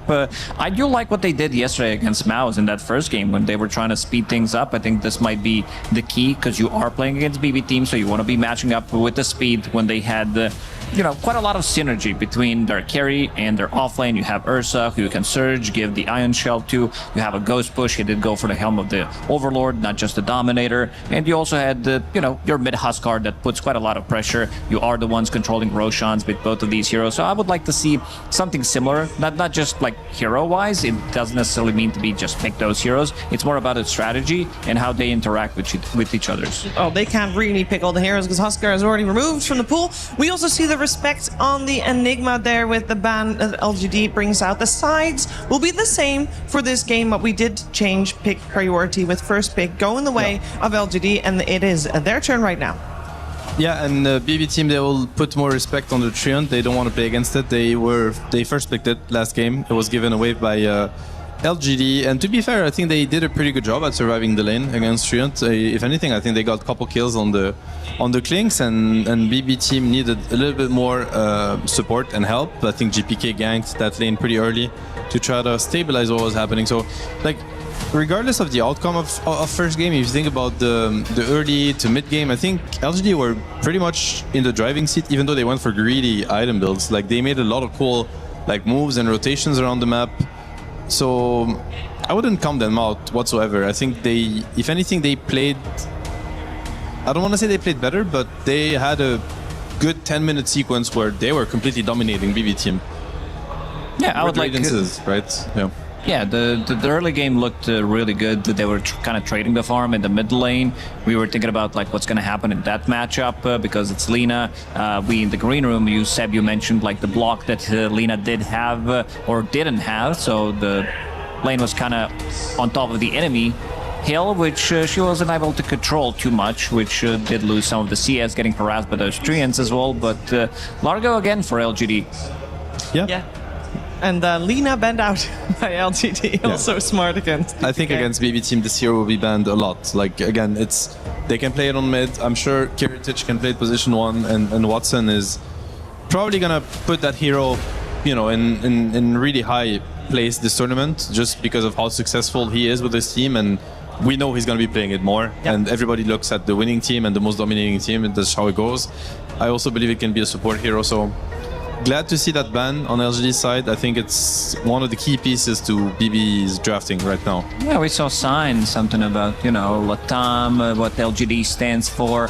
In the previous one, it standed for Lina Godlike Dota, it seems, because they needed to address that problem. They definitely did. And also removing Doom, which potentially does open up Necro again. Doom is also very good against Largo. But on the other side, you are just having stable position 5. This is going to be also, I think, like, Bane doesn't really suffer that much against Largo compared to some other offlaners that he could be playing into. Yeah, I mean, Bane is just such a strong laner that it's going to fare well against any lane. Okay, they go for the Cuddle. That's a little bit more interesting to me, because I think of Largo as being a decent hero against Cuddle, especially the earlier timings. It's not good against all the Cuddle combos, to be honest. Like, I think it's very good versus Cuddle Ember, for instance, but I don't think it's as good versus Cuddle Storm or Cuddle Pango, for that matter. So, pretty good pickup, actually. Like, at the end of the day, accelerating GPK, we saw what happened last game, and how he's able to take over a game and how well they play around him. So, save GPK, they're super used to the Cuddle combos. I think they're probably the team that has abused it the most. Yeah, so I think a lot of people will remember Save's Abyssal Blade against Enigma, of course. So this is their bread and butter. Like, they're super happy. Getting Cuddle +1 is PB team's trademark at this point. There's also the Cuddle Beast lane that we've seen them run, like Save and Miero, with great success. They've played versus Connors and they destroyed these lanes. I think it was banned also in the first game. They did not let them get their hands on it. So I'm looking forward to some Cuddle Beast Storm kind of lineup. I was about to mention Beastmaster. Like, this is the duo that kind of owns the Grimstroke as well, and Nyx Assassin. So they're potentially preparing for maybe Ember Spirit also coming out as well. Some of this uncontrollable damage that could come out, which Nyx Assassin is very good at. But I have to say, these two supports are very weak against Beastmaster, both on lane and in the game. So I'm really surprised that they're not covering that angle. Like, they must be discussing it. And probably Yuma is thinking about what he wants against that lane. I was going to say Necro is one of the best heroes against that lane, in my opinion, and it's been banned out. So a little bit worrisome. I'll be surprised to not see the Beast come up here. Well, for now, we're starting things off with the Kez. Classic. I mean, it's been banned. Honestly, it's been one of the heroes that, like, we haven't seen much Kez, but it's been banned a lot against. Yeah, I think all of the games that we covered, this might be the first Kez that we're actually seeing. Yeah, but it's been banned a lot. Like, you covered a lot, Shiver, so I'm talking about, the combo between us two and you. Casual Kez bans, like, I think a lot of the carry players, like, it's not all of them, but, Mickey, Kiritich, Watson, like, they are satanic. Like, some carries this tournament, they have really practiced Kez hardcore. Like, they're insane on the hero, and they're getting a lot of respect. So this time around, it gets through. Good hero versus Grim, I guess, on the lane. Like, very susceptible to killing him. They go for the Centaur instead. Okay, so there's not going to be a Beast. I'm trying to understand why they would prioritize the Centaur here. Maybe they think Grimstroke combo is also, like, could be annoying with the Stampede. You could easily get out of it. Yep. And also, not seeing the matchup yet, Centaur is kind of strong against pretty much whatever, and it also amplifies carry-to-carry matchup in a way where he could be building the pipe, he could be building the Lotus, and the later stages of the game picking up the Aghanim Scepter, which sways the matchup pretty heavily in his favor. What is surprising is that they decide to not pick the Cuddle combo from the mid lane, so they probably believe that they... Usually what happens is you would list the heroes that you're happy playing, and if it's more than 2, which is the number of bans the opposing team has, then you're happy, with pushing it to 24, which is what they have. Like, they have the ultimate last pick of the draft. So maybe Pango, they feel worse about it because there's a Grimstroke in the game. The Spirits, Nyx notoriously known as a counter to Spirits because they all play with the AoE damage and they're very susceptible to getting stunned. So we'll have to see what GPK wants to play. Centaur mid, Dobson style with Cuddle? It could be. I think I saw it. Like, GPK maybe in the right? I don't remember GPK playing it, but I saw it in TI qualifiers. I think 1 or 2 teams in European qualifiers played it, and it looked pretty good. Centaur mid, last pick Beast, like as like an outdraft if they forgot that it could be a possibility. Yeah. Why not? And the overall last pick for BB team, so they would get the... Could work. You know, Yuma, Meepo. Is it a Meepo game? Is Meepo good against Kez? I think I saw Satanic use it against Kez as well. Yeah. I mean, it's a good like Ursa game. It's one of the heroes that like the stacking damage against the Centaur. It's one of the heroes that can square up against Kez. This is the hero that they used. They need an extra bit of like oomph. I don't know if they want to be going out with Ursa as their overall last pick in a game where they're already 1 game down, in a series where they're already 1 game down. Maybe they want to pick something more stable, something that's not going to get out of control. But this has been used as a counter to Kez, because you have a Dispel, you have damage reduction as well. And Kez, what he likes to do is he likes to get in and out of the fights multiple times. You get 5-6 Fury swipes on him. He can't come back because she's straight up going to die to it. Back in my days. Back in, yeah. Storm Ursa used to be a combo because you would get Aegis for your Storm, and obviously best Aegis carrier in the game. So back in my days, Ursa would have been a good pick. If it is a Centaur mid, how does it do against a Storm Spirit? Is that fine? I think Centaur mid is fine against anything. Almost, yeah. He has such high like strength gain, base regen. He has spells to secure last hits. It's easy mode, basically. Fair enough. We got a Viper banned out on the side of LGD and a Lifestealer so far banned out by BB team, as for now we are looking for a hero for Yuma carry on the side of LGD. And most likely a GPK hero, because like the next ban would not happen if they were thinking about the beast route, so they're talking about mid laners for sure. Unless they're 5 heading in. Yeah, maybe the suggestion comes later. Maybe we think quicker than they do, and it's gonna take them another couple of minutes to be, hey, wait a minute. But wouldn't you want to ban out carries just that are good against Centaur, just to make your opponent believe that you're gonna put Centaur on the stage? That's the next level play. It's real. It's actually a thing. Very, very true. But you know, I think you see Storm. Maybe it's not great. Like you know, I think maybe that door is open, but they need to see something that seals the deals. Like, okay, this is a checkmate. Like, we will pick it. Well, they see an Alchemist. It's not. Just forget about it. Just forget about this idea. It's just gone. Gone. So now maybe most likely a GPK hero. Quick question: we said previous game that Largo and Necro, they were both farming, and even though they both farmed very well. Radiance again. Let's go. Double Radiance. Who cares? Yeah, yes, fine. I don't think so. I personally think it's never fine, but I'm just a hater personally. Okay. Maybe it is fine. I guess I'll pass. Lacoste.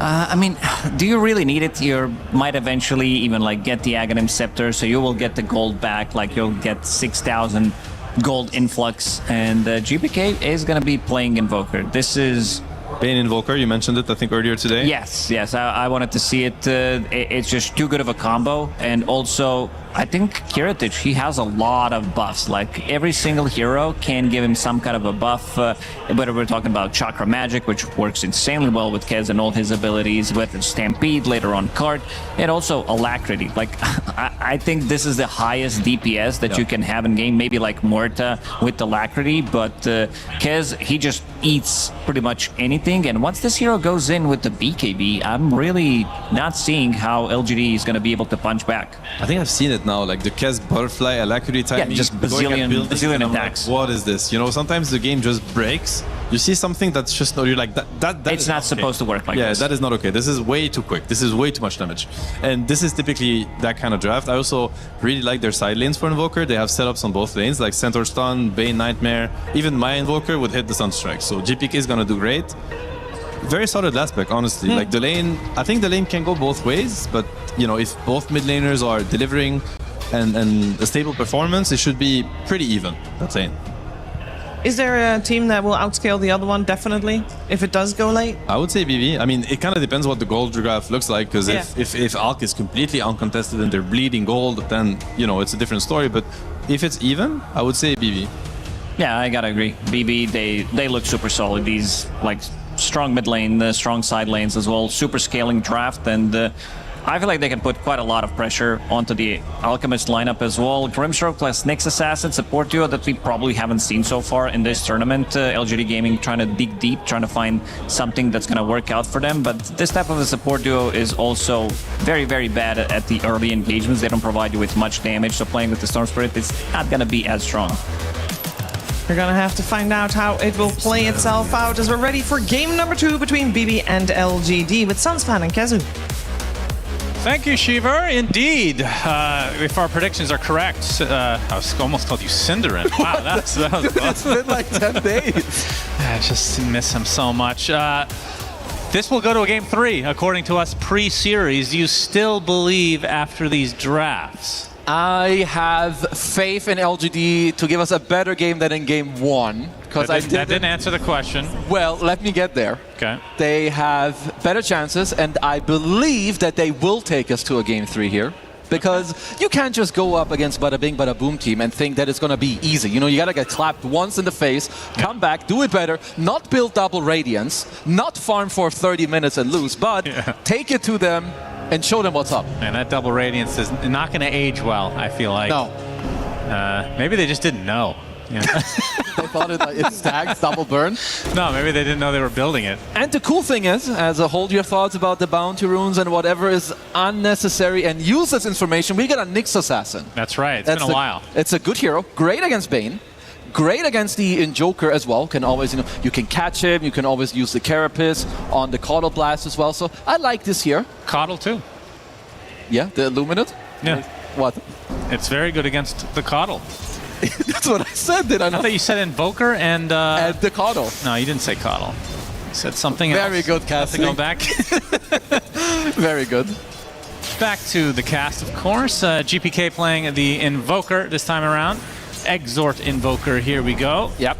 And in terms of later in the game, because we're always going to talk about the Cataclysm at some point, is this a build that he can go for, or is that just a luxury these days? It's definitely just a luxury. It is nice because you have Centaur who can definitely set it up, which is quite nice, but we generally see, the different items. You see the Meteor Hammer, the Boots of Travel, like the Shard early on, an Octarine Core. So we'll see how it goes later, of course, for the double XB team and how they want to itemize. Yeah, so BB obviously winning game 1. This is the survival stage, so if they win this game or the series overall, they will end up in the playoffs here at EWC, whereas LGD, elimination game for them right here, right now. I'm glad to see Tai Lung on a Spirit Brother. Yeah. I feel like he is exceptionally good at these high skill cap heroes, generally speaking. Yeah, I'm glad you brought that up because I did not like his Nature's Prophet in the last game. Obviously, there's only so much you can do on specific heroes, but I feel like it didn't really fit all that well. I think he's better equipped, especially Storm Largo and Storm Grimstroke, an incredible combo. Even Storm plus Nyx, the 1+1 kill thread that you have on the map. And even like Alchemist Largo is something we saw at the start of the patch because you can give the Aghanim Scepters away later. Of course, it's been nerfed, but it's still very, very strong. And Whisper, second game in a row on the Frogman. Obviously, that first game not working. I mean, they have 2 heroes that can buy Radiance in the Alchemist. The thing, at least, is with Alchemist, he's farming more for himself, and then he can give the Ags away later. So I was going to ask about that. So then he can split it. What do you mean by later? What? Like how late? The Aghanims? Yeah. It's going to depend a little bit on how the game goes. I think with how much they nerfed it, you want to build your own hero, like Radiance, Blink, BKB, and then Ags. Okay. But in some games, you can go Radiance Ags. You could do it potentially. Right, so let's rate. This is the most fun part of the cast for me. Let's rate the Ags on this team. You have Largo with the double song. Yeah. You have Nyx with the Burrow. You have Storm Spirit with the blue hole, as it were. Yeah. You have blue hole against white hole potentially later in the game because there's a Coddle. That's a good one. And Frog gets. I already said that one, didn't I? It's Grimstroke. Yes, with the double Dark Portrait. The Dark Portrait is okay. It's like the Kez Illusion is not bad, but he does need a couple of slots. So the only one you would rush an Ags for is the Frog, especially if we're also looking at overall player impact because Whisper. He's been owning. Even the last game where they looked like they were getting dumpstered, it was all him. Sunstrike. It does clip Yuma. Going to use the Concoction, but he gets double-edged along with the Hoof Stomp, and that's first blood going the way of Berry Bursting team here. What is Berry Bursting? It just is something. Don't That's worry good. about it. Yeah, I'm sure it's the correct abbreviation, therefore it does count. But this is why you have to fear this dual lane. The Miero save, you get the blinding light, you start chasing them down. It is one of the things where, Nyx Assassin he is a good hero for the game, but his laning is atrocious. GPK almost dying there, has the cold snap, but will fall to the right click as Tai Long eventually taken out. Now his save drops in to take the freebie. Oh, very clutch from Tai Long to go for the play, but GPK, he had a Fairy Fire available, maybe didn't quite do the math there, and ending up dying there to Tai Long, but save. He'll happily TP to the mid lane, get himself a bit of bonus golden experience. Yeah, but this looks like Theolacor is going to take a tumble, although the stun coming out just in time onto Kiritich.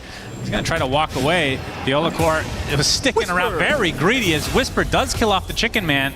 Theolacor will be the trade, as Kataomi now getting chased by Largo. I'm all for Lick it. is up in a moment, but I don't think it's going to be enough for him to actually pursue. Does have the Frog Stomp. Not able to get the double connection. In fact, it's being turned around now by Kataomi. Just brain stepping it up. I'm all for it from my boy Adrian Dobles, aka Whisper, to have another good game here on the Largo. He's he's performing. And if I'm looking at any one of them to kind of bring it together, it's definitely him. But also Tai Long should be able to step up this game on the Storm.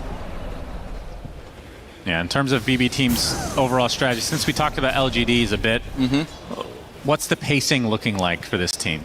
They are happy scaling, I would say, again. But this time it's it's more dynamic. You can look for plays a lot more this time around. Of course, Invoker is maybe a little bit similar to the Lina, where you just farm, you throw some Sunstrikes around. But Miero can be a lot more aggressive. And honestly, Kiritich on the bird as well. He is one of the best Kezes, even as of like half a year ago. This guy had banger performances. So definitely looking at more skirmishes. Save already level 4, by the way, 5.5 minutes. Best support in the world. Yuma's looking for something. Concoction will hit with the help of the Acid Spray, as well as KJ there with an Impale, and that is going to be more than enough as Theolacor also dropping in with that Ink Swell to get the kill. It's nicely done. I want to see if they're able to stay here for that long. Sunstrike down bottom. And hits onto Whisper. Echo Slash to follow. He puts down the Frog Stomp to delay, and it's enough for him to walk away, but it is a very scary lane to be in a 1v2. Yeah, it is definitely good pressure, and you can see both sides moving to the mid lane. That's also why this 5-minute support rotation that LGD went for is very good, because you end up in the safe lane. Now you have post 4 and 5. They can go to the mid lane together. Tai Long gets himself a region rune, which is, of course, very good, as we all know, on the Storm Spirit, brother.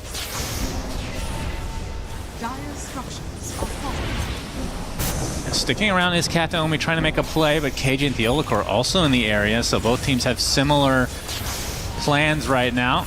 A save will spot out the little bug in the trees. As Tai Long being harassed now by that cold snap. I like this current posturing where you can look to aggress the Wisdom Shrine. Now here it's very important, how do BB Team go about this? How do you want to contest? Are you going to go aggressive down bottom, try and force some TPs? Yeah, the zip onto the Horseman, saved, impaled up. Ink Swell coming, but the nice tornado from GPK into the Deafening Blast. Save might actually live through this. Sunstrike not going to hit, but Miero gets the double hoof stomp into the double edge onto Tai Long. Just slowed up as well, thanks to the Invoker. Now Tai Long isolated from the rest of his team, brought back with the Wild Wing Ripper as Miero just cuts off his head. Beautifully done from BB Team. They did end up losing the Coddle. Okay. Yuma, at the very least for LGD, will steal out the Wisdom Shrine. Well, very much needed. So I thought, he's going to be A-okay, Tai Long with the region rune, but either I missed him using it way earlier, or GPK got the dispel off with the tornado in the middle of the fight there. Stampede used, but the Concoction has already hit into the Impale. Be able to kill off this Silence. The Sunstrike in a clip, but Miero continuing to get chased now. But Yuma brought back thanks again to that Wild Wing Ripper, has lived a good life, but not for much longer. Meanwhile, we've seen this onto Whisper. Yeah, it puts down the Frog Stomp. Avoids both Echo Slashes, though, so he'll be able to walk back. But the Grappling Claw into the right clicks, and he ticks away to the Chicken Man. Yeah, even with the missed Echo Slash there, getting the kill. You gotta see what LGD can get out of this, because they had very good pressure down bottom. Of course, you're leaving Whisper alone. And even though there's, like, everyone on LGD is kind of playing in this top lane, look at Miero's net worth. He's top 1 on the board. Not that much pressure on him anymore. Now Dominator completed. You have high armor. You can just keep cutting the waves around as he is doing. This is why Centaur is so good right now. You don't really have to interact with anyone, and then you just return it up on the neutrals. Yeah, we've been seeing quite consistently that this Centaur has been just top net worth for a good portion of the game, which for me, I don't remember a time in Dota when that was actually even semi-consistent, so very cool to see. Maybe when there was like Poorman Shield and Shrines or something, that's like when Legion Commander and Centaur were played a lot. That's the last time I can think of Centaur being like a banger hero over and over again. Yeah, it's great to see. Has me think of like S4 or something in the offlane, which that is a long time ago. Yeah, that's true. Some vision wars going on over here on the bot side. It's Kataomi, another nightmare.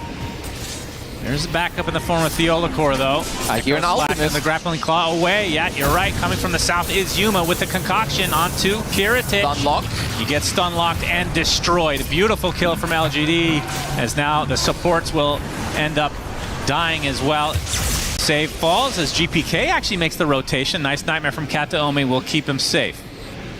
Yeah, interesting that GPK ended up going for the TP here, potentially thinking, you know, what if Kiritich gets to live, gets off the Raptor Dance, and you can kind of turn it around. But this is exactly what I wanted to see from LGD in the last game. You know, play fast, go for the collapse, Tai Long. Well, Meteor coming out. There's Kataomi and GPK on the high ground. Whisper will give him a little poke and then change his mind. Uh-oh, Gets Birdman is back. As, yep, Kiritich joins the party onto Tai Long. Raptor Dance is going to be canceled thanks to the silence. Gets off the Raven's Veil as Tai Long in the middle of a few creeps. Looks like he's okay. Whisper not so much though, as GPK gets the job done. Yeah, even Tai Long, he's still stuck. Yeah, he can't even use his ultimate. There we go. We'll take this time to farm it up. Let's see. Does mean that they're not going to get the active rune, at least I would assume, as save or... Kataomi. He's being very oppressive on this Bane, like not receiving any deaths this early on. Every time Whisper walks in, he just stands his ground. As GPK is going for a scan on Tai Long to try and maybe squeeze in a Sunstrike. Yeah, attempted it, but... Yeah, not quite on the money, but you know. Good effort, as they say. If you hit those, can definitely upgrade to being the blockbuster team, of course, which is very nice for them. Yeah, absolutely. Of course, if you're talking about the blockbuster that went out of business many years ago, not so much. So it depends on the perspective. Perspective is always very important, Shannon. That's right. So Whisper, we can see in his quick buy not going Radiance this time. We like that. Lessons have been learned, even though I was a fan of it just because it was funny. Yes. Not necessarily good. Funny, exactly, is not always good. And I like Whisper's different itemization. You know, the Vessel, as we watch Yuma farm it up a little bit with the self-stun, the acid spray, of course. Alchemist loves and you're right. Farm it up. It's a Radiance, Blink, BKB into Ag. So who gets the first Ag? It's got to be Blue Hole, surely. No way. It's the problem is that it's way too early. You need like 4 slots on Storm to make that useful. It's gotta so go. Frogman then. Yes, you need the Frog. You need to tune it up. Okay, a little bit of a poke, but not too much happening. We will see how this game ends up going, because this scale I will again give towards the side of the Bada Bing Bada Boom team here. You have Kez, you have Alacrity, you have Centaur with the card, and they already have very, very good net worths. Yeah. As KJ takes an Ogre Bruiser smash to the face. Yeah, it does feel like Alchemist throughout his history, I mean, by design, just falls off at a certain point of the game. But depending on how good the Ags can be, can definitely... Oh, we're going to see the grip, actually. My goodness, Tai Long completely stun-locked, nowhere to go. Nice setup there from BB team is KJ. Going to attempt to defend this tier 1, but it's not looking good. Like, also look overall, like, Centaur is just farming up top, the Dom creep is mid. Even Kiritich went, you know, he was angling towards the rune. Once they get the kill, he's now going back to the bottom side. So this is a mid-tier 1 gone, and you are the team with better scaling and with the Invoker on your side. Of course, Alchemist needs a bit of time. Once he has the Radiance and the Blink, they can look to speed it up. I wouldn't mind if they try for another dive play down the bottom tier 1, which is what they did earlier. Yeah, so first tower goes the way of the Better Business Bureau team.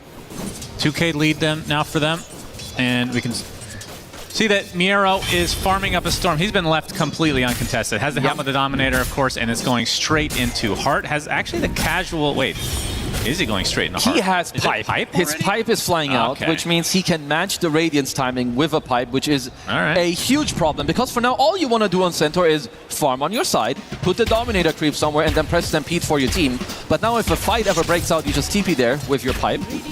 As the Angry Bird wants to go back to his lane to hold it. Also, it's got the Mage Slayer, a very good Mage Slayer game, mind you. Smoker from LGD. Save is caught out. KJ in the area with his ult. They don't even get the kill onto the Coddle. So Vendetta, see if they can find a target, but the rest of LGD now on the run. Yeah, not really too much happening, as of course BB Squad have a good defense in their own jungle with like how they're playing. Because even Safe, he's quite tanky. If he gets the ult off, drops one Illuminate, that's quite a bit of heal.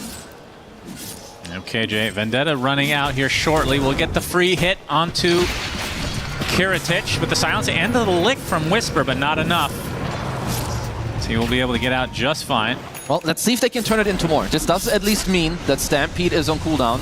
Oh, not again. Caught out is Tai Long. That is...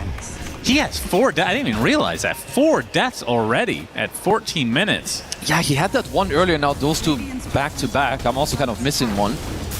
But yeah, not that good, because he is one of the players that he is a standout player for this team, and they do need him to perform. Sunstrike gets the last hit. Nicely done. The bug has been squashed. GPK is really pulling up some performances here. Yuma, Concoction will find Miero, but the Tornado's going to clip him along with the Meteor Hammer. Theolokor shadowing him behind, but the Soulbind comes out. The pipe is going to mitigate so much of this damage. Thailand desperately needs a kill here, but a nice deafening blast comes out from GPK as Yuma now in a lot of trouble. Slowed up, gets licked up as well from Whisper. Another double edge from Miero, but Yuma is too fast. Eventually, Kataomi finds him from the north, so great collapse from him to get the hoof stomp into the double edge. And it's Whisper now under the cover of the tier 1 tower, completely surrounded. Question is, do they have the stun locks for him? Because he's going to start to speed up here on that frog. He'll do just that. No Blink Dagger, of course, from Miero, but the tier 1 tower does go down, so Beyond Beef Team, another good fight for them. They are doing. There's just some trouble here for LGD fighting into the pipe, into the Mage Slayer, and also the heals from. No way. Oh boy, they don't have the Fiend's Grip this time, but they still have the damage anyway. 5 deaths for Tai Long. Oh, this is starting to feel very, very bad here if you're LGD, and especially Tai Long. Had a very good early laning stage, did get the solo kill as well onto GPK, but since then, honestly, not really that much. Yeah, this was a relatively long drawn-out fight, but this pipe made the difference, I feel like. They just took no damage for the first 15 seconds or so. And also GPK even being here this early on, like just before this, he got the Sunstrike kill down bottom onto KJ, then he's turning around this play onto Miero, and like you said, the pipe with all the heals. Like the effective HP on the BB Squad is insane at this point. Yeah. I do not think you can fight them. You need to use this Radiance, farm it up, maybe get a blink and look for a split play. Because when they're together, you are not dealing enough damage. Absolutely not. And now BB Team with a 5k lead, and this is starting to snowball out of control. LGD, and this is against an Alchemist, so this is actually way worse than it looks.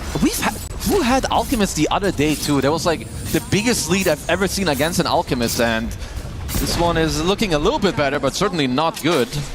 But the Bebop's team, they'll be very happy about this situation right now. Yeah, and Yuma opting to go for a Blink Dagger after this Radiant, so almost there, but still very far away from seeing these game-changing Aghanim Scepter potentials. I mean, is there a point where you're doing... I have to hold that thought. Yeah, because that's a dead hero. Well, okay, it's a dead Theolokor. Yeah, keep talking. Is there a point where you're doing poorly enough that you actually change your game plan as both supports take a tumble? That's a solo kill that Mr. Kiritich found down there. Like, if you find more value in an Aghanim Scepter early, just go for that instead of trying to fight, because if you're going for a fight now with this much of a deficit, it's going to be difficult to really get value out of it. The problem is, even if he goes Ags right now and you're pulling it to Whisper, he's level 9. This frog ain't doing shit, I think, even if you give him an Ag. So that's not a good sign. At this point, you're top net worth on the Alchemist, and I think you play for that. You get the blink, you go for the BKB, and you try to help your team find some of these pickles. You are still Alchemist, I understand you're down a lot, but if you find a good jump with the Inkswell, you can maybe find an attack onto the Boom Boom team. It's LGD now smoked up. They need something to go their way. Kataomi gets the Nightmare off, so he's going to be able to exit, although Tai Long finds a potential target on the other side. Concoction, self-stun though.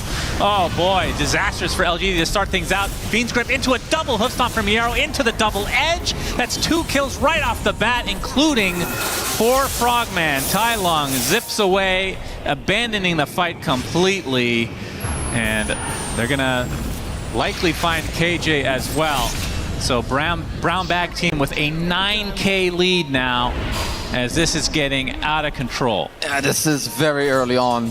You can tell. I think that there's a little bit of... You can feel both the pressure and the nerves, I would say, on LGD at least a little bit, because Yuma had a good jump there, but it's behind the tier 1 tower. He's now farming on an observer. Yuma. They didn't have any detection for the Invoker, and yeah, Yuma in trouble. They need the Centaur. Illuminate into the Sunstrike. Actually, I don't think that hit, but either way, they have the damage in spades. Tai Lung too late to the party. 10k lead for BB Team. Yeah, I mean, Team BattleBots, they're playing on like extreme level difficulty.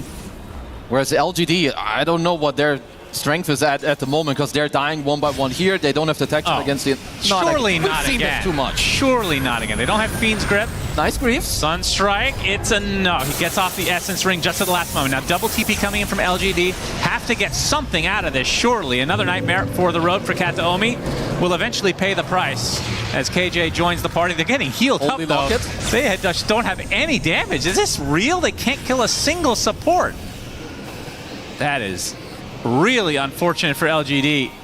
This is one of the most annoying Bane performances I have seen. Kataomi is constantly in the right place at the right time. Amazing sleeps. Save is always behind him with Illuminate and Holy Locket charge heals.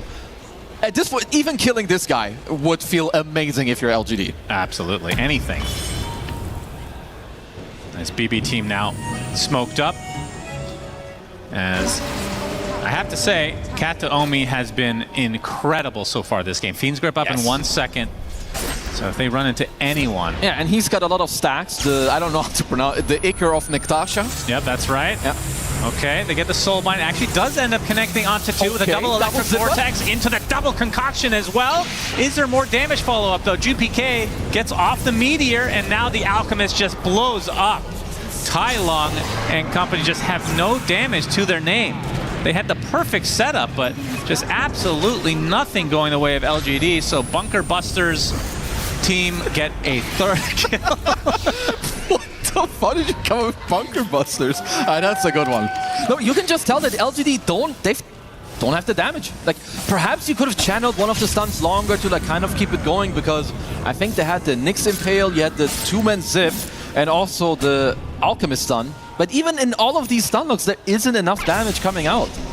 Because it did look like a good initial jump, because they are trying to go on Tai Lung, but he's got the Greaves, he's got the Essence Ring. Like, maybe that is like the perfect setup. Double Electric Vortex, double Concoction.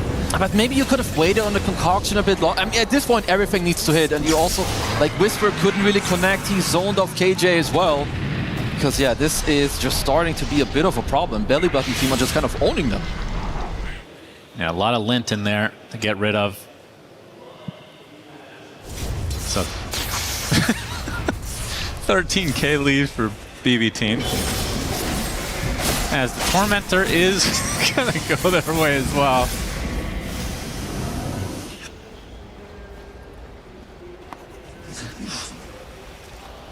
Keep it up.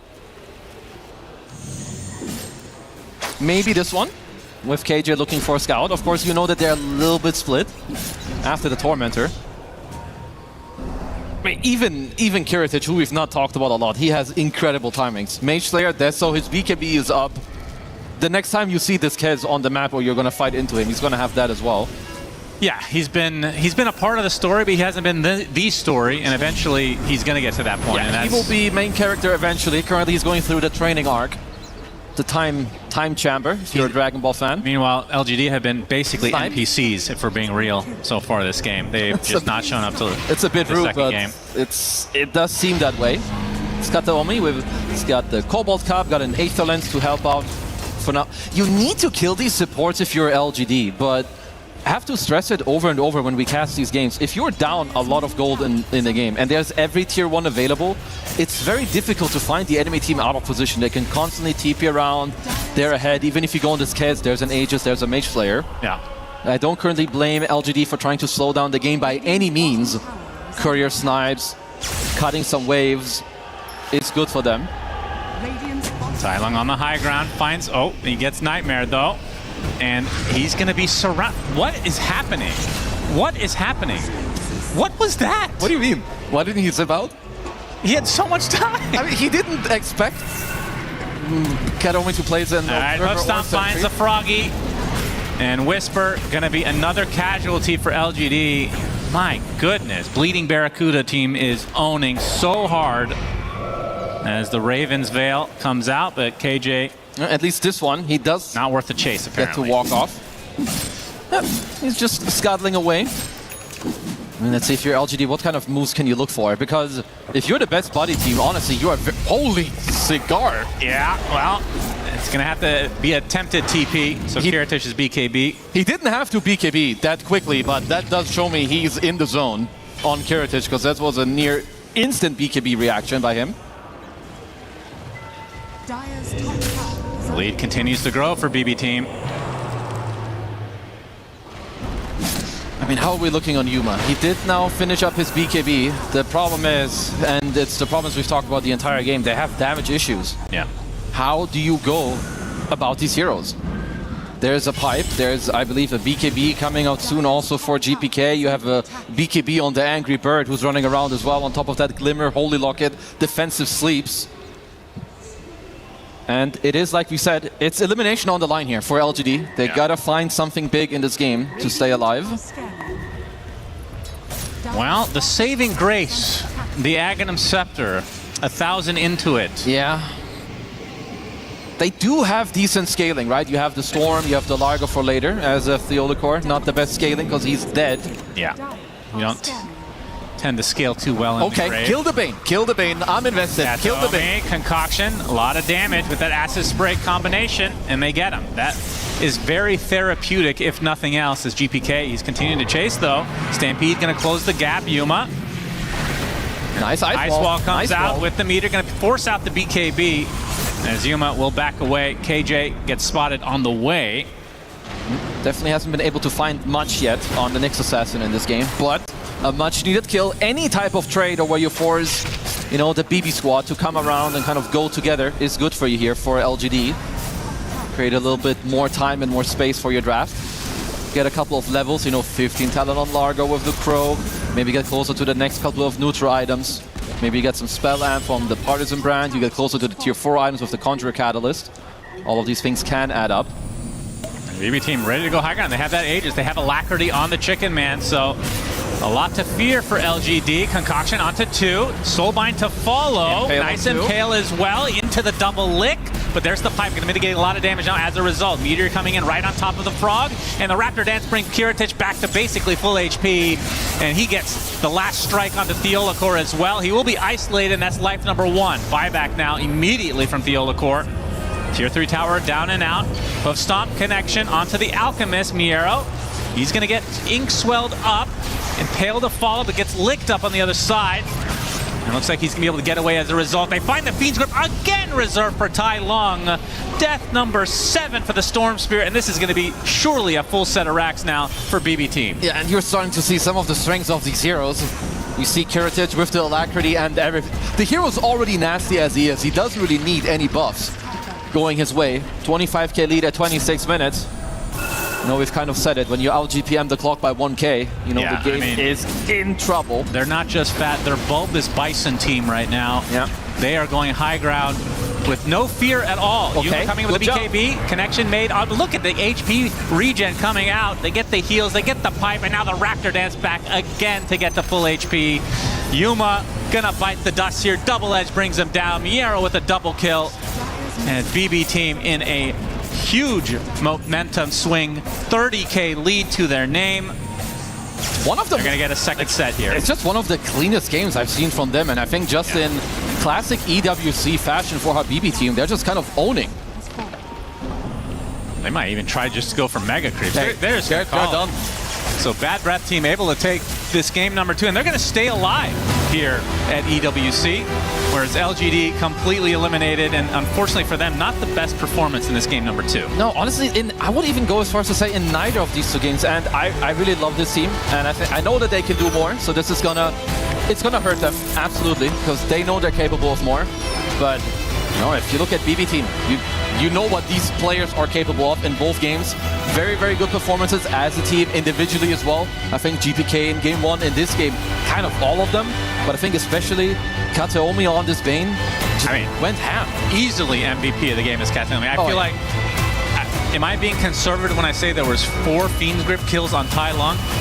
No, I think that's correct. And even on the other ones, he had like multiple innate stacks on all of the other people. And I do think it does make sense for a BB team to kind of, you know, stack it up here and make...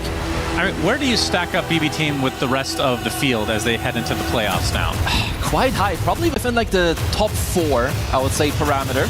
It's also important for them. Of course, there is no, you know, loser bracket, no bottom bracket. They gotta keep it together, be the beatbox team to kind of keep it in there and keep showing us good performances. Yeah, and they played exceptionally well. Game 1, a lot closer, of course, and Game 2, not so much, as BB team rise out on top. And you can see some of the reactions from LGD as they know that they didn't give their best performance here, because they're one of my favorite teams to cast and watch just as a spectator alone. Unfortunate that they will not make it to the playoffs here at EWC. It just hurts, especially when you're so close and you know what you can do, and perhaps you go back to game 1 where you feel like, okay, we messed up one of the picks or some of the itemization we didn't like, but here in game 2 they fell very flat. Yeah, as BB team will take it, let's go to the stage for an interview. Very much so. Curtis joining me here. BB team victorious in a quick 2-0 against LGD on the other side. There you go. Fans are cheering for him. They love him.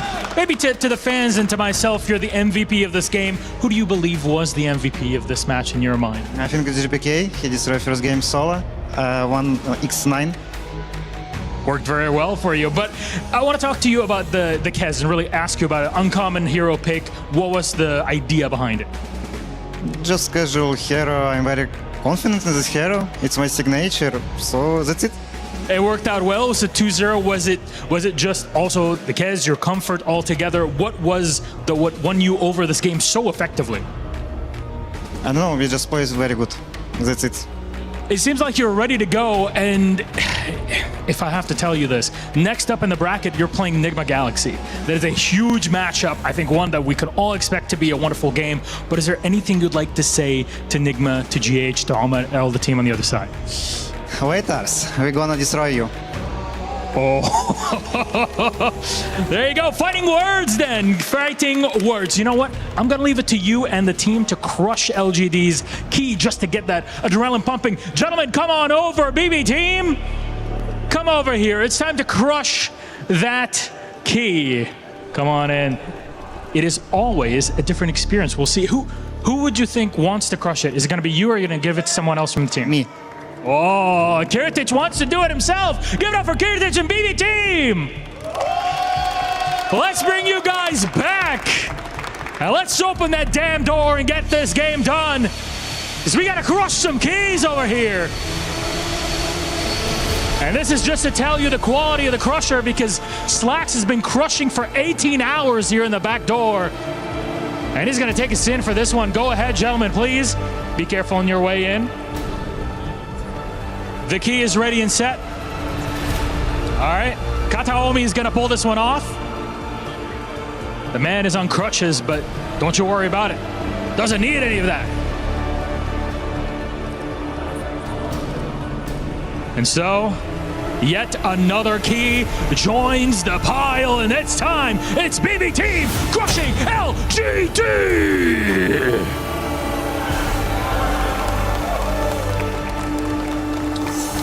Look at that. Look at how it rises. And it's snapped in half. Boy, with that 2-0. LGD looked like that key at the end of it, too. That's BB team. A huge victory for them. And I'm telling you, their game against Nigma Galaxy in the main bracket, oh, baby, is it gonna look good. They crush it so hard, it's practically embedded in that crusher. There it is. It's done. LGD are out, and BB team advance back to the panel. Thank you very much, Milos. And yeah, if Kirtish want to crush a key, they'll need to take down Nigma Galaxy next. But this one was for Kataomi, as he indeed made sure that the key was almost locked in the crusher. LGD is out. BB team is guaranteed top 8 here. And a lot to break down with this game, because this was teams adjusting. We just saw BB team adjusting quite a bit better, Seb, than LGD did. Yeah, I think, BB team, I would say that they were even better game 2 than they were in game 1. They were vibing. I think a lot of really cold plays, individual, very solid laning. This time they won their offlane versus LG Stefan, but again, they were laning versus Nixalk. I think if they lost that lane, it would have been very worrisome. On the other hand, though, I feel like LGD, they talked about the internal issues they might have. I think there could have been a resurgence of that because they felt completely disconnected. It was just off. Honestly, like I don't know what happened to them in the game, but you could definitely tell that the vibe was not there. Like it felt like they were just not playing together at all. So that's a little bit sad to see. A little sad to exit the tournament this way. Yeah, absolutely. It's a bit crushing seeing how well they perform in some of the games as well. But today it was just not it. Especially in the second game, feels like they kind of fell off the cliff pretty much. And BB team, they speeded things up. They're like, you know what? We were feeling ourselves in this game number 1, even though they were like 5k gold down in that second game. The first game. In the second game, it was pretty much smooth sailing for them. You talked about the safe lane, which does allow Centaur to get pretty much the free farm in the lane, completely uncontested. You don't have the damage, like probably the lowest support damage that we've seen, I think, in pretty much the whole EWC with Grimstroke and Nex Assassin. These heroes don't really do much early on, and you're playing against BB team, so you need something to be able to punch back, which does allow Centaur to get his 13-minute 5+ Helm of the Dominator as well, and completely cruise through the game. Yeah, Miero also never dying on that Centaur, never really threatened. The damage was not there from the side of LGD. Just some weird moves by LGD, like Tai Long, like shoving the mid lane out alone, not getting really help from his supports. You could tell the communication was off because it just doesn't happen, right? He gets caught by the Bane and the Invoker 3 times in a row, same place. He's not really getting the help, maybe not asking for it, I'm not sure. It was just it felt like they didn't believe in their chances to come back or to win the game. I mean, it happened so early that it wasn't even about coming back at this point. It's just like, are we able to win this game? So a lot for them to figure out. Probably maybe something about game 1, lingering disagreements, or maybe just not feeling it, feeling like BB is just too good for them today, and that they don't really compete. Yeah, even though they did win against BB, so we heard from KJ that he was confident against them. They should have been, and I think they came in this tournament with more momentum. They didn't have a bad group stage. I think they had some very solid and strong showing. They had a really good showing yesterday. You kind of wonder what happened. It's hard to know within a team everything that could happen, but definitely was not the best version of themselves. No. 100%. On the other side also, I think because BB team, we do consider this team a championship team. They might not come in every grand finals, but they definitely are at the top almost every single time. Oh yeah, absolutely. This team has been very consistent, something that they struggled with in the past. They also managed to win a couple of tournaments, which gave them quite a lot of confidence boost as well, something that you need in your career as well. But a team that I would consider to get to top 3 kind of easily. I know that they're going to be playing against Stigma Galaxy, which, stars did align for them. They are back for the 15th time, but not going to be easy for them. That's also strong words from Kiritich when he was asked about that on stage. We're going to destroy you. That's strong words. A lot of confidence coming out from There's a king on the way, so good luck to you, but you can always try. We'll see how it goes in the playoff. Of course, top 8 is there for BB team. And this series, this best of 3 series, we chose an MVP. Now, if we only chose him for the last game, maybe it would have been different, but we chose him for the series, and it has to go, Seb, to GPK. Yes, I think exceptional performance for him. He's so important to that team. They play really well around them. You can tell that he's vocal, like they know what he wants to do. He's probably, saying these things, and his Lina was absolutely stellar. I think the best Lina performance I've seen this tournament. You heard Kiritich, the carry player, say, well, he literally carried us. So, they also recognize, he said he won the game alone or something, which... Yeah, 1v9. Yes, obviously he didn't, but in a sense he did. Like, he just did so much for that game. It was crazy. He created so many issues. It's like, they couldn't focus only the Enigma because they had a Lina problem. The laning phase was perfect, like everything was perfect. Yeah, he died once combined in these two games together. Yes, which is pretty insane to think about. This like Lina performance plus the Invoker performance itemization coming out in the second game, picking up Road of Athos, making sure to completely ruin Storm Spirit. It's a setup until somebody comes close with either Bane or one of the other supports as well, making sure that he is smooth sailing like through this game, and they kind of ruined Tai Long in the mid lane completely so many times, catching him off guard. And it's GPK Invoker, like we talked about the setup that they did have in the side lanes, also for the First Blood and the many others. You see him just hitting that Sunstrike without even having the setup. There's so many like moves where he just Sunstrikes first, makes them run, and then they get to hit stuns because of that. It's like, wait, it's the other way around. Usually you have to wait for the stun to hit the Sunstrike. It's the zoning Sunstrike that also lands. But apparently for him it doesn't matter. Like, well, he makes it, it almost feels like it's a targeted spell at this point when he plays it. So props to him, honestly. Exceptional performance. He's gonna need to bring the same level tomorrow if they want to destroy Enigma. But if that's how he plays, well, it's definitely a possibility. It was solid from GPK. It was solid from the team. Big win for BB team here. We can take a look at what we did today, as we had basically every single mini boss on this stage was victorious in the end. Yeah. I mean, these teams have topped their groups for a reason. So far the order is it makes sense. Everything is in order. But upsets do happen, and we're still far from closing in. I mean, I guess next stage is like next round is essentially quarterfinals in a sense, because there's no loser bracket. So quarterfinals, semifinals, finals. So big games ahead of them. Hey, you just need to win 3 games. Just need to win 3 games. That's all it is. And against the Enigmas and the P Visions and the and the 1W of these words, like it. Or actually, I don't know about that one. But I don't know if it's still finished. But no, I don't know if you guys, if the microphone caught it. But I mean, I've been talking about what's happening on my right. That's the other stage right there, and there was the loud cheers and a throne falling. VG Gaming won that one. Wow, that's an upset. Big upset. Mini boss down. Mini boss down. Yeah, we saw like on the other stream 2 relatively massive upsets because Rune Eaters. They did manage to take out Virtus Pro earlier yesterday, and today Aurora Gaming. Everybody talked about Aurora being potentially the team to beat and potential contender to take the whole thing. 2 mini bosses down. Yes, so pretty even, actually full of surprises. I think 2-0, very impressive by Rune Eaters, and Vici Gaming taking 1W down. That is pretty wild, honestly. Like a pretty big upset. Yeah, that's awesome. I'm gonna watch those games back. Because that is, I feel like when we look at Vici Gaming, the Rune Eaters Aurora is also a massive upset, especially since that was a 2-1, but I at the same time also know that Aurora can somewhat tilt as well, so I know Rune Eaters play well. The 1W Vici Gaming is almost more unique. Yeah, and it looked like a very hard-fought series, 2-1. I can only assume the games were. I have something to tell you, Seb. I caught a glimpse of it. Can you try to figure out which hero they had in game number 3? Vici? On 1W. One really bad hero. Oh, I know. Mirana. You know. Yeah, Mirana.